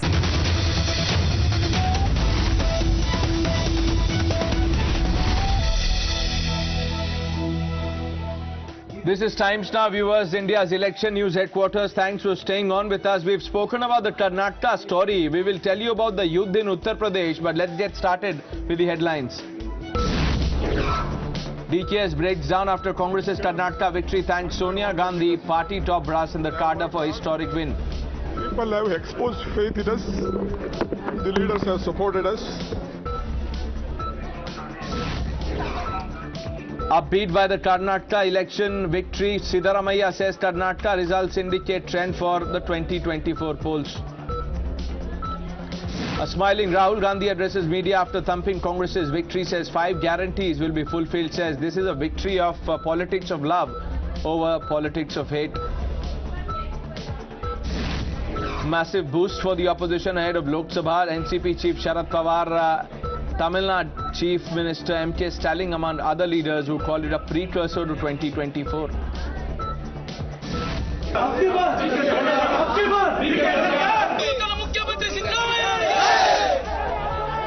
Contest for the CM's post intensifies within the Congress as Ab Ki Baar DK Sarkar chants counters Sidda for CM posters. As Cong wins Karnataka race, outgoing Chief Minister Bommai concedes defeat, says we'll come back stronger in the Lok Sabha elections. The JDS's dream of being the power broker fizzles as Congress sails past the victory mark. HDK leads in his constituency. Anti-incumbency wave hits BJP. Had many big faces from the BJP, including 9 ministers, lose their seat. Maintaining dominance in the Hindi heartland, Yogi sweeps all 3 municipal polls in a massive boost for the BJP ahead of the 2024 polls.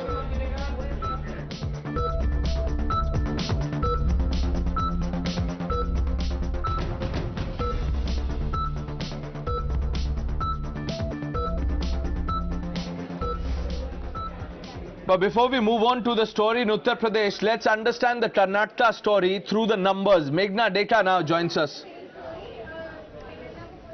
Well, it has been a very decisive victory for the Congress party this time around in Karnataka. The 138 seats that the party has managed to wrest. Very interestingly, where are these votes coming in from?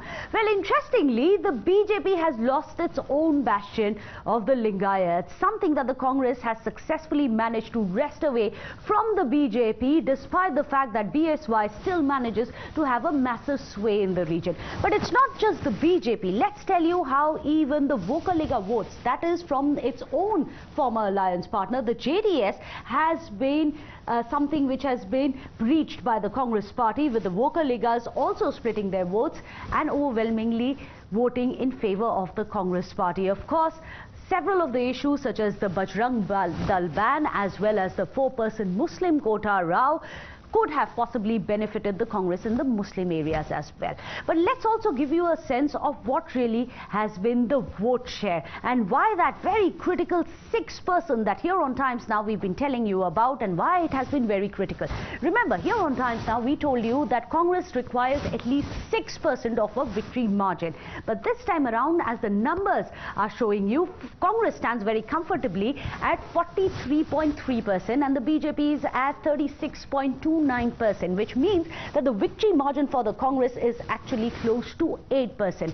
This is what it had required, above 6% to ensure it has a decisive win. Because remember, even in 2018, Congress did manage to have a higher vote share than the BJP, and yet the number of seats weren't as high, which cost them the state. But let's also tell you, for the Congress party, it's not all over yet. The victory also comes with its crown of thrones. Remember, Siddaramaiah is of course one of the tallest leaders of the party, and he is going to be the top contender, but also vying with him for that top post is none other than DK Shivakumar. So who is the Congress going to pick? Well, we'll have to wait and watch for that. All right, let's tell you the UP story, viewers. This was a high-stakes battle in Uttar Pradesh, one that many would call and many called a semi-final for parties eyeing a strong foothold in the Hindi belt ahead of the 2024 battle. And the numbers tell a story. They're all there. In the mayoral polls, the BJP has dominated. In the 2 other polls, in both the rural and urban body polls, the BJP has dominated. The BJP is saying this is a proof of the mood of the voters on the ground ahead of 2024. निश्चित तौर से जनता भाजपा के साथ खड़ी है। यह संदेश नगर निकाय चुनाव से है और मैं जनता के प्रति और अपने एक एक कार्यकर्ताओं के प्रति आभार प्रकट करूंगा, उनका अभिनंदन करूंगा कि उन्होंने बहुत शानदार ढंग से जो संगठन ने रणनीति बनाई उसके अनुसार काम किया, और जो डबल इंजन सरकार के माध्यम से हम लोग प्रदेश का विकास कर रहे थे और लोगों से जो अपील की कि ट्रिपल इंजन की सरकार बनाइए, उन्होंने ट्रिपल इंजन की सरकार के लिए माननीय प्रधानमंत्री मोदी जी के नेतृत्व में, आदरणीय मुख्यमंत्री योगी आदित्यनाथ जी के नेतृत्व में वह दिखा करके अपना जनादेश दे करके, अपना आशीर्वाद दे करके संदेश दिया। हम हृदय से आभार प्रकट करते हैं। लेकिन समाजवादी पार्टी न वर्तमान है न भविष्य है, भाजपा ही वर्तमान है और भाजपा ही भविष्य है।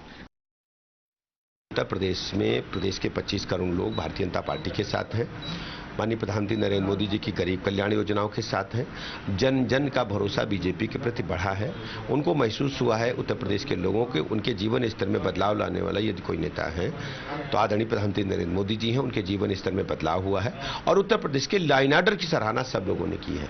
इसलिए मैं दावे के साथ पहले भी कहता था, आज फिर कह रहा हूं कि भारतीय जनता पार्टी का जनाधार लगातार बढ़ रहा है, लोगों का भरोसा बढ़ रहा है। इसी वजह से 17 के 17 नगर निगम, नगर पालिका परिषद और नगर पंचायतों में प्रचंड बहुमत से भारतीय जनता पार्टी आई है।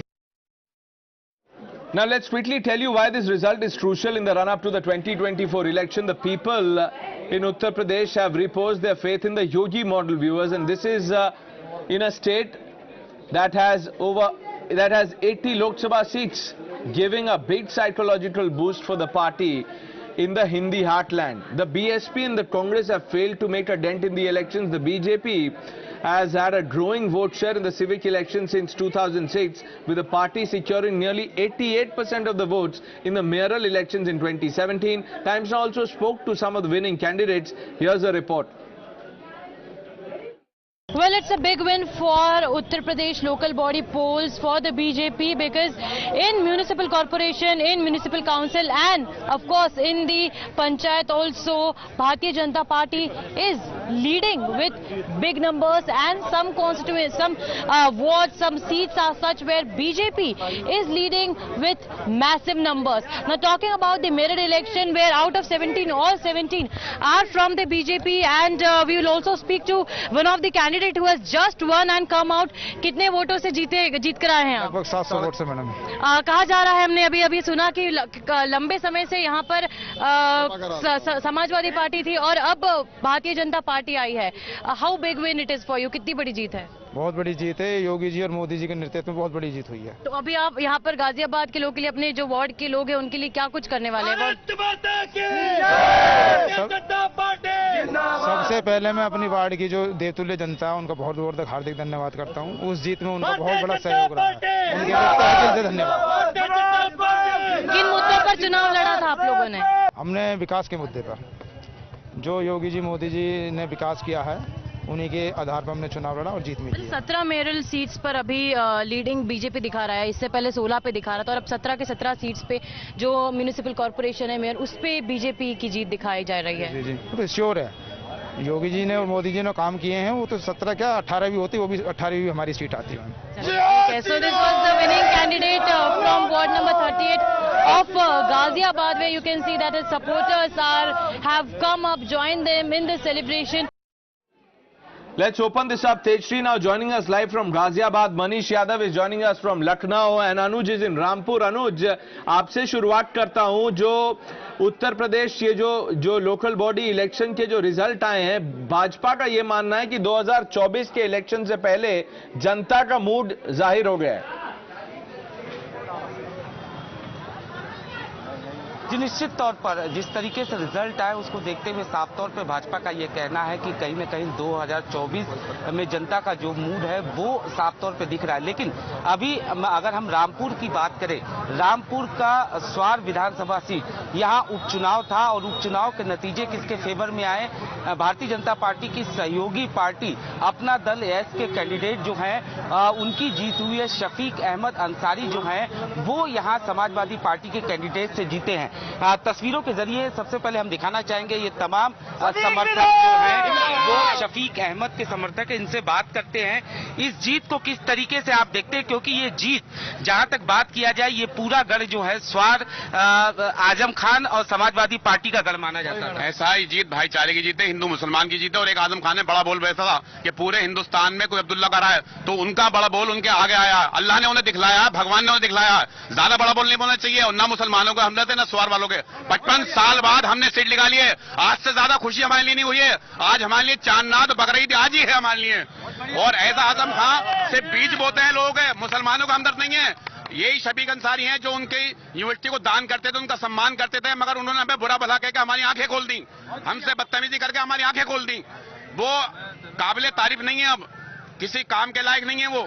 क्या मुद्दे थे आप लोगों के? मुद्दे अगर बात करें, किन मुद्दों पे आप लोगों ने वोटिंग की? 55 साल में विकास, ना तो रोडवेज है यहाँ पे, ना कन्याओं का डिग्री कॉलेज है यहाँ पे, ना अच्छा स्कूल है, ना कोई फैक्ट्री है, ना कोई डॉक्टर। अगर तुम्हारा नाखून कट जाए अभी वोटिंग करते हुए तो बैंडेड बांध के डायरेक्ट रामपुर भेज दिया जाएगा आपको।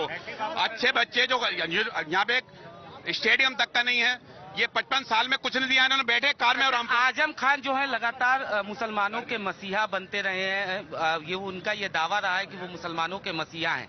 लेकिन अगर जनता का फैसला देखे, पहले रामपुर शहरी सीट और अब स्वार विधानसभा सीट। स्वार सीट जो थी ये सब हमारा अपना विधायक लड़ लिया था, हमारा घर का बंदा लड़ लिया था इसमें, इसलिए ये जो जीत है यहाँ का बच्चा विधायक बना है स्वार टांडा का इस समय, इसलिए यहाँ के लिए लोगों ने अपने विधायक, हमें अपने लिए वोट किया। हमने, हमारा जो मुद्दा था, हम खुद विधायक लड़ रहे थे, इसलिए हमने अपना कैंडिडेट अपने परिवार का सदस्य। निश्चित तौर पर ये देखा जा सकता है और तस्वीरों के जरिए एक बार हम फिर आपको दिखाएंगे कि किस तरीके से तमाम समर्थक जो है वो इस वक्त यहाँ पर इकट्ठा है और जाहिर तौर पर इनका यही मानना है कि विकास की ये जीत है और जो विकास करेगा वो ये उसके साथ जाएंगे। जी, 50 साल के लिए seat reserve. Tejshri is in Ghaziabad. Tejshri, the BJP is saying that look at the mood of the people, it is upbeat, they are backing the Yogi model, Mazboot government. But the opposition is saying that all is not over.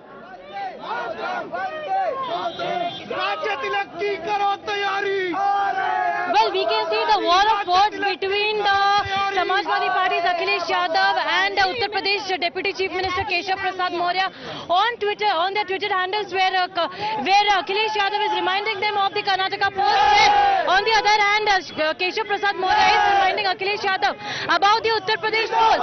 And this is what the visuals that we are giving you from outside the Ghaziabad poll counting station, where this is one of the winning candidates. Remember that in a short while from now, Yogi Adityanath, the Chief Minister of Uttar Pradesh, is going to go to the party headquarters in Lucknow along with both the Deputy Chief Ministers, and he himself conducted 15 rallies, 15 big campaigns. We will speak to the winning candidate from the BJP.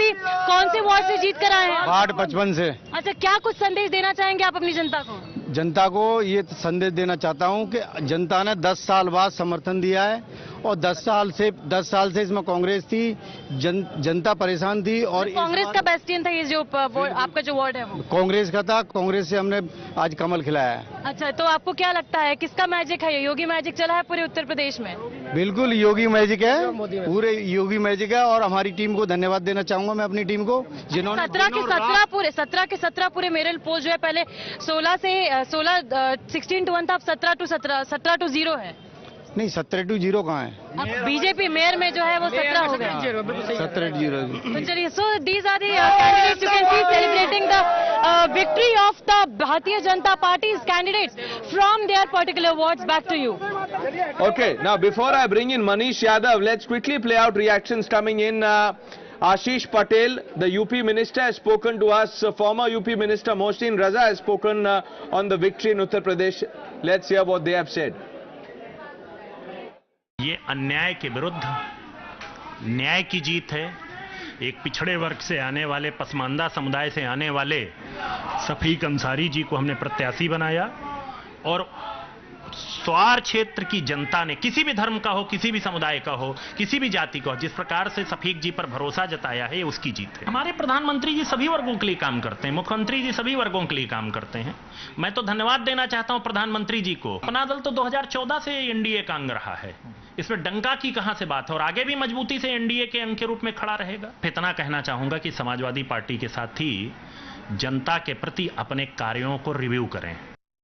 देखिए, जाहिर सी बात है, आपने देखा कि बड़ी तादाद में निकाय चुनाव में मुस्लिम समाज को टिकट देकर हमने ये एक बात साफ कर दी है कि जैसे आप भी लोग उठाते थे सवाल कि क्या मुसलमानों को आप चुनाव नहीं लड़ाना चाहते, जो लड़ने में सक्षम है और जिसने अप्लाई किया है और वहां से जो रिपोर्ट आई है संगठन के लोगों ने जो नीचे से रिपोर्ट दी ऊपर, और उसके तहत उनको टिकट दिए गए हैं। और हम उम्मीद करते हैं कि बड़ी तादाद में वो जीत कर भी आएंगे, क्योंकि अब एक जो दौर था वो बदल चुका है, क्योंकि विपक्ष भ्रमित करता था कि भाजपा को वोट न दीजिए, भाजपा आपकी विरोधी है। अगर विरोधी है तो आपने क्या किया था? 4-4 बार सत्ता आपने बनाई थी, 3 बार बहन जी ने बनाई थी, आप लोग 4 और 3 7 बार मुख्यमंत्री रहे उत्तर प्रदेश के। कांग्रेस 30 साल तक लगातार उत्तर प्रदेश में अपना मुख्यमंत्री देती रही, तो आपने तो कभी उनको आच्छादित किया नहीं। All our reporters, stay with us. We're taking a short break. We return to tell you more about the UP story on the other side. Stay with Times Now.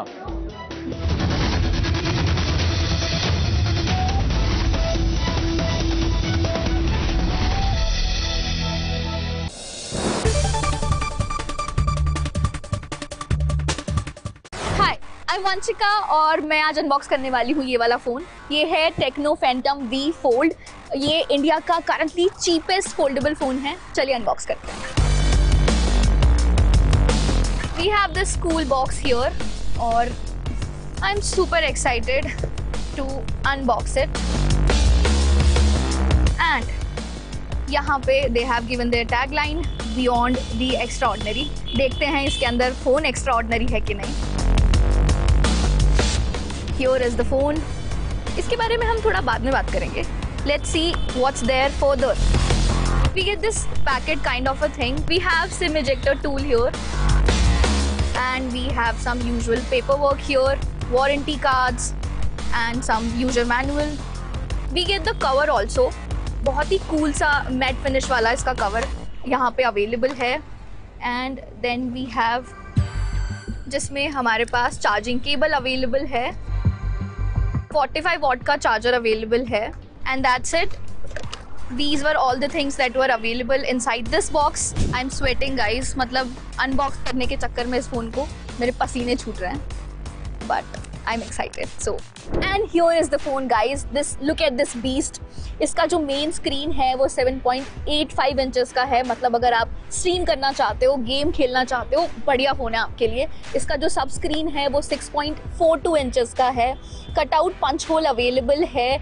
इसमें 50 मेगापिक्सल्स का रेयर ट्रिपल कैमरा इसमें available है। इसका जो back panel है वो textured है, बहुत ही प्रीमियम फील है। इसका जो वेट है वो 2.99 ग्राम्स है, जिसमें मतलब मुझे थोड़ा सा भारी लग रहा है, बट इट्स फाइन राइट। इसकी जो बैटरी है वो 5000 mAh की है, और इसकी कूल चीज़ ये है कि इसमें 2 बैटरीज हैं। मतलब 5000 mAh है, 2 स्क्रीन हैं, तो 2 जगह बैटरी अवेलेबल है। Apart from that what do we get in this phone? Usual है, जो पावर बटन होता है, वॉल्यूम बटन होता है। इसका जो फ्रेम है बहुत ही क्लासी फ्रेम है। ये रोज गोल्ड कलर का है। इसमें 2 वेरिएंट अवेलेबल हैं, एक black and the other one is white. We got the white one क्योंकि वाइट वाला ज़्यादा प्रिटी लगता है। दैट्स माई ओपिनियन, बाकी इट्स सब्जेक्टिव। इसको ऑन करके देख लेते हैं and will talk about the phone further. इसमें एमोलेड डिस्प्ले अवेलेबल है। इसमें 120 हर्ट्ज का रिफ्रेश रेट अवेलेबल है। 12 GB का रैम अवेलेबल है। 256 GB का स्टोरेज है, जिसको आप एक्सटेंड भी करा सकते हो। Do you love the air that you breathe? Well, I don't, because it has got lot of pollutants, harmful toxins, dust, pollen and whatnot. Well, to curb that situation, Xiaomi has come up with a new product which is called Xiaomi Air Purifier 4.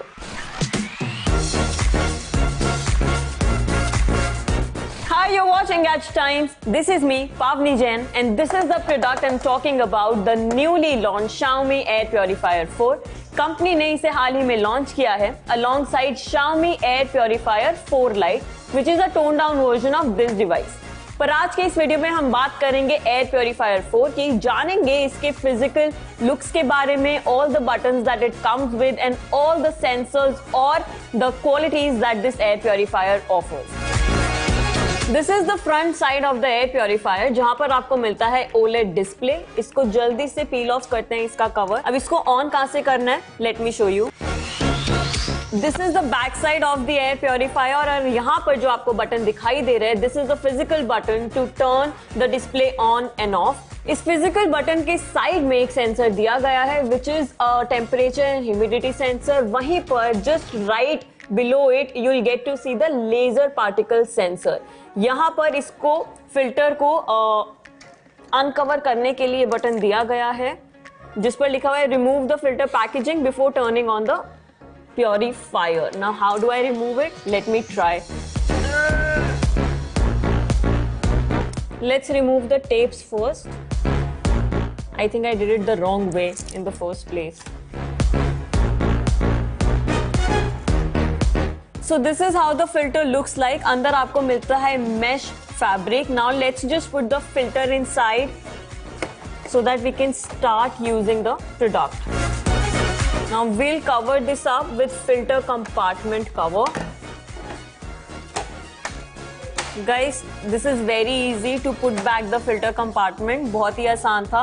This comes with magnetic boundaries. यहाँ पे magnet लगी हुई है ताकि ये easily आसानी से you can put the filter back. Now let's turn on the air purifier. यहीं पर at the back of the purifier you will get to see the port जिसमें हम ये charging cable लगाएंगे और इस air purifier को on करेंगे. So this is the OLED display जो आपको सामने की तरफ मिलता है. इसमें अंदर आपको दो buttons दिखाई देंगे. One is the power button and the other one is the mode switch button.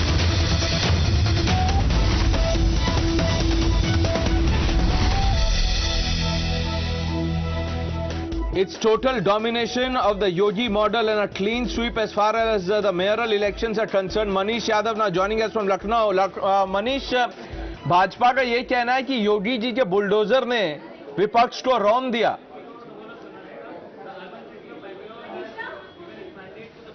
देखिए, बिल्कुल इसमें कोई दो राय नहीं है. ये पहली दफा है जब पूरे प्रदेश में, आप चाहे पश्चिमी उत्तर प्रदेश का जिक्र करें, पूर्वांचल का जिक्र करें, बुंदेलखंड, रोहेलखंड, हर जगह बीजेपी के प्रत्याशी जीत हासिल करने में कामयाब रहे हैं. जो 17 नगर निगम है, पिछली दफा 16 नगर निगम थे जिसमें से 2 सीटें बीएसपी ने जीत ली थी, लेकिन इस बार किसी को कोई मौका नहीं मिला है. क्लीन स्वीप बीजेपी की यहां पर नजर आई है. लॉ एंड ऑर्डर एक बहुत बड़ा इशू था जो विधानसभा में मुख्यमंत्री योगी आदित्यनाथ का बयान और जो भरोसा आमजन को दिलाया उन्होंने, और उसके बाद उस भरोसे को कायम रखते हुए कार्रवाइयां हुई. प्रयागराज से इसकी शुरुआत हुई और प्रयागराज में सबने देखा कैसे कानून व्यवस्था को ताक पर रखने वाले लोग, जिन्होंने कानून व्यवस्था को अपनी जेब में रखने की कोशिश की, उनका क्या नतीजा निकला. तो उससे एक पूरे प्रदेश में मैसेज गया और वही मैसेज बीजेपी की जीत का आधार बना.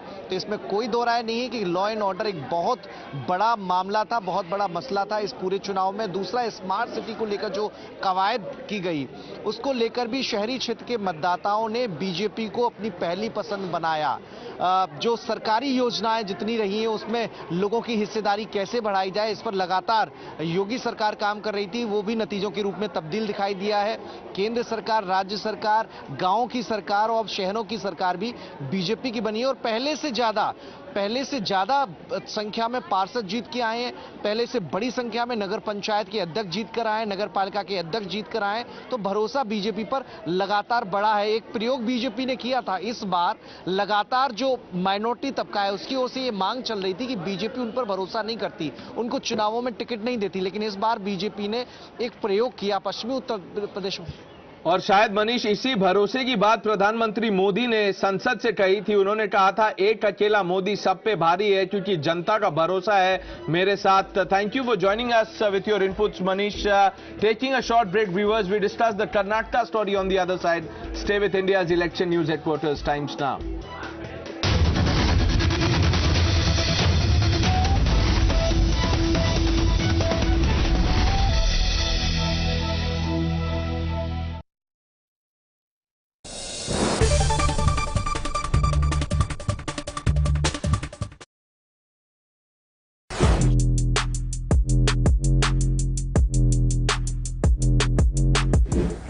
गाइस, एमजी कॉमेट के इंटीरियर की कहानी अब हम आपको सुनाते हैं. फैन को करते हैं थोड़ा स्लो और शुरू करते हैं किससे. ठीक है, तो यहाँ पे सबसे पहले आपको बताएं कि इसे स्टार्ट करने के लिए चाबी कहाँ गई भाई? चाबी मेरे पॉकेट में है. तो इसे स्टार्ट करने के लिए आपको कोई इंजन स्टार्ट स्टॉप बटन नहीं मिलेगा. क्यों? क्योंकि आप इस खूबसूरत सी क्यूट सी जो चाबी है उसका अनलॉक बटन दबाइए, इस कार में बैठिए, 2 बार ब्रेक पेडल को दबाइए और car is ready to go. तो एक ये इंटरेस्टिंग आपको एस्पेक्ट इसमें देखने को मिलेगा. इसके अलावा 10.25 इंच के आपको 2 स्क्रीन यहाँ देखने को मिल रहे हैं. इंटरेस्टिंग इंप्रेसिव चीज़ ये है कि यहाँ पे आपको जो लुक और फील है और जो फीचर्स है, एमजी की गाड़ियों में आपने फीचर्स वैसे भी काफ़ी जो लिस्ट रही है उससे लंबा ही देखा है उस लिस्ट को। यहाँ पे भी आपको उस हिसाब से ये लोडेड ही नज़र आएगी। एंड्रॉयड, एप्पल कारप्ले, ये सभी आपको, वायरलेस भी आपको इसमें ऑप्शन देखने को मिलेगा। और जो फील है, जो इसका रिस्पॉन्स, वो मुझे काफ़ी अच्छा, इम्प्रेसिव सा लग रहा है। और जो डिस्प्ले है वो काफ़ी वाइब्रेंट भी आपको देखने को मिलेगा। राइट साइड में जो इंस्ट्रूमेंटेशन की जगह, अब इलेक्ट्रिक कार है तो वहाँ पर इंफॉर्मेशन तो आपको अलग अलग सेटअप में मिलेगा। लेफ्ट साइड में वोल्ट, करंट और पावर वगैरह की जानकारी आपको मिलेगी। ऊपर जो है कुछ एक जो साइंस है उसमें एक यूनिक या एक अलग चीज़ आपको देखने को मिलेगी। पिछली सीट पर जब आप बैठे हैं, सीट बेल्ट आपने नहीं लगाया तो भी इसमें बीपर जो है आपको याद दिलाएगा। राइट साइड में यहाँ पर फिलहाल न्यूट्रल में है गाड़ी, वो दिखा रही है। स्पीड आपको दिखाएगी, 72% बैटरी इसमें बची है। जो रेंज है वो 144 किलोमीटर इसमें देखने को मिल रहा है और ओडो इसका 199 किलोमीटर दिखा रहा है। यहाँ पर लेफ्ट में एक आप ग्रीन में छोटा सा देखेंगे इको मोड, उसे आप चेंज कर सकते हैं। यहाँ पर ड्राइव सेलेक्ट मोड है या ड्राइव मोड सेलेक्ट, इसे जब दबाएं तो यहाँ नॉर्मल मोड होगा, स्पोर्ट्स मोड होगा और इको मोड होगा। तो यहाँ पर जब मैं नॉर्मल मोड में दबाता हूँ तो रेंज इज 142, स्पोर्ट्स मोड में दबाया है तो range is 142। So I guess जब ड्राइव करेंगे तब शायद इसमें चेंज हमें नज़र आएगा। इसके परफॉर्मेंस के बारे में भी हम तब डिटेल में बात करेंगे। फिनिश है, जो कलर्स हैं, जो यहाँ पर फैब्रिक जैसा मटेरियल है, जो प्लास्टिक है, उसकी क्वालिटी मुझे प्रीमियम लग रही है। Light grey, off white, cream, इन सब के इस्तेमाल के साथ ज़्यादा स्पेशियस और ज़्यादा प्रीमियम फील आपको नज़र इसमें आ रही है। बहुत ही मिनिमल है, तो ढेर सारे बटन्स और कंट्रोल्स इसमें नहीं हैं। और इसके अलावा सिंस दिस इज़ इलेक्ट्रिक तो यहाँ पर भी आपको पूरी जगह मिल रही है। गियर शिफ्ट यहाँ पर आपको यहाँ वो पैनल नहीं देखने को मिल रहा है। स्टीयरिंग व्हील की बात करें तो अच्छे से प्रीमियम फील के साथ ये आपको कवर्ड मिल रहा है और परफोरेटेड पैटर्न वाला यहाँ पर कवर है। जो मटेरियल इसके सेंटर में यूज़ हुआ है वो भी मुझे अच्छा लग रहा है। और जो ये ऑफ वाइट या आइवरी कलर जो फिनिश इसमें दी गई ग्लॉसी सी, वो भी मुझे अच्छी लग रही है। सो हाल फिलहाल में कुछ एक गाड़ियों में हमने ये लाइट थीम देखा है and I really like it. जो सीट है उसमें आप देख सकते हैं फिक्स आपको हेडरेस्ट है, लेकिन ओवरऑल जो फिनिश है वो मुझे फैब्रिक में भी कलर के हिसाब से आई रियली लाइक इट। इसके अलावा यहाँ पर नीचे में आप देखें तो यहाँ ड्राइव सेलेक्ट है, reverse charging, neutral drive mode ये आपको देखने को मिलेगा। जो विंडो के कंट्रोल हैं वो आप यहाँ पे देख सकते हैं। ये ऑटो है, यानी मैंने बटन दबाया और शीशा पूरा खुद ब खुद नीचे या ऊपर गया है। यहाँ पर आप हैंड ब्रेक देख सकते हैं। कुछ एक क्लेवर चीज़ें हैं, जैसे यहाँ पर आप देखें तो ये जो बटन है या सॉकेट है, उसमें आप जब उसको दबाएं तो नीचे हुक निकल कर आ जाता है, जिससे कि आप शॉपिंग बैग्स जो छोटे मोटे हैं वो आप इसमें रख सकते हैं। यहाँ एक चीज़ जो मुझे कमी नज़र आई वो ये है कि अगर आपके पास बड़ा फ़ोन है तो आप या तो किनारे रखें या यहाँ इस कप होल्डर में आएगा इस रखें जहाँ आप चाबी भी रखते हैं। ये जो जगह है मेरे ख्याल से बहुत प्रैक्टिकल नहीं होगी बड़े फ़ोन्स के लिए जो आजकल हम लोग आमतौर पर यूज़ करते हैं। तो उसके लिए एक और शायद बड़ी जगह की दरकार उसमें होगी, अनलेस आप उसे यहाँ पर रखना चाहते हैं तो।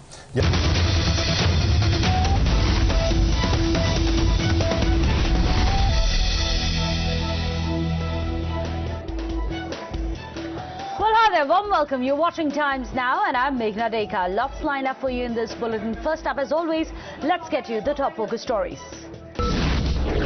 I credit my party cadres and all my leaders. They have worked hard.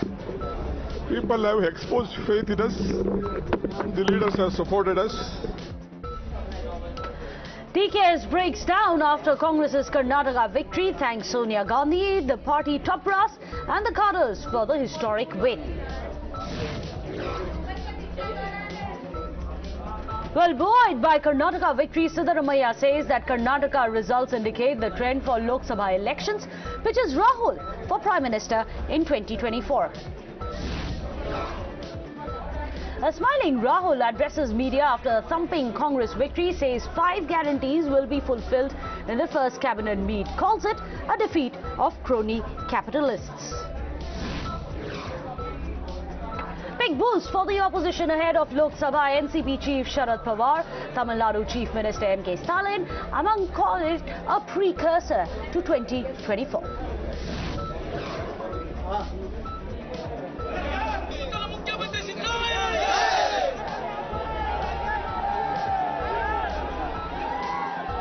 Well, contest for the Chief Minister's post intensifies within the Congress as Ab Ki Baar DK Sarkar chants counter Sidda for CM posters. As Congress wins Karnataka race, outgoing Chief Minister Bommai concedes defeat, says he will come back stronger in a parliamentary elections. DKS's dreams of becoming the power broker fizzle as Congress sails past the victory mark. HDK leads in his constituency. His son Nikhil, however, trails from his. Anti-incumbency wave hits BJP hard. Many of the big faces from the BJP include the 9 ministers of BJP government losing their seats. Maintaining dominance in the Hindi heartland, Yogi sweeps all 3 municipal polls in a massive boost for the BJP ahead of the 2024 polls.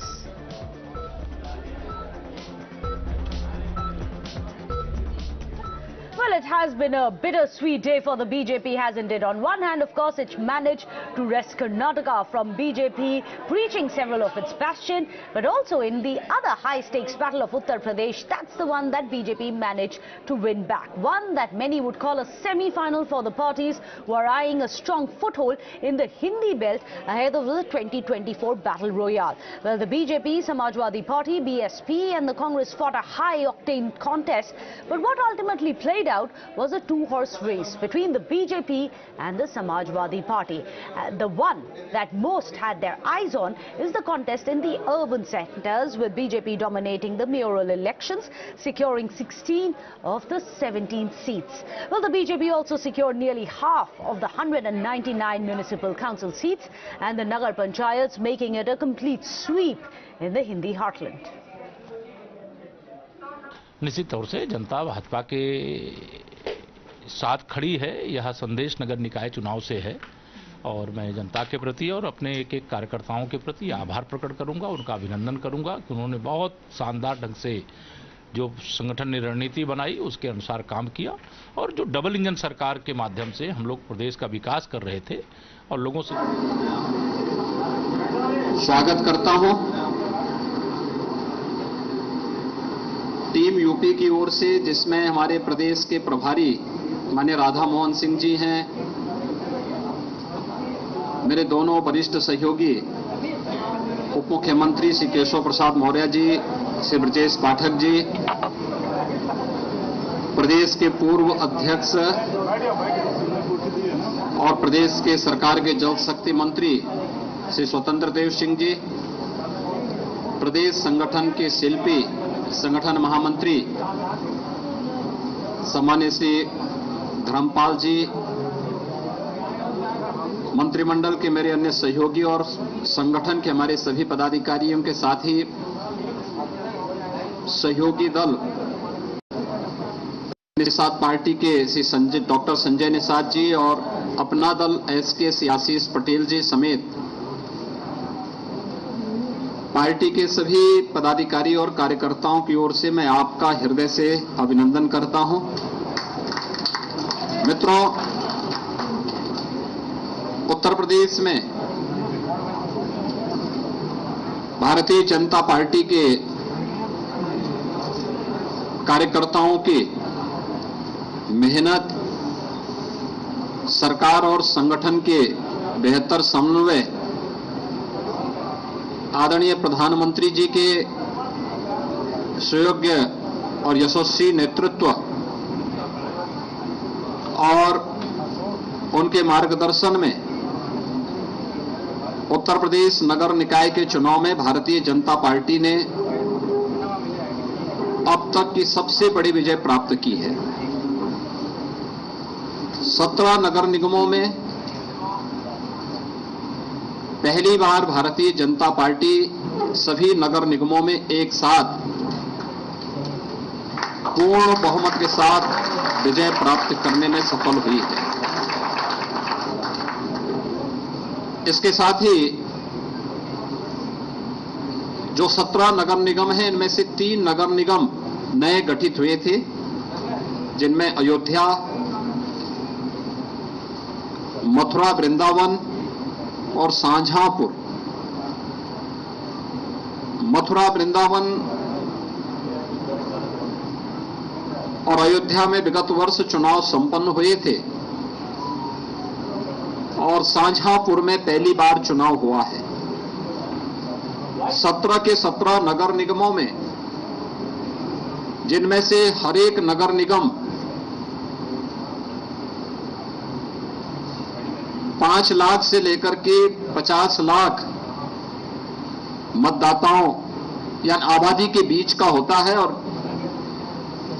इतनी बड़ी आबादी की जनता को प्रदेश के अंदर बुनियादी सुविधाएं उपलब्ध कराने, उनके समग्र विकास और उन्हें स्मार्ट सिटी के रूप में विकसित करने के आदरणीय प्रधानमंत्री जी के विजन को डबल इंजन सरकार ने जिस प्रभावी तरीके से आगे बढ़ाया है, आज ये जनादेश सबके सामने है। प्रदेश के अंदर 200 नगर पालिकाएं, जिनमें से 199 में चुनाव संपन्न हुए हैं। 2017 में भारतीय जनता पार्टी ने 60 नगर पालिकाओं में विजय प्राप्त की थी। इस वर्ष भारतीय जनता पार्टी का ये आंकड़ा विगत वर्ष से यानी 2017 से दोगुने से अधिक सीटें भारतीय जनता पार्टी नगर पालिकाओं में भी प्राप्त कर रही है। नगर पंचायतें पिछले 5 वर्ष के दौरान प्रदेश में नई नगर पंचायतों का गठन भी हुआ है। जो बड़ी ग्राम पंचायतें थी और 20,000 की आबादी से अधिक की आबादी के जो ग्राम पंचायतें थी, उन्हें नगर पंचायत के रूप में विकसित करके नगरीय सुविधाओं से आच्छादित करने का जो अभियान था, उसी क्रम में लगभग 112 से अधिक नए नगर निकाय गठित हुए थे।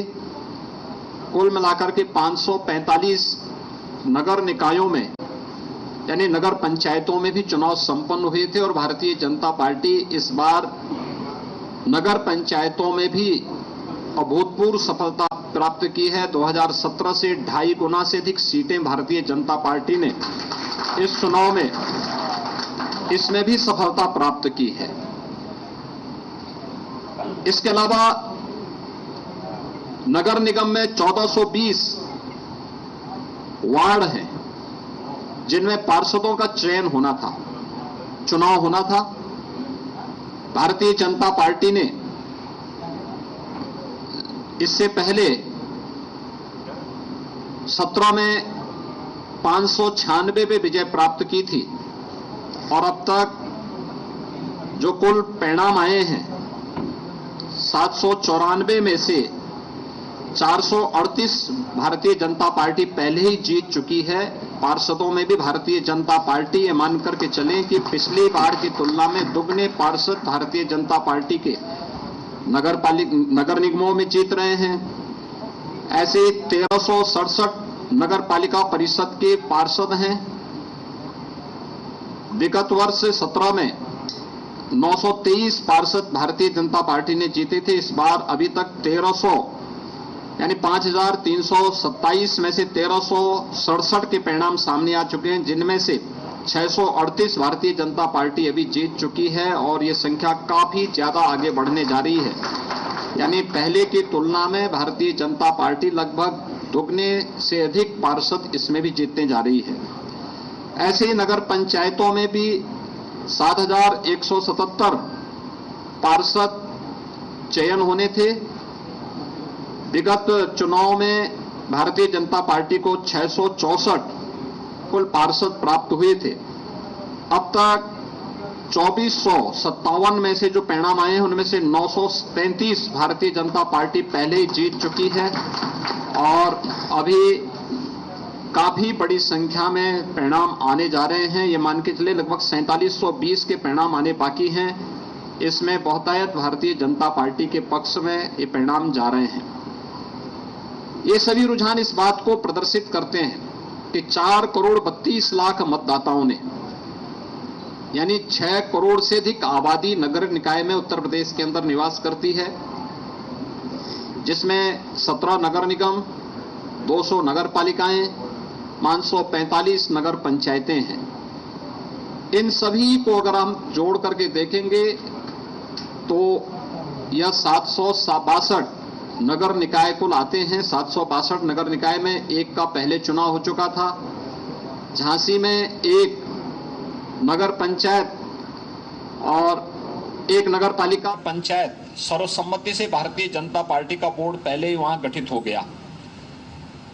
ये चीजें दिखाती हैं कि डबल इंजन सरकार ने प्रधानमंत्री मोदी जी के मार्गदर्शन में, उनके नेतृत्व में सुशासन, विकास और सुरक्षा का जो एक बेहतर वातावरण उत्तर प्रदेश के अंदर बनाया है, उसको यह जनादेश प्राप्त हुआ है। और शासन की चीजों को, डबल इंजन सरकार के कार्यक्रमों को जमीनी धरातल तक पहुंचाने के लिए हमारे नगर विकास मंत्रालय विभाग ने, भारतीय जनता पार्टी के कार्यकर्ताओं ने जिस तत्परता के साथ कार्य किया है, चुनाव में बेहतर समन्वय हम सबकी बेहतर ताकत थी, सबसे मजबूत ताकत थी, उसका ये परिणाम हमारे सामने है।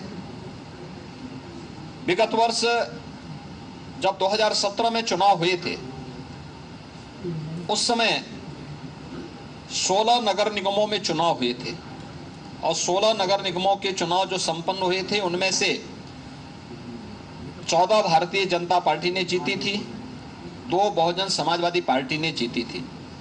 पहली बार 17 की 17 नगर निगम भारतीय जनता पार्टी जीत करके एक ऐतिहासिक जनादेश को प्राप्त की है। इसके साथ ही उत्तर प्रदेश में 2 विधानसभा के उपचुनाव भी संपन्न हुए हैं। एक 96 जो विधानसभा थी वह हमारे सहयोगी दल अपना दल एस के विधायक से राहुल प्रकाश के दिवंगत होने के कारण खाली हुई थी। इस सीट को भी भारतीय जनता पार्टी गठबंधन अपना दल एस ने यहां पर समाजवादी पार्टी को परास्त करके सीट जीती है। और दूसरी सीट स्वार रामपुर जनपद की है, जो समाजवादी पार्टी के सदस्य की अयोग्यता के कारण यह सीट खाली हुई थी, उनकी सदस्यता समाप्त होने के कारण सीट खाली हुई थी। इसे भी हमारे सहयोगी दल, भारतीय जनता पार्टी के सहयोगी दल, गठबंधन के सहयोगी दल अपना दल एस के प्रत्याशी ने भारी बहुमत से यह सीट भी जीत करके दोनों उपचुनाव में भी वहां पर झंडा गाड़ने का काम किया है। मैं उत्तर प्रदेश के दोनों विधानसभा उपचुनाव के मतदाताओं के प्रति 17 नगर निगम, 199 नगर पालिका और 559 जो हमारे नगर पंचायतें हैं, 544 नगर पंचायतें हैं, इनके सभी मतदाताओं के प्रति मैं हृदय से आभार व्यक्त करता हूं। पूरा चुनाव शांतिपूर्ण ढंग से संपन्न हुआ है। आप आश्चर्य करेंगे, 4 करोड़ 32 लाख से अधिक मतदाता इस नगर निकाय चुनाव में भागीदार बने थे। 6 करोड़ से अधिक की आबादी नगर निकायों में उत्तर प्रदेश में निवास करती है और शांतिपूर्ण तरीके से सभी चुनाव संपन्न हुए हैं। राज्य निर्वाचन आयोग को, भारत निर्वाचन आयोग को इन चुनावों को सकुशल संपन्न कराने के लिए हृदय से धन्यवाद देते हुए मैं अपनी पूरी मशीनरी को भी, प्रशासन, पुलिस और सभी राजनीतिक दलों को भी, जिन्होंने आचार संहिता के पालन को मान करके पूरे संयम के साथ चुनाव की व्यवस्था को लोकतांत्रिक मूल्यों में विश्वास करते हुए संपन्न करने में योगदान दिया है और नगर निकाय के चुनाव उत्तर प्रदेश के अंदर संपन्न हो रहे हैं। मैं इस अवसर पर इन सबको भी हृदय से धन्यवाद देता हूं। एक बार फिर से आदरणीय प्रधानमंत्री जी के मार्गदर्शन में भारतीय जनता पार्टी के कार्यकर्ताओं के परिश्रम, मंत्रिमंडल के मेरे सभी सहयोगियों के द्वारा किए गए प्रयास, संगठन के द्वारा बनाई गई व्यूहरचना का परिणाम है कि प्रदेश के मतदाताओं ने भारतीय जनता पार्टी को यह जनादेश दिया है। मैं इस जनादेश के लिए उत्तर प्रदेश के नगर निकाय में निवास करने वाले सभी मतदाताओं का, दोनों उपचुनावों के सभी मतदाताओं के प्रति भी हृदय से आभार व्यक्त करता हूं और विश्वास दिलाता हूं कि उत्तर प्रदेश सरकार विकास, सुरक्षा और सुशासन के लिए जो उनकी मंशा है उसके अनुरूप परिणाम देने के लिए पूरी तत्परता के साथ कार्य करेगी। मीडिया के आप सभी बंधुओं का भी मैं हृदय से आभार व्यक्त करता हूं कि आप लोगों ने शासन की योजनाओं को समय समय पे जनता तक पहुंचाने और प्रचार प्रसार के माध्यम से जागरूकता के जिस कार्यक्रम को सकारात्मक रूप से आगे बढ़ाया है, इसके लिए भी मैं आप सबका हृदय से अभिनंदन करता हूं। बहुत बहुत धन्यवाद जी। धन्यवाद जी।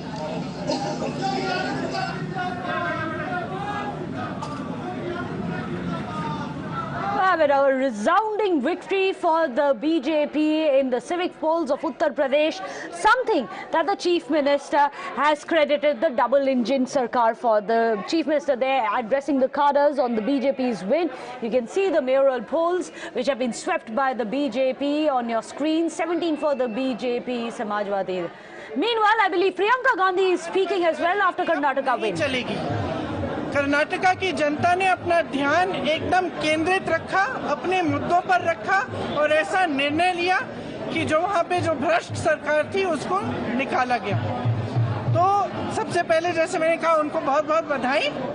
फिर हमारे परम आदरणीय कांग्रेस के अध्यक्ष जी खारगे जी और पूर्व अध्यक्ष जी श्री राहुल गांधी जी, उन्हीं के नेतृत्व में ये चुनाव लड़ा गया, उन्हीं की अगुवाई थी। भारत जोड़ो यात्रा में राहुल गांधी जी ने जो कर्नाटका से यात्रा निकाली, उसमें जो 91 शायद या 91 से विधानसभा थी, उनमें से 75% जीती गई है कांग्रेस द्वारा। कांग्रेस अध्यक्ष जी ने मन बनाया कि कांग्रेस को जिताना ही है। 1 महीने से वे कर्नाटका में रहे, उन्हीं के नेतृत्व में पूरा संचालन हुआ। श्री सिद्दारमैया जी और श्री DK शिवकुमार जी को भी बहुत बहुत बधाई। सारे जितने भी कर्नाटका में कांग्रेस के कार्यकर्ता हैं, उन सब ने अथक परिश्रम किया। उन्हीं के परिश्रम की वजह से आज ये जीत हासिल हुई है। तो अब हम सबके दिल में यही बात होनी चाहिए कि एक बहुत बड़ी जिम्मेदारी है। हमने कुछ वादे किए हैं, कुछ गारंटीज दिए हैं जनता को, इनको पूरा करने के लिए हमें काम करना है और पूरी निष्ठा से जनता को ये दिखाना है कि एक अलग तरह की एक नई राजनीति इस देश में उभर सकती है, जो विकास की बात करे, जो जनता के मुद्दों पर आधारित हो। बहुत बहुत धन्यवाद। देश के अंदर एक आवाज होने लगी है, राहुल गांधी अब प्रधानमंत्री बनेंगे, कितना सहमत हैं? देखिए, जैसे मैंने कहा, एक बहुत बड़ी जिम्मेदारी है। हम जनता के सामने गए कुछ गारंटीज लेकर, हमें उन्हें पूरा करना है। जनता के लिए हमें काम करना है और आगे जनता ही बताएगी क्या होगा।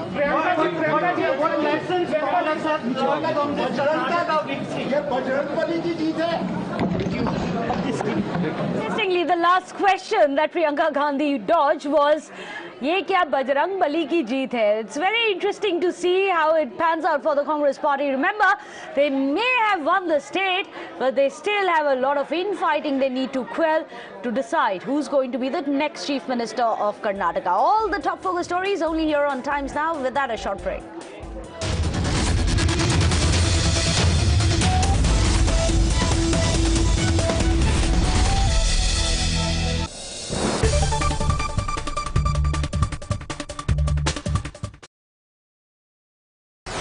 Whether you're an aspiring influencer or just want to create memories using your mobile phone cameras, I am here to share some really amazing 10 mobile photography tips that can actually turn your ordinary photos into some really good Instagram worthy photos.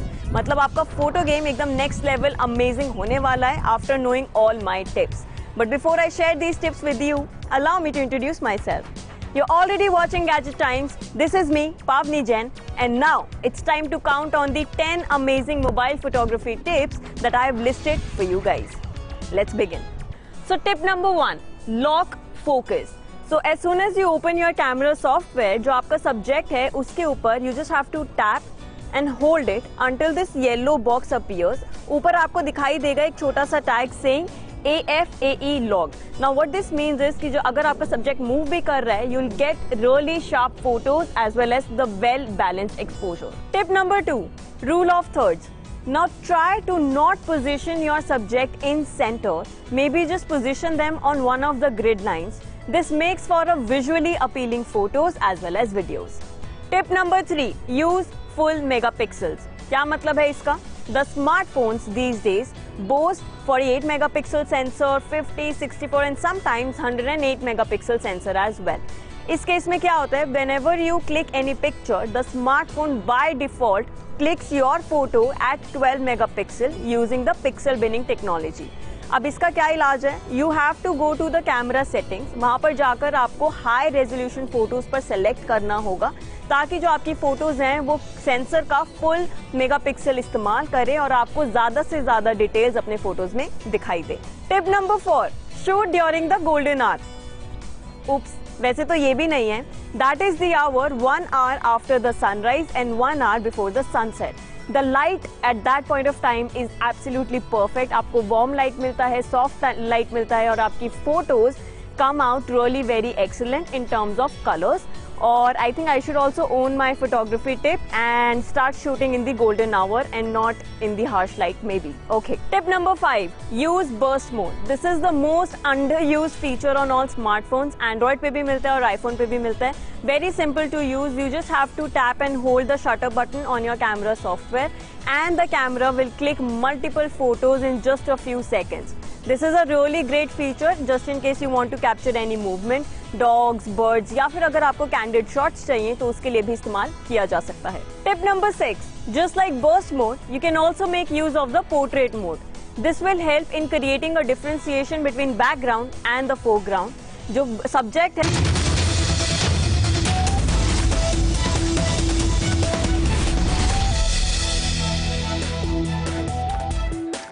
Welcome back. You're watching Times Now. Of course, big victory there, a very decisive win for the Congress party today. And the people who really led it, one of them, of course, is none other than DK Shivakumar. Well, after today's resounding victory, DK Shivakumar, in a very emotional address, thanked the party workers, giving them credit for the victory. He also said that he has fulfilled his promise, which he had made to the party high command, and delivered Karnataka to them.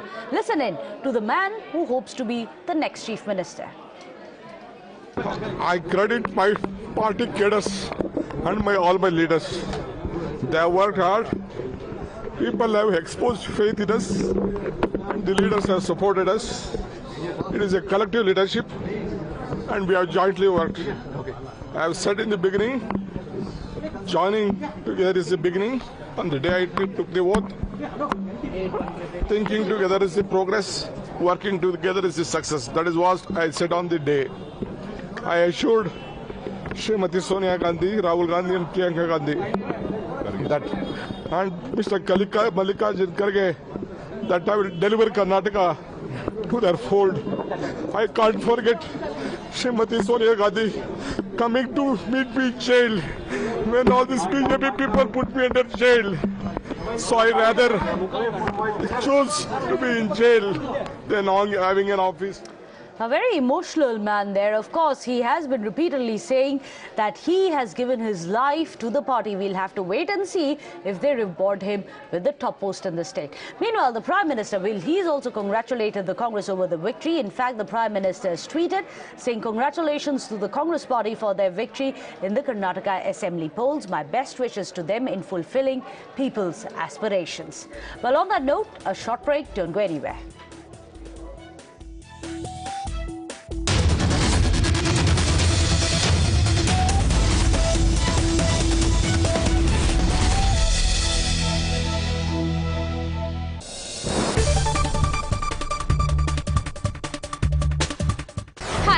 Vanshika और मैं आज unbox करने वाली हूँ ये वाला phone. ये है Tecno Phantom V Fold.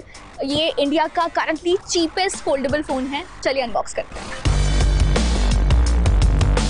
We have this cool box here और I am super excited to unbox it. यहाँ पे they have given their tagline Beyond the Extraordinary. देखते हैं इसके अंदर फोन एक्स्ट्राऑर्डिनरी है कि नहीं. Here is the phone. इसके बारे में हम थोड़ा बाद में बात करेंगे. Let's see what's there further. We get this packet kind of a thing. We have SIM ejector tool here. And we have some usual paperwork here, warranty cards and some user manual. We get the cover also. बहुत ही cool सा matte finish वाला इसका cover यहाँ पे available है. And then we have जिसमें हमारे पास charging cable available है. 45 watt का charger available है. And that's it. These were all the things that were available inside this box. I'm sweating guys. मतलब unbox करने के चक्कर में इस फोन को मेरे पसीने छूट रहे हैं. But I'm excited. So, and here is the phone guys. Look at this beast. इसका जो मेन स्क्रीन है वो 7.85 इंचेस का है. मतलब अगर आप स्ट्रीम करना चाहते हो, गेम खेलना चाहते हो, बढ़िया फोन है आपके लिए. इसका जो सब स्क्रीन है वो 6.42 इंचेस का है. कटआउट पंच होल अवेलेबल है. इसमें 50 मेगापिक्सल्स का रेयर ट्रिपल कैमरा इसमें अवेलेबल है. इसका जो बैक पैनल है वो टेक्सचर्ड है, बहुत ही प्रीमियम फील है. इसका जो वेट है वो 2.99 ग्राम्स है, जिसमें मतलब मुझे थोड़ा सा भारी लग रहा है, बट इट्स फाइन राइट. इसकी जो बैटरी है वो 5000 mAh की है. और इसकी कूल चीज़ ये है कि इसमें 2 बैटरीज हैं. मतलब 5000 mAh है, 2 स्क्रीन हैं, तो 2 जगह बैटरी अवेलेबल है. Apart from that, what do we get in this phone? Usual है, जो पावर बटन होता है, वॉल्यूम बटन होता है. इसका जो फ्रेम है बहुत ही क्लासी फ्रेम है. ये रोज गोल्ड कलर का है. इसमें 2 वेरिएंट अवेलेबल हैं, एक black and the other one is white. We got the white one क्योंकि वाइट वाला ज़्यादा प्रिटी लगता है. That's my opinion. बाकी इट्स सब्जेक्टिव. इसको ऑन करके देख लेते हैं and will talk about the phone further. इसमें एमोलेड डिस्प्ले अवेलेबल है. इसमें 120 हर्ट्ज का रिफ्रेश रेट अवेलेबल है. 12 GB का रैम अवेलेबल है. 256 GB का स्टोरेज है जिसको आप एक्सटेंड भी करा सकते हो. Do you love the air that you breathe? Well, I don't, because it has got lot of pollutants, harmful toxins, dust, pollen and whatnot. Well, to curb that situation, Xiaomi has come up with a new product which is called Xiaomi Air Purifier 4.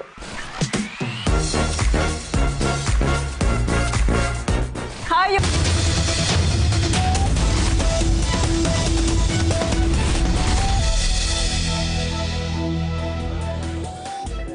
Well, warm welcome. You're watching Times Now and I'm Meghna Dekha. Today, of course, is the day when the Congress has managed to wrest the southern bastion of the BJP from them, winning Karnataka with a very decisive margin. In fact, the Prime Minister himself has congratulated the Congress party as well over the victory. In fact, PM Modi tweeted, I quote him here, he said, congratulations to the Congress for their victory in the Karnataka Assembly polls. My best wishes to them in fulfilling people's aspirations. Let me go across to Imran, who's joining us very late. I beg your pardon, I believe you have Pranesh with you.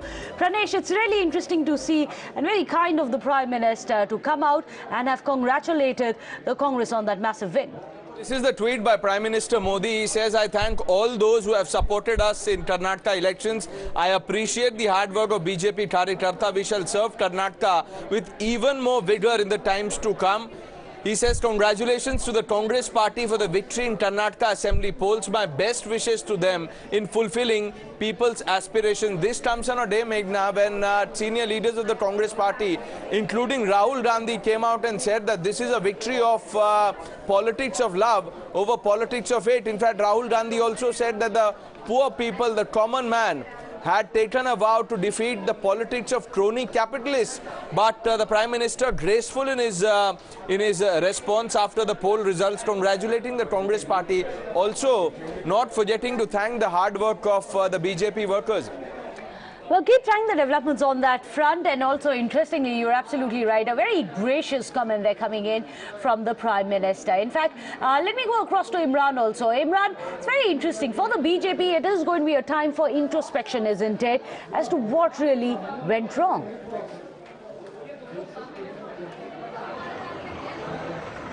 Well, absolutely. That's Chief Minister, beg your pardon, Basuraj Bommai has already said that we have to introspect and just to see where the party went wrong, and we'll have a discussion over this as soon as this settles down as to what were the reasons for which the party fared so poorly in the elections right now. A lot of time for introspection the BJP needs to do as to how come the party which was it's such a position itself as to coming back to power in Karnataka to constricting itself to more than 60 seats. Now this is after a Prime Minister had campaigned in more than 20 assembly constituencies, and 2 of which were major roadshows in Bangalore, crisscrossing close to around 20 assembly constituencies in Bangalore itself. Now more than 9 sitting ministers of the BJP have lost the election, including some of this which is considered the BJP's bastions, and even the speaker he lost. The others, the very big setback for the BJP, not in terms just of the numbers that have come down, but also that even the strongholds which is considered the BJP's bastions, where the party has lost to Congress. Well, of course. In fact, Imran, do stay on with us. Of course, today has been a big election day, and this is across India. In fact, 2 of the biggest states of India, of course, they are home to over 100 Lok Sabha seats, have already thrown up 2 contrasting results. While the BJP, as we were discussing, has lost in Karnataka, it has swept Uttar Pradesh civic polls. Well, the BJP's defeat in Karnataka obviously delivers a body blow to its plans of expanding in the south, but it will also take heart from the fact that it has not lost its vote share substantially, which means that its committed vote has still not dissolved. In fact, the Congress gains have come from the Lingayat belt, where the BJP couldn't put up a united showing, and at the expense of the third party, the JDS. In fact, the vote share, if you look at it, which is lost by the JDS, has moved almost to the last decimal point to the Congress party. In fact, let's get you a quick look at how really the Congress built its victory. Well, it has been a very decisive victory for the Congress party this time around in Karnataka. The 138 seats that the party has managed to wrest. Very interestingly, where are these votes coming in from?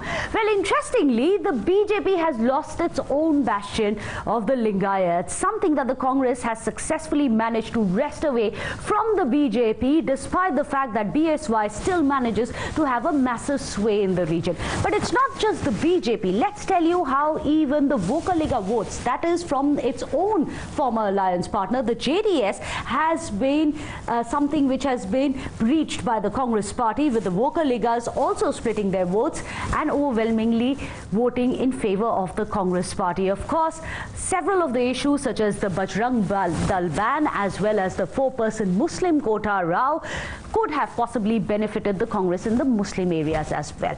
But let's also give you a sense of what really has been the vote share and why that very critical 6% that here on Times Now we've been telling you about, and why it has been very critical. Remember, here on Times Now we told you that Congress requires at least 6% of a victory margin. But this time around, as the numbers are showing you, Congress stands very comfortably at 43.3% and the BJP is at 36.29%, which means that the victory margin for the Congress is actually close to 8%. This is what it had required, above 6%, to ensure it has a decisive win. Because remember, even in 2018, Congress did manage to have a higher vote share than the BJP, and yet the number of seats weren't as high, which cost them the state. But let's also tell you, for the Congress party, it's not all over yet. The victory also comes with its crown of thrones. Remember, Siddaramaiah is, of course, one of the tallest leaders of the party, and he is going to be the top contender, but also vying with him for that top post is none other than DK Shivakumar. So who is the Congress going to pick? Well, we'll have to wait and watch for that. Well, the Congress and the opposition has, of course, begun to spin the victory in Karnataka as a defeat for the Prime Minister Modi, and also the beginning of the end of the Prime Minister's connect with the people ahead of the 2024 elections. But let's tell you how Congress party's Rahul Gandhi and others such as Siddaramaiah are already remarking that the Congress has defeated the Prime Minister and BJP's chief strategist Amit Shah and their alleged politics of money, muscle and hate. Listen in. Karnataka के चुनाव में एक तरफ crony Capitals की ताकत थी, दूसरी तरफ गरीब जनता की शक्ति थी और शक्ति ने ताकत को हरा दिया। और यही हर स्टेट में होगा। कांग्रेस पार्टी कर्नाटक में गरीबों के साथ खड़ी हुई, हम गरीबों के मुद्दों पर लड़े। और मुझे सबसे अच्छी बात यह लगी कि हमने नफरत से, गलत शब्दों से ये लड़ाई नहीं लड़ी। हमने मोहब्बत से, प्यार से, दिल खोल के ये लड़ाई लड़ी। और कर्नाटक की जनता ने हमें दिखाया कि ये देश मोहब्बत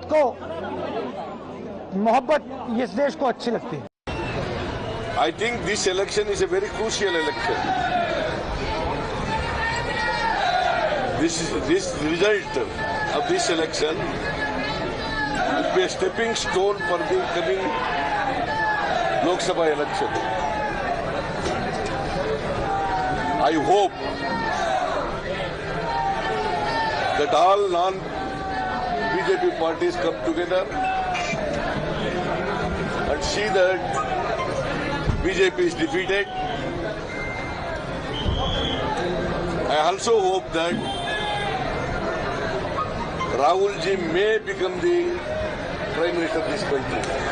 I credit my party cadres and all my leaders. They have worked hard. People have exposed faith in us, and the leaders have supported us. It is a collective leadership, and we have jointly worked. I have said in the beginning, joining together is the beginning. On the day I took the oath, thinking together is the progress, working together is the success. That is what I said on the day.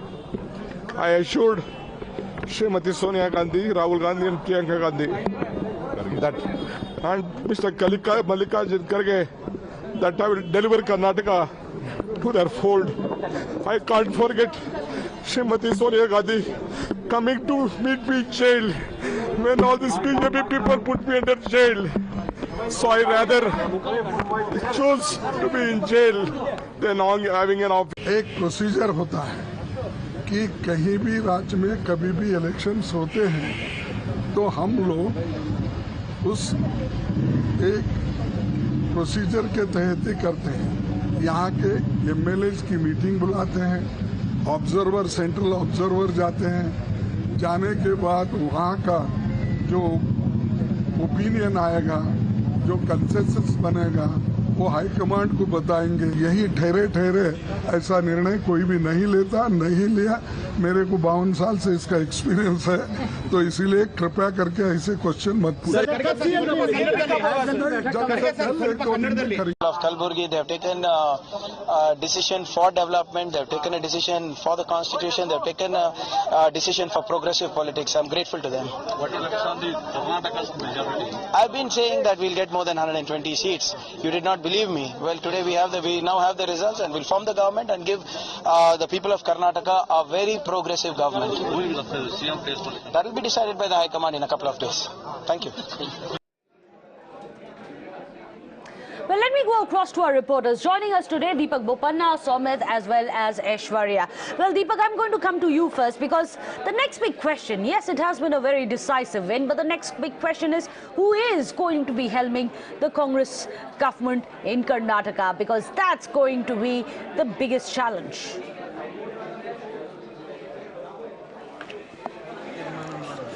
Well, absolutely. Tomorrow we've been told that the Congress legislators are set to meet, but of course we've been told by many of the Congress leaders that of course this is not going to be left alone to the Congress legislators to decide, because if they choose one of them, that is Mr. D.K. Shivakumar or Mr. Siddaramaiah, the two front runners for the Chief Minister's post, the other one is going to be left furious because both of them of course have had their own share of work that they've put in, the leadership that they've had to ensure that the Congress has come to power. So they both of course will want their share of the pie here being the Chief Minister's post. And for Mr. D.K. Shivakumar or Siddaramaiah, you know, they wouldn't want to settle for anything lesser than that. So it's going to be interesting what High Command decide. They of course have a couple of options before them. That is of course make one of them and take the chance of the other, listening to what the High Command has said, and the legislators of course follow suit. Or of course a power sharing formula between Mr. D.K. Shivakumar and Mr. Siddaramaiah. Mr. Siddaramaiah of course has been opposed to this particular idea from the beginning. So what really the High Command does to change that, if that is a scenario that they want to do, that's going to be interesting as well. And the last option, of course, is to keep both of them away and probably give an opportunity to somebody like Mr. G. Parmeshwar or even Mr. Mallikarjun Kharge. Mr. Mallikarjun Kharge, of course, being a Dalit leader himself, being the AICC chief, whether he would want to take up the position of the chief minister's position is also something that remains to be seen. But of course, all these options lie ahead for the Congress. Well, let me go across to Thoya also. I believe she is joining as well. Thoya, very interesting to see that the Congress, even before the results came out, the infighting has already begun. Can they manage to solve this CM post conundrum without shedding any blood? Well, that's absolutely, right now I'm standing in front of KPCC where you can see the celebration is going on, and also this celebration they're waiting for DK Shivakumar to arrive over here, and DK Shivakumar is currently at the Mallikarjun Kharge's house. He will be arriving here at any moment. And also, when it comes to the chief ministers,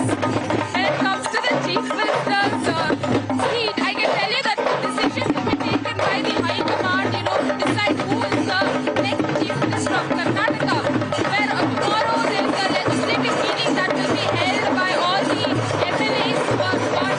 So they will be deciding who will be the next chief minister, and only then they will decide, because there are three big races for chief minister candidate. One will be DK Shivakumar, the other one will be Siddaramaiah, and also Mallikarjun Kharge. So in tomorrow's meeting, they will have to decide who will be the next person, who will be the chief minister. Over to you. You can also see that the celebration that is happening over here, it's Congress celebration. People are really excited to see this, that they're waiting for the DK Shivakumar to arrive over here. He's also here, and he's at Kharge's house. So he will be arriving here at any moment. You can also see people from different districts have come here.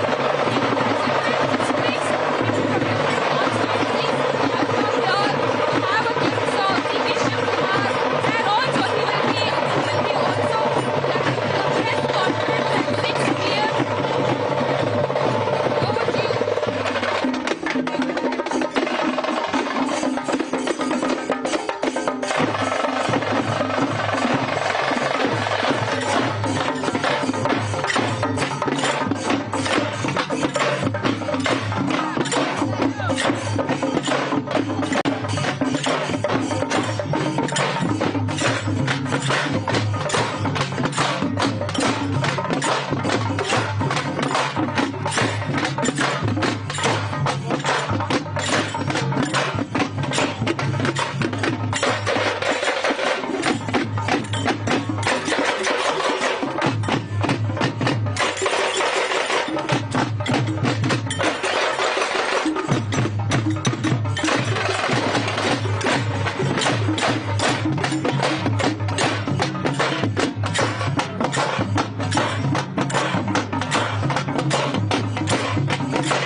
Well, these are quite frantic celebrations, if I can call it that, at the KPCC headquarters. There you have it, DK Shivakumar, one of the two men in the moment. I'm not going to say the man of the moment, because there is, of course, Siddaramaiah, who's also thrown his hat in the ground. Let's wait and see if we can catch in a word of what DK Shivakumar has to say. Remember, he gave a very emotional soundbite a short while back when he cried and he said that he was forever going to be in debt of Sonia Gandhi, who had come to him and at a time when he was in prison as well. In fact, let me go across to Aishwarya also, who's joining us. Aishwarya, that man, his fate and also the fate of Siddaramaiah lies, it seems, in the hands of the Parivar, isn't it, in the national capital, because the top brass may be the one which weighs in, not just the CLP. What are you picking up? Whom are they likely to favor?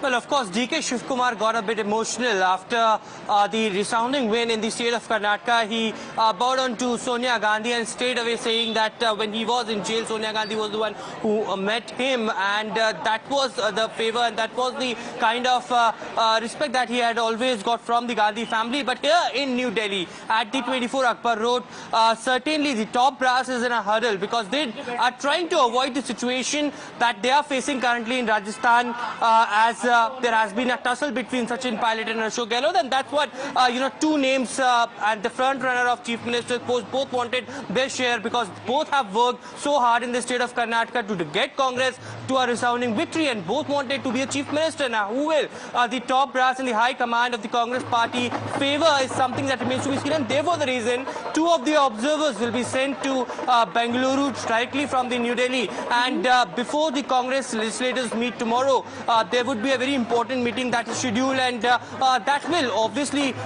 decide, because once the leader has been decided in the CLP meeting, it is very important to see what the decision of the High Command is. So both the things will be kept in the mind, as Mallikarjun Kharge in his soundbite clearly stated, that this is a kind of formula that has always opted by the Congress party once the observer will reach, and therefore the decision will be taken. Well, that's going to be very interesting. In fact, very short while from now, we expect Congress to hold a press conference. Let me go across to Pragya. Pragya, during that press conference, perhaps we'll get some kind of a clarity, some kind of an indication as to who and by when do we get to hear the official pick for the CM post by the Congress. Well, we have tried asking all these leaders as to who would be the CM candidate, but we have not got a clear reply from any of them. And in fact, they have told that there will be a CLP meeting. Unlike BJP, Congress will have that through a process which is written in the party constitution as well. So a sarcastic comment obviously on the BJP as well, Mr. Kharge made, saying that it is our legislator who select the CM candidate and on the high command. Well, having said that, all the leaders, including Mr. Kharge, Randeep Singh Surjewala, who is Karnataka in charge, and also Mr. DK Shivakumar, Siddaramaiah, will be here addressing the press conference. Obviously, we will be asking them questions, and we will try to get some clarity on who would be the CM face, who would be the CM of the Karnataka from the Congress, as it's a very big issue within the Congress party as well, and it will be very hard to solve it if Congress decides to go with one of them. They need to be united. Congress has seen differences in the past as well. They, like you can see, Rajasthan unit, there's a sort of vertical split in the party. Congress would not want that in Karnataka. They have just won the state and they're very elated. So they would try to come up with a formula, and whether that formula will be accepted to the one who will not be the CM is yet to be seen. And mind you, BJP will be keeping a very close eye on who would be the CM and who would not be the CM, and what will that mean for the Congress and the state unit in months and years to come. Very shortly, we expect that press conference to come in. Perhaps the body language of the two men, DK Shivakumar and Siddaramaiah, may just give us telltale signs. We are going to get you the very latest minute-by-minute updates from Karnataka. But after a short break, don't go anywhere.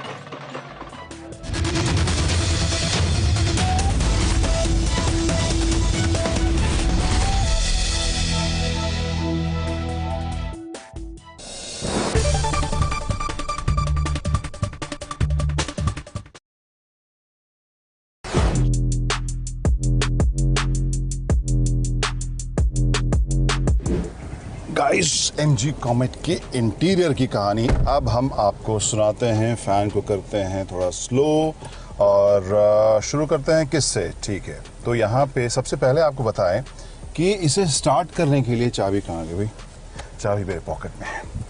तो इसे start करने के लिए आपको कोई engine start stop button नहीं मिलेगा। क्यों? क्योंकि आप इस खूबसूरत सी क्यूट सी जो चाबी है उसका अनलॉक बटन दबाइए, इस कार में बैठिए, 2 बार ब्रेक पेडल को दबाइए और car is ready to go. तो एक ये इंटरेस्टिंग आपको एस्पेक्ट इसमें देखने को मिलेगा। इसके अलावा 10.25 इंच के आपको 2 स्क्रीन यहाँ देखने को मिल रहे हैं। इंटरेस्टिंग इंप्रेसिव चीज़ ये है कि यहाँ पे आपको जो लुक और फील है और जो फीचर्स है, एमजी की गाड़ियों में आपने फीचर्स वैसे भी काफ़ी जो लिस्ट रही है उससे लंबा ही देखा है उस लिस्ट को। यहाँ पे भी आपको उस हिसाब से ये लोडेड ही नज़र आएगी। एंड्रॉयड, एप्पल कारप्ले, ये सभी आपको वायरलेस भी आपको इसमें ऑप्शन देखने को मिलेगा। और जो फील है, जो इसका रिस्पॉन्स, वो मुझे काफ़ी अच्छा इम्प्रेसिव सा लग रहा है। और जो डिस्प्ले है वो काफ़ी वाइब्रेंट सा भी आपको देखने को मिलेगा। राइट साइड में जो इंस्ट्रूमेंटेशन की जगह, अब इलेक्ट्रिक कार है तो वहाँ पर इंफॉर्मेशन तो आपको अलग अलग सेटअप में मिलेगा। लेफ्ट साइड में वोल्ट, करंट और पावर वगैरह की जानकारी आपको मिलेगी। ऊपर जो है कुछ एक जो साइंस है उसमें एक यूनिक या एक अलग चीज़ आपको देखने को मिलेगी। पिछली सीट पर जब आप बैठे हैं, सीट बेल्ट आपने नहीं लगाया तो भी इसमें बीपर जो है आपको याद दिलाएगा। राइट साइड में यहाँ पर फिलहाल न्यूट्रल में है गाड़ी, वो दिखा रही है। स्पीड आपको दिखाएगी। 72% बैटरी इसमें बची है। जो रेंज है वो 144 किलोमीटर इसमें देखने को मिल रहा है और ओडो इसका 199 किलोमीटर दिखा रहा है। यहाँ पर लेफ्ट में एक आप ग्रीन में छोटा सा देखेंगे इको मोड, उसे आप चेंज कर सकते हैं। यहाँ पर ड्राइव सेलेक्ट मोड है या ड्राइव मोड सेलेक्ट, इसे जब दबाए तो यहाँ नॉर्मल मोड होगा, स्पोर्ट्स मोड होगा और इको मोड होगा। तो यहाँ पर जब मैं नॉर्मल मोड में दबाता हूँ तो रेंज इज 142, स्पोर्ट्स मोड में दबाया है तो range is 142। So I guess जब ड्राइव करेंगे तब शायद इसमें चेंज हमें नज़र आएगा। इसके परफॉर्मेंस के बारे में भी हम तब डिटेल में बात करेंगे। फिनिश है, जो कलर्स हैं, जो यहाँ पर फैब्रिक जैसा मटेरियल है, जो प्लास्टिक है, उसकी क्वालिटी मुझे प्रीमियम लग रही है। Light grey, off white, cream, इन सब के इस्तेमाल के साथ ज़्यादा स्पेशियस और ज़्यादा प्रीमियम फील आपको नज़र इसमें आ रही है। बहुत ही मिनिमल है, तो ढेर सारे बटन्स और कंट्रोल्स इसमें नहीं हैं। और इसके अलावा सिंस दिस इज़ इलेक्ट्रिक तो यहाँ पर भी आपको पूरी जगह मिल रही है। गियर शिफ्ट यहाँ पर आपको यहाँ वो पैनल नहीं देखने को मिल रहा है। स्टीयरिंग व्हील की बात करें तो अच्छे से प्रीमियम फील के साथ ये आपको कवर्ड मिल रहा है और परफोरेटेड पैटर्न वाला यहाँ पर कवर है। जो मटेरियल इसके सेंटर में यूज़ हुआ है वो भी मुझे अच्छा लग रहा है। और जो ये ऑफ वाइट या Ivory,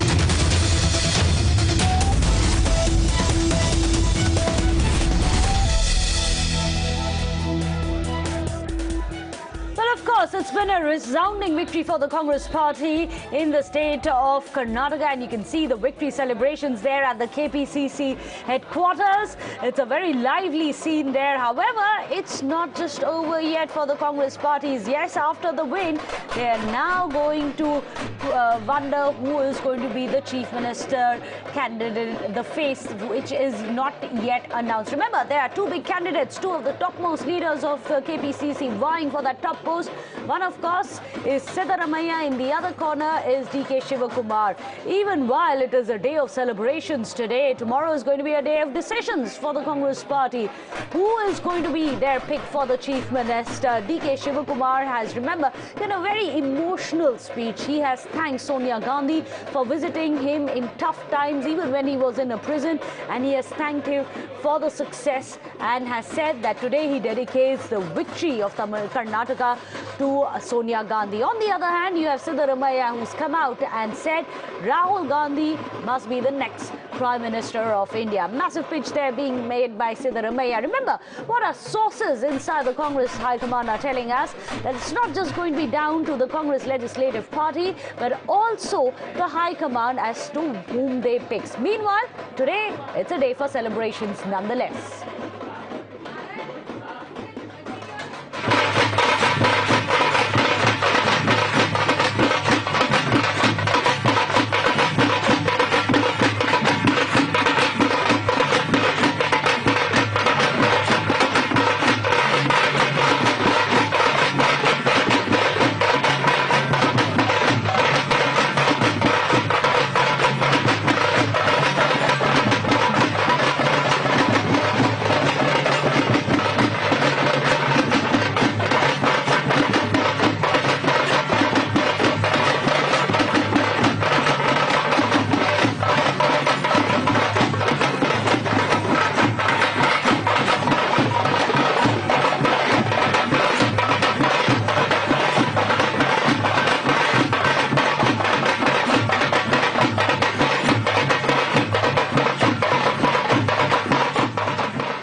Times now has spoken to Chief Minister Basavaraj Bommai after that big drubbing that the BJP received. Listen in to him thank the voters and saying it's time to introspect for the BJP.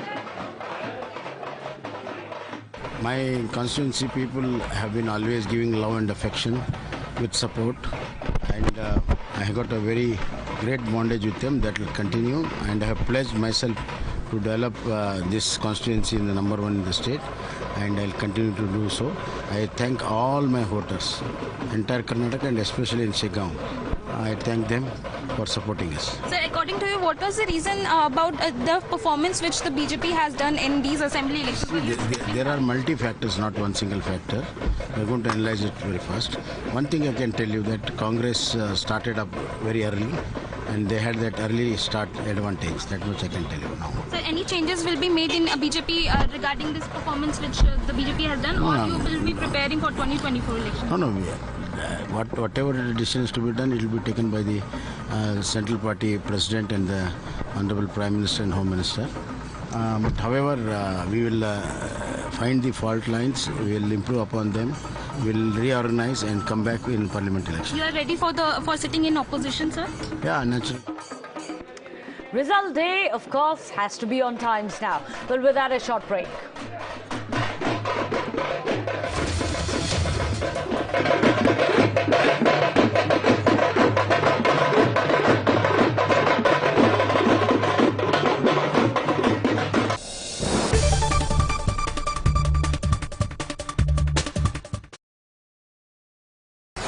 Whether you're an aspiring influencer or just want to create memories using your mobile phone cameras, I am here to share some really amazing 10 mobile photography tips that can actually turn your ordinary photos into some really good Instagram-worthy photos.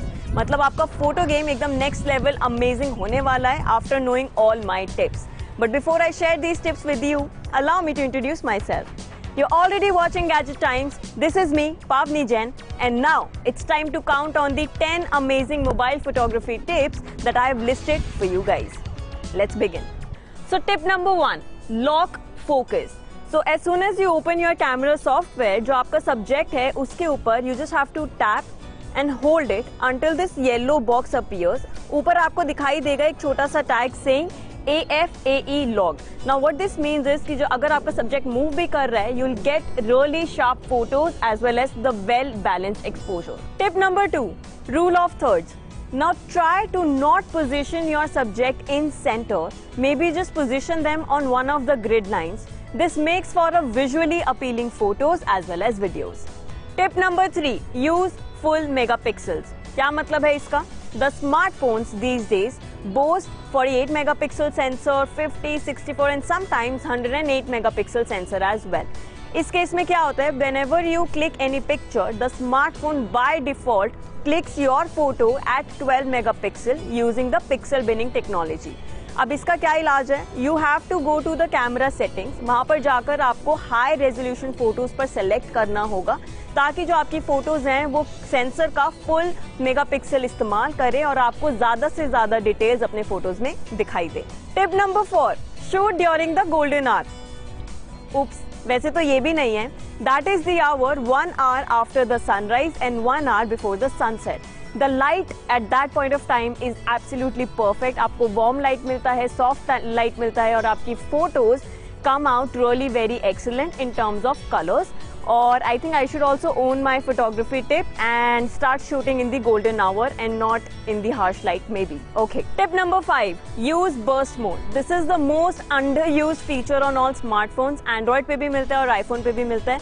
Very simple to use. You just have to tap and hold the shutter button on your camera software and the camera will click multiple photos in just a few seconds. This is a really great feature just in case you want to capture any movement, dogs, birds या फिर अगर आपको candid shots चाहिए तो उसके लिए भी इस्तेमाल किया जा सकता है. Tip number 6, just like burst mode, you can also make use of the portrait mode. This will help in creating a differentiation between background and the foreground. जो subject है वो एकदम focus में रहेगा और background blur हो जाएगा. To make the most of this feature, आप क्या कर सकते हैं? आप थोड़ा सा डिस्टेंस मेंटेन करके खड़े रह सकते हैं ताकि जो सब्जेक्ट है उस पर ज्यादा से ज्यादा फोकस आपको दिखाई दे. Tip number 7, edit your photos. You do not have to be afraid of retouching your photos once you have clicked them.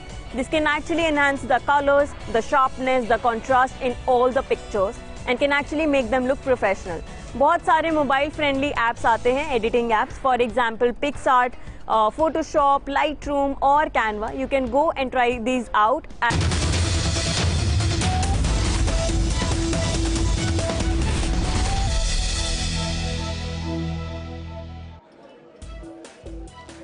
Well, hi there, warm welcome. You're watching Times Now and I'm Meghna Deka. Today has been a day of thumping victory for the Congress in the state of Karnataka, and the focus, of course, has now shifted onto who will get the top job in Karnataka as the party is staring at its next speed breaker. Will it be astute veteran Siddaramaiah or the loyal general DK Shivakumar? Even before the election results, several of the claimants to the post had made their ambitions very clear. It's no different now after the victory. In fact, the supporters of both DKS and Siddaramaiah have come out onto the streets celebrating the big win, but also pitching both of them for the top post of the Chief Minister. But if sources are to be believed, then 2.5 years formula is being discussed at the back door in order to try and placate both the top leaders of the party. So will there be a compromise of sorts? We'll have to wait and see.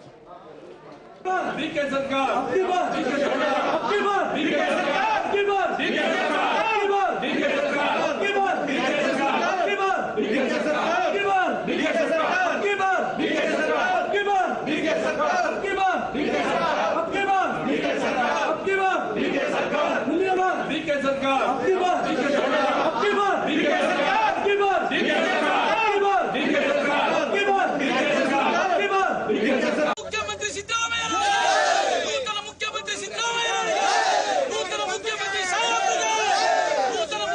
साहेबರಿಗೆ ಸಾಮಾಜಿಕ ನ್ಯಾಯದ ಅಧಿಕಾರಿಗಳಿಗೆ ಸಾಮಾಜಿಕ ನ್ಯಾಯದ ಪದ್ಧತಿಗೆ ಅಧಿಕಾರಿಗಳಿಗೆ ಸಾಮಾಜಿಕ ನ್ಯಾಯದ ಅಧಿಕಾರಿಗಳಿಗೆ ಸಾಮಾಜಿಕ ನ್ಯಾಯದ ಅಧಿಕಾರಿಗಳಿಗೆ ಸಾಮಾಜಿಕ ನ್ಯಾಯದ Well, interesting, isn't it? It's one camp versus the other camp already minutes after the results came out. Well, the battle, of course, is only half won and the hurly-burly is not yet done. The mandate might have favored the Congress, but the biggest task of finding the person for the top post in Karnataka still remains an uphill task for the Congress, as both DKS as well as Siddaramaiah, the strongmen of the Congress, are claimants to the CM post. Interestingly, when they spoke, one of them, DK Shivakumar, has thanked the High Command Sonia Gandhi. On the other hand, you had Siddaramaiah, who has thanked Rahul Gandhi and said he should be the next Prime Minister of India.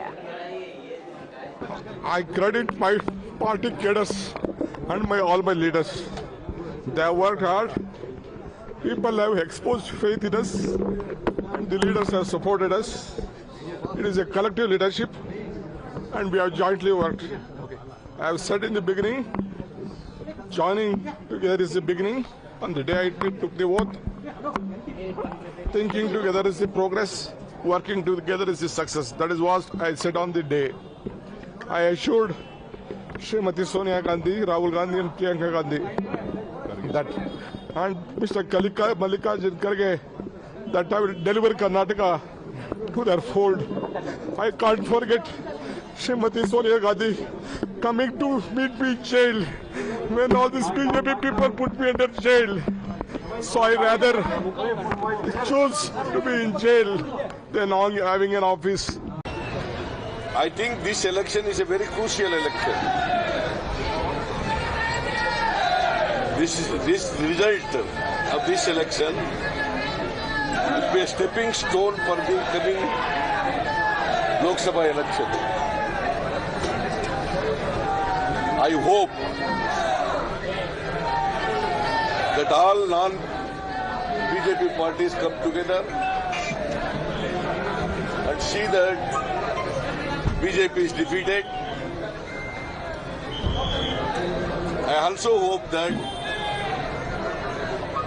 Rahul ji may become the Prime Minister of this country. Well, two different victory speeches, and Madhav Das Gopalakrishnan joins us. What do you make of it? Where does the decision really get made? We all know, Madhav, tomorrow is going to be the big CLP meet, but Will it be the CLP or will it be the High Command in Delhi? Who decides? Well, we all know that the CLP, or whichever party you talk about ultimately, Meghna, it's ultimately the central leadership that largely takes the decisions, and that decision is communicated to legislatures who formally then elect their leader. That's how it normally works, and perhaps in this case it's going to be no different. However, right now there's a very big choice they have to make. How they're going to resolve this leadership crisis or this leadership issue, because there are very clearly two strong claimants, Siddaramaiah on one side, DK Shivakumar on the other side. In fact, as you saw just now, one of them referring to Sonia Gandhi, another one referring to Rahul Gandhi, while in fact giving them credit for the victory there. So how it's going to play out is going to be very interesting to watch out for. Thanks so much for that, Meghna. In fact, let me quickly introduce our guests before I quickly go across to all the content that we have, all the sound bites that we are playing out. We have with us Mr. R. Rajgopalan, senior journalist, joining us here in our studio. JVC Sriram is a political strategist. He's going to be joining us in just a moment. Pratap Kanagal is a state spokesperson of JDS, joining us live from Bengaluru. We also have with us Sumant C. Raman, political analyst. Tessin Poonawalla continues to be with us. GVL Narasimha Rao will be joining us soon. So now the ball lies within the court of the party high command, who's likely to take this decision post the CLP meeting tomorrow. The party is expected to announce the decision within the next 2 to 3 days. And we spoke to party president Mallikarjun Kharge about the results and who will grab the CM's chair. He says that it will be a well thought out decision and that the party will take a call soon. Listen in. ಇವತ್ತು ಸಾಯಂಕಾಲ ಬರಬೇಕು ಅಂತ ಎಲ್ಲ ಸದಸ್ಯರು ಬರ್ತಾರೆ. ಬಂದ ಮೇಲೆ ಎಲ್ಲರಿಗೆ ಯಾವ ರೀತಿಯಾಗಿ ಅವರು ನಡ್ಕೊಳ್ಬೇಕು ಮತ್ತೆ ಮಾಡಬೇಕು ಮುಂದೆ ಅದನ್ನ ಆಮೇಲೆ ಹೈಕಮಾಂಡ್ದವರು ಅಬ್ಸರ್ವರ್ ಕಳಿಸ್ತಾರೆ. ಅಬ್ಸರ್ವರ್ ಕಳಿಸಿದ ಮೇಲೆ ಮುಂದಿನ ಪ್ರಕ್ರಿಯೆ ನಡೀತದೆ. Let's quickly go across to Pragya, who's joining us from the location where the press conference is expected to happen. Pragya, are we expecting a big announcement today, or will it all happen after the CLP takes place? What exactly is on the cards?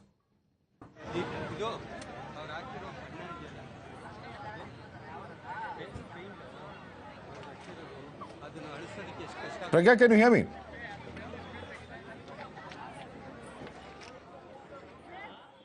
All right, let's quickly take this question across to our guests. All right, what's going to happen, Tessin Poonawalla? The big question is whether we are looking at a possible 50-50 seat sharing formula.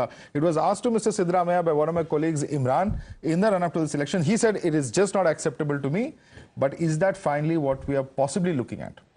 There is, and Siddaramaiah ji knows, there's nothing called impossible in politics. But first, I must compliment Times Now and your fantastic team, not just here, but Deepak and Imran. What a fantastic team you have in Karnataka. So you guys were leading the coverage in the country.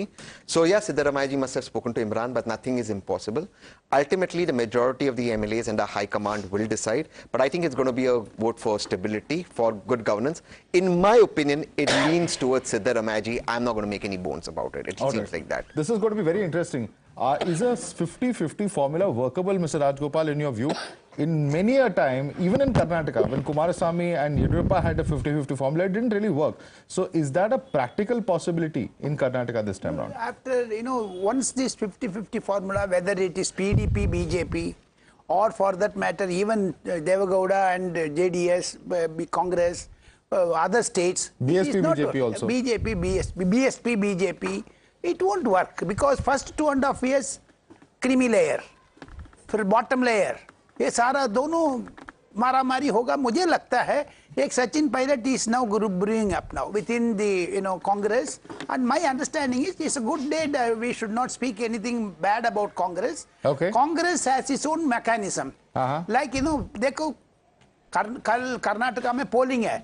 आज पाद यात्रा निकाल रहा है mister Sachin Pilot. उधर बघेल सिंहदेव कह रहे मैं निकल जाऊंगा करके छत्तीसगढ़ में. महाराष्ट्र में महाराष्ट्र में पॉलिटिक्स है. Sumant, is that a fair comparison to compare what's happening there with Sachin Pilot at all? Because I think DK is a slightly different category of leader. By the way, Mr. T.S. Singhdeo has said as long as he is alive, he will not leave the Congress. And this is for record, and I've seen the interview also. Yeah, I've spoken to him myself. Yeah, so I think let's get that out of the way. The point is, this 2.5 year formula may not be as improbable or impossible as it sounds, for the simple reason: A, the Congress has a comfortable majority. B, Mr. Siddaramaiah is already 74-75 years, so 2.5 years down the line he would be close to 77.5, 78. So there is a possibility. Of course, DKS is much younger, so there is no issue about him potentially agreeing to be a deputy chief minister for 2.5 years, potentially having 2 or 3 key portfolios with him, and biding his time. Maybe get his loyalists a larger chunk into the cabinet. Okay. So that is a possibility that can be. I don't think they will watch it up now. All right. A few weeks ago, this is what Siddaramaiah told our correspondent Imran Khan. Listen in. So Delhi analysts say you enjoy the backing of Rahul Gandhi, whereas Mr. D.K. Shivakumar enjoy the backing of Priyanka Gandhi. And they're going for it to, if you come to power, you're going for 2.5 years of CM post. That does not, Rahul has promised anything. that does not arise at all, because such just an agreement has not been made so far. That is number one. Number two, see, we are all interested to bring the Congress party back to power.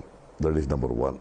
Number two, after the election, the elected MLAs, they will decide who will be the leader of the legislature party and who should head the government. See, they have to decide, and the High Command has to give its approval. See, this is the procedure in democracy, and Congress party's procedure is also like that, and they will do that. We'll bring in Sanjay Jha. Let me quickly bring in GVL Narasimha Rao as well, Member of Parliament from the BJP in the Rajya Sabha. GVL Narasimha Rao, is this 50-50 a formula that is workable in your view? Because there are many who express the apprehensions of past experiences of whether it will actually happen and there will be in fact a handover peacefully. Madhav, I think that's a matter to be decided internally by the Congress party. But let me simply, not as a BJP member, but also as a poll analyst, let me tell you what is the significance of this election result.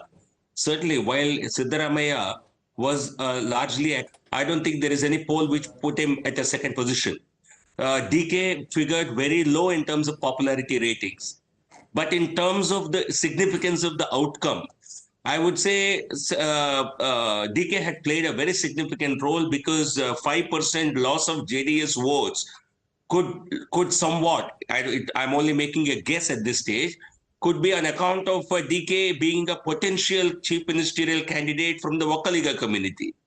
So if he were not to be made a chief minister, certainly the Wakaliga community will feel very demoralized, because otherwise a 5% loss for JDS in an election like this is not expected. And that 5% has gone entirely towards the Congress. Right. Had it been split between BJP and the Congress, you could have said this is only vote moving away from JDS. So this could be that additional 3-4% vote swung in favor of the Congress could largely be on account of caste factor for Shivakumar. Okay. So if he's not made a CM, Wakaligas will turn away from the Congress party, whatever numbers have turned towards them. This is again a very, I would say, a political analysis. It doesn't matter at this stage.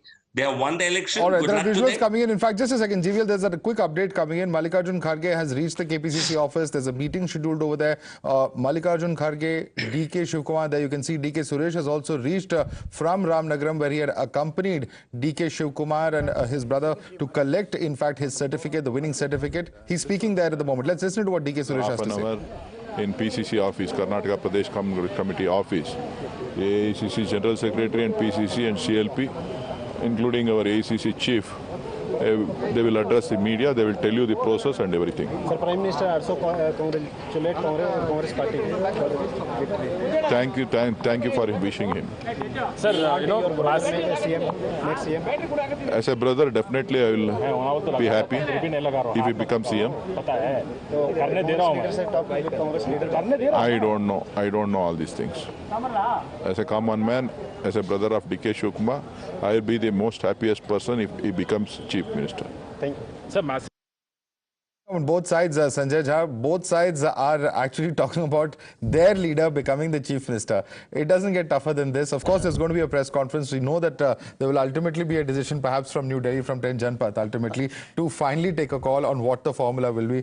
But will it be 50-50 is the question we're asking at the moment. Madhav, that's exactly what politics is about, right? Even when you win, in your moment of triumph, you still have a challenge. And I think it's good to have this problem or this kind of a crisis rather than being in the opposition. So I think both of them are heavyweights. They both bring extraordinary strengths for the Congress in Karnataka. Both of them have played, in my opinion, an equal role in the Congress triumph. And, eventually this is where the internal democracy of the Congress ultimately will be tested. I do believe that end of day, Madhav, it is important to let the legislators decide who they want as the chief minister. Even the perception that a leader is chosen because of Delhi's intervention will be unhealthy. And, because Karnataka is again one of the most premier states of India, it has given Congress an opportunity at a time when the party has been in the doldrums.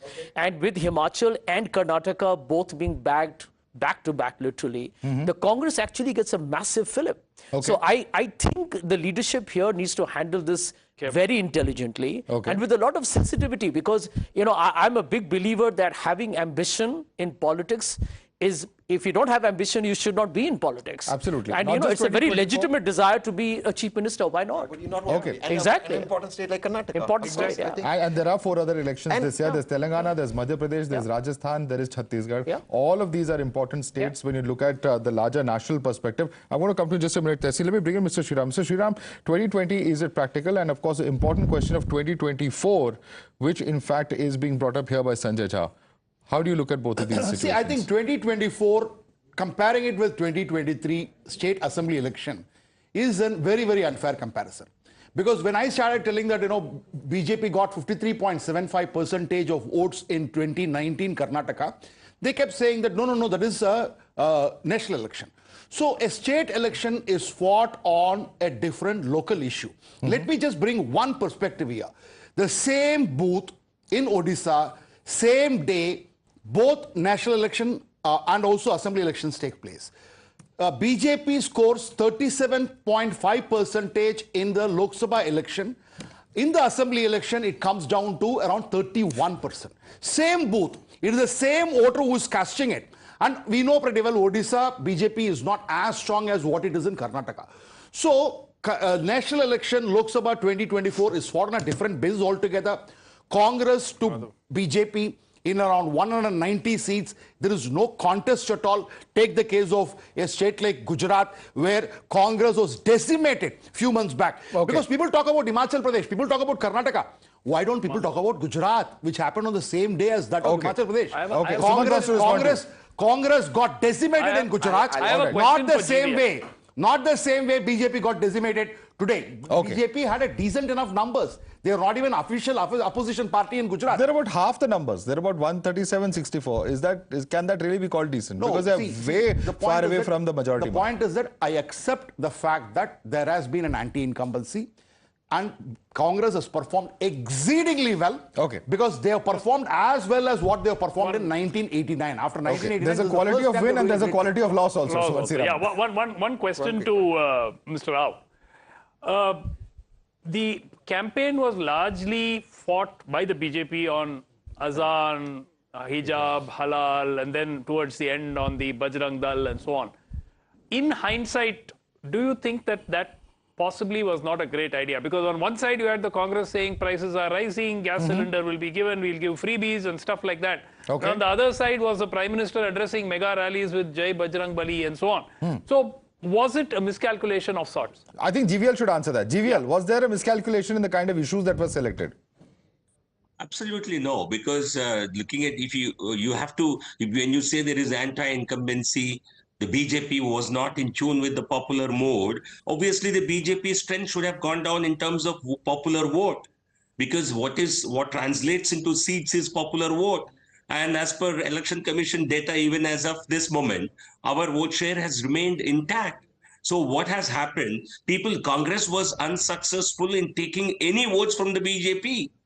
So so it has only moved from the JDS. Votes have moved from JDS to the Congress, and largely this is on account of caste factor. Let's bring in the JDS. The Vakkaliga factor. Let me make it very clear. And that's why I said earlier, if you do not make a Vakkaliga CM, there will be a backlash from day one. But that won't obviously result in any change in the electoral outcome today, but certainly that shift of JDS vote to the Congress is a Let me bring in Pratap Kanagal on that. That's an important point you're making. Pratap Kanagal, come in on that because the BJP spokesperson says if there's no Vocaliga CM, there could be a potential backlash. That's his allegation. But your party has been completely decimated today, standing at just 20 seats because this is perhaps one of your worst performances in over 2.5 decades.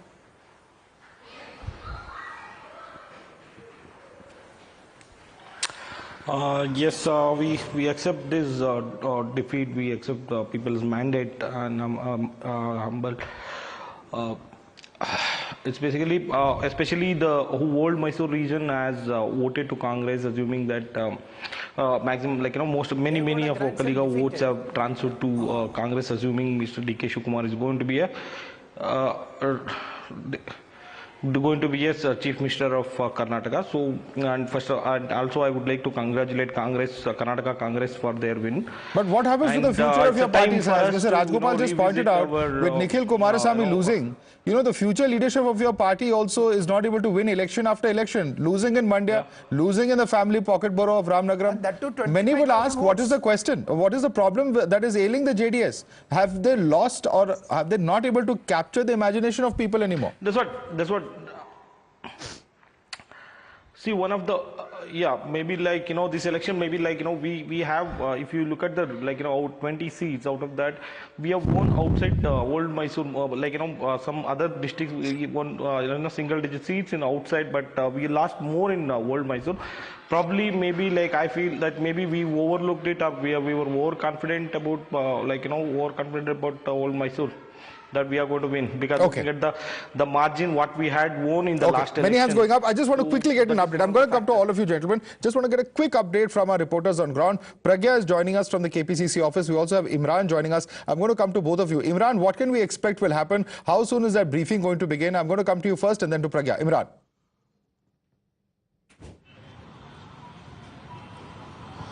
Well, Madhav, 6:30 is the press conference going to start now in a short while from now, and the briefing will start. Hectic parley is happening at Kharge's house. So discussions going on about the chief minister. What will be who will be the next chief minister? What you're getting to know is that the High Command is taking from tomorrow at the CLP meet responses from the MLAs as to how to go about it, whether they'll go for ballot voting or whether they'll go for any other method which they can decide as to who will be the next chief minister. That will be after discussion with the MLAs that the process will follow. But very surprisingly, the High Command should have expected the situation would arise, that considering the fact that all exit polls have been given and all this talks about who will be the chief minister has been going on for almost 2 months now in the minds of at least the Congress workers and common general public. They must have had some idea as to how to go about it, whether a compromise solution has been found. We have to wait and see, but they are very close, keeping their cards close to their chest, not revealing much as to who will be the next chief minister, because that is a very crux of the situation now with the Congress is right now. Absolutely. Who will be the next chief minister? Will it be the 50-50 formula? Let me quickly bring in Pragya on that. Pragya, what are your sources telling you? Is the 50-50 formula likely to be one of the solutions? Madhav, the people are very tight-lipped on who would be the next CM candidate. As you know, that this is a very controversial decision that Congress government has to make. They are taking dig at BJP, saying that it is top brass who decides, and it is we who do the actually take actual process and procedure to choose our CM candidate by calling CLP. But we all know that the decision will be taken by the High Command here as well. So we are yet to hear from all the leaders here as to what could be the decision. But as we know that both Siddaramaiah and D.K. Shivakumar both has expressed their desire to be the CM candidate and the CM of the country, of the Karnataka. Absolutely. They both want to become the Chief Minister of Karnataka, but who will finally win that race is a very big question at the moment. Stay with us, Imran and Pragya. I'm going to come to all our panelists as well. We're going to slip into a very quick break. The discussion continues on the other side, not just on the national picture, what will happen in Karnataka, and what were the issues that led to close to a dozen ministers actually losing in this election. We'll be back with all of those aspects in just a few moments. Stay tuned.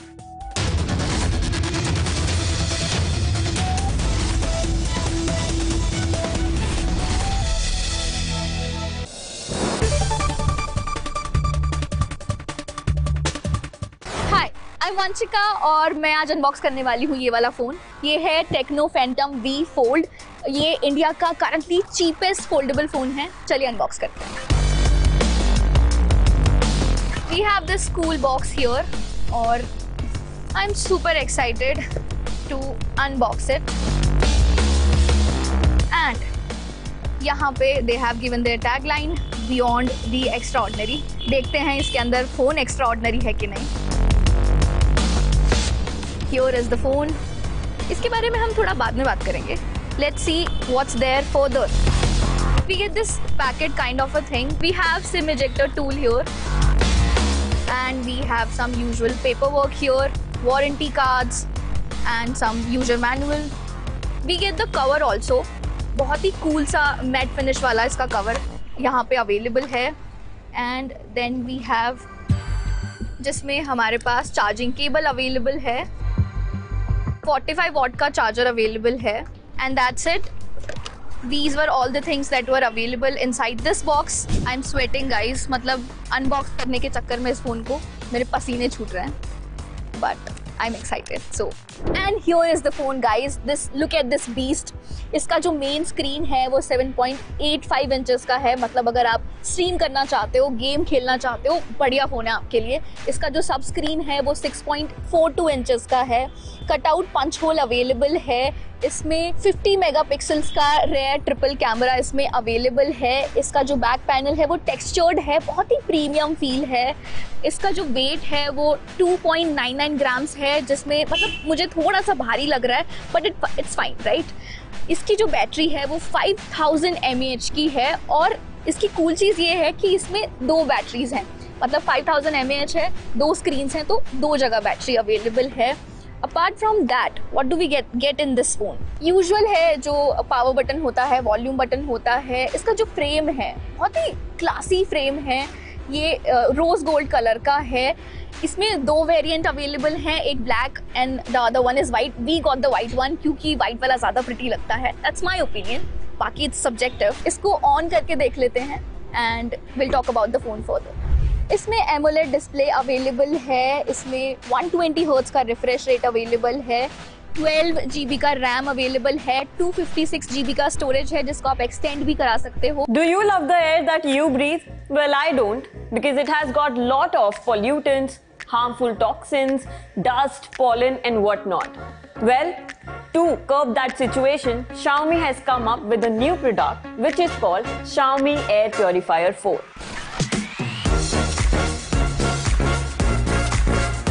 Hi, you're watching Edge Times. This is me, Pavni Jain, and this is the product I'm talking about, the newly launched Xiaomi Air Purifier 4.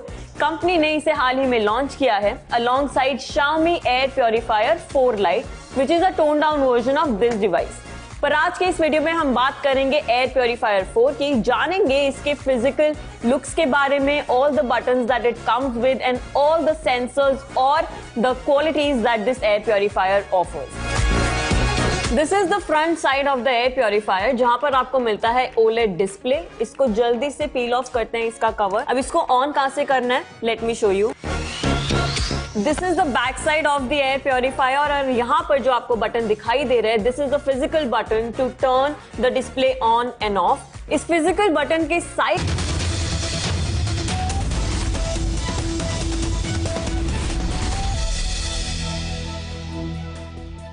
Welcome back. Congress Neta has sparked a controversy when asked on the Bajrang Dal ban move. B.K. Hariprasad says that those wagging their tails and vitiating the atmosphere will be banned at the moment. That's the information coming in. In fact, this is what the Congress leader has said. Listen in.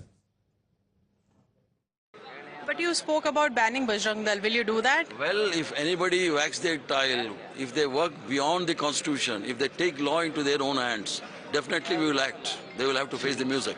But what about PFI and SDPI? Anybody for that matter, anybody who wants to take the law into their own hands, like moral policing or in the name of religion, if they want to harass people or kill people, if they take law into their own hands, they will face the music. They will have no place in Karnataka. If they want to live in Karnataka, it is our manifesto. This is Sarva Janangada Shantyatoda. That means it is the garden of all religion and caste. but you spoke about banning Bajrang Dal. Will you do that? Well, if anybody whacks their tile, if they work beyond the constitution, if they take law into their own hands, definitely we will act. They will have to face the music. But what about PFI and SDPI? Anybody for that matter, anybody who wants to take the law into their own hands like moral policing or in the name of religion, if they want to harass people or kill people, if they take law into their own hands, they will face the music, they will have no place in Karnataka. If they want to live in Karnataka, it is our manifesto, this is Sarva Janangada Shantyatoda. That means it is the garden of all religion and caste. All right, let's open this up for comments from our panelists. So, yeah, Tehseen Poonawala, wagging one's tail is beyond the scope of the constitution now. Very well said by B.K. Hariprasad. He's the leader of the party in the upper house. Anyone out of the constitution, and you'll agree with this, Madhav, anyone moral policing, beating women up, telling them what to wear, killing on the name of religion, caste, will be dealt by the law of the land. Can you go out of the Constitution of India? No. This is what Congress will implement. No space for any being goons. But so there will be a ban on Bajrang Dal. That's what you're saying. There will be law and order maintained. There will be law and order maintained, unlike what the Honorable Home Minister of India said while Manipur was burning, that there will be riots. I know that the BJP will try and create riots. That is what they are famous for. But anyone doing it, anyone will be dealt according to the law. Mr. Rajgopal, how do you see this move going on? Hariprasad is becoming mini Yogi Adityanath in Karnataka. Okay. The reason being, what is Yogi Adityanath is doing, Congress is opposing it. Same thing Congress is now doing. We will, wagging tails, cutting, he does it for some other community, he is doing for some other community. Both of them together. Same, both of them are same. One at a time. Same thing Yogi Adityanath is doing. Why do you criticize then? Okay. Bulldozer also same. Okay. Strong arm tactics. That is extrajudicial, this is judicial. One at a time. The Honorable Chief Minister of Uttar Pradesh, his vigilante army, stops people and moral polices. Here they are saying there will be no moral policing. They tell who you should love, who you should not love. Here they are saying we will not stop it. There's a massive difference. Okay. One at a time. Yes. Sanjay Jha, then I go across to GVL. Yes. Madhav, I think a lot of us forget that, Karnataka houses the Silicon Valley of the East. It has the best startups the country has produced, unicorns and what have you. And therefore, I think you have to ensure that law and order in the state is given primordial status. And I believe that this is not to do with religion at all.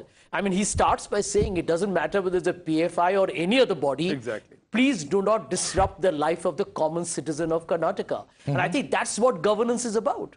All right. Let me quickly bring in fact, GVL Narasimha Rao on this. GVL Narasimha Rao, there's a qualitative difference within the activities of the Bajrang Dal and other groups and actions really of the UP Chief Minister. That's the statement coming in from several of our panelists over here. How do you react to that? And how do you react to the statement of D.K. Hariprasad in the first place? Yeah, I've heard the comments of Mr. Hariprasad. I think the party, the Congress party and its government will be assessed by their deeds, not by their words, because Congress never is known to follow the policy that it claims to have.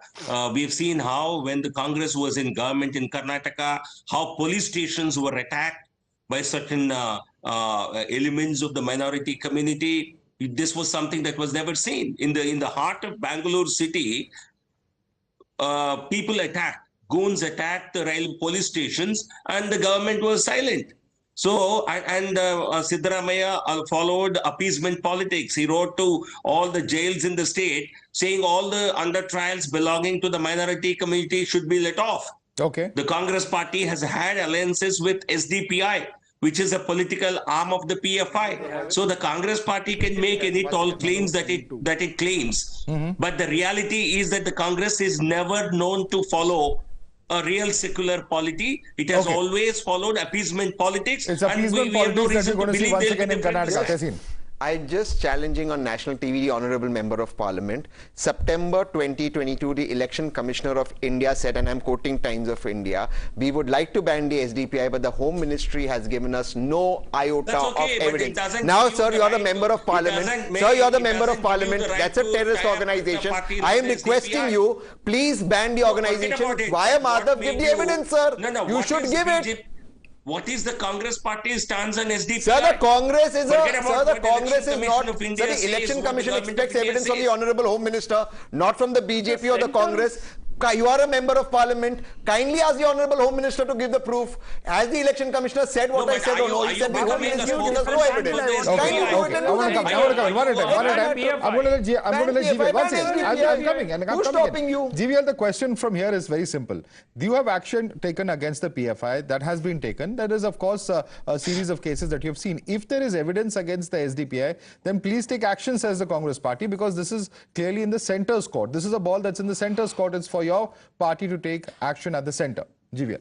No, but you see, but that doesn't mean that the Congress party will go and hug the SDPI because it is not yet banned. Because the SDPI as a political arm is known to people. Okay. Who is it? You're saying it's not illegal, but it's improper. It's about propriety. Suman Sirama. It's about the propriety of it. There's perhaps no illegality. That's his point of view.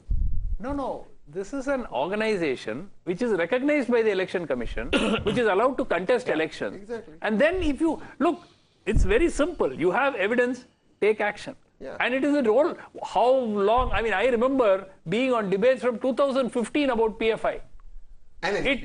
When was it banned? 2022. Yeah. So 7 years. It does take time. PFI is anti-national. PFI is involved in terrorist activities. But eventually it has been banned now. So, yes, sir. So his point of view is that it takes time. That a case perhaps has been built up.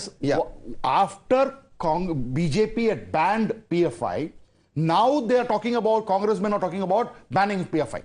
When they were in power, what were they doing? And I would also like to remind, I'm not saying that anything else, I'm just going to remind what was Sidda's rule previous time.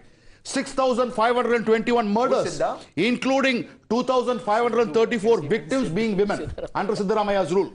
77 out of 100 highest score in corruption in the country. Highest number of accidents in the country. And I can go on. Okay. So today they have a mandate. But they should remember 2013 to 2018, 5 years of drought. And Mr. Siddaramaiah's government was considered to be one of the most inefficient and ineffective, particularly on the law and order front and protection against women. Well, to be fair, they should not be talking about today's a day when the Congress has won this election. I'm coming to each of you once again. You know, but one simple point I want to make here, Mr. Sriram, is today is a day when it's clearly the image of the existing outgoing government that is under question here. The people have spoken. Those people have spoken. Yes, and Siddaramaiah was perhaps punished for it. He did not get the mandate again. Now we're talking about the current government which is outgoing. And let me bring in fact, at this moment, Sanjay Jha. Sanjay Jha, my question is very simple. There is one thing for these issues to come up during the campaign. But do you think that this narrative has been set for the next 5 years now? It's going to be Bajrang Dal, it's going to be SDPI, it's going to be PFI. That's going to dominate the news in Karnataka. I think that's a tragedy of our times. I mean, you know, to be honest with you, Madhav, all over the world, political parties are actually seriously debating climate change. You will find no conversation on climate change. People are, if some politician says it, you think this guy is really cuckoo, and what's he talking about? So I think we are not discussing inequality. We are not really discussing how to really, you know, kind of look at infrastructure. We're not even talking about the debate between development and the cost of development. No conversation at all. So I think that is exactly what political parties need to mature. Absolutely. And I think this and we're not even debating the economy. Yes. This I want to verdict come to that. I'm going to come to that. So let me come to that. Verdict is a message very good that question. People want to hear this conversation. Okay, that's a very important point that you've made, and I want to bring in fact, Mr. Rajgopal on that. Mr. Rajgopal, Rahul Gandhi campaigned on some amount of economic issues. Congress also raised the issue of price rise. Are these issues that are still people are connected to, or are these issues that don't matter, according to you? It does not matter. It does not matter.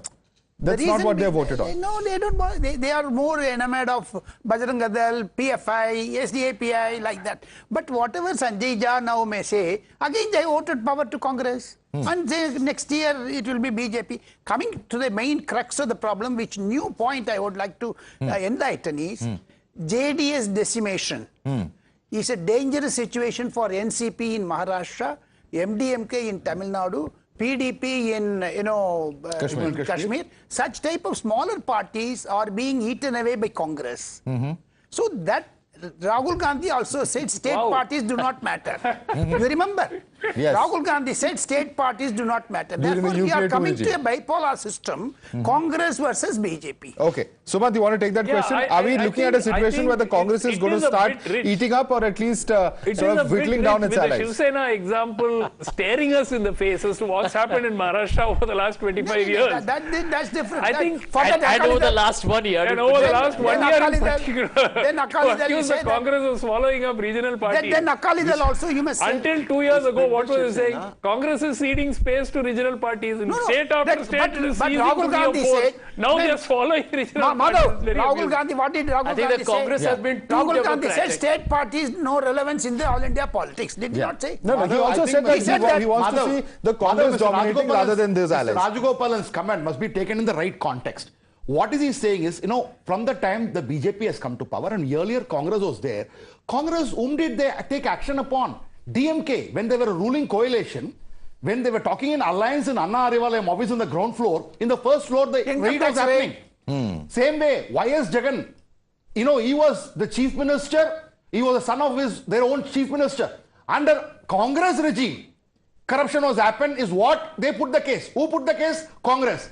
Because Congress, dating with Congress is a dangerous deal. But that is exactly their problem. Their problem is that the BJP doesn't raid its own. That's the problem that they are saying. You want to quickly respond to that? Congress may be a dangerous or a boyfriend on a devil's edge, but BJP is a psychopath. He finishes off the political party. All right. I don't want to get into. Let's not make defamatory statements here. Let's keep this in a fair context. All right. Let's keep it. Let's keep it. All right.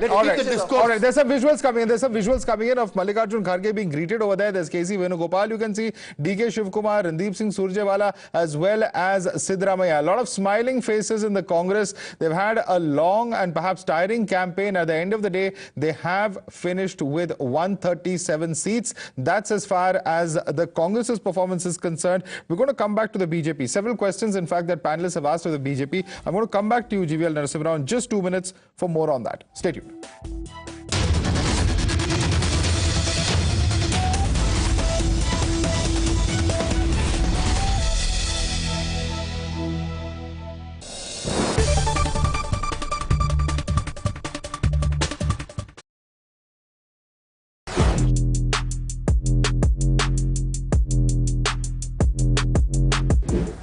Guys, MG Comet के interior की कहानी अब हम आपको सुनाते हैं। Fan को करते हैं थोड़ा स्लो और शुरू करते हैं किससे। ठीक है, तो यहाँ पे सबसे पहले आपको बताएं कि इसे स्टार्ट करने के लिए चाबी कहाँ गई भाई?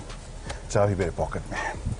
तो इसे स्टार्ट करने के लिए आपको कोई इंजन स्टार्ट स्टॉप बटन नहीं मिलेगा। क्यों? क्योंकि आप इस खूबसूरत सी क्यूट सी जो चाबी है उसका अनलॉक बटन दबाइए, इस कार में बैठिए, 2 बार ब्रेक पेडल को दबाइए और car is ready to go. तो एक ये इंटरेस्टिंग आपको एस्पेक्ट इसमें देखने को मिलेगा। इसके अलावा 10.25 इंच के आपको 2 स्क्रीन यहाँ देखने को मिल रहे हैं। इंटरेस्टिंग इंप्रेसिव चीज़ ये है कि यहाँ पे आपको जो लुक और फील है और जो फीचर्स है, एमजी की गाड़ियों में आपने फीचर्स वैसे भी काफ़ी जो लिस्ट रही है उससे लंबा ही देखा है उस लिस्ट को। यहाँ पे भी आपको उस हिसाब से ये लोडेड ही नज़र आएगी। एंड्रॉयड, एप्पल कारप्ले, ये सभी आपको वायरलेस भी आपको इसमें ऑप्शन देखने को मिलेगा। और जो फील है, जो इसका रिस्पॉन्स, वो मुझे काफ़ी अच्छा इम्प्रेसिव सा लग रहा है। और जो डिस्प्ले है वो काफ़ी वाइब्रेंट भी आपको देखने को मिलेगा। राइट साइड में जो इंस्ट्रूमेंटेशन की जगह, अब इलेक्ट्रिक कार है तो वहाँ पर इंफॉर्मेशन तो आपको अलग अलग सेटअप में मिलेगा। लेफ्ट साइड में वोल्ट, करंट और पावर वगैरह की जानकारी आपको मिलेगी। ऊपर जो है कुछ एक जो साइंस है उसमें एक यूनिक या एक अलग चीज़ आपको देखने को मिलेगी। पिछली सीट पर जब आप बैठे हैं, सीट बेल्ट आपने नहीं लगाया तो भी इसमें बीपर जो है आपको याद दिलाएगा। राइट साइड में यहाँ पर फिलहाल न्यूट्रल में है गाड़ी, वो दिखा रही है। स्पीड आपको दिखाएगी, 72% बैटरी इसमें बची है। जो रेंज है वो 144 किलोमीटर इसमें देखने को मिल रहा है और ओडो इसका 199 किलोमीटर दिखा रहा है। यहाँ पर लेफ्ट में एक आप ग्रीन में छोटा सा देखेंगे इको मोड, उसे आप चेंज कर सकते हैं। यहाँ पर ड्राइव सेलेक्ट मोड है या ड्राइव मोड सेलेक्ट, इसे जब दबाएं तो यहाँ नॉर्मल मोड होगा, स्पोर्ट्स मोड होगा और इको मोड होगा। तो यहाँ पर जब मैं नॉर्मल मोड में दबाता हूँ तो रेंज इज 142, स्पोर्ट्स मोड में दबाया है तो range is 142. So I guess जब ड्राइव करेंगे तब शायद इसमें चेंज हमें नज़र आएगा.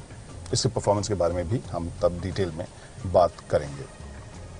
फिनिश है, जो कलर्स हैं, जो यहाँ पर फैब्रिक जैसा मटेरियल है, जो प्लास्टिक है, उसकी क्वालिटी मुझे प्रीमियम लग रही है. Light grey, off white, cream, इन सब के इस्तेमाल के साथ ज़्यादा स्पेशियस और ज़्यादा प्रीमियम फील आपको नज़र इसमें आ रही है. बहुत ही मिनिमल है, तो ढेर सारे बटन्स और कंट्रोल्स इसमें नहीं हैं. और इसके अलावा सिंस दिस इज़ इलेक्ट्रिक तो यहाँ पर भी आपको पूरी जगह मिल रही है. गियर शिफ्ट यहाँ पर आपको यहाँ वो पैनल नहीं देखने को मिल रहा है. स्टीयरिंग व्हील की बात करें तो अच्छे से प्रीमियम फील के साथ ये आपको कवर्ड मिल रहा है और परफोरेटेड पैटर्न वाला यहाँ पर कवर है. जो मटेरियल इसके सेंटर में यूज़ हुआ है वो भी मुझे अच्छा लग रहा है. और जो ये ऑफ वाइट या आइवरी कलर जो फिनिश इसमें दी गई ग्लॉसी सी, वो भी मुझे अच्छी लग रही है. सो हाल फिलहाल में कुछ एक गाड़ियों में हमने ये लाइट थीम देखा है and I really like it. जो सीट है उसमें आप देख सकते हैं फिक्स्ड आपको हेडरेस्ट है, लेकिन ओवरऑल जो फिनिश है वो मुझे फैब्रिक में भी कलर के हिसाब से आई रियली लाइक इट. इसके अलावा यहाँ पर नीचे में आप देखें तो यहाँ ड्राइव सेलेक्ट है, reverse charging, neutral drive mode ये आपको देखने को मिलेगा.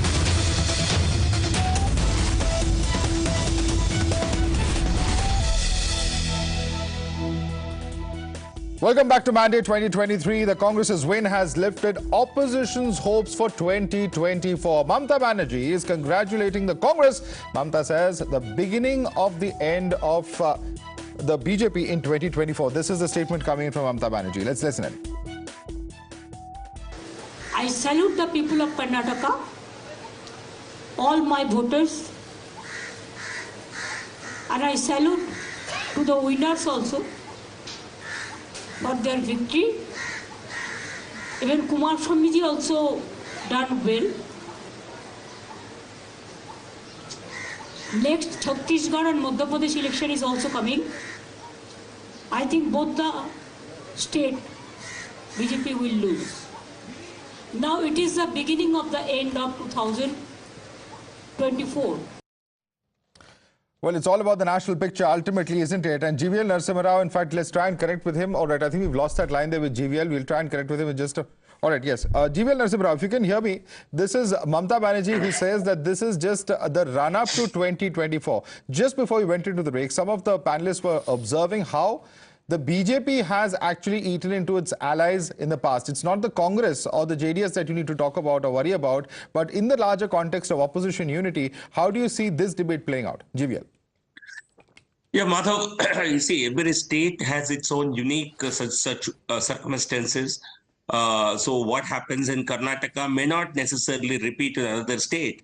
But today's election result, while Mamata Banerjee might want to express her happiness, I think the likes of Nitish Kumar have every reason to really grim about, every reason to gripe about, because the so-called opposition coming together to give a fight to the BJP will be a casualty today. They would have people likes of Nitish Kumar, likes of BRS, even likes of Mamata Banerjee would have liked some kind of a coalition arrangement.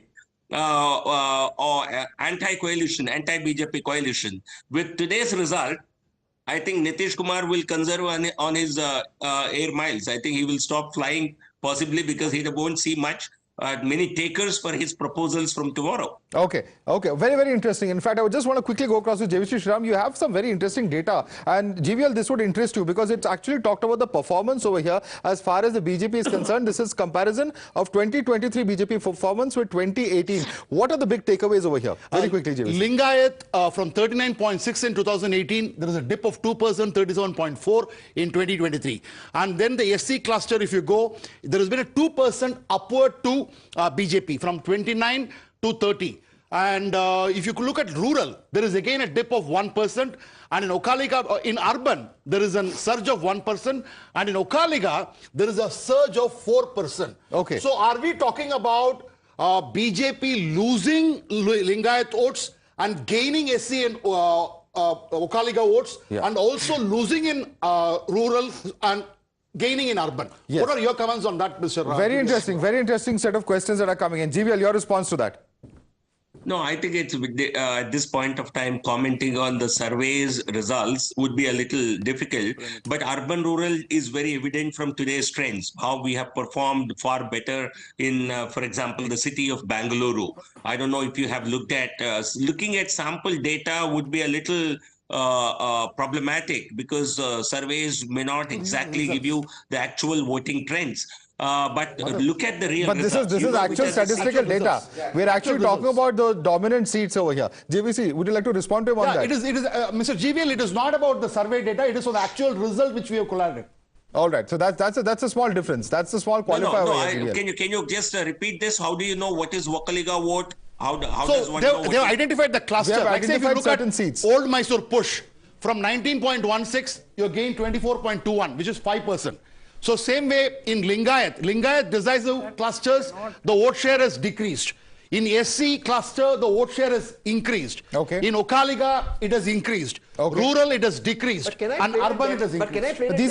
These are areas where, all right, we have some breaking news coming in. All right, breaking news coming in. There's a virtual meeting going on with Sonia Gandhi. Very interesting development over here. All these senior leaders, you just saw a picture there of Mr. Kharge being greeted, and they're all sitting with Sonia Gandhi and having a virtual meeting inside the KPCC office. Imran, over to you. What exactly is happening over there? When did this meeting begin? How long is it expected to go on? And are we likely to see the leadership issue being addressed today itself?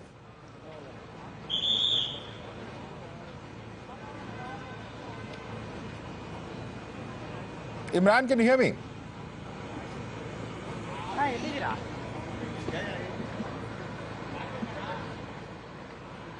Imran, if you can hear me, the meeting has begun. Sonia Gandhi is having this virtual meeting with Mr. Mallikarjun Kharge, with DK Shivakumar and other top leaders. All right, I think Imran's not yet got that line through. We'll try and patch Imran through in just a minute. Well, but that's a mystery now as to what the Congress party has decided as of right now. All the senior leadership of the Congress, including Randeep Surjewala, KC Venugopal, AICC President Kharge, Siddaramaiah and DK Shivakumar, all are now having a virtual meet with Sonia Gandhi. Earlier we saw the sweets being distributed at Kharge's house, and now immediately there was a press conference to be started at 6:30. But before that, now all have been rushed to the AICC Kharge's house, where Sonia Gandhi is virtually holding a meeting them with all the senior leadership. We expect the Congress party to announce who is the Congress chief minister candidate in a short while from now. But what we're getting to know is that the sources in the party inform us that they probably tomorrow after the CLP meet, well, they take some suggestions from the MLAs, and that will be announced.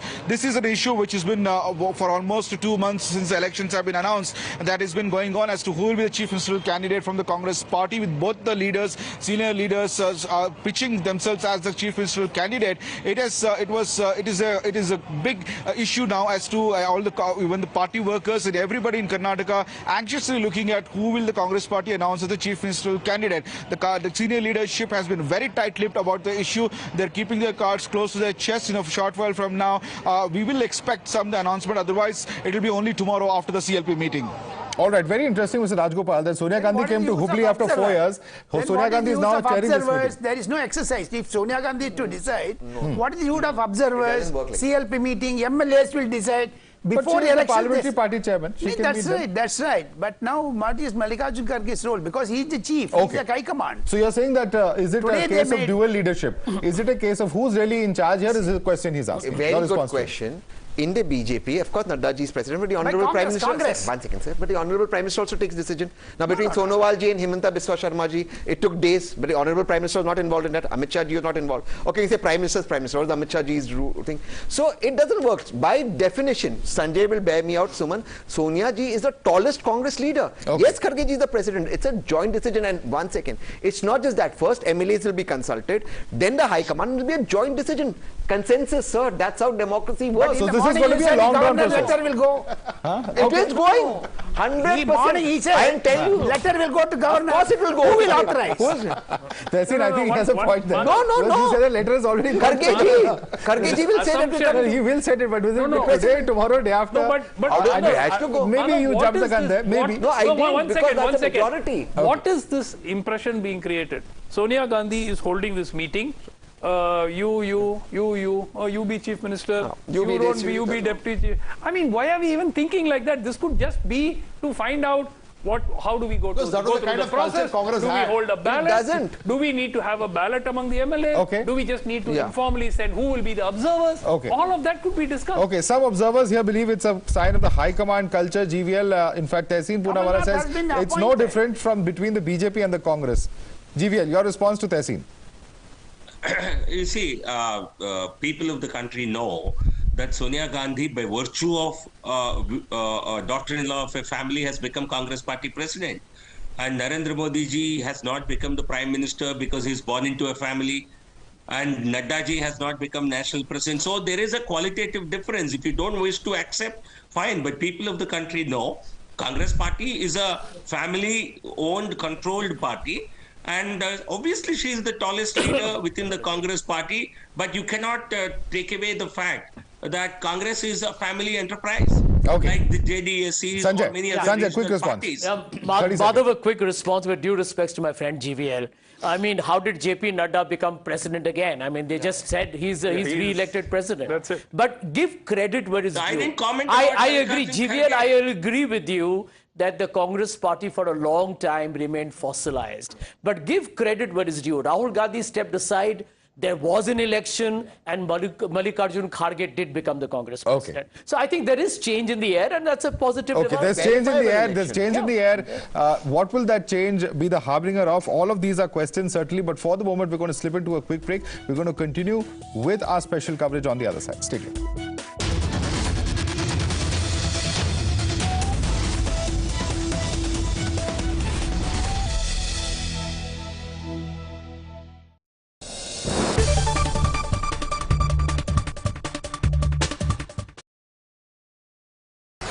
Whether you're an aspiring influencer or just want to create memories using your mobile phone cameras, I am here to share some really amazing 10 mobile photography tips that can actually turn your ordinary photos into some really good Instagram-worthy photos.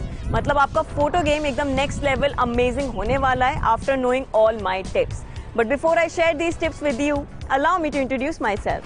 You're already watching Gadget Times. This is me, Pavni Jain, and now it's time to count on the 10 amazing mobile photography tips that I have listed for you guys. Let's begin. So tip number 1, lock focus. So as soon as you open your camera software, जो आपका subject है, उसके ऊपर you just have to tap and hold it until this yellow box appears. ऊपर आपको दिखाई देगा एक छोटा सा tag saying AFAE log. Now what this means is कि जो अगर आपका subject move भी कर रहा है, you'll get really sharp photos as well as the well balanced exposure. Tip number 2, rule of thirds. Now try to not position your subject in center. Maybe just position them on one of the grid lines. This makes for a visually appealing photos as well as videos. Tip number 3, use full megapixels. क्या मतलब है इसका? The smartphones these days boast 48 megapixel sensor, 50, 64 and sometimes 108 megapixel sensor as well. इस case में क्या होता है? Whenever you click any picture, the smartphone by default clicks your photo at 12 megapixel using the pixel binning technology. अब इसका क्या इलाज है? You have to go to the camera settings. वहाँ पर जाकर आपको high resolution photos पर select करना होगा ताकि जो आपकी फोटोज हैं वो सेंसर का फुल मेगापिक्सल इस्तेमाल करे और आपको ज्यादा से ज्यादा डिटेल्स अपने फोटोज में दिखाई दे. Tip number 4, shoot during the golden hour. Oops, वैसे तो ये भी नहीं है. That is the hour 1 hour after the sunrise and 1 hour before the sunset. The light at that point of time is absolutely perfect. आपको warm light मिलता है, soft light मिलता है और आपकी photos come out really very excellent in terms of colors. Or I think I should also own my photography tip and start shooting in the golden hour and not in the harsh light maybe. Okay. Tip number 5, use burst mode. This is the most underused feature on all smartphones. Android पे भी मिलता है और iPhone पे भी मिलता है. Very simple to use. You just have to tap and hold the shutter button on your camera software and the camera will click multiple photos in just a few seconds. This is a really great feature just in case you want to capture any movement, dogs, birds या फिर अगर आपको candid shots चाहिए तो उसके लिए भी इस्तेमाल किया जा सकता है. Tip number 6, just like burst mode, you can also make use of the portrait mode. This will help in creating a differentiation between background and the foreground. जो सब्जेक्ट है वो एकदम फोकस में रहेगा और बैकग्राउंड ब्लर हो जाएगा। To make the most of this feature आप क्या कर सकते हैं, आप थोड़ा सा डिस्टेंस मेंटेन करके खड़े रह सकते हैं ताकि जो सब्जेक्ट है उस पर ज्यादा से ज्यादा फोकस आपको दिखाई दे। Tip number 7, edit your photos. You do not have to be afraid of retouching your photos once you have clicked them. This can actually enhance the colors, the sharpness, the contrast in all the pictures and can actually make them look professional. बहुत सारे mobile friendly apps आते हैं, editing apps, for example pics.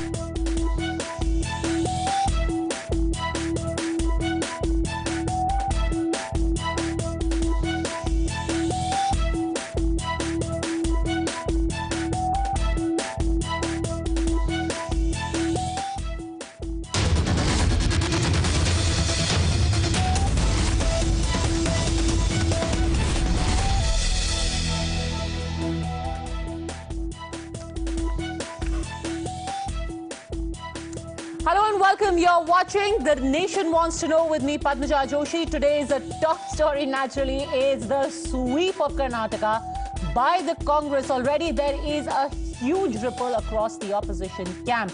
Has the template been set for 2024 in more ways than one? And has the Congress cemented its position as the leader of the anti-BJP bloc? All of that and much more in the next 60 minutes, where we look at the elections, its ramifications, the results, the seats, the top developments at this hour. Sonia Gandhi is chairing a virtual meeting with senior leaders of the Congress. Right now, the party is mulling a 50-50 formula for the chief minister's post, which is that 2.5 years, one person will be CM, which is DK Shivakumar. 2.5 years, it could be Mr. Siddaramaiah. A crucial meeting of the legislature party has been called tomorrow. The Congress High Command has decided to send political observers to Karnataka, including Mr. Kamal Nath. Party President Mallikarjun Kharge has said that ultimately the decision will be left up to the High Command about who will be the CM face. But let's take a look at the latest pictures of the CM faces, which is with Mallikarjun Kharge. This day has finally brought some relief, some respite for the Congress party, and the celebrations have already started. Firecrackers and dhols and sweets all the way from the AICC headquarters in Delhi to the Karnataka Congress office in Bengaluru. It's been a big election day. In fact, two of India's biggest states, home to more than 100 Lok Sabha seats, have thrown up two contrasting results. The BJP lost in Karnataka, it swept Uttar Pradesh. The BJP's defeat in Karnataka obviously delivers it a body blow, and especially to its plans of expanding in the south. But it will take heart from the fact that it has not lost vote share substantially, which means that it has a committed vote which hasn't dissolved. The gains of the Congress has come from the Lingayat belt, where the BJP could not put up a united showing, and at the expense of the third party, the JDS. In fact, the vote share lost by the JDS has moved almost completely to the last decimal point to the Congress. Here's a quick look at how the Congress has built its victory. Well, it has been a very decisive victory for the Congress party this time around in Karnataka. The 138 seats that the party has managed to wrest. Very interestingly, where are these votes coming in from? Well, interestingly, the BJP has lost its own bastion of the Lingayats, something that the Congress has successfully managed to wrest away from the BJP, despite the fact that BSY still manages to have a massive sway in the region. But it's not just the BJP. Let's tell you how even the Vocaliga votes, that is from its own former alliance partner, the JDS, has been something which has been breached by the Congress party, with the Vocaligas also splitting their votes and overwhelmingly voting in favor of the Congress party. Of course, several of the issues such as the Bajrang Dal ban as well as the 4-person Muslim quota row could have possibly benefited the Congress in the Muslim areas as well. But let's also give you a sense of what really has been the vote share and why that very critical 6% that Here on Times Now we've been telling you about, and why it has been very critical. Remember, Here on Times Now we told you that Congress requires at least 6% of a victory margin. But this time around, as the numbers are showing you, Congress stands very comfortably at 43.3% and the BJP is at 36.2%. 7.29%, which means that the victory margin for the Congress is actually close to 8%. This is what it had required, above 6% to ensure it has a decisive win. Because remember, even in 2018, Congress did manage to have a higher vote share than the BJP, and yet the number of seats weren't as high, which cost them the state. But let's also tell you, for the Congress party, it's not all over yet. The victory also comes with its crown of thrones. Remember, Siddaramaiah is, of course, one of the tallest leaders of the party, and he is going to be the top contender, but also vying with him for that top post is none other than DK Shivakumar. So who is the Congress going to pick? Well, we'll have to wait and watch for that.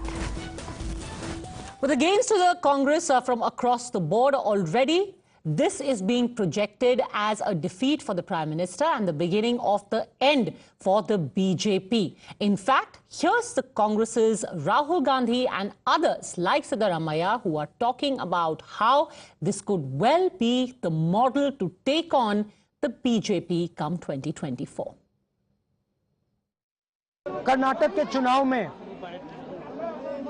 एक तरफ crony Capitals की ताकत थी, दूसरी तरफ गरीब जनता की शक्ति थी, और शक्ति ने ताकत को हरा दिया। और यही हर स्टेट में होगा।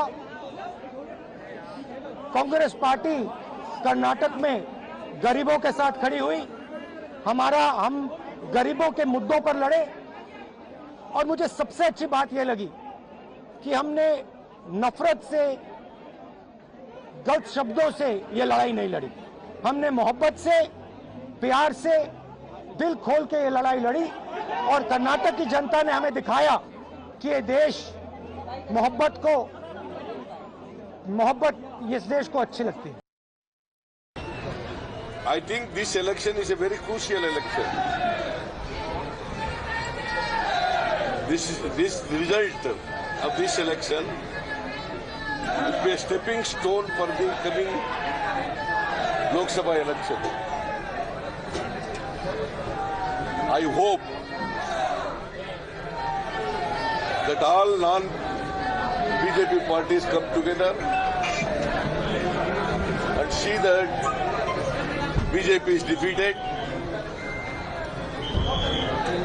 I also hope that Rahul ji may become the Prime Minister of this country. Now, even as the victory in Karnataka is a massive one, on the other end of the spectrum is Uttar Pradesh, where there were the local body elections, and in it the BJP has completely swept the pan-state local bodies polls. The BJP, in fact, might have lost its gateway to the south. It still has, in a manner of speaking, the Uttar for 2024. Here's what we mean. In the north, across 10 states of the Hindi belt, the BJP has 180 plus seats of 225, which is a conversion rate of about 80% plus. It is equally ascendant in the west and is growing in the east at a rapid pace. The BJP may not be very strong in the south, but it certainly is looking to make gains in the run-up to the Lok Sabha elections, especially in states like Telangana. Of course, it also begins the 2024 campaign with some positives. It has the Prime Minister's image to fall back on, a powerful organization, a plethora of pro-poor schemes, and perhaps the greatest advantage, which is an ideological connect. But what exactly is the message that the elections of the day are sending across? And is this going to be the glue that holds the opposition together? Joining us on the show, we have Guru Prakash, national spokesperson of the BJP, Jay Mrugh, psephologist, Dr. Sumansi Raman, political analyst, Rajano De Mello, spokesperson of TMC, and Sameer Singh, national spokesperson of Samajwadi Party. But right at the top, I want to go across to Mr. Veerappa Moily, former Chief Minister of Karnataka, and Sumalata Ambarish, who's an independent member of Parliament from Mandya. Mr. Moily and Sumalata Ambarish, thank you very much both for joining us on this special broadcast. I want to first ask you, Mr. Moily, who do you think is responsible for the kind of performance that the Congress has had in Karnataka today? Is this a vote for the Congress or against the BJP?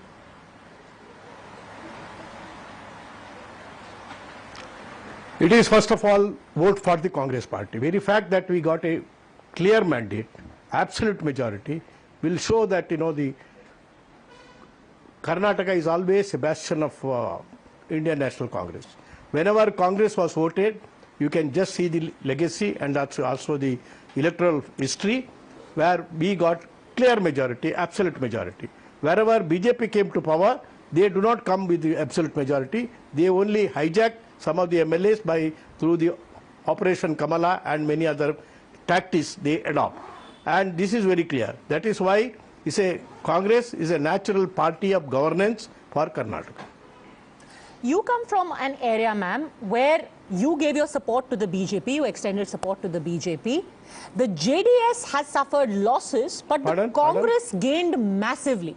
What do you make of that? For the Congress to do so well in the old Mysore region, what do you think is the reason behind it? Anger against the BJP?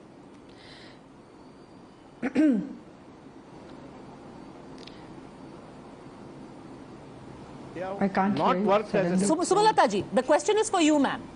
Hello. What do you make of the Congress's gains in the old Mysore region? Yes, I can. Okay, I had lost you.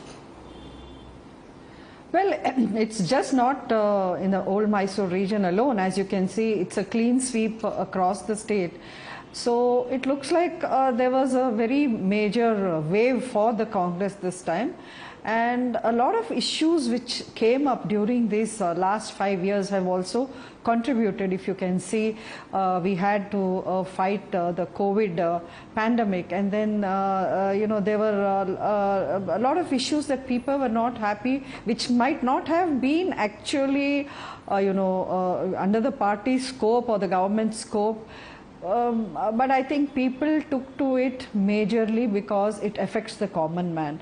And this time around, the BJP's campaign versus the Congress campaign paled a bit. I should say that, because the Congress put up a very aggressive campaign, and I think what caught the common man's attention was majorly the freebies which were given, promised so freely by the Congress party, and I think that is what attracted the common man. Now it remains to be seen how effectively they can be implemented, which is highly doubtful. But I would say when you have a country or a state reeling from so many issues and you tempt them with these kind of freebie attractions, it's very easy to fall for those also. But having said that, you have to respect the people's mandate, and yes, there was a lot of anti-incumbency against the present government as well. So a lot of these have contributed to what happened. All right, so you're saying that while the Congress has made many promises, there was also a perceptible anti-incumbency and anger among the people. The live images that we are getting right now is of Mr. Mallikarjun Kharge. But do you sense, Mr. Moily, over the next few days, a bit of a catch-22 for yourself on the leadership question? You have got a full majority on your own, but two very strong leaders, one a man of resources and one a grassroots man, both want to be chief minister. Who do you think between Mr. Siddaramaiah and Mr. D.K. Shivakumar should be CM?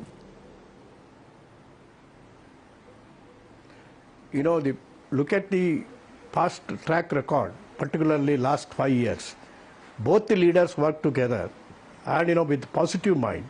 And there was no cleavage and no split, and entire cadre right from the block, from the booth level, ward level to the state level.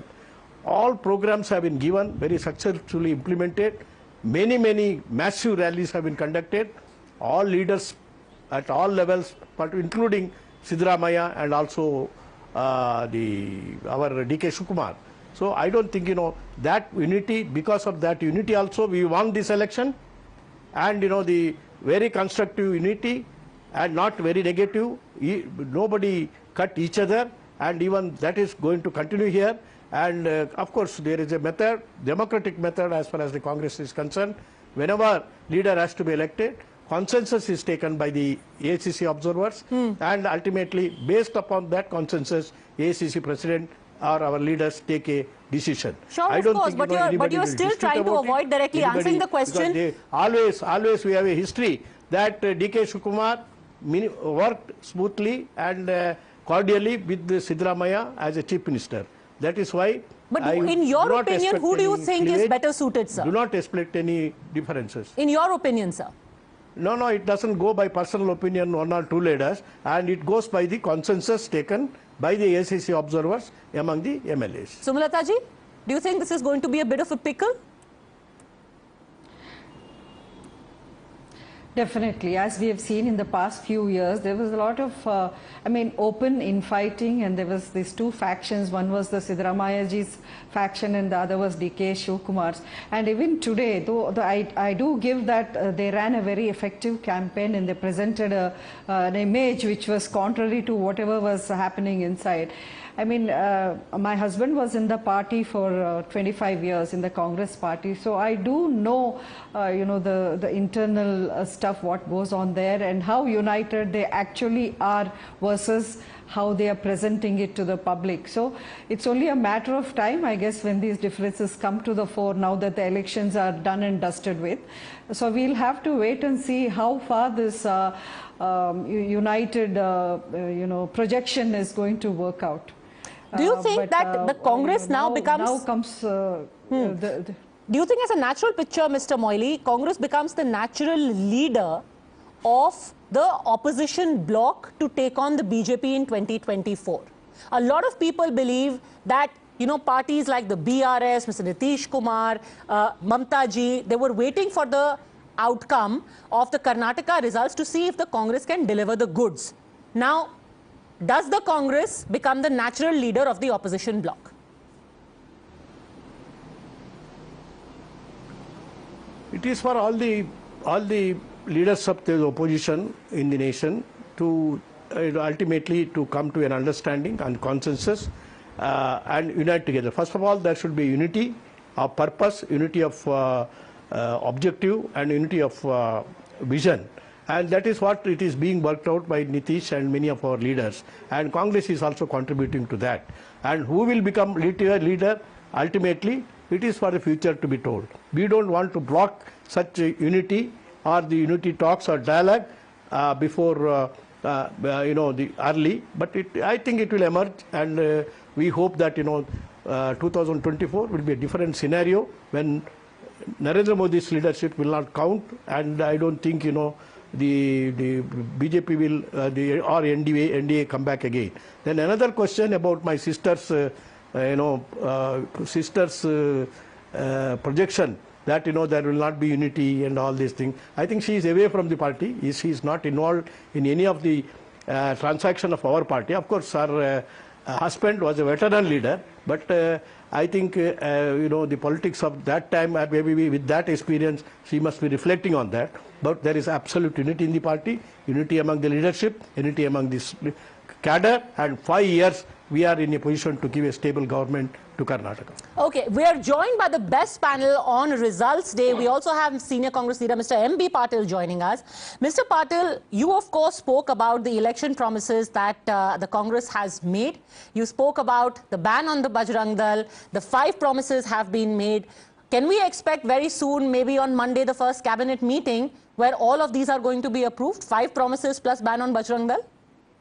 See, whatever poll promises we have done in the past also, in 2013, whatever promises we have made, we had made around 165 promises, and we have fulfilled 158.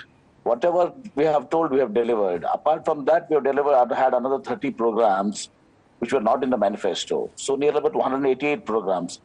These guarantees also and the manifesto, we will abide by that, and we will see that they are fulfilled. I want to ask you more specifically about 2% of the Lingayat vote moving away from the BJP towards the Congress. This is what our analysis is showing us.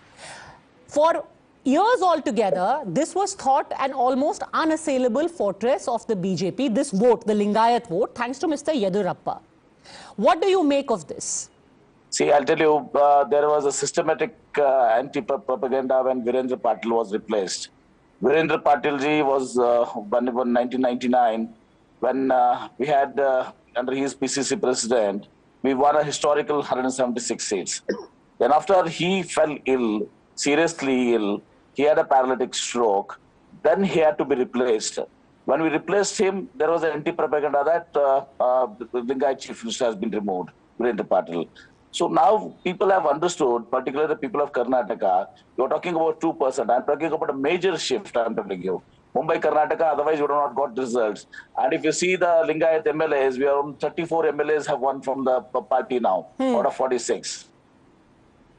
And Mumbai, Karnataka, Hyderabad, Karnataka, Central Karnataka, you take Davangere and all this. The Lingayat, this one has been maintaining always, major shift from the BJP. This time Lingayats have voted to us, and it's a homecoming for the Lingayats to Congress party. The same situation where Vinda Patil was there earlier. So, Mulataji, should this be a cause of worry for the BJP especially, that a bit of the Vocaligas have come their way, a bit of the Lingayats have also moved away, Dalits anyway with them, why just Dalits, the entire Ahinda coalition that they have got. So, what really remains loyal to the BJP? You're talking about a bit of Lingayats. I don't agree with you. A bigger portion of Lingayats have voted for Congress. It is not a bit. Sir, actually, according to the seats we analyzed, the vote percentage, 2% has moved to the Congress from the BJP. Yeah, the major portion of section of Lingayats have voted for Congress.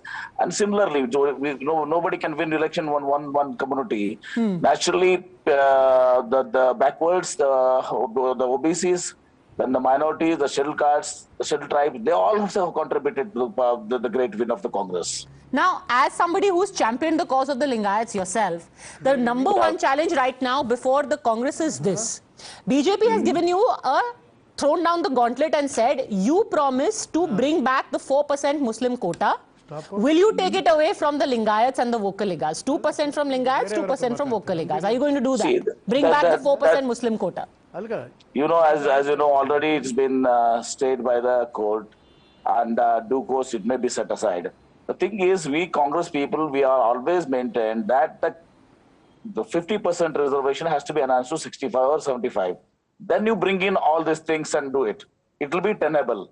See, just for political, this one, see what happened in Maharashtra, the Maratha quota. As it crossed 50% ceiling, the Supreme Court did not entertain them. Similarly, here it's now become even the Dalits, the SCs, reservation for SCs. What the SCs for reservation for SCs has to be done under the parliament, not by the state government or the backward class commission. It has to be under 9th schedule of the Constitution. Sure, it has been stayed right now, but in the next hearing, is the Congress or the Karnataka government led by the Congress going to say that we do not want that 4% Muslim quota to be scrapped? That's our official stand. Why 4% will give Lingayats and Vocaligas another 2% also? But let us first lift that ceiling. That 50 will pressurize the government of India if they are serious of the SCs, the ST reservation they have made. And this, let them lift the ceiling. Let them bring a amendment in the Constitution and get us 65%. Okay, thank you very much, Mr. M.B. Patil. Not only in Karnataka, not only in Karnataka, the problem will be solved in Maharashtra also, the Maratha reservation. All right, 75% reservation, 5 promises that you have made, and of course, the promise to ban the Bajrang Dal. We'll see how soon that materializes. Mr. M.B. Patil, thank you very much for joining us. I want to come back to you, Sumalata ji, because specifically talking now about your area, the fact that first Nikhil Kumaraswamy lost to you in Mandya, now he's lost his assembly election as well. The JDS's vote share going down, seat share going down, old Mysuru region they are suffering. Has Karnataka started a decisive move towards a bipolar contest in the future? In my Lok Sabha constituency, Mandya, seven seats held by the JDS have been lost today, 7 of them. So, and you're talking about Ramnagar, which is where Nikhil Kumaraswamy lost from. I'm hearing an echo. I'm hearing an echo. We'll just have it fixed, ma'am. Just give us 10 seconds. And, please continue. Yeah. So clearly the people have, voted against the incumbent ruling MLAs in my constituency especially, and they voted against corruption. They voted against what we see as very, very strong family and dynastic politics. I'm talking about my own constituency of Mandya. This is what happened today. But who have they voted for again is Congress majorly, because the whole state has seen it's literally a tsunami of for the Congress party this time. And typically Karnataka, if you've seen in the past so many decades also, they've always voted like, alternate governments they've brought into power. Karnataka has always had that typical way of voting. So it's not such a major surprise that after the BJP, Congress would come, and probably after this government again, BJP would come back to power, because that's how it's always gone in Karnataka. So all these combined factors have worked in favor of Congress this time. But doesn't mean the voter, the voter who's voted for BJP traditionally has gone away anywhere. I don't think the Lok Sabha elections are going to be, reflect this in any such way. I don't see that, because on the national level we have such a strong leader like PM Modi, and I don't see anybody coming close to him as such at present. So I don't think this is going to, just because Congress has won the state of Karnataka doesn't mean they're going to sweep this way across the country. That's how I see it. Okay, that pretty much sets us up for the debate next. Thank you very much. Having such seasoned senior leaders really give their take and their perspective on the results today. Mr. Veerappa Moily, Ms. Sumalata Ambarish, thank you very much for joining us. Let me take this across to our panel as well. I think if there is one consensus, Mr. Guru Prakash, it is this. This is an anti-BJP vote. What did you do wrong? Padmaja, at the outset, let me congratulate the leadership of the Congress party and the workers of the Congress party for this victory. And I think it has definitely given us the time to introspect and do some reflection within the top leadership and the leadership in the Karnataka as well.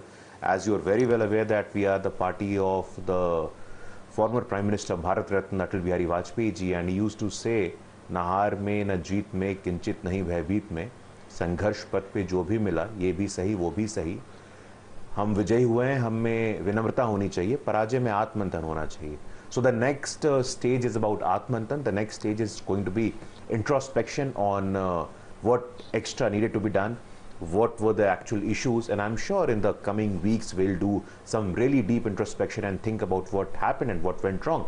But at the same time, we would also like to recount some of the data that has come out, Padmaja, that more or less, if you look at the silver line of the cloud from the BJP's point of view, more or less the BJP's vote share has remained near 36%, and I think for that our Karyakartas and workers across Karnataka are solely to be credited for.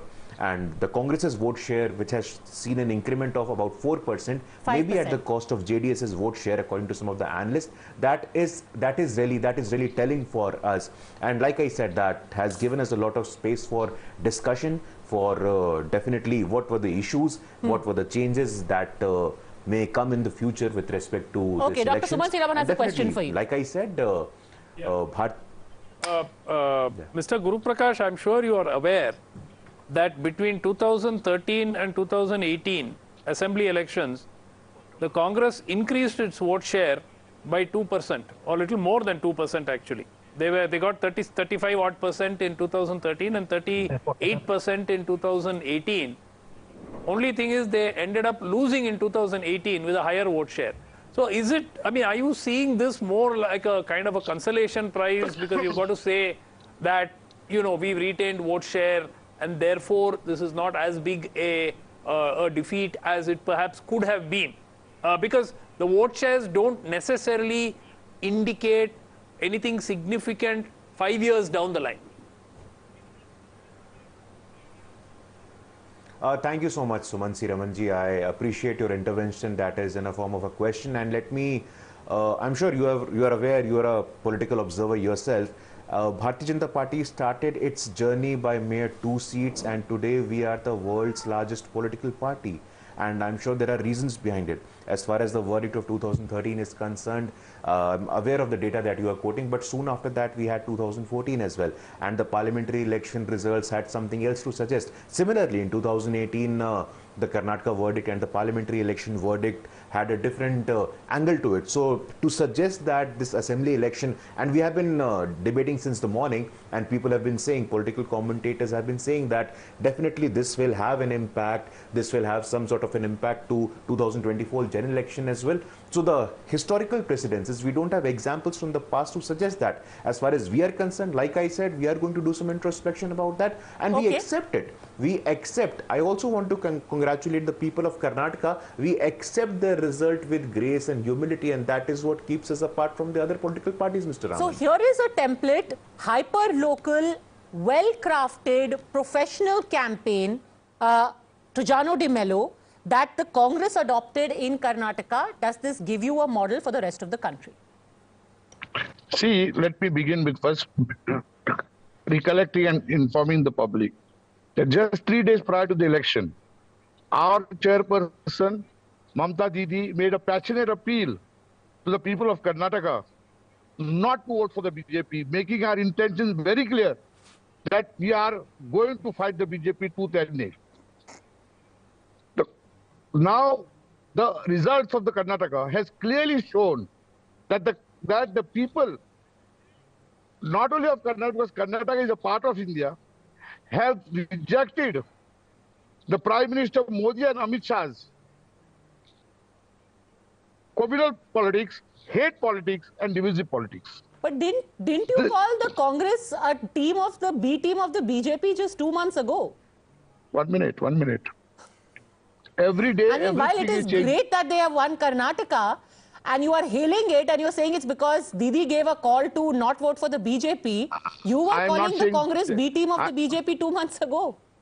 1 minute. I have said that she made an appeal to the Karnataka people, though we are not in the contest, making it very clear that BJP has to be thrown out.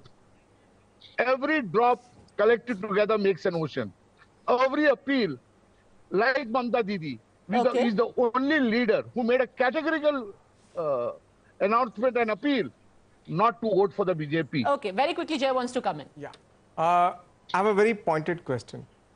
Can you tell our viewers, in the last Lok Sabha election, how many seats did Mamta Didi leave for the Congress in Bengal? Was there a seat adjustment or an alliance possible? No, you tell me one thing. How has been the Congress playing in Bengal? They were exposed totally that they held hands with the Communist Party to try to defeat Mamta in the assembly election. And that reflected, 1 minute, sir. And that reflected in Kerala for the first time. The Communist Party came back to power only because the Congress was playing mischief with Communist Party, and the Congress voter there and the worker were totally demoralized. So that brings me to the next question, which is there therefore, while people are singing hosannas today to the new model that has emerged for an opposition party to win, is it therefore possible that, if we are not wrong, we may surmise there is still a trust deficit between the regional chieftains and the Congress party that needs to be overcome? Otherwise, how would you put up a united face for 2024? And this could give the impetus. This could give the impetus, Dr. Suman Siraman, to do exactly that. To reach an understanding and say, listen, let's just fight in our own states and then decide later who the PM is going to be. I've been saying this for quite some time now.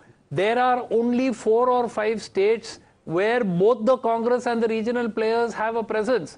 In all the other they states, keep fighting each other in those states. It doesn't matter. It doesn't. Those number of seats. Look, if the BJP is going to win 170 out of 186 between seats, West Bengal, Telangana, Andhra Pradesh, Pradesh, if the Congress and regional parties end up fighting each other, Uttar Pradesh, where the Samajwadi Party, Congress are not contesting together now, that adds up to 150 seats. Padmaja, the Congress is not a major player in Uttar Pradesh. It is not a major player in West Bengal. There are 3-4 states, Telangana for instance, where the Congress still has a significant presence and there is a regional party. There are 4 or 5 states like that.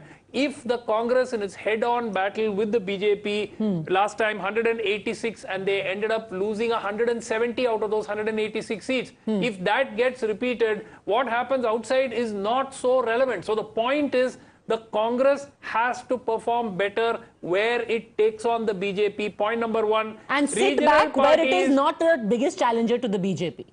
Sorry, where it is not the biggest challenger to the BJP, it is not even in a position, except these 4 or 5 states, to even play spoil sport. You tell me which is the third, which are the states? Give me a list of states. Okay. Where Telangana is one. Yeah. West Bengal is the other. West Bengal, Congress has a large presence in West Bengal. It's a major player. It Please. does not have a large Please. presence, but it can Please. end up impacting elections. Congress doesn't impact elections at all if it Congress fields can candidates in play West Bengal a and Lok spoiler Sabha. role It in does some impact states. as a spoiler. As a spoiler in a small number of seats, not to swing a Lok Sabha election, Padmaja. No. Go on and look at it. I think the point is different. The Congress does poll those many number of votes to play a spoiler. Let us just take the case of Delhi. The BJP comes through in 2014 with 46% of the votes. It's not more than 50%. In 2019, they crossed 50% of the Lok Sabha. Which means, even in a place like Delhi, or you take Haryana next door, right? If there is a serious challenge to be mounted to the Bharatiya Janata Party, it will only come through the Congress and the regional players willingly coming in for an alliance. Or it's not going to happen. Even in Assam in 2019, all said and done, they had to go in for a local adjustment with the AIUDF. Right? So, I don't believe that today's victory, yes, while it has taken them one step closer to hope, to get closer to saying, oh, we can defeat the BJP, yet they need to sort out their own mistrust. They need to be pragmatic. Let's take the case of Uttar Pradesh. I mean, the Congress in seat after seat. I mean, let's take Dr. Suman Singh, Padmaja, I'll take examples. He's sighing in exasperation. No, I'm only saying, no. add up all the states Jay is talking about, you will not even get 70, 80 seats. Hang on. Hang on. Not even Uttar Pradesh, for God's sake. This is exactly the point I'm trying to make, and I will name seats and call them out.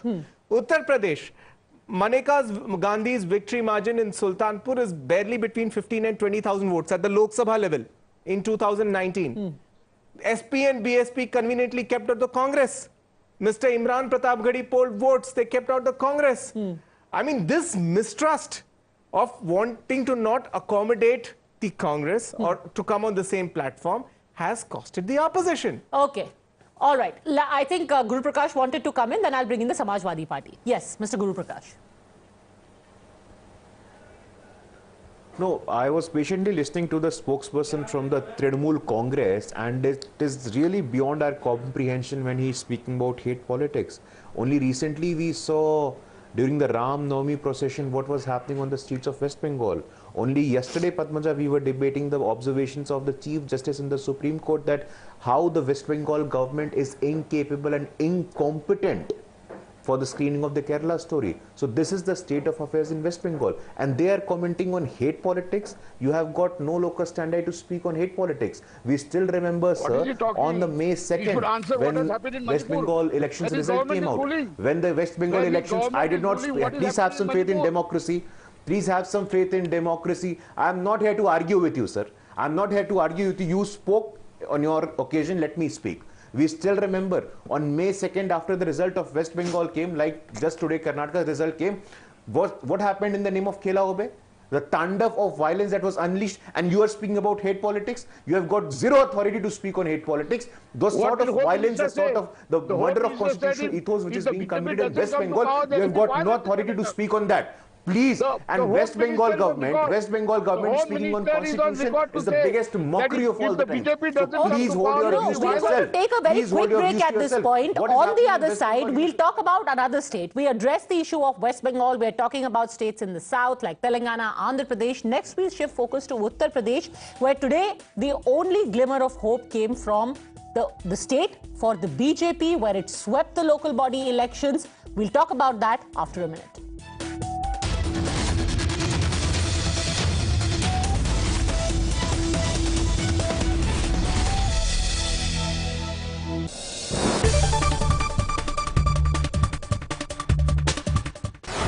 I'm Vanshika और मैं आज unbox करने वाली हूँ ये वाला phone. ये है टेक्नो फैंटम V Fold। ये इंडिया का करंटली चीपेस्ट फोल्डेबल फ़ोन है। चलिए अनबॉक्स करते हैं। We have this cool box here और I'm super excited to unbox it. And यहाँ पे they have given their tagline beyond the extraordinary. देखते हैं इसके अंदर फोन extraordinary है कि नहीं. Here is the phone. इसके बारे में हम थोड़ा बाद में बात करेंगे. Let's see what's there further. We get this packet kind of a thing. We have SIM ejector tool here. And we have some usual paperwork here, warranty cards and some user manual. We get the cover also. बहुत ही cool सा matte finish वाला इसका cover यहाँ पे available है. And then we have जिसमें हमारे पास charging cable available है. 45 watt का charger available है. And that's it. These were all the things that were available inside this box. I'm sweating guys. मतलब unbox करने के चक्कर में इस फोन को मेरे पसीने छूट रहे हैं. But I'm excited. So, and here is the phone guys. Look at this beast. इसका जो मेन स्क्रीन है वो 7.85 इंचेस का है. मतलब अगर आप स्ट्रीम करना चाहते हो, गेम खेलना चाहते हो, बढ़िया फ़ोन है आपके लिए. इसका जो सब स्क्रीन है वो 6.42 इंचेस का है.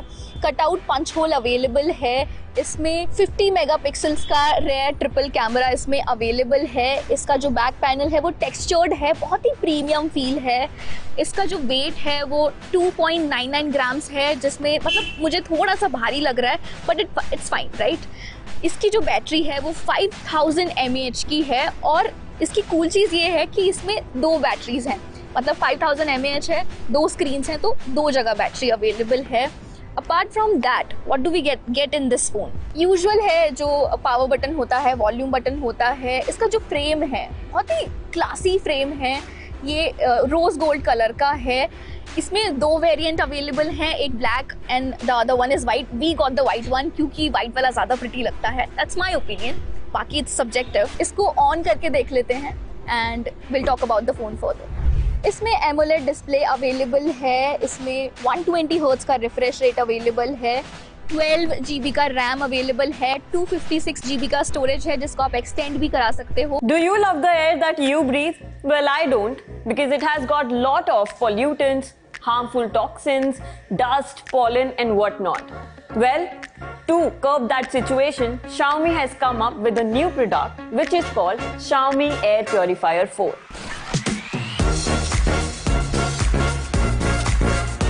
Hi, you're watching Edge Times. This is me, Pavni Jain, and this is the product I'm talking about.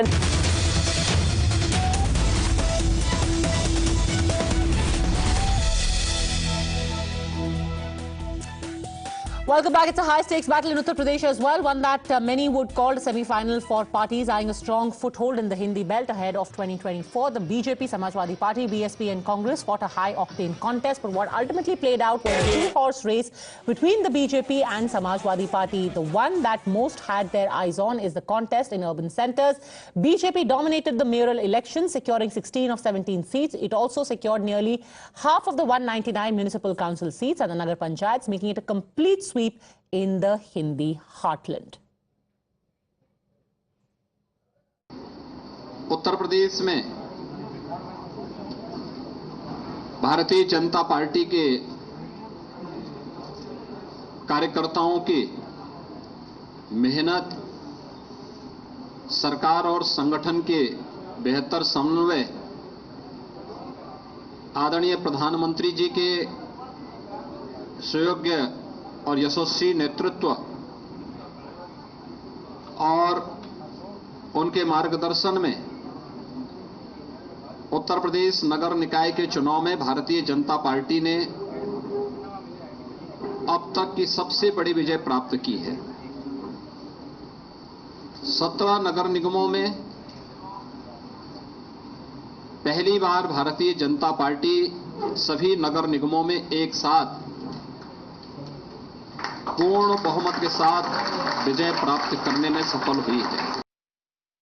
निश्चित तौर से जनता भाजपा के साथ खड़ी है, यह संदेश नगर निकाय चुनाव से है और मैं जनता के प्रति और अपने एक एक कार्यकर्ताओं के प्रति आभार प्रकट करूंगा, उनका अभिनंदन करूंगा कि उन्होंने बहुत शानदार ढंग से जो संगठन ने रणनीति बनाई उसके अनुसार काम किया और जो डबल इंजन सरकार के माध्यम से हम लोग प्रदेश का विकास कर रहे थे और लोगों से जो अपील की कि ट्रिपल इंजन की सरकार बनाइए, उन्होंने ट्रिपल इंजन की सरकार के लिए माननीय प्रधानमंत्री मोदी जी के नेतृत्व में, आदरणीय मुख्यमंत्री योगी आदित्यनाथ जी के नेतृत्व में वह दिखा करके अपना जनादेश दे करके, अपना आशीर्वाद दे करके संदेश दिया। हम हृदय से आभार प्रकट करते हैं। लेकिन समाजवादी पार्टी न वर्तमान है न भविष्य है, भाजपा ही वर्तमान है और भाजपा ही भविष्य है। उत्तर प्रदेश में प्रदेश के 25 करोड़ लोग भारतीय जनता पार्टी के साथ हैं। माननीय प्रधानमंत्री नरेंद्र मोदी जी की गरीब कल्याण योजनाओं के साथ हैं। जन जन का भरोसा बीजेपी के प्रति बढ़ा है। उनको महसूस हुआ है उत्तर प्रदेश के लोगों के, उनके जीवन स्तर में बदलाव लाने वाला यदि कोई नेता है तो आदरणीय प्रधानमंत्री नरेंद्र मोदी जी हैं। उनके जीवन स्तर में बदलाव हुआ है और उत्तर प्रदेश के लॉ एंड ऑर्डर की सराहना सब लोगों ने की है। इसलिए मैं दावे के साथ पहले भी कहता था, आज फिर कह रहा हूं कि भारतीय जनता पार्टी का जनाधार लगातार बढ़ रहा है, लोगों का भरोसा बढ़ रहा है। इसी वजह से 17 के 17 नगर निगम, नगर पालिका परिषद और नगर पंचायतों में प्रचंड बहुमत से भारतीय जनता पार्टी आई है। So let's tell you why the result is crucial in the run-up to the next year elections. People of Uttar Pradesh have reposed their faith in the Yogi model clearly, and this is a state that sends 80 seats to the Lok Sabha, giving a big psychological boost for the party in the north. Meanwhile, the BSP and Congress have failed to make a dent in this election. The BJP has had a growing vote share in the civic polls since 2006, with the party securing nearly 88% of the votes in the mayoral elections in 2017. Times Now also spoke to some of the winning candidates who are very clear that the Yogi model is Yogi for the BJP.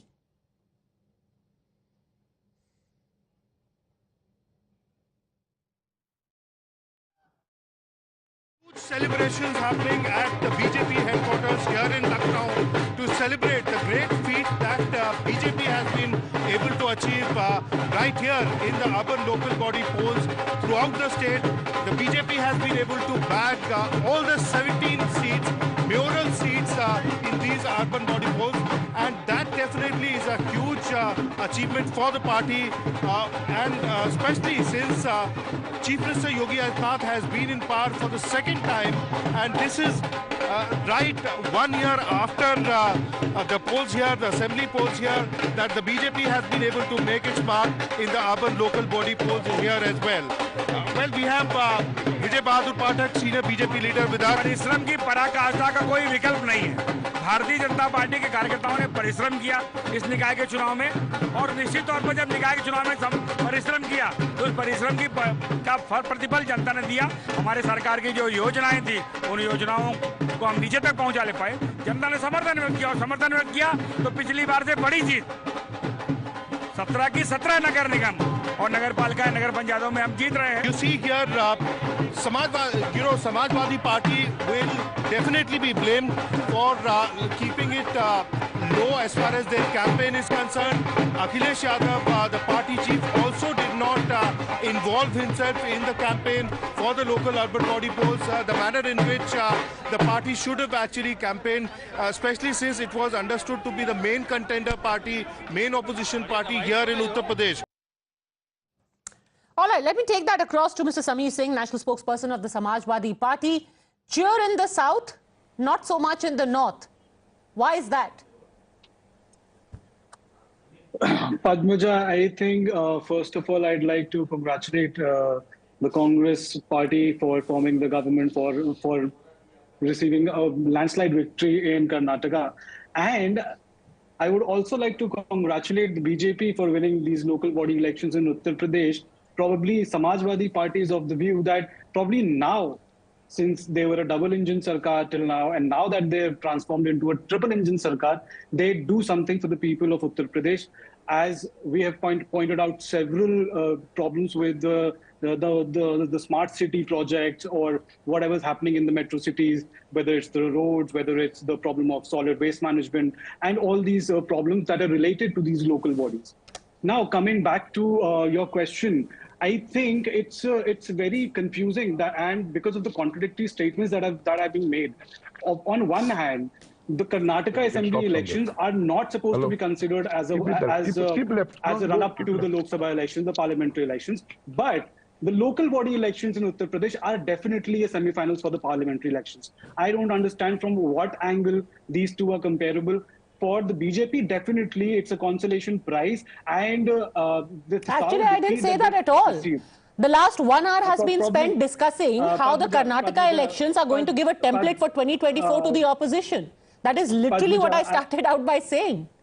Padmaja, I think you misheard me. I did not say you. I said since morning, whatever things are coming out and the way debates are going on various television channels, the BJP is definitely coming out with this view that the Karnataka elections are somehow at par or even less important than the local bodies election in Uttar Pradesh. So that's what the problem is. And as far as the Samajwadi Party's stand is concerned, or our position today in the elections are concerned, I'd like to make a very small point, which is there in front of everybody. The local bodies were never a Samajwadi Party. Even when the Samajwadi Party was in power, the BJP have always dominated the local body election. The urban voters have always been a stronghold of the BJP. And Samajwadi Party is constantly trying. In fact, we are very happy with the way we have campaigned in these elections. And I'm waiting for the results to finally come out so that we can have data as to what the exact vote shares are, because we are of the opinion that we've definitely increased our vote share. Okay. And probably not to the results, because we have seen that the 17 mayoral candidates are from the BJP.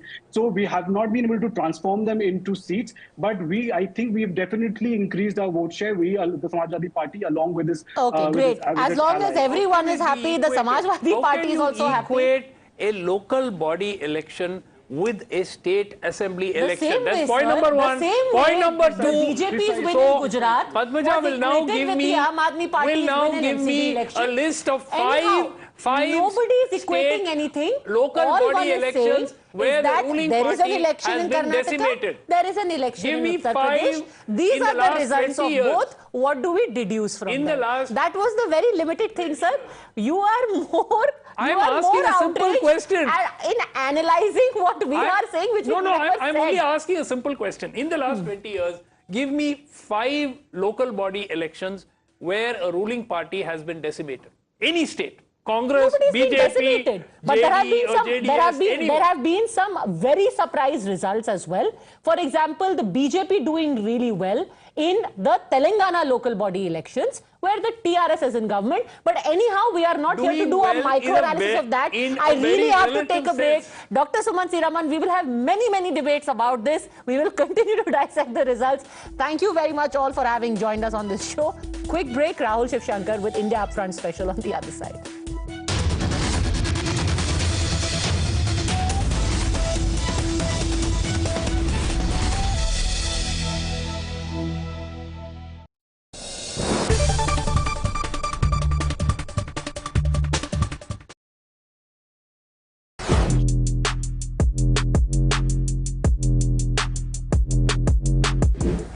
Guys, MG comet की interior की कहानी अब हम आपको सुनाते हैं। Fan को करते हैं थोड़ा स्लो और शुरू करते हैं किससे। ठीक है, तो यहाँ पे सबसे पहले आपको बताएं कि इसे स्टार्ट करने के लिए चाबी कहाँ गई भाई? चाबी मेरे पॉकेट में है। तो इसे स्टार्ट करने के लिए आपको कोई इंजन स्टार्ट स्टॉप बटन नहीं मिलेगा। क्यों? क्योंकि आप इस खूबसूरत सी क्यूट सी जो चाबी है उसका अनलॉक बटन दबाइए, इस कार में बैठिए, 2 बार ब्रेक पेडल को दबाइए और car is ready to go. तो एक ये इंटरेस्टिंग आपको एस्पेक्ट इसमें देखने को मिलेगा। इसके अलावा 10.25 इंच के आपको 2 स्क्रीन यहाँ देखने को मिल रहे हैं। इंटरेस्टिंग इंप्रेसिव चीज़ ये है कि यहाँ पे आपको जो लुक और फील है और जो फीचर्स है, एमजी की गाड़ियों में आपने फीचर्स वैसे भी काफ़ी जो लिस्ट रही है उससे लंबा ही देखा है उस लिस्ट को। यहाँ पे भी आपको उस हिसाब से ये लोडेड ही नज़र आएगी। एंड्रॉयड, एप्पल कारप्ले, ये सभी आपको वायरलेस भी आपको इसमें ऑप्शन देखने को मिलेगा। और जो फील है, जो इसका रिस्पॉन्स, वो मुझे काफ़ी अच्छा इम्प्रेसिव सा लग रहा है। और जो डिस्प्ले है वो काफ़ी वाइब्रेंट भी आपको देखने को मिलेगा। राइट साइड में जो इंस्ट्रूमेंटेशन की जगह, अब इलेक्ट्रिक कार है तो वहाँ पर इंफॉर्मेशन तो आपको अलग अलग सेटअप में मिलेगा। लेफ्ट साइड में वोल्ट, करंट और पावर वगैरह की जानकारी आपको मिलेगी। ऊपर जो है कुछ एक जो साइंस है उसमें एक यूनिक या एक अलग चीज़ आपको देखने को मिलेगी। पिछली सीट पर जब आप बैठे हैं, सीट बेल्ट आपने नहीं लगाया तो भी इसमें बीपर जो है आपको याद दिलाएगा। राइट साइड में यहाँ पर फिलहाल न्यूट्रल में है गाड़ी, वो दिखा रही है। स्पीड आपको दिखाएगी 72% बैटरी इसमें बची है।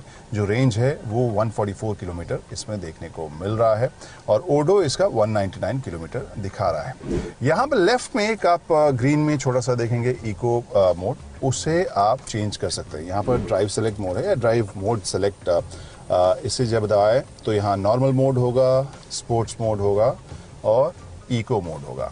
तो यहाँ पर जब मैं नॉर्मल मोड में दबाता हूँ तो रेंज इज 142, स्पोर्ट्स मोड में दबाया है तो range is 142। So I guess जब ड्राइव करेंगे तब शायद इसमें चेंज हमें नज़र आएगा। इसके परफॉर्मेंस के बारे में भी हम तब डिटेल में बात करेंगे। फिनिश है, जो कलर्स हैं, जो यहाँ पर फैब्रिक जैसा मटेरियल है, जो प्लास्टिक है, उसकी क्वालिटी मुझे प्रीमियम लग रही है। Light grey, off white, cream, इन सब के इस्तेमाल के साथ ज़्यादा स्पेशियस और ज़्यादा। Viewers, it's been a big election day today. In fact, two of India's biggest states, electorally home to more than 100 Lok Sabha seats, have thrown open two contrasting results. While the Bharatiya Janata Party has lost in Karnataka, it has swept Uttar Pradesh. The BJP's defeat in Karnataka obviously delivers a body blow to its plans of consolidating in the south, expanding perhaps even, but it will take heart from the fact that it has not lost vote shares substantially. The numbers are on your screens, viewers, and those numbers, of course, tell a story in Karnataka, and it's a story that favors the Congress party. The vote share of the Congress, beyond that 6% threshold that it needed to electorally outperform its own expectations in the state. And I think that a large number of Congress leaders at one time yesterday were happy with 120, but that number has crossed, the real number on the ground has crossed even their expectations. But for the BJP, it hasn't really lost vote share. It's very marginal, 0.2%, which means that its committed vote has not dissolved, it has not dissipated, and that its committed voter remains pretty much enamored by the party and the leadership. The Congress gains have come from the Lingayat belt, right? One could say this? Yes, yes. From the Lingayat belt, but at a gross level from the decimation of the JDS. You know? So in the Lingayat belt, the Congress does have support. Yeah. Its support is slightly enhanced to the extent of the defectors. Okay. But if you look at the gross picture, the JDS which has collapsed about 5 percentage points. I'm going to build on that. So the Lingayat belt, because that's where the BJP couldn't put up, one can now say perhaps in hindsight, a united showing, and at the expense of the third party, the JDS, which is where the Congress has really gained. In fact, the vote share lost by the JDS has moved almost to the last decimal point to the Congress party. And here's a quick look at how the Congress has built its gains. And I'm going to pull out, viewers, a chart for you now. That's the chart. That's the area that we need to focus on. Those are the numbers. These are now region numbers. And if you really expand them one by one, you will see the story. Can you just elaborate on this this particular graphic? Central Karnataka, let's talk about that. Really 35 seats in total, but 25 going to the Congress, 7 to the BJP. The picture was the exact opposite. Yes. There were 25 seats to the BJP in this region last time, and 9 to the Congress and 1 to others, making it 35. Now the boot is exactly on the other foot. Now we need to note two things here.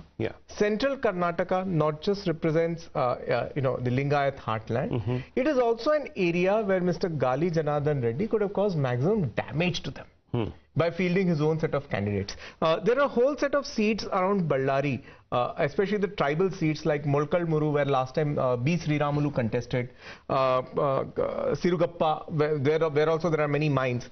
In all those places that were actually supporting the BJP in a big way last time, like a 50% plus vote share, in all those seats the Congress has taken a lead.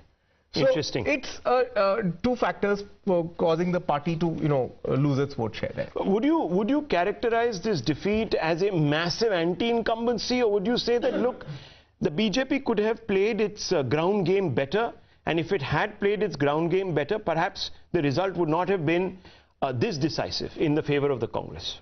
I look at it a little differently also, Rahul. I mean, with due respect to everybody here, and without you don't wanting have to be apologetic about your views.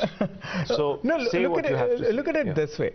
Often in the past, when parties have lost elections, they've lost vote share. Okay, the headline is that the BJP hasn't lost vote share. It's very marginal. The dip is less than 1%. Right? So I would say it's a story of the Congress cannibalizing the opposition space of what remains of smaller parties, with the BJP sort of maintaining itself. That, according to me, that's the larger story. Well, the Prime Minister invested a lot of his capital in Bangalore. He took out, I think, 3 road shows. How's the party done in Bengaluru? It's very interesting, Rahul. If we look at the greater Bengaluru region, last time the BJP had 12 on 32. 30, yeah. This time, greater Bengaluru is actually split half-half. The BJP has got 16 and the Congress has got 16. The one to JDS, 15 to the Congress. So in a way, all the effort that the Prime Minister put in greater Bengaluru has at least sort of shored up the parties. It has stemmed the tide and shored up the party's support. Okay. Well, the Congress and the opposition has begun, of course, to spin the victory in Karnataka as a defeat for Prime Minister Modi and the beginning of the end of the Prime Minister's connect with the people ahead of the 2024 election. That's what the Congress has been saying. The Congress party's top bosses, Rahul Gandhi and others in Karnataka, like Mr. Siddaramaiah, the putative chief minister, remarking that the Congress has defeated the Prime Minister and BJP's chief strategist Amit Shah and their alleged politics of money, muscle and divisive ideology. Listen into some of these sound bites. Karnataka के चुनाव में एक तरफ crony Capitals की ताकत थी, दूसरी तरफ गरीब जनता की शक्ति थी और शक्ति ने ताकत को हरा दिया। और यही हर स्टेट में होगा। कांग्रेस पार्टी कर्नाटक में गरीबों के साथ खड़ी हुई, हम गरीबों के मुद्दों पर लड़े और मुझे सबसे अच्छी बात यह लगी कि हमने नफरत से, गलत शब्दों से ये लड़ाई नहीं लड़ी।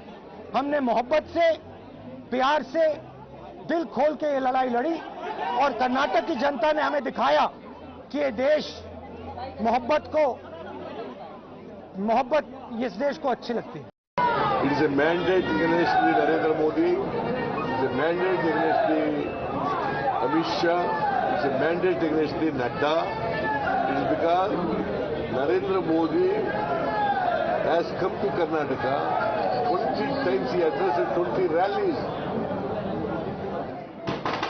No Prime Minister in the past has campaigned like Modi. But despite the Congress claim, the opposition's celebrations will be tempered by the knowledge that the BJP is still standing tall in its bastion in the north. In fact, in what is an extremely significant local body election in Uttar Pradesh and a referendum really on the BJP's governance in India's most electorally significant state, which has come under a lot of scrutiny, lot of commentary over the last one and a half years since Mr. Yogi Adityanath swept back into power in history. The BJP under Yogi Adityanath and under the aegis of Narendra Modi has swept the pan-state local bodies election today convincingly, viewers. Those are the numbers across all 3 tiers. All 3 tiers of local governance, the BJP in the ascendant. Those numbers are not changing. The BJP, in fact, might have lost its gateway to the south. It still has, in a manner of speaking, the Uttar for 2024. Excuse the pun.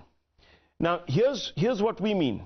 In the north, across the 10 states of the Hindi belt, the BJP has 180 plus seats of 225 seats, which is a conversion rate of 80% plus, viewers. And that is a formidable record. And remember, it's this belt that sends the most number of parliamentarians. It's equally ascendant in the west and is growing in the east at a rapid pace. The BJP may not be very strong in the south, but it is certainly looking to make gains in the run-up to the Lok Sabha election, especially in states like Telangana, where an assembly election is slated at the end of the year. Now, of course, the BJP also begins the 2024 campaign with some massive positives. It has the Prime Minister's image to fall back upon. Remember, viewers, the opposition might be saying that the tide has changed, but I think they have to test their assumptions against the connect that the Prime Minister still has with India's people. He has huge approval ratings. The BJP has a very powerful organization at the booth level, and it really pulls in the votes. It has a plethora of pro-poor schemes which have delivered not once but twice, and perhaps the greatest advantage, which is an ideological connect with the electorate. And therefore, viewers, we need to ask some basic questions and test this presumption. The presumption being that the end of the beginning for the BJP is underway. That's what the opposition is claiming, and therefore the opposition sees hope in 2024. Is this hope misplaced? Is it based on reality? Is it divorced from reality? Let's ask all those questions. The Congress, Sanjay Jha, has claimed that the defeat in Karnataka is a defeat for Prime Minister Modi. You just heard those comments from Rahul Gandhi as well as Mr. Siddaramaiah, and also for Home Minister Amit Shah, the chief strategist, the electoral strategist for the BJP. It says India has made up its mind to perhaps eject the BJP, and we're beginning to see this now. Does this claim hold, or is it divorced from reality? It's a straightforward question. Mr. Jha, to you. Rahul, this is actually a statement that the Congress is quoting of what the BJP itself has said. The BJP's campaign actually had Mr. Nadda and various other leaders say that please vote, because then you are assured of Mr. Modi ji taking care of Karnataka. This was an election campaign clearly where the BJP was challenged on corruption, on malgovernance, on being very anti-poor. And you know, frankly, we can look into the social and economic indicators later on during your program. So Mr. Modi was eventually the best bet once again that the BJP was playing in Karnataka. Now, what did Mr. Modi do? Mr. Modi followed the playbook. He came there. This was a prime minister who, when Manipur was frankly burning or on a boil, choose the words that you might, Mr. Modi was actually campaigning in Karnataka when 60 people were dead in Manipur. So there is a lot of political investment personally done by the Prime Minister. And remember... But that investment, if you just look at the numbers, and I think Jay referred to that connect in Bengaluru region, where the BJP has outperformed itself and everyone else thanks to mass contact roadshows held by the Prime Minister in the city. Given this, is the Congress in any position to undermine the Modi effect? Even in the campaign, remember, it was not his face on the ballot. His government, you could say, they were aware of the fact that there were problems, and therefore they changed a chief minister mid-course. They also changed 103 of their incumbents, giving new people tickets. So they were aware that there was strong anti-incumbency. The Prime Minister hits, you could have said that perhaps that number, which is sort of hovering in the mid-60s, could have been down to 40. But Rahul, please note one point. In Himachal Pradesh, when Mr. Modi campaigned, these are, I'm quoting his words, when you vote for the BJP, the vote actually comes into my account.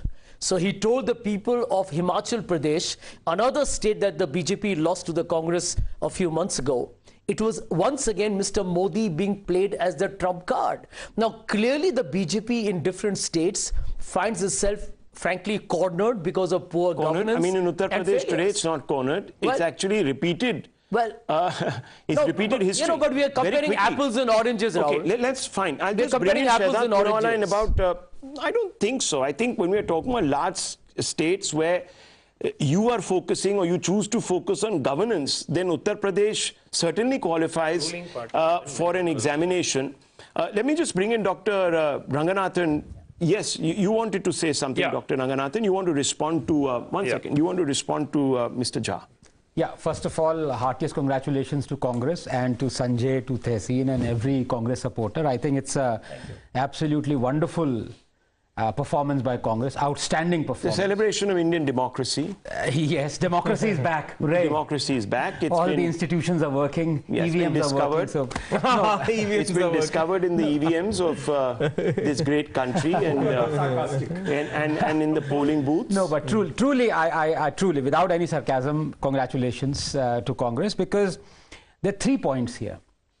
Number one, and I'm not one of those who's going to shirk away from saying that, this is Modi's defeat as well. It is Prime Minister's Modi defeat, because the extent of the defeat qualifies as something which is Modi's defeat or not Modi's defeat. If BJP had gotten 107 or something like that, then you could say, well, there are many factors that went wrong.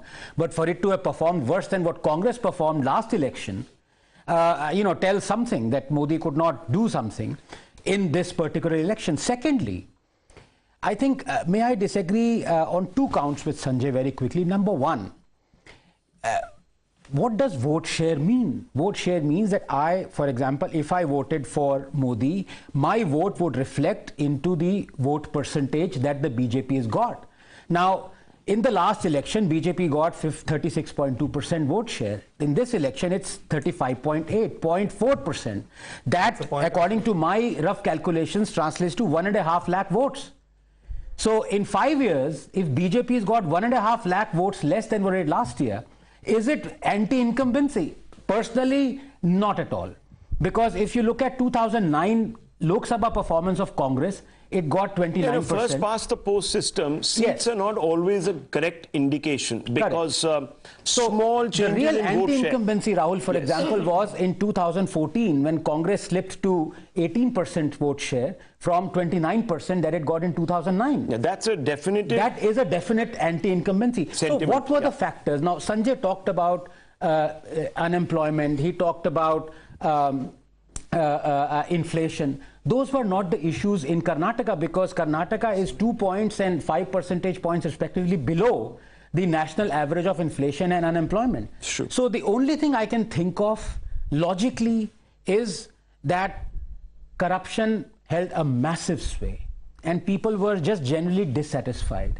And I think BJP has to look at this, because you have elected, appointed, taken corrupt people into your party. You've given them ministerial posts. The foundation of your government last time round was based upon the fact that 16, 17 people were horse traded, usurped, and then their elections quote unquote rigged for you to form that government. Now people saw through it. So it's a very curious mix.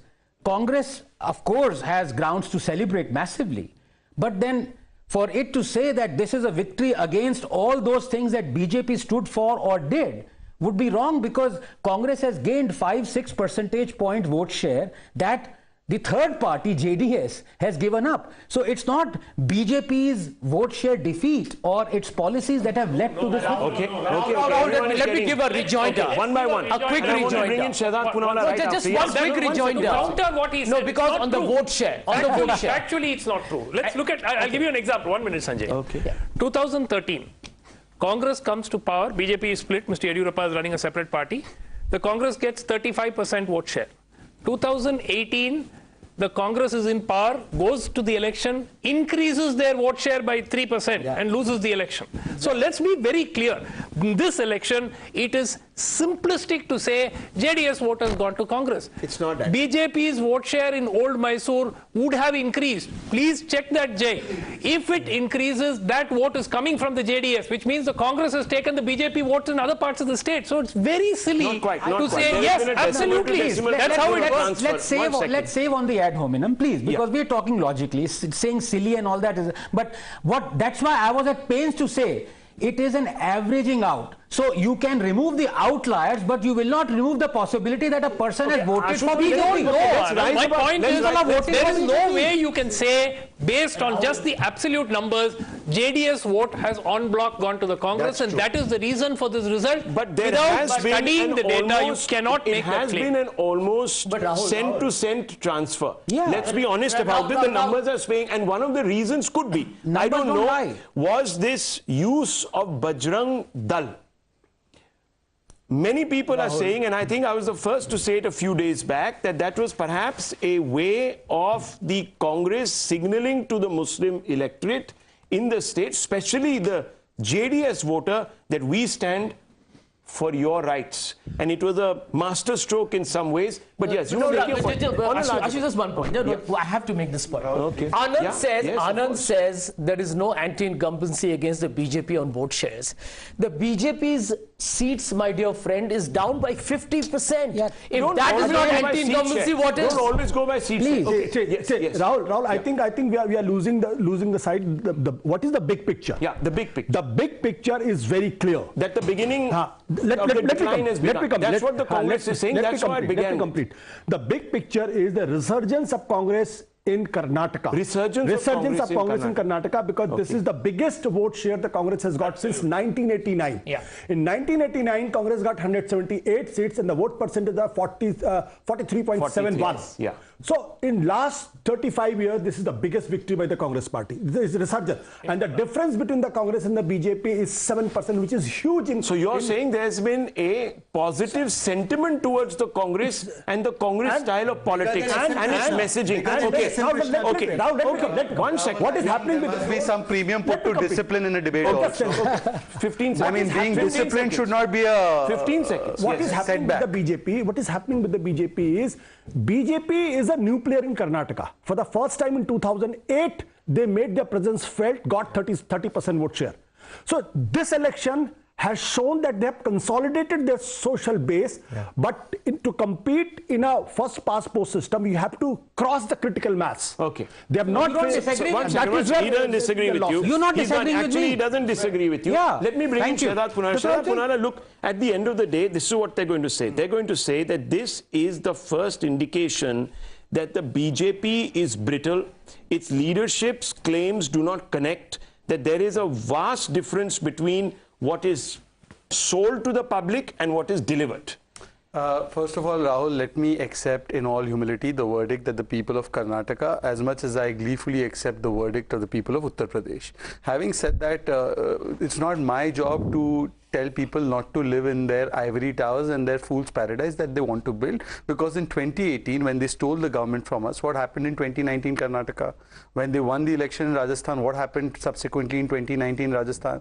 What happened subsequently in Chhattisgarh after that massive victory of the Congress party in Chhattisgarh 2019 Lok Sabha? What happened? So if they want to continue to propitiate a lie on television and believe in that lie, only fools do that. So they are free, they are at liberty to do that. Secondly, let's take out the 3 or 4 takeaways from this. First, we were marketed this election that this was a massive vote against the anti-incumbency factor. The metrics of anti-incumbency, surely one of them would be that whether our social base, vote base has eroded. It has not. So fact of the matter is that after all their efforts, all their media support and narrative, they have not been able to erode our vote base. Point number one. Whether we increase here, increase there, the fact is we have a 36% vote bank. Secondly, the fact of the matter is that there is the new concept of TVTs. You know what are TVTs in politics? No. Total vote bank transfer. This is the politics of total vote bank transfer, just like there are TVTs on television, and these are TVTs that Times Now knows a lot about because a lot of people spend time watching Times Now. There are TVTs in politics, and that TVTs in politics basically goes where the signaling is done that if I can't retain the vote bank as a whole, I will transfer my vote bank to the nearest party that is willing to defeat the BJP. And the Congress party, or the party that wants to claim these TVTs, makes all kinds of claims, like we heard in this election, that we will now remove the anti-conversion law, we will remove the anti-cow slaughter law, that we will ban an organization we have no mandate to ban because we are not the central government. We will also come out and do an alliance with the SDPI. It was multiple times it was said. And therefore, so you're saying cynical, divisive politics with the aim of transferring a particular vote bank or signaling to that vote bank, that is what has really helped the Congress. That was and finally, a word on which we all can be very happy is the fact that today democracy and the EVMs, all of them have been redeemed. Okay, so let me ask the other Mr. Poonawalla. Rahul, I need to counter that. Rahul, I need to counter that. I need to tell the BJP spokesperson here, very regretfully, that you can't be so disingenuous on a national show. No. You talked about stealing a government. In 2019, my dear friend, who did the Operation Kamala in Bengaluru? Can you tell them what? May I respond to that? 2018. May I respond? In 2018, it was just the other way around. BJP was a single largest party. So that's not I want to come in. Gentlemen, 1 second. Let's not take moral. No, hang on. Let's not all try to assume the moral high ground. There's only space for a couple of people up there. Yeah. The whole bunch of you can't jump onto it. Rahul, very quickly. Yes. Rahul, you know, stealing the mandate is when you fight under the poster of Modi ji and Fadnavis ji and then you ally with those you call most corrupt party. Well, that's stealing a mandate is when you say that the JDS is a B team of BJP and then conveniently you take the BJP out, which is the #1 party, and do an alliance with the JDS. Now. Okay, so this is the reality. One second. Let me just bring in Tehseen Poonawalla, since you're itching to get into this and you're very right to do so. Let me ask you a question. In 2018, despite the inability to form the government in Karnataka, Mr. Poonawalla, and despite losing Rajasthan, Madhya Pradesh, Telangana, Chhattisgarh, just months before the 2019 polls, the BJP bettered its 2019 performance. Correct. How do you explain this? Because, Rahul, you're absolutely right, and I've said this before on your show, that to take the Karnataka results or any state election results and to put it on the 2024 results is absolutely being dishonest. People vote differently in assembly elections, people vote differently in Lok Sabha elections. And if we respect the people and their intelligence, and I'm sure the BJP spokesperson does it, then you certainly don't think that 13% of Karnataka's population will only go out because of virtue signaling. Please allow me, Rahul, please, you never interrupted. I request you, this is a very important point for me, that they will go because of virtual signaling. You will not believe that. That is being arrogant. Point number 2. The Congress got about 43% vote. Yeah. Even if it was to say the virtual signaling, 13% vote, the Congress got 80-85% of it. Still the rest of the vote that the Congress got was from the majority community. So why do you believe that everybody are fools to go around with this virtue signaling? They're not. People in an election vote for a variety of reasons. And one of the reasons that we must consider, what the BJP spokesperson said and Anand says, and I agree, the BJP did not lose its vote share, it's retained its vote share. That means the most honorable Prime Minister failed. Because if it's retained, if it retained its vote percentage, and the Prime Minister spent so many days in Karnataka, no problems with an analysis on Karnataka. 1 second, but you cannot. I need to accept. No, 1 second. Localized election result is being projected on a national canvas. That's the question I'm trying to ask you. But just 10 seconds. Just 10 seconds. And it's wrong. But by that same logic, what is wrong? Rahul Gandhi coming out and saying that look, projecting Karnataka means the beginning of the end. It's wrong. But by the same logic, 38% keeping your vote percentage the same means the Prime Minister has not added anything to it. Rahul, what did Prime Minister Modi do after the Gujarat election? Let's not lose our discipline. Saying this is the national mood. Mr. Rajagopalan is being extremely patient, and you know what he does once he loses his patience. So please, yes. No, I agree with Tehseen, and I want to reinforce the point he's made. Very important point is made, and for those who still may not have grasped what I was trying to say, let me ease it a little bit further. Out of 100 people, right, 36 voted for the BJP last time round, right, saying that we vote for BJP's done good. This time round, 5 years later, 35 have voted. If it was anti-incumbency, 20 would have voted, 30 would have voted, right? Now, what Tehseen says is absolutely bang on. That even though BJP hasn't lost because of anti-incumbency, because not even 1%, 0.4% people less have voted, the fact of the matter is, why couldn't the BJP and Modi and the state apparatus increase it to 42? I'll tell you why. Let's look at the numbers. 60 people. Let's look at the numbers. That's the issue. Let me bring out the facts here. Okay. So here is a quick deep dive.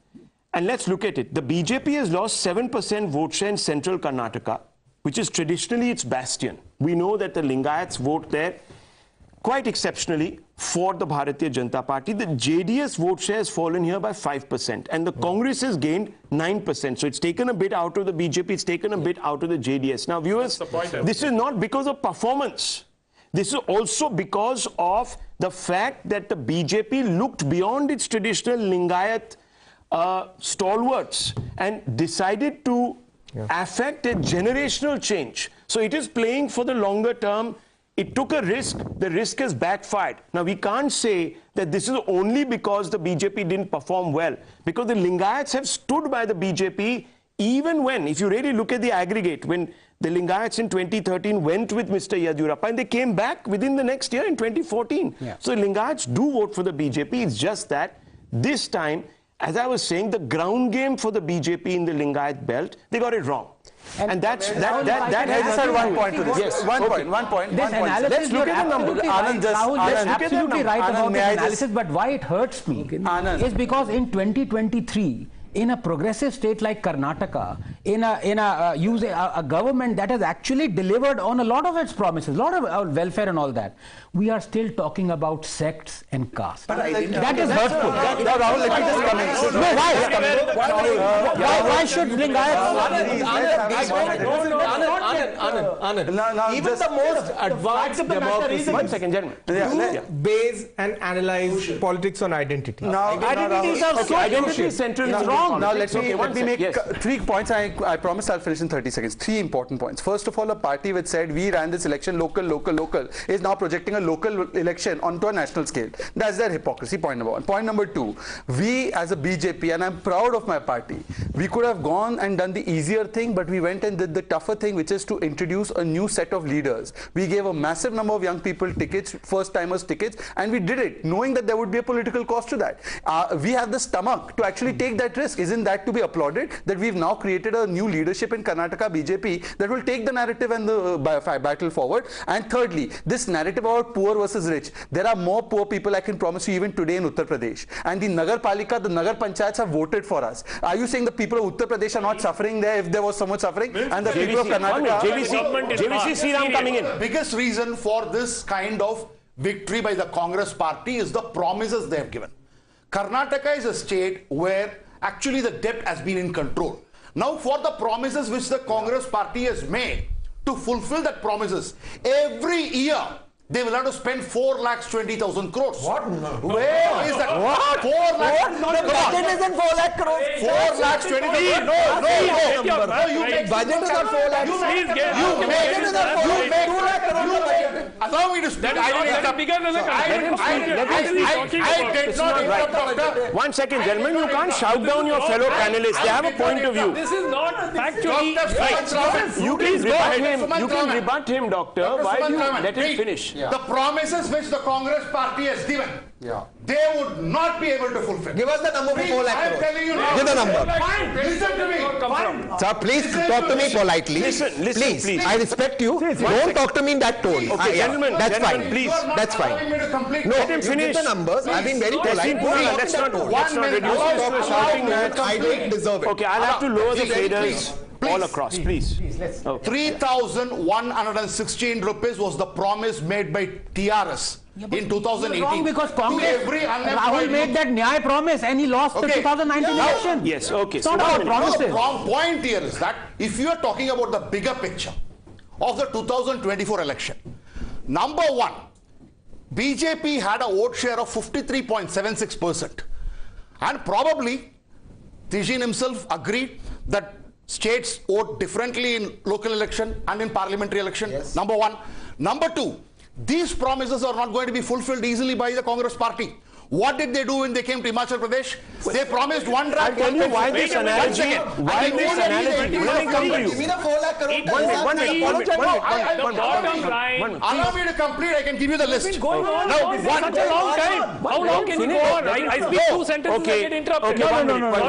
If look, what is going to happen is, if you keep speaking over him, he's not going to finish. He'll keep badgering on, and I will not be able to round him up and finish. And we will have a 12-minute discussion on one gentleman who's been constantly interrupted. Now, just finish your point in 30 seconds. 4 lakh crores.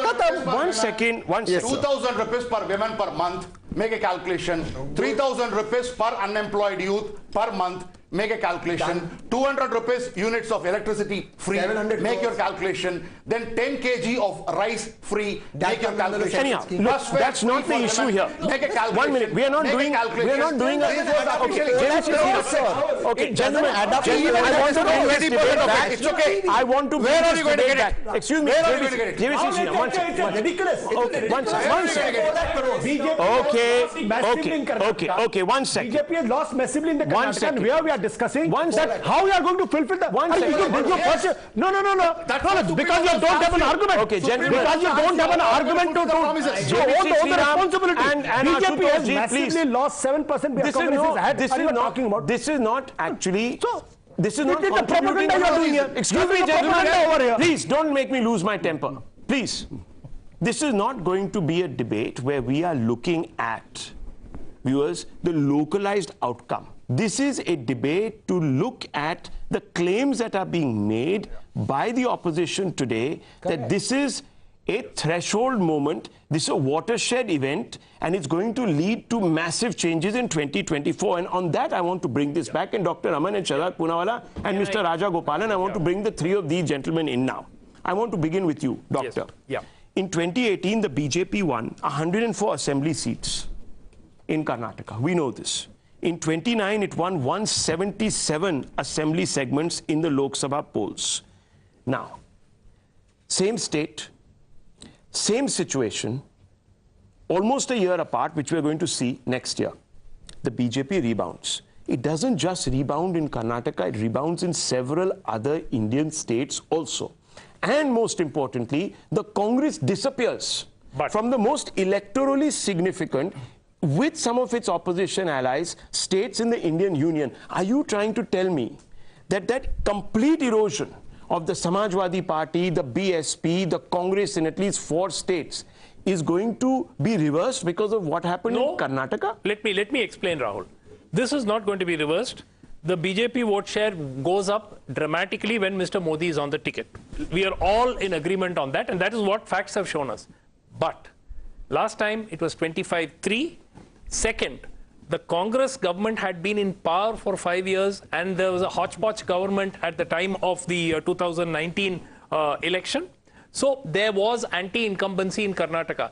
All I'm trying to say is it is not going to be 25-3. The BJP will still win. No, Shahzad, 1 minute. The BJP will still win the majority of Lok Sabha seats in Karnataka. I don't have a doubt on that as on today. Nationally? But no, I'm talking about Karnataka. We're talking about nationally. Nationally, it's too early to say. There's a survey which says that BJP may struggle to cross 20 in Maharashtra. Okay, just 20 in Maharashtra. Just one line. No, there's a survey. Because Rajgopalanji needs to speak. If by the same logic that PM Modi on the ticket adds some value to the BJP, and there was anti-incumbency of the previous government that time, 2013 to 18. Now you have a government from 2023 to 24. You are going to create the same anti-incumbency situation. 8 months. So you've contradicted yourself. You've just contradicted yourself. Versus 6 years Mr. of anti-incumbency is different. Mr. Raja Gopalan, let's look at the larger picture here. Are we witnessing a transformation? That's all I'm asking. Can we get back to that conversation? I don't think so, Rahul, because the reason being, the regional parties do not believe Congress is a glue. Only one state you won in Karnataka, that does not mean that you can defeat Modi in 2024. The reason being, you saw AAP. Today in Punjab, AAP has won, defeating Congress. That is a decimation of Congress in Punjab. And you talk about it. Similarly in Uttar Pradesh, मैं लड़की हूँ, मैं लड़ने को तैयार हूँ, 2 लड़के, ये सारा आ गया. Mr. Yogi Adityanath, मिट्टी तो मिला लिया कांग्रेस का, समाजवादी पार्टी सबको. So therefore, my understanding is Nitish Babu going to Mr. Naveen Patnaik and Naveen Patnaik meeting Prime Minister. These are all certain hoppings. Despite Congress, now 2024 is going to be. Let me speak, yaar. Why are you disturbing me? Let me speak. Don't lose your temper. Why are you unnecessarily? I never spoke in between. Absolutely. I never spoke in between. 2024 is going to be Modi. 2024 is going to be 8 regional parties versus Modi. No Congress. No Congress. Okay, Ashutosh. India will have a new prime minister. No, only Modi. Only Modi. I have no problem. Modi comes back in 2024. Modi comes back in 2029. Are you suggesting? Rahul. Yeah. Rahul. Let's do that. Modi comes back in 2024. Modi comes back in 2029. I have no problem with that. If the government, if the people in this country chooses him as a prime minister, it's okay. Yeah. What we are discussing today we are discussing the assembly election in Karnataka. And assembly in Karnataka means BJP has lost. Not only in state. Sir, only in Karnataka. You lost your temper when I spoke. Only in Karnataka. Okay. Pan-national. Uttar Pradesh result is also out today, sir. We all can hide somewhere, but the 7% vote share, the vote difference between the BJP and the Congress, it's a warning signal. It's a warning signal for the 2024. You're a long-standing observer of politics. No, that's what I'm saying. One second. Would you concede today that old shibboleth, that the path to Delhi runs through Lucknow, still applies? Yes or no? Yes or no? No. Let me complete. I'm saying, how can we ignore the best ever performance? No, let me complete. Let me complete. Let me complete. You have your viewpoint, I have my own view. I'm only saying is, how can we ignore the best ever performance with the Congress, and it has caused a critical mass in Karnataka voters. That 43% is a warning signal for 2024 in Karnataka itself, because the BJP has been scoring 19 parliamentary seats plus. The Congress was getting less than 40%. This side isn't getting any chance. 1 minute. I want to bring in Jay. If you want me to analyze Karnataka through Lucknow, no, one second. You evaded the question. One second. India will vote in 2024. I'm sorry, sir. Every state is a microcosm of this, of the national picture. So let's not put that out there. Please, 1 second. I just want to bring this point out. One second. It's very important. Jay, what we are being told tonight is that, look, we are witnessing a cataclysmic event, a break from the past, because the Congress has done exceptionally well. Now, I want to ask you, first, in Karnataka, let's test that claim. Has the Congress done exceptionally well, or has it actually pulled ahead in some very narrow contests? Number one, has it benefited? And let's pull out that number from the number of the new seats, the new tickets that were given to BJP people, 103, you have that number somewhere. Yeah. Let's ask those numbers, let's test those numbers. Did the BJP actually make some strategic errors that have costed this election? Let's ask those fundamental questions first. Tell me. Yeah. Now, let's look at the new faces. Okay? Yes. The 103. 103. The BJP is pulled up 17 out of those. Only 17. Only 17. So those changes it made, in the hope that it was going to build a new party, on the back of new energy, have not worked. That's what you're saying. Yeah. And that, you would say, is a significant reason for this mess up. Now, you could claim that had to be done because of anti-incumbency, misgovernance. But then, if it's misgovernance, it's a local issue, isn't it? Yeah. Why is the same party that seems to, push this politics of hate and has misgovernance in its DNA, as Rahul Gandhi says, doing so well in Uttar Pradesh? You tell me this. No, it's actually quite the different. The mandate in many places is certainly for governance. It is also certainly indicative of a stabilizing vote share of the party. Let's not forget, even in Uttar Pradesh, the BJP has done a journey from 33-34% when it started off in 1991-93, then scaling up slowly towards 43 in the 2014 Lok Sabha, and then to 47% in 2019. Now, the key, I think, Rahul, when we are discussing about 2024 is this, that after 2014, in general, for a Lok Sabha poll, the BJP has always added value to itself. Data says that. You know, whether you call it the Modi premium or some other premium, there's a value addition. Yeah. Right? And so and not only the value addition, there are also flips. Okay, flips. This is an important point. Dr. Ranganathan, I want to ask you this question. 1 second, Tehseen. This is very important. The BJP is in straight contests in 10 states in the north in Hindi belt. Okay, with the Congress in about 172 seats. Yeah. Are we saying that the Congress is going to give a run to the BJP for its money in 172 seats in North? Now, you see, that is the million-dollar question or the billion-dollar question. First of all, when Sanjay says India is going to have a new Prime Minister in 2024... Yeah, it has to come from here. I'm doing the math for him. I don't quite agree because Yogi will become only in 2029. So 2024 is still Modi. But let's come back to what Jay, you say. And I'm sorry, but I have to keep going back to this issue of out of 100 people voted, last time 36 voted, this time 35 voted. I'm not nitpicking and going micro, looking at the micro level of this time you had 70 people voted in one constituency, and you know, I'm not looking at the outliers, I'm not even breaking them.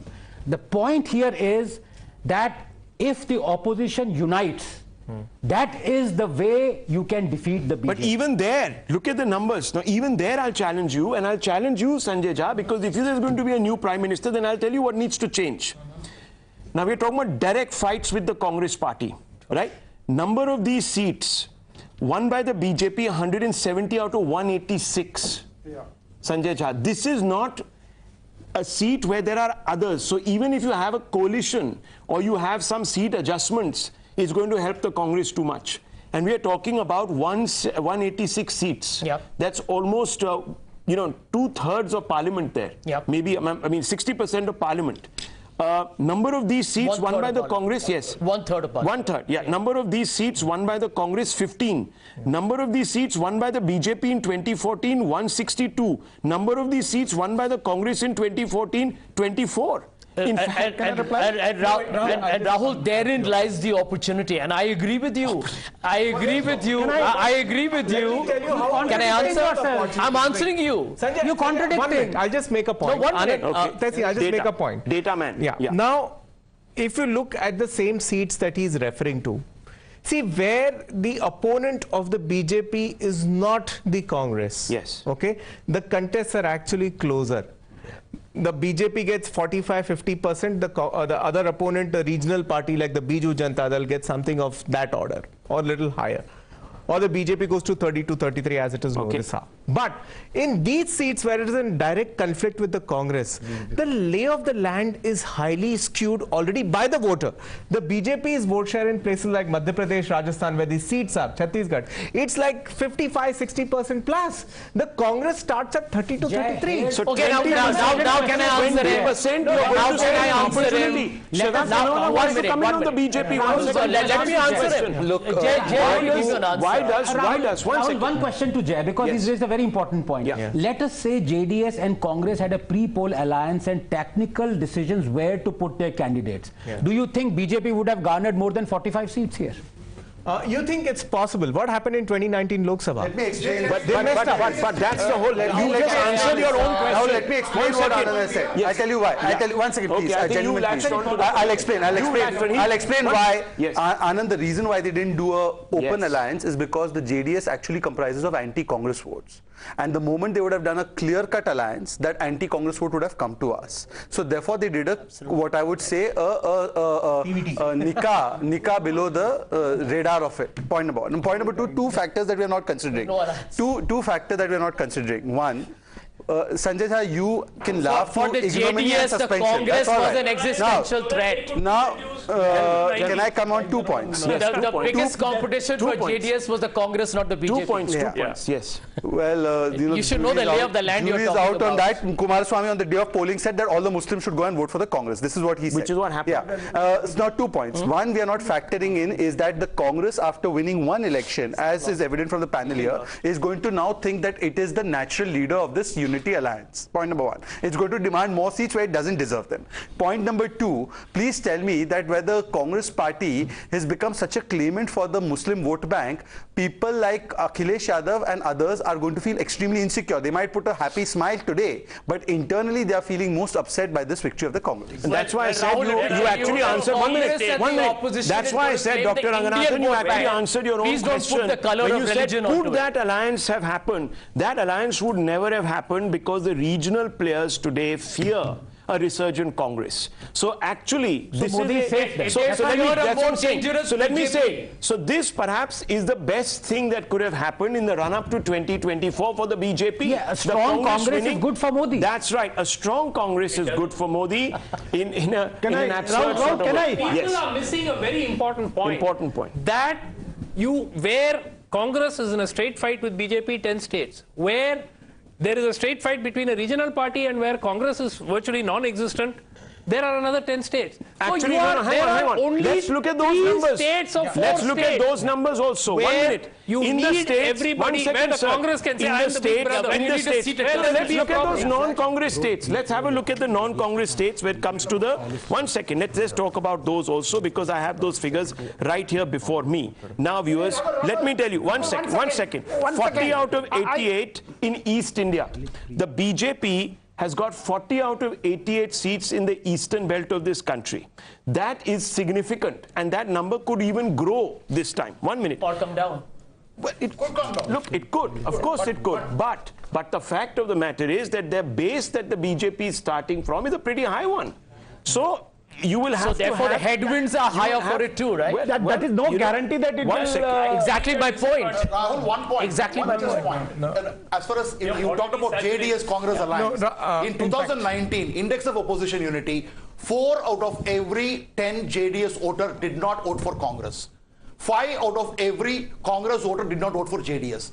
And this is what happened. Okay. And we saw the Maga Gadbandhan which happened in Uttar Pradesh. You want to paint a hypothetical 2024 scenario? Okay. So you have just contradicted the BJP 1 second. Just a minute. You have an alliance. Let's start with Karnataka itself. You said they had 36 voters last time. They have 35 voters now. It's a very high retention rate, right? In Uttar Pradesh, I remember when we did the 2019 polls here, we were trying to stick our neck out saying, in spite of Mahagathbandhan, the BJP is going to get 50 plus. We got 62 in the end. Now, how did that happen? It was the same Karnataka type of phenomenon repeating. If BJP was having 43, it was maybe inching up to 44, but not going down to 42.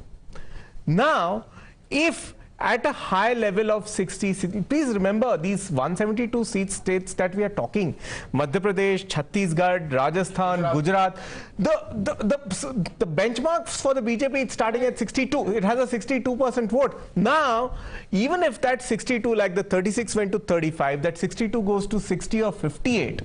They still sweep. And that's what I'm saying. That's what I'm saying. Gentlemen, I have to wrap up. I have to wrap up. Last question. Will DMK give 50 out of 39 seats, 18 seats to Congress? You tell me. Won't. No. Similarly, Nitish Kumar. No. Similarly, TMC.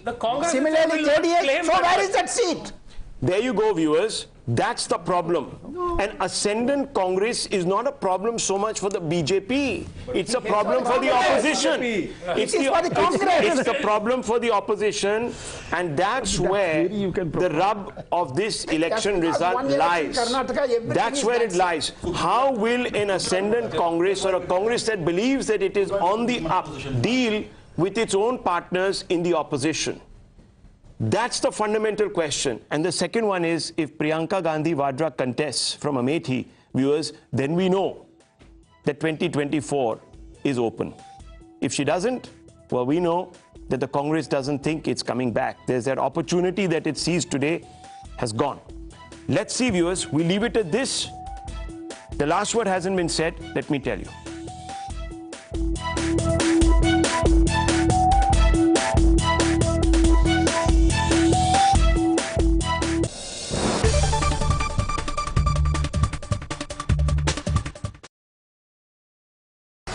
Whether you're an aspiring influencer or just want to create memories using your mobile phone cameras, I am here to share some really amazing 10 mobile photography tips that can actually turn your ordinary photos into some really good Instagram-worthy photos. मतलब आपका photo game एकदम next level amazing होने वाला है after knowing all my tips. But before I share these tips with you, allow me to introduce myself. You're already watching Gadget Times. This is me, Pavni Jain, and now it's time to count on the 10 amazing mobile photography tips that I have listed for you guys. Let's begin. So tip number 1, lock focus. So as soon as you open your camera software, जो आपका subject है उसके ऊपर you just have to tap and hold it until this yellow box appears. ऊपर आपको दिखाई देगा एक छोटा सा tag saying AFAE log. Now what this means is कि जो अगर आपका subject move भी कर रहा है, you'll get really sharp photos as well as the well balanced exposure. Tip number 2, rule of thirds. Now try to not position your subject in center. Maybe just position them on one of the grid lines. This makes for a visually appealing photos as well as videos. Tip number 3, use full megapixels. क्या मतलब है इसका? The smartphones these days boast 48 megapixel sensor, 50, 64 and sometimes 108 megapixel sensor as well. इस case में क्या होता है? Whenever you click any picture, the smartphone by default clicks your photo at 12 megapixel using the pixel binning technology. अब इसका क्या इलाज है? You have to go to the camera settings. वहाँ पर जाकर आपको high resolution photos पर select करना होगा ताकि जो आपकी फोटोज हैं वो सेंसर का फुल मेगापिक्सल इस्तेमाल करें और आपको ज्यादा से ज्यादा डिटेल्स अपने फोटोज में दिखाई दे. Tip number 4, shoot during the golden hour. Oops, वैसे तो ये भी नहीं है. That is the hour 1 hour after the sunrise and 1 hour before the sunset. The light at that point of time is absolutely perfect. आपको warm light मिलता है, soft light मिलता है और आपकी photos come out really very excellent in terms of colors. Or I think I should also own my photography tip and start shooting in the golden hour and not in the harsh light maybe. Okay. Tip number 5, use burst mode. This is the most underused feature on all smartphones. Android पे भी मिलता है और iPhone पे भी मिलता है. Very simple to use. You just have to tap and hold the shutter button on your camera software and the camera will click multiple photos in just a few seconds. This is a really great feature just in case you want to capture any movement, dogs, birds या फिर अगर आपको candid shots चाहिए तो उसके लिए भी इस्तेमाल किया जा सकता है. Tip number 6, just like burst mode, you can also make use of the portrait mode. This will help in creating a differentiation between background and the foreground. जो subject है वो एकदम focus में रहेगा और background blur हो जाएगा. To make the most of this feature, आप In a massive drug bust, nearly 2,500 kilograms of methamphetamine worth around 12,000 crore rupees was seized from a vessel in Indian waters along the Kerala coast. It was a joint operation by the Navy and Narcotics Control Bureau. A Pakistani national has been detained in connection. Kupwara police along with army has arrested 4 smugglers involved in running an interstate narco-terror module, recovers about 8 kilograms of heroin and 5 lakh rupees in cash. Bollywood actor Salman Khan today paid a courtesy visit to West Bengal Chief Minister Mamata Banerjee at her residence in Kalighat. The actor was in the city to participate in East Bengal Football Club's centenary celebrations.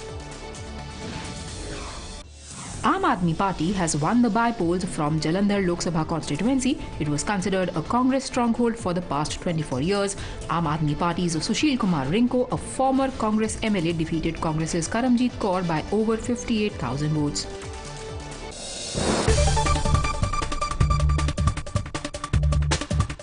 Hi, I'm Vanchika और मैं आज unbox करने वाली हूँ ये वाला phone. ये है टेक्नो फैंटम V Fold. ये इंडिया का करंटली चीपेस्ट फोल्डेबल फोन है. चलिए अनबॉक्स करते हैं. We have this cool box here और I am super excited to unbox it. And यहाँ पे they have given their tag line beyond the extraordinary. देखते हैं इसके अंदर फोन एक्स्ट्राऑर्डिनरी है कि नहीं. Here is the phone. इसके बारे में हम थोड़ा बाद में बात करेंगे. Let's see what's there further. We get this packet kind of a thing. We have SIM ejector tool here. And we have some usual paperwork here, warranty cards and some user manual. We get the cover also.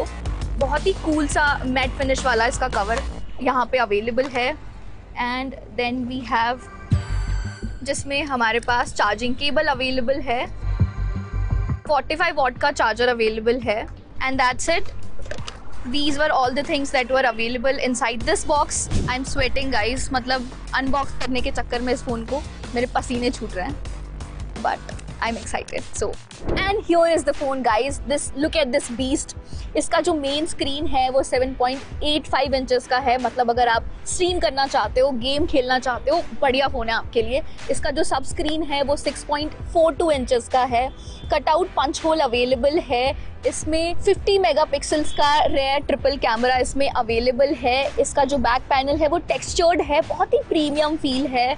इसका जो wait है वो 2.99 grams है, जिसमें मतलब मुझे थोड़ा सा भारी लग रहा है, बट इट्स फाइन, राइट. इसकी जो बैटरी है वो 5000 mAh की है. और इसकी कूल चीज़ ये है कि इसमें 2 बैटरीज हैं. मतलब 5000 mAh है, 2 स्क्रीन्स हैं, तो 2 जगह बैटरी अवेलेबल है. Apart from that, what do we get in this phone? Usual है, जो पावर बटन होता है, वॉल्यूम बटन होता है. इसका जो फ्रेम है बहुत ही क्लासी फ्रेम है. ये रोज गोल्ड कलर का है.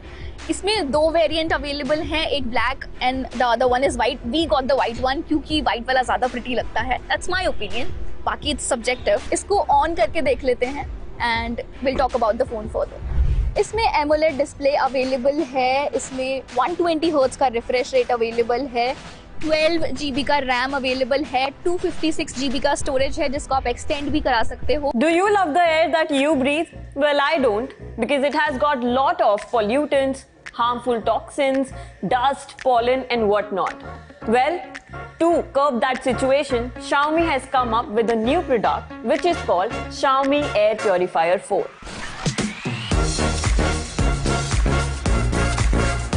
Hi, you're watching Edge Times. This is me, Pavni Jain, and this is the product I'm talking about, the newly launched Xiaomi Air Purifier 4. Company ने इसे हाल ही में लॉन्च किया है.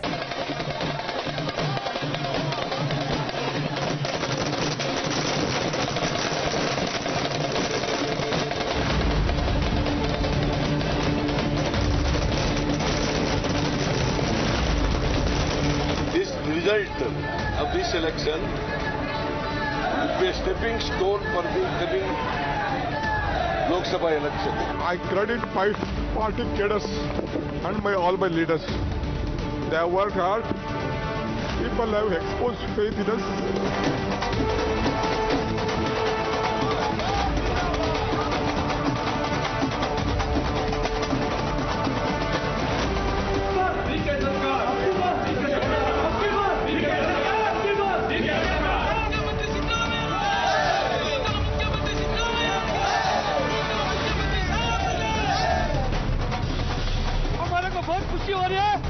Party आना जरूरी था.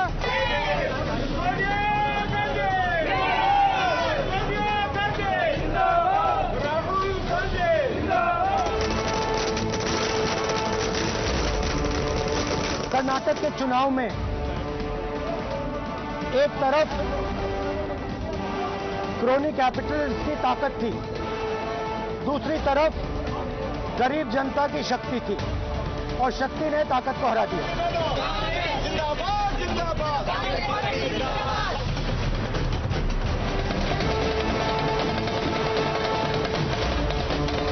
We'll do the detailed analysis. We'll see that what are the gaps and what are the deficiencies were there.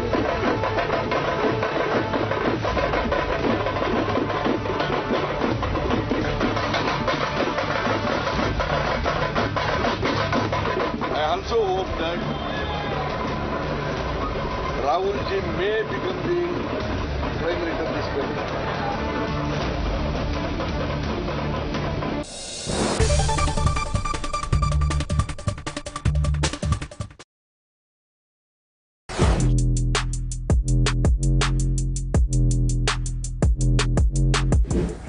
Guys, MG Comet के interior की कहानी अब हम आपको सुनाते हैं. फैन को करते हैं थोड़ा स्लो और शुरू करते हैं किससे. ठीक है, तो यहाँ पे सबसे पहले आपको बताएं कि इसे स्टार्ट करने के लिए चाबी कहाँ गई भाई?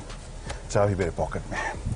तो इसे स्टार्ट करने के लिए आपको कोई इंजन स्टार्ट स्टॉप बटन नहीं मिलेगा. क्यों? क्योंकि आप इस खूबसूरत सी क्यूट सी जो चाबी है उसका अनलॉक बटन दबाइए, इस कार में बैठिए, 2 बार ब्रेक पेडल को दबाइए और car is ready to go. तो एक ये इंटरेस्टिंग आपको एस्पेक्ट इसमें देखने को मिलेगा. इसके अलावा 10.25 इंच के आपको 2 स्क्रीन यहाँ देखने को मिल रहे हैं. इंटरेस्टिंग इंप्रेसिव चीज़ ये है कि यहाँ पे आपको जो लुक और फील है और जो फीचर्स है, एमजी की गाड़ियों में आपने फीचर्स वैसे भी काफ़ी जो लिस्ट रही है उससे लंबा ही देखा है उस लिस्ट को। यहाँ पे भी आपको हिसाब से ये लोडेड ही नज़र आएगी। एंड्रॉयड, एप्पल कारप्ले, ये सभी आपको वायरलेस भी आपको इसमें ऑप्शन देखने को मिलेगा। और जो फील है, जो इसका रिस्पॉन्स, वो मुझे काफ़ी अच्छा इम्प्रेसिव सा लग रहा है। और जो डिस्प्ले है वो काफ़ी वाइब्रेंट सा भी आपको देखने को मिलेगा। राइट साइड में जो इंस्ट्रूमेंटेशन की जगह, अब इलेक्ट्रिक कार है तो वहाँ पर इंफॉर्मेशन तो आपको अलग अलग सेटअप में मिलेगा। लेफ्ट साइड में वोल्ट, करंट और पावर वगैरह की जानकारी आपको मिलेगी। ऊपर जो है कुछ एक जो साइंस है उसमें एक यूनिक या एक अलग चीज़ आपको देखने को मिलेगी। पिछली सीट पर जब आप बैठे हैं, सीट बेल्ट आपने नहीं लगाया तो भी इसमें बीपर जो है आपको याद दिलाएगा। राइट साइड में यहाँ पर फिलहाल न्यूट्रल में है गाड़ी, वो दिखा रही है। स्पीड आपको दिखाएगी, 72% बैटरी इसमें बची है। जो रेंज है वो 144 किलोमीटर इसमें देखने को मिल रहा है और ओडो इसका 199 किलोमीटर दिखा रहा है। यहाँ पर लेफ्ट में एक आप ग्रीन में छोटा सा देखेंगे इको मोड, उसे आप चेंज कर सकते हैं। यहाँ पर ड्राइव सेलेक्ट मोड है या ड्राइव मोड सेलेक्ट, इसे जब दबाएं तो यहाँ नॉर्मल मोड होगा, स्पोर्ट्स मोड होगा और इको मोड होगा। तो यहाँ पर जब मैं नॉर्मल मोड में दबाता हूँ तो रेंज इज 142, स्पोर्ट्स मोड में दबाया है तो range is 142। So I guess जब ड्राइव करेंगे तब शायद इसमें चेंज हमें नज़र आएगा। इसके परफॉर्मेंस के बारे में भी हम तब डिटेल में बात करेंगे।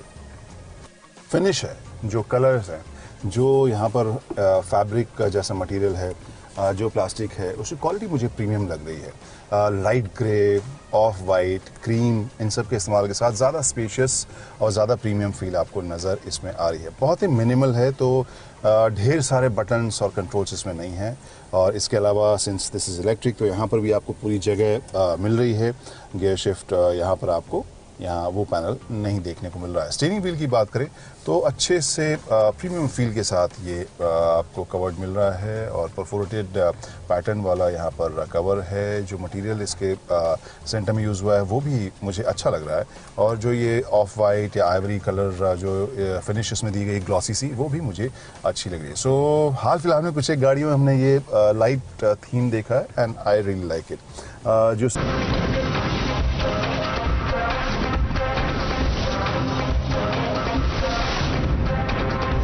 Hour Special Edition.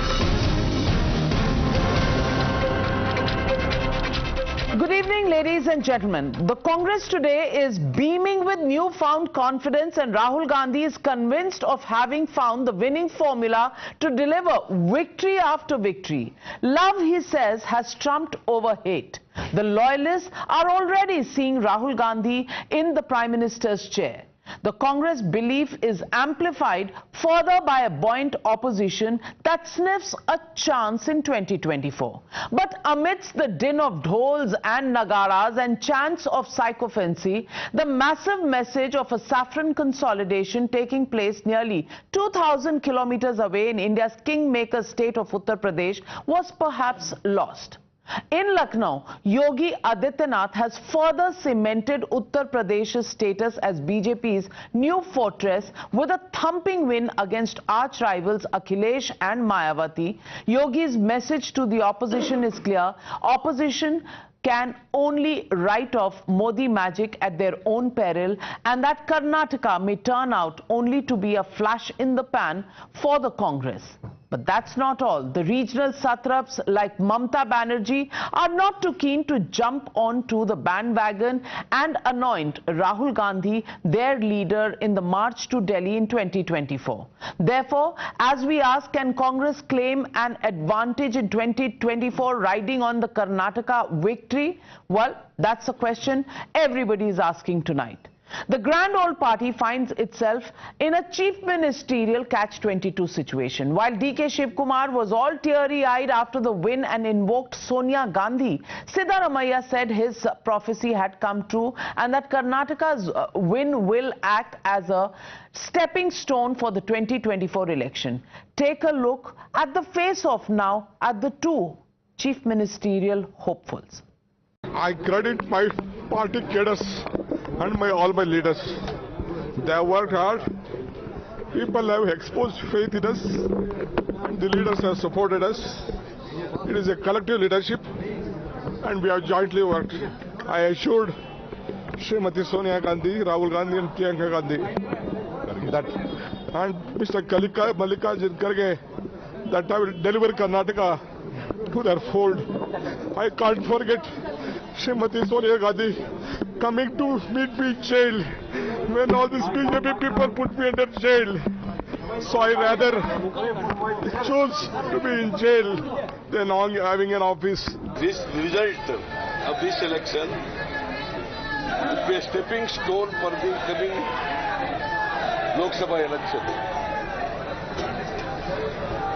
I hope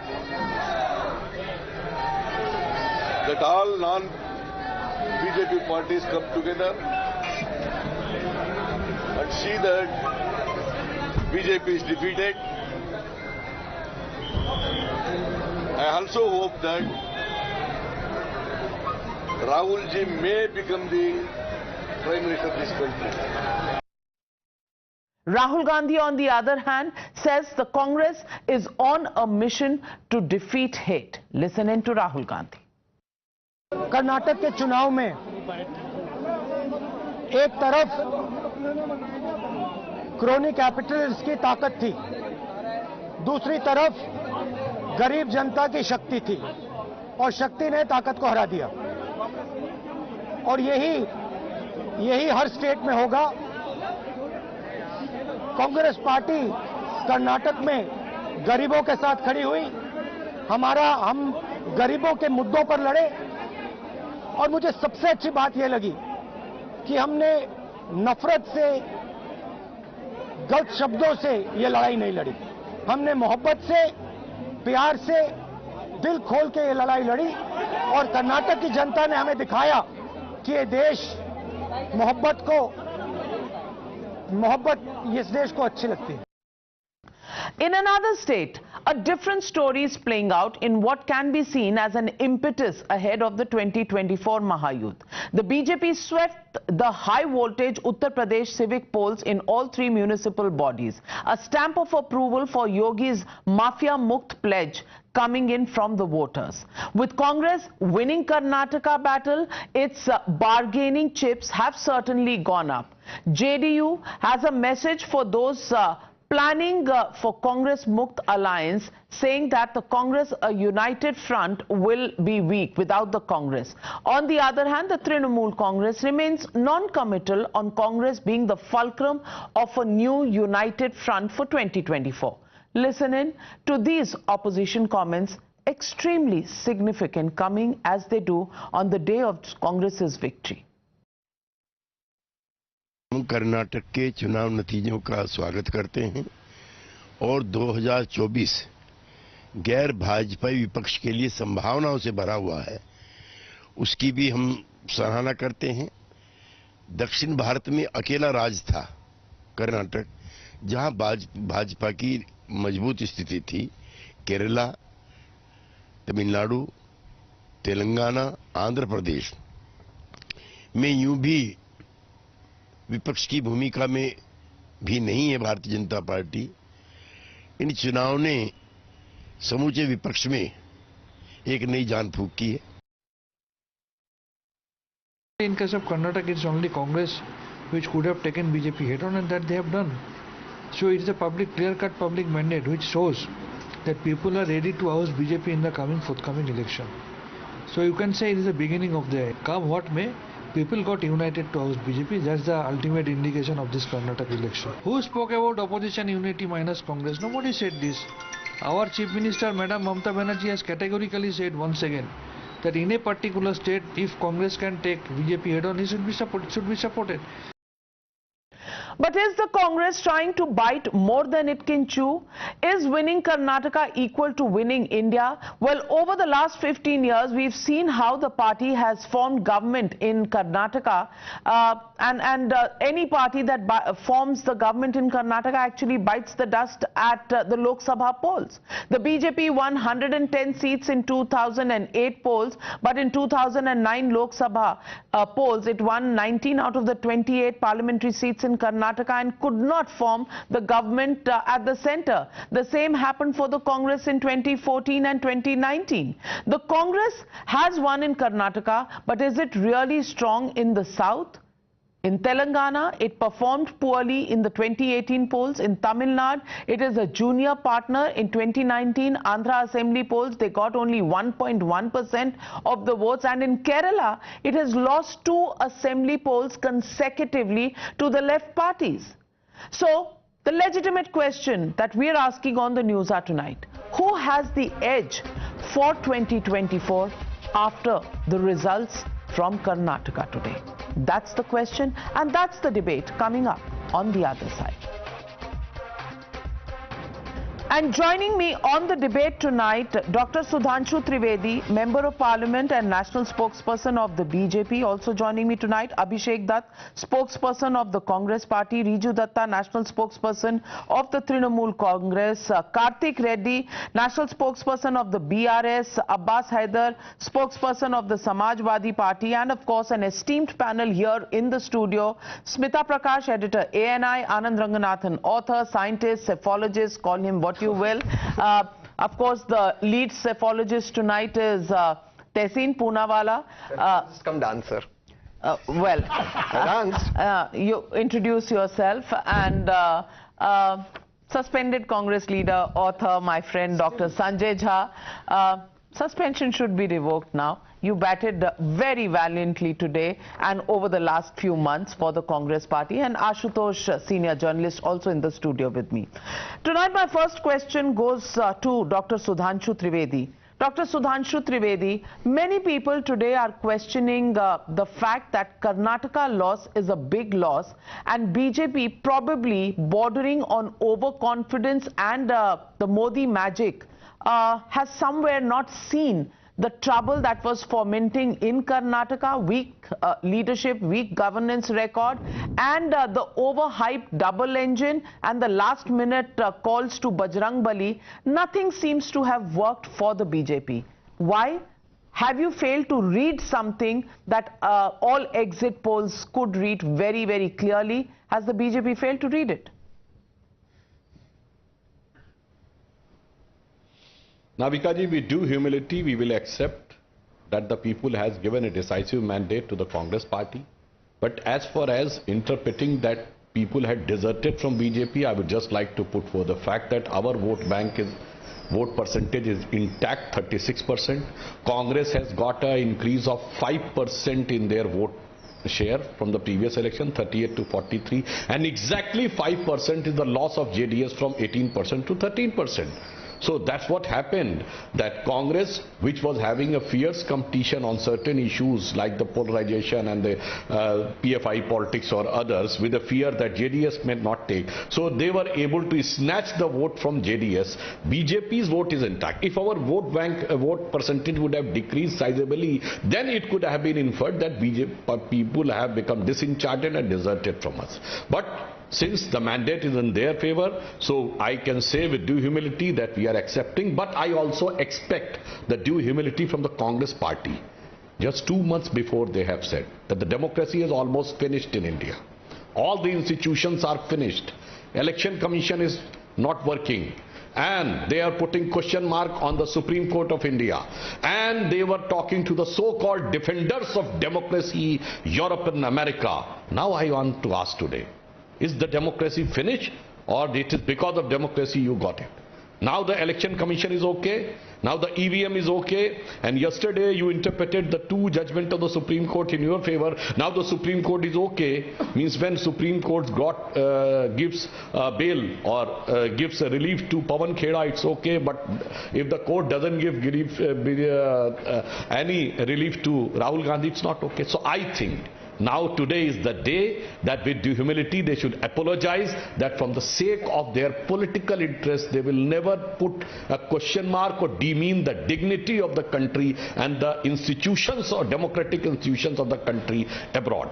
I think with due humility we are accepting the defeat, and now I expect the same thing from the other side also in context of the India we are accepting in context of Karnataka. Well, Abhishek Dutt, do you think all the questions that Dr. Sudhanshu Trivedi today need to be answered head on? Of course, congratulations, and you've been campaigning in Karnataka too. Congratulations to you, to your party for a spectacular victory. And it was something that exit polls were sensing, but the extent maybe was underestimated. The question tonight is the democracy of this country safe? Is the constitution safe? Are institutions safe? Number one. And number two, a different kind of trouble has it really begun for the Congress party in the first decision that it needs to take, who to choose as the Chief Minister of Karnataka? Mr. Abhishek Dutt. Navika ji, first of all, thank you very much, and thanks to all the people of Karnataka for showing their faith in us. For last 8 months, we've been based in Karnataka, reaching out to the public, and the mindset of people in Karnataka was very, very clear. They wanted to vote out this corrupt BJP government out. And even when we went to the person, we went to every house in Karnataka, every door was knocked, we reached to each and every voter. We came out with a guarantee card. Our focuses are very clear. Even during his press briefing, Rahulji very clearly said, what we have committed, we will deliver. But we want to go back and understand there are few seats that Bharatiya Janata Party has won with a very, very thin margin. We want to go back and study how they managed to win that seat. For us, BJP was getting 40 seats. They still got 64. Our number for BJP was 40. So we need to understand how those 24 extra seats they've got. And very clear that yes, Karnataka people understood this hate culture of Bharatiya Janata Party, quoting things which was not said by our party. We never reacted to it. We were very, very clear. And even when they were quoting wrong facts, people in Karnataka knew what they were doing. And for the first time, Prime Minister Narendra Modi ji was campaigning without any state leader. He was doing roadshow in Bangalore for 2 days. The Chief Minister and the local ministers are not seen. That showed their trust in the city and state. Well, Sudhanshu Trivedi ji, you want to respond to that? The Prime Minister not carrying any of the local leaders with him?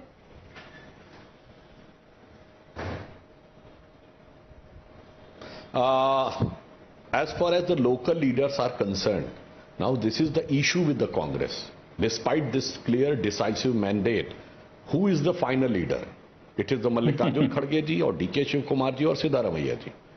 It is the issue for them, not for us. But he has not answered my question.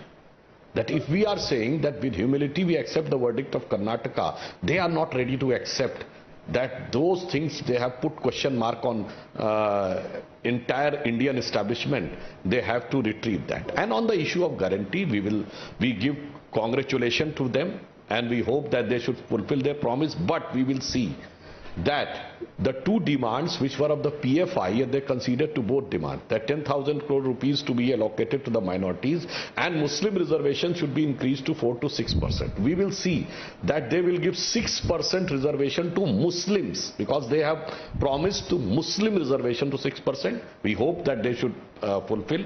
And as far as guarantees concerned, they all guarantees, as Rahul Gandhi ji is saying, we have seen in the press conference, that in the first cabinet they will approve, but now they are in the government, their all guarantees include almost equal to the budget of Karnataka state. So we will see that, we hope that they should fulfill, but we will see how they are fulfilled. Well, so, Abhishek Dutt, would you want to respond to the charge? Just a while ago, your party said Congress... replying to the technical question. Yeah, your party said, Abhishek Dutt, Constitution in danger, Supreme Court in danger, Election Commission not independent. Today, do you take back all of that? EVMs are fine tonight? Navika ji, we still want to understand how they got 24 seats extra. Let's check. Once we check that, we'll tell you the EVM next. See, one thing is very clear. Our friend from BJP has been talking about leadership in our party. Who would he hold responsible for the loss in Karnataka? Mr. Modi campaigned more than the Chief Minister. So will he blame the Prime Minister's visit to Karnataka as a loss for Bharatiya Janata Party? it's very easy for them to talk about Congress. Let's talk about them. Look at the number of rallies Prime Minister Modi ji has done in Karnataka state, spending 2 days in Bangalore city with a radius of 12 kilometers. Well, then he went to every. Well, then your answer is with you. How the BJP went from 40 that you expected to 64 is because of the Prime Minister's campaign. Navika ji, just one sentence. Navika ji, let me complete. It's a very simple thing. When the Prime Minister is stationed in Karnataka, when the Prime Minister is not taking names, even not taking names of leaders on the stage with him, the people of Karnataka has rejected BJP. We are very thankful to them. At the same time, we want to be very, very focused about all the guarantees we made to the people of Karnataka. And I can assure you, first cabinet meeting, we will be fulfilling all the guarantees. The plan is already made. We worked on it. And when even during debate, during the election time, everyone used to ask us, how will you do it? We explained to people of Karnataka. We explained them with facts. And I'm very happy they've trusted us. Thank you. Well, one sentence Dr. Sudhanshu Trivedi wants to put in there. Yes. He was very much emphatic on Modi ji. Modi ji has done a 26-kilometer long road show in Bengaluru, and it is the only region in which he has improved. 48. But what about the state of Sonia Gandhi? 48, my friend. क्या हुआ भाई? सोनिया गांधी जी की गांधी परिवार का गढ़ है ना उत्तर प्रदेश, 7-0. भैया 1 MLA and 1 member of parliament. तो आपको ये लगता है भैया गांधी परिवार का स्टेट कौन सा है भैया? नेहरू, इंदिरा गांधी, राजीव गांधी. आपको योगी ज्यादा पावरफुल लगते हैं? मोदी जी नहीं चल रहे. मोदी जी नहीं चल रहे. I was not disturbing, sir. That means UP Modi is not working. Yogi is working. That is what you mean. But Modi didn't campaign in UP. No, but one second. No, what I'm asking is when he's comparing UP to Karnataka. Just one sentence.